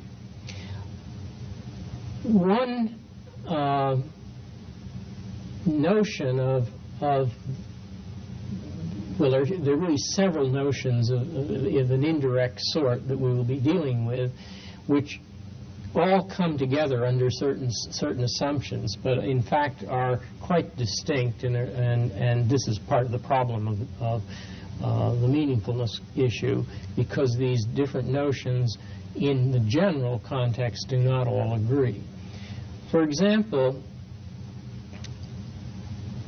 one can say that a necessary condition for a relation to be meaningful is that all of the transformations that leave the defining relations invariant should leave the relation in question invariant if it is definable in terms of those defining relations. This is known, and I'll come in a few moments to an exact definition of it. It's known as invariance under the endomorphisms of the structure. That's one reasonable notion of or one necessary condition of what a meaningful relation should exhibit. Another property that one might invoke is to say, well, all right, I have a qualitative structure, and it maps into some numerical structure, let us suppose. And now I have another relation that I wonder whether it is meaningful within the context of the given structure. Well, if I append that relation to all of the ones we have, and if it does not change the class of homomorphisms into the real representation, then I can say that it is not adding any further constraint to the qualitative structure, which is another way of saying that it must be defined in terms of that qualitative structure. It's notions of this sort that people have attempted to use in capturing the concept of meaningfulness. I will, in a moment, begin to spell these out in some detail. There will be two areas to which these ideas are applied. One has to do with statistics. There's been a fairly major controversy in the psychological literature about how statistical constraints and measurement constraints interlock with one another, and we'll have something to say about that. And then in the second lecture on dimensional analysis, I will once again bring up the notion of meaningful relations in connection with physical laws. So now let me begin to discuss with more precision the various concepts that are involved. We can work in this discussion with quite general systems. We don't really need to specify in any detail the nature of the axiomatizations that are involved, but rather what we'll do is postulate that we're working with general relational systems, that is, a set of objects, and then a series of relations that I'll number 1 through n. These are essentially the kinds of relations that are established by axioms. For instance, for example, in an extensive structure, S1 would be the ordering relation, and there'd only be one other, namely the operation O, which is a trinary relation. I'll be talking here always about pairs of relational structures, and the major requirement will be that the corresponding relations SI and TI will be relations of the same order, and I'll use the symbol K sub I to denote that order. I will be dealing with situations where I have a homomorphic mapping from A into R, and in general, in measurement contexts, we will think of R as being a numerical structure, so R will be a subset of the reals, and T1 in general will be greater than or equal to. But much of what I have to say doesn't require that specification. I'll let capital Phi of AR denote the set of all homomorphisms of the relational structure script A into script R. That is, little phi is a member of capital Phi if and only if for all K sub I tuples of elements in A, if that K tuple is in the relation S sub I, it is in the relation S sub I if and only if the image of it is in the relation T sub I. In a typical representation theorem, then, is really the assertion that this set of homomorphisms is non-empty, that one has chosen the relational structure R to be of the right character, so there is at least one mapping from A into R. The uniqueness theorem characterizes a set G of functions from R into itself such that two homomorphisms, phi and phi prime, are two homomorphisms if and only if there is some G in little g in capital G such that phi prime is phi with then G applied to that. Those are the typical kinds of representation and uniqueness theorems we have been dealing with in this series of lectures. Now, in the case that we're dealing with mappings of the relational structure A into itself, so we'll be talking about homomorphisms from A into itself. Those homomorphisms are given the special name of endomorphism, and if an endomorphism is both one-to-one and onto, it is called an automorphism. And particularly in the lecture on non-additive concatenation structures, you will recall that automorphisms played a considerable role. Now, what I want to do at this point is, on the assumption that I'm dealing with an automorphism from script A into script R, I want to talk about relations in R and what they refer back to in the qualitative structure script A. So we let T be any relation of order K on R, and we let little phi be any homomorphism from A to R.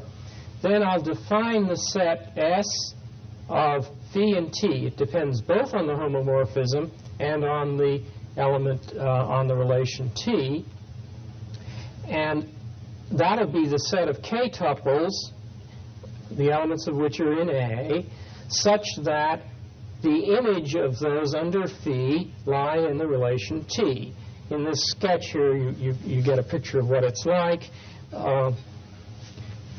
If this symbolically represents A crossed with itself K times, and over here this symbolically represents R crossed with itself K times, and the mapping phi is mapping from the A space into the R space. then if I have a relation in here, a k-order relation, it's a subset of this, so T is a subset of that in here, then I look back under the homomorphism to find that set of elements in here that mapped into it, and that set of elements I'm going to call S sub phi T.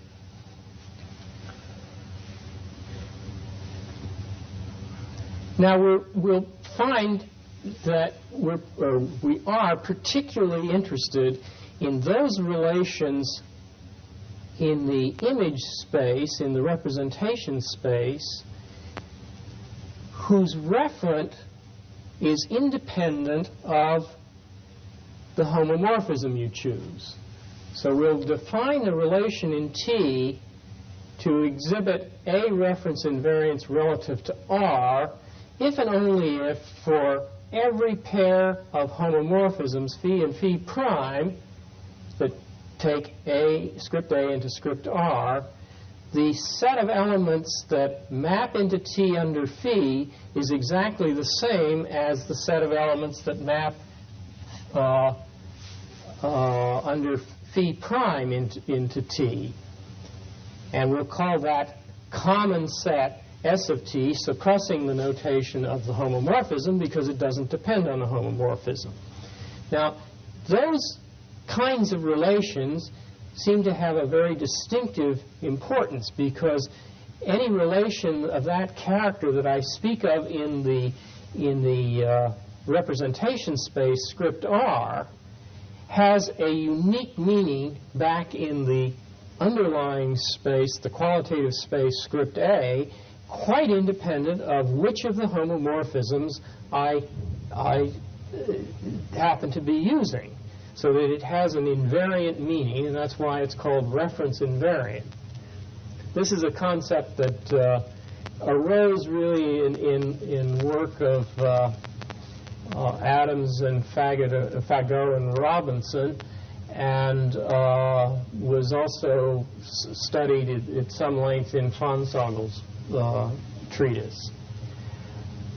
I will also say that a relation S in the space A, on the set A, is structure invariant if S is A reference invariant relative to A. That is, I now am looking simply at the endomorphisms of the space script A, and any relation that is invariant under those endomorphisms I will call structure invariant. And in fact, this trivial first theorem is simply the statement that structure invariance is the same thing as invariance under the, actually it's under the automorphisms of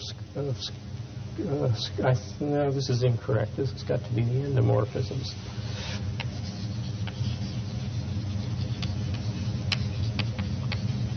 The endomorphisms of script A.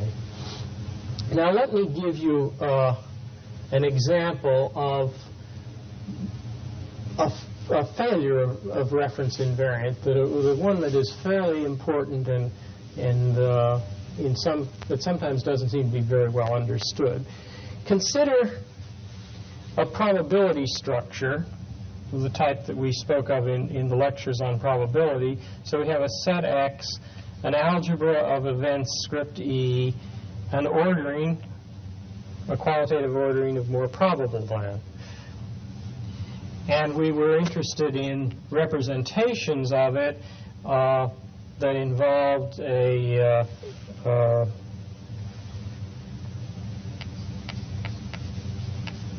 probability measure defined on script E, such that A is more probable than B if and only if P of A is greater than or equal to P of B.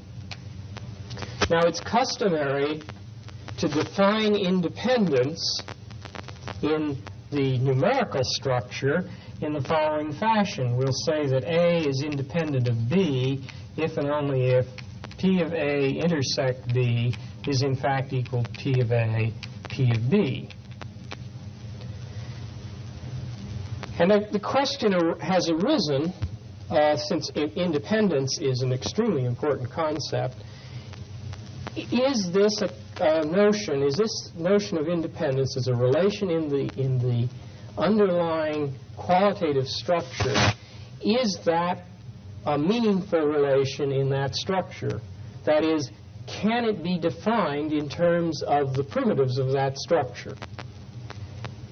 And the answer is that in general it certainly cannot be. And the reason being is that unless you have very strong requirements, there are homomorphisms from the qualitative structure into the numerical structure, that is, probability mappings, that are not identical to one another, and therefore this concept is not reference invariant. If I have a quite distinct probability measure and I look at this same product relationship that is numerical relation in the representation space, it depends on which of the homomorphisms, that is, which of the probability measures I'm using, as to what I get back in the way of a relational structure in the qualitative space.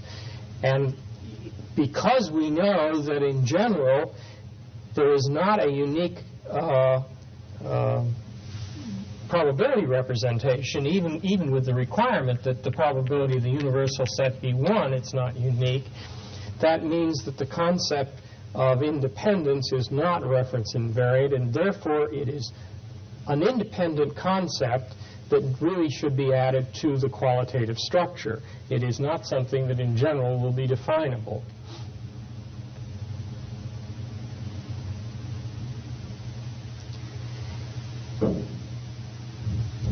Now, the issue that concerns one in the study of meaningfulness is whether or not a relation that is A reference invariant relative to R and the resulting induced relation in the qualitative space, whether that is an appropriate definition of meaningfulness, or, for example, whether structure invariance, which in my preliminary remarks I suggested might be a sensible definition of invariance, because what this is doing is saying that we're looking at a structure that has an invariant quality provided you only look at the transformations that don't that are invariant in the original structure that you're talking about, the script A structure.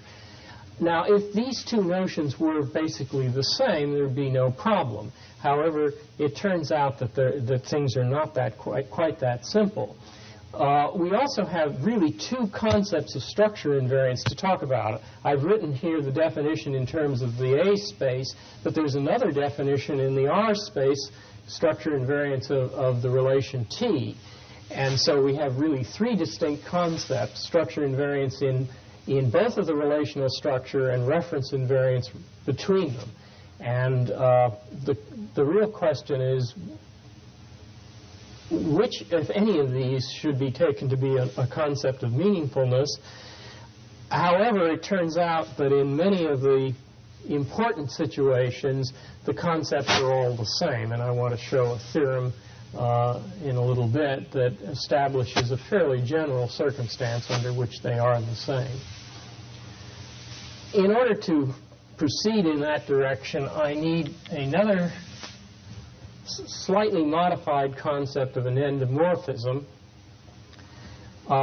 that's given in definition 2. Supposing that P is a subset of the set R in the representation space, and denote by script R sub P the restriction of that space to P, then any homomorphism that relates script R restricted to P into R will be called a partial endomorphism with domain P.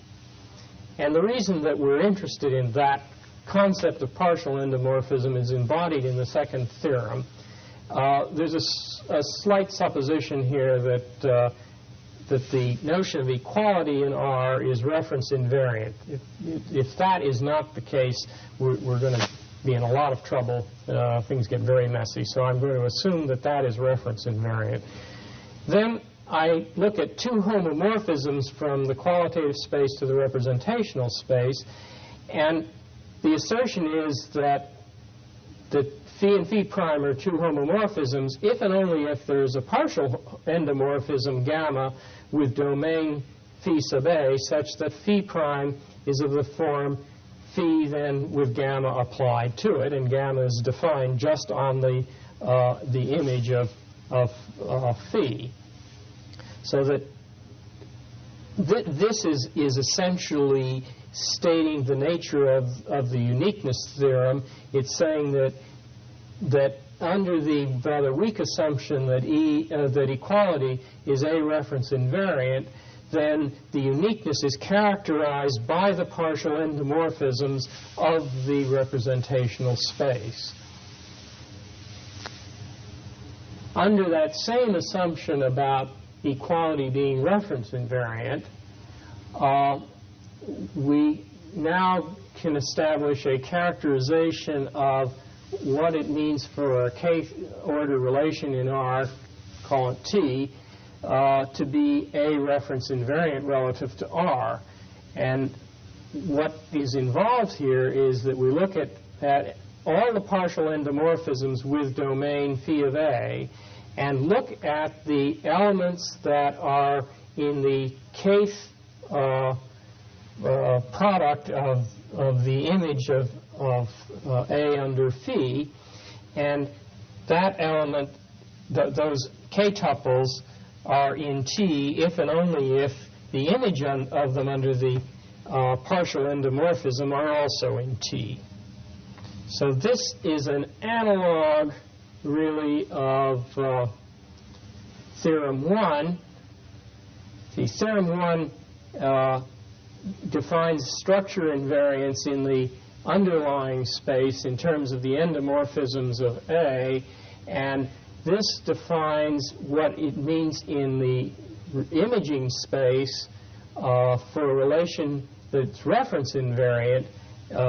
It has to have invariance under the partial endomorphisms. Now the next theorem is beginning to tie some connections between these concepts. We suppose we have some homomorphisms. We suppose that T is a relation in the representation space.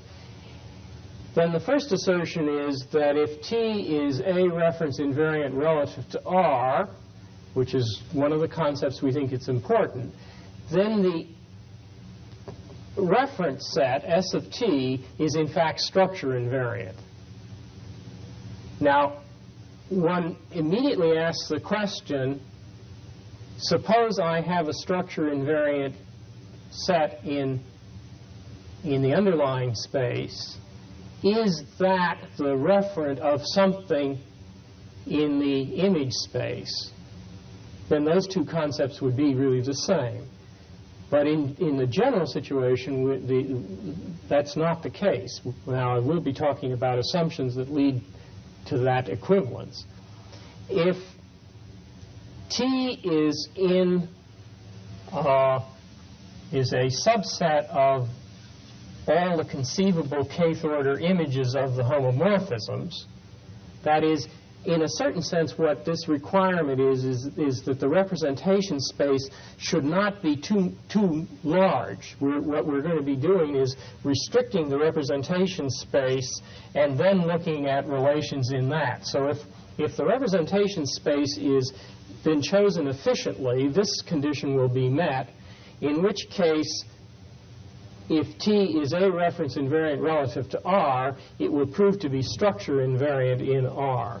So we're getting very close at this point to these concepts being the same. What we're doing at this point is saying that they're not quite the same because this is not an if and only if statement up here, and they're not quite the same down here unless the space well, you view it either way, that the representation space is not too big, or that you are careful to choose your relations in that space that you're interested in so that they're only extending over the region that is being used in the homomorphic mappings.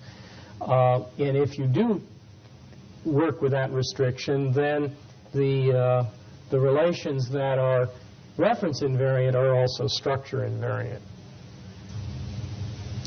So from what I just said, it's clear that we need to capture in some fashion a notion of the appropriateness of the representation relational structure to the qualitative structure.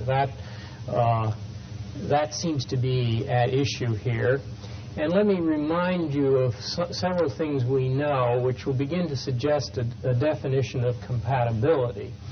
The first thing that we know is that if alpha is an endomorphism of the qualitative structure and phi is a homomorphism from the qualitative structure to the representation structure script R, then phi applied to alpha is also a homomorphism.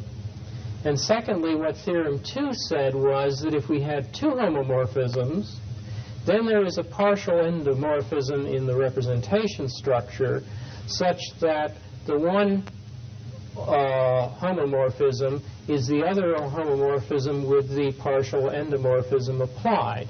Thus, in particular, if we're dealing with the homomorphism that's obtained from the endomorphism alpha with phi applied, there must be a partial endomorphism that does the same job, so that we have either we apply the endomorphism, then the homomorphism, or the homomorphism and then the partial endomorphism, and we get the same thing. I can sketch this down here. If this is the A space and this is the R space, then the endomorphism in here does that mapping of a typical point. The homomorphism then takes it here, or alternatively, we can take the homomorphism here, and then there's a partial endomorphism here. And what the assertion is that to each endomorphism alpha, there's an appropriate partial endomorphism that does the same job. Either you go alpha phi or you go phi gamma, and you get the same answer. Now, what is not true in general is the opposite statement, that beginning with a partial endomorphism, we don't know in general that we're going to have an endomorphism back in the qualitative space that does in effect the same job as the partial endomorphism. And I will take the existence of that as my definition of compatibility. I shall say that the relational structure script R is compatible with the qualitative structure script A if and only if, first of all, there is a homomorphism between them, and secondly, if I take any homomorphism and I consider all of the partial endomorphisms, then there exists for each partial endomorphism an endomorphism in the qualitative structure such that phi applied to the endomorphism is the same as the partial endomorphism applied to the homomorphism. So that this property now goes both ways, and that is the notion of compatibility. And as you will see in this Theorem 5, it appears to be the right kind of concept. I'll assume again that I do have at least one homomorphism, and I will assume that equal is A referent invariant relative to R. Let T be any relation on R, and let S be a relation on A in the qualitative space. And let us assume that R is compatible with A in the sense of the definition just given. Then there are two statements to the theorem. First, that T is A reference invariant relative to R if and only if T is structure invariant. So the concept of reference invariant of a relation and structure invariance in the representation space are the same under this assumption of compatibility and this, of course, this assumption that equality is referent invariant. The second statement is that if S is a structure invariant relation in the A space, that is true if and only if I can find a relation in the R space, call it T of S, that depends on S, such that the set that I'm sorry, I've not quite stated this right. There has to exist a referent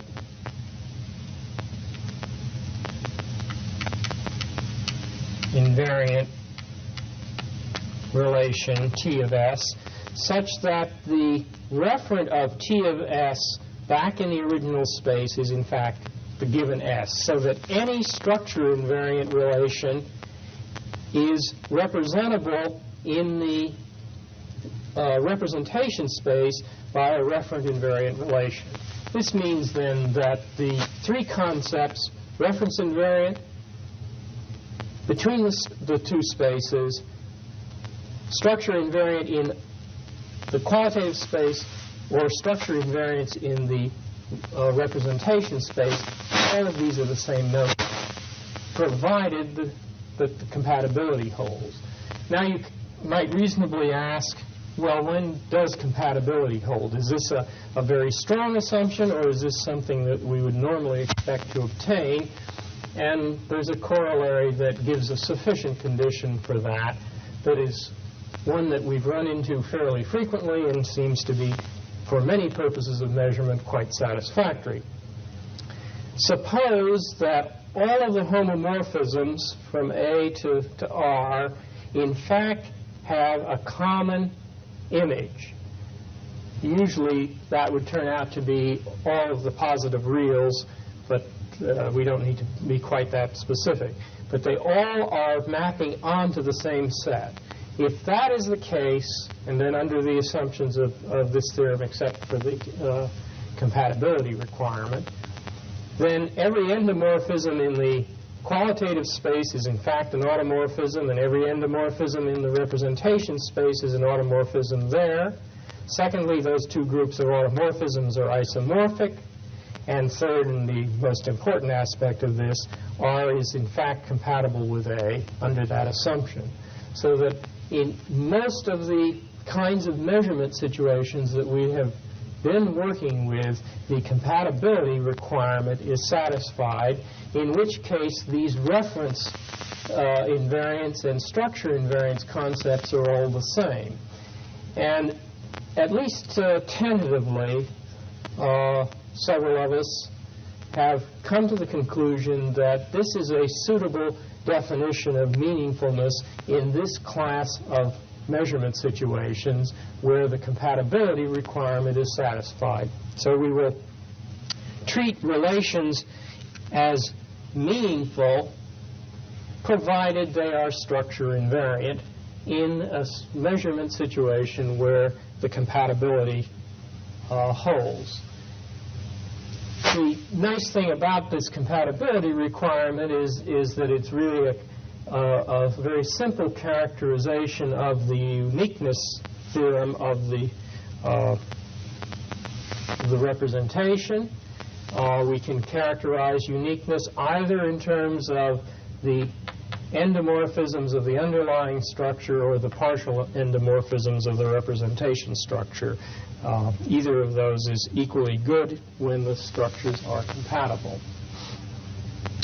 Now, the two major areas in which these meaningfulness notions have played a role in measurement theory have to do with a controversy that has arisen in connection with statistics, and, as I said before, in some of the work on the theory of dimensional analysis. I will talk about the latter in the lecture on dimensional analysis, the second lecture. And I will close this lecture with a brief discussion of the statistical question. Let me take some specific examples which are relatively familiar. Let me suppose that in the representation space, I take a sample of observation which I'll call x sub I. Then the mean is defined in the standard way, the sample mean, as the sum of the values of the x sub I averaged over the number. And the sample standard deviation is also defined in the usual way.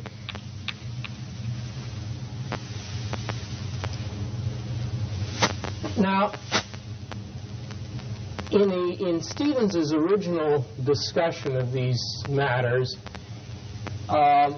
he took the position that certain statistics were compatible with certain measurement, types of measurement, certain levels of uniqueness. That has been, I think, slightly misunderstood because it isn't really the statistic per se that has compatibility, but rather it's the assertion in which the statistic is used that makes the difference. For example, let's consider a statement such as the sample mean is equal in value to a particular number w, which can be written as x bar minus w is 0. Now that defines a k plus 1 order relation. That is, there's a whole set of possible observations that would be consistent with that statement, and each one of those is an element of the relation that is defined by that equation.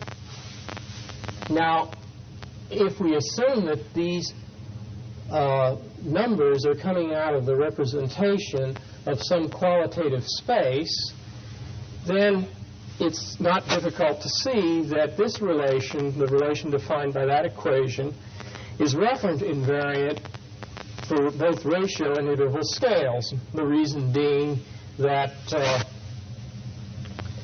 x bar under an interval transformation would go into alpha x bar plus beta, and w would go into alpha w plus beta.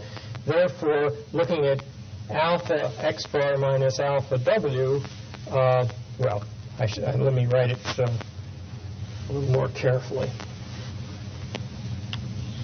In the transformed picture, I'll have this. The betas will cancel. I can pull the alpha outside, and I get that. And this will be equal to 0 if and only if x bar minus beta is equal to 0. So the invariance will obtain under interval scale transformations. On the other hand, were I to make a slightly different statement, such as the difference between two sample means is equal to a particular number, that statement is referent invariant for ratio scales, because then I'd look at alpha x bar minus alpha y bar minus alpha w, and I can pull the alpha out, and the two statements are equal to 0, are equivalent. But it is not referent invariant under interval transformation, because I get, in that case, alpha x bar plus beta minus alpha x bar minus beta minus alpha w minus beta, which is then a plus, equal to 0. These betas cancel, but that one doesn't. And so no longer does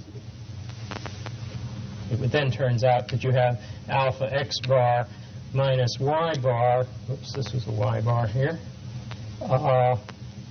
minus w plus beta is equal to 0, and that is not, that's 0, that does not mean that that is 0. Similarly, if I look at the sample standard deviation being equal to a particular number, that's reference invariant for ratio scales, but again, it's not reference invariant for interval scales, because in the interval scale transformation, the beta will have disappeared here, but it will not have disappeared here. On the other hand, the ratio of two sample standard deviations will prove to be reference invariant for interval scales. So it's not the statistic itself that is either meaningful or not. It is the statement that it enters, the hypothesis that is being asserted, that either will exhibit the appropriate invariance or not. I think that there is only a limited amount of confusion about that point, although it sometimes has been overstated. But I think there's general consensus now that one connection between measurement and statistics is that the hypotheses one writes down should be meaningful, i.e. referent invariant statements. That if they are not meaningful from a measurement theoretical point of view, then there really is no point in proceeding further with any statistical arguments. The part of the argument that has been far more controversial concerns statistical testing and whether or not in a particular context one is free to use so-called parametric, usually Gaussian tests, or whether one should be confined to using non-parametric tests.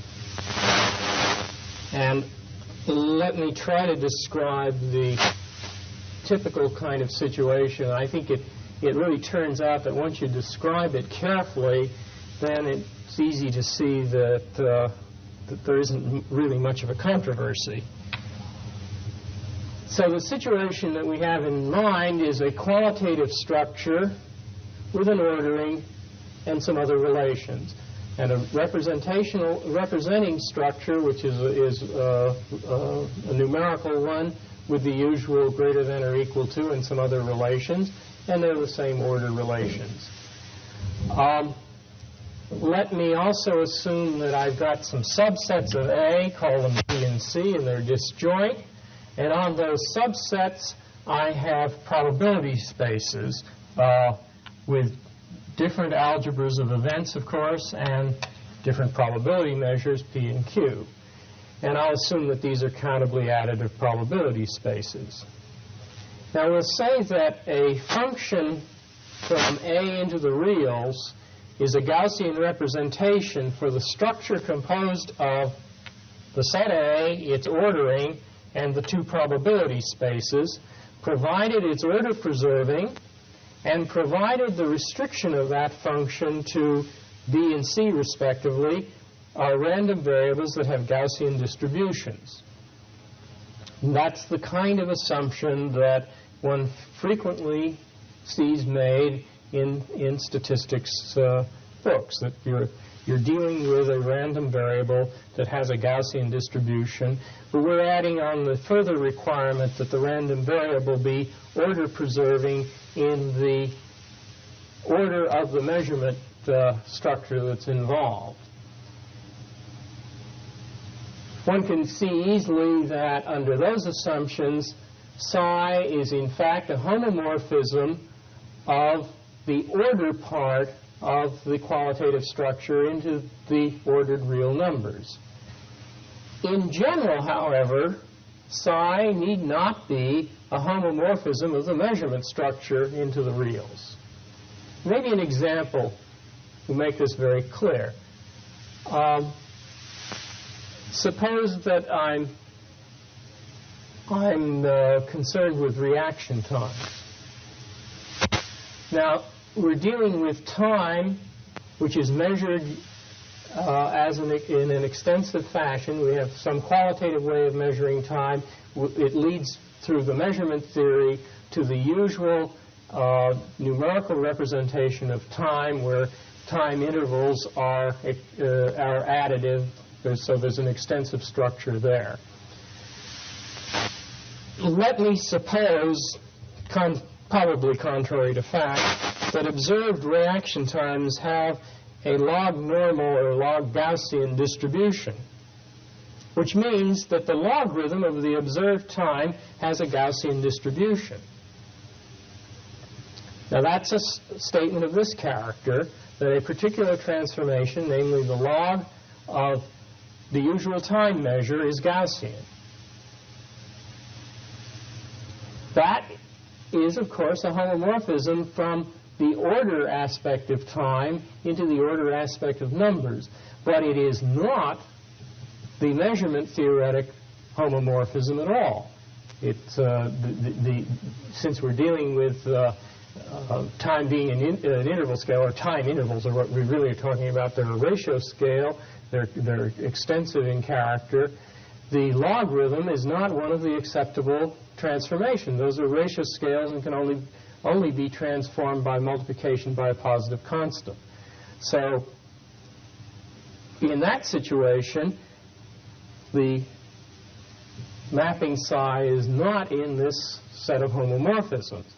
Now, as you can see in that example, if I take a particular homomorphism, that is an additive measure of time, there does indeed exist a strictly increasing transformation that converts that additive form into the Gaussian random variable, namely, in the case I've just talked about, the logarithm. Now, notice that in these situations, the random variable psi may be viewed as an interval scale in the sense that only under linear transformations is the Gaussian property maintained. That's well known, and you're limited. If you're talking about a random variable that has a Gaussian representation, you're limited to interval scale transformations. Equally well, if I'm dealing with a scale, a measurement scale of sufficient restriction, I'll be dealing with an interval scale or even a ratio scale as in that example mentioned, but let's talk about an interval scale. And so it's subject only to linear transformations if you're going to stay in the homomorphism group family of homomorphisms of the measurement structure. So both aspects of it are subject only to linear transformations, but it does not in any way follow from that the transformation that relates the two scales, the random variable and the measurement scale, it does not follow that that is a linear relation. In general, in these situations, it will be nonlinear. Now, I think that once this is clearly understood, then I don't think there's really any great problem in deciding whether or not you can use a Gaussian representation. It's simply the case that the random variable and the measurement scale need not, in general, be very tightly interlocked.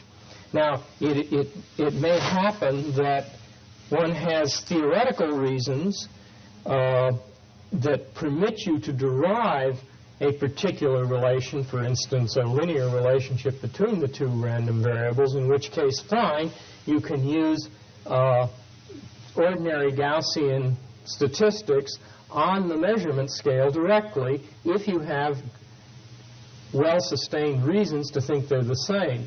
But those reasons are not because you're dealing with two interval scales. That it does not follow that because two scales are each interval scales that they are necessarily tightly related to one another. And so it becomes really a problem for the scientist to establish independently of these kinds of uniqueness considerations what the connection is between his Gaussian random variable and the measurement variable.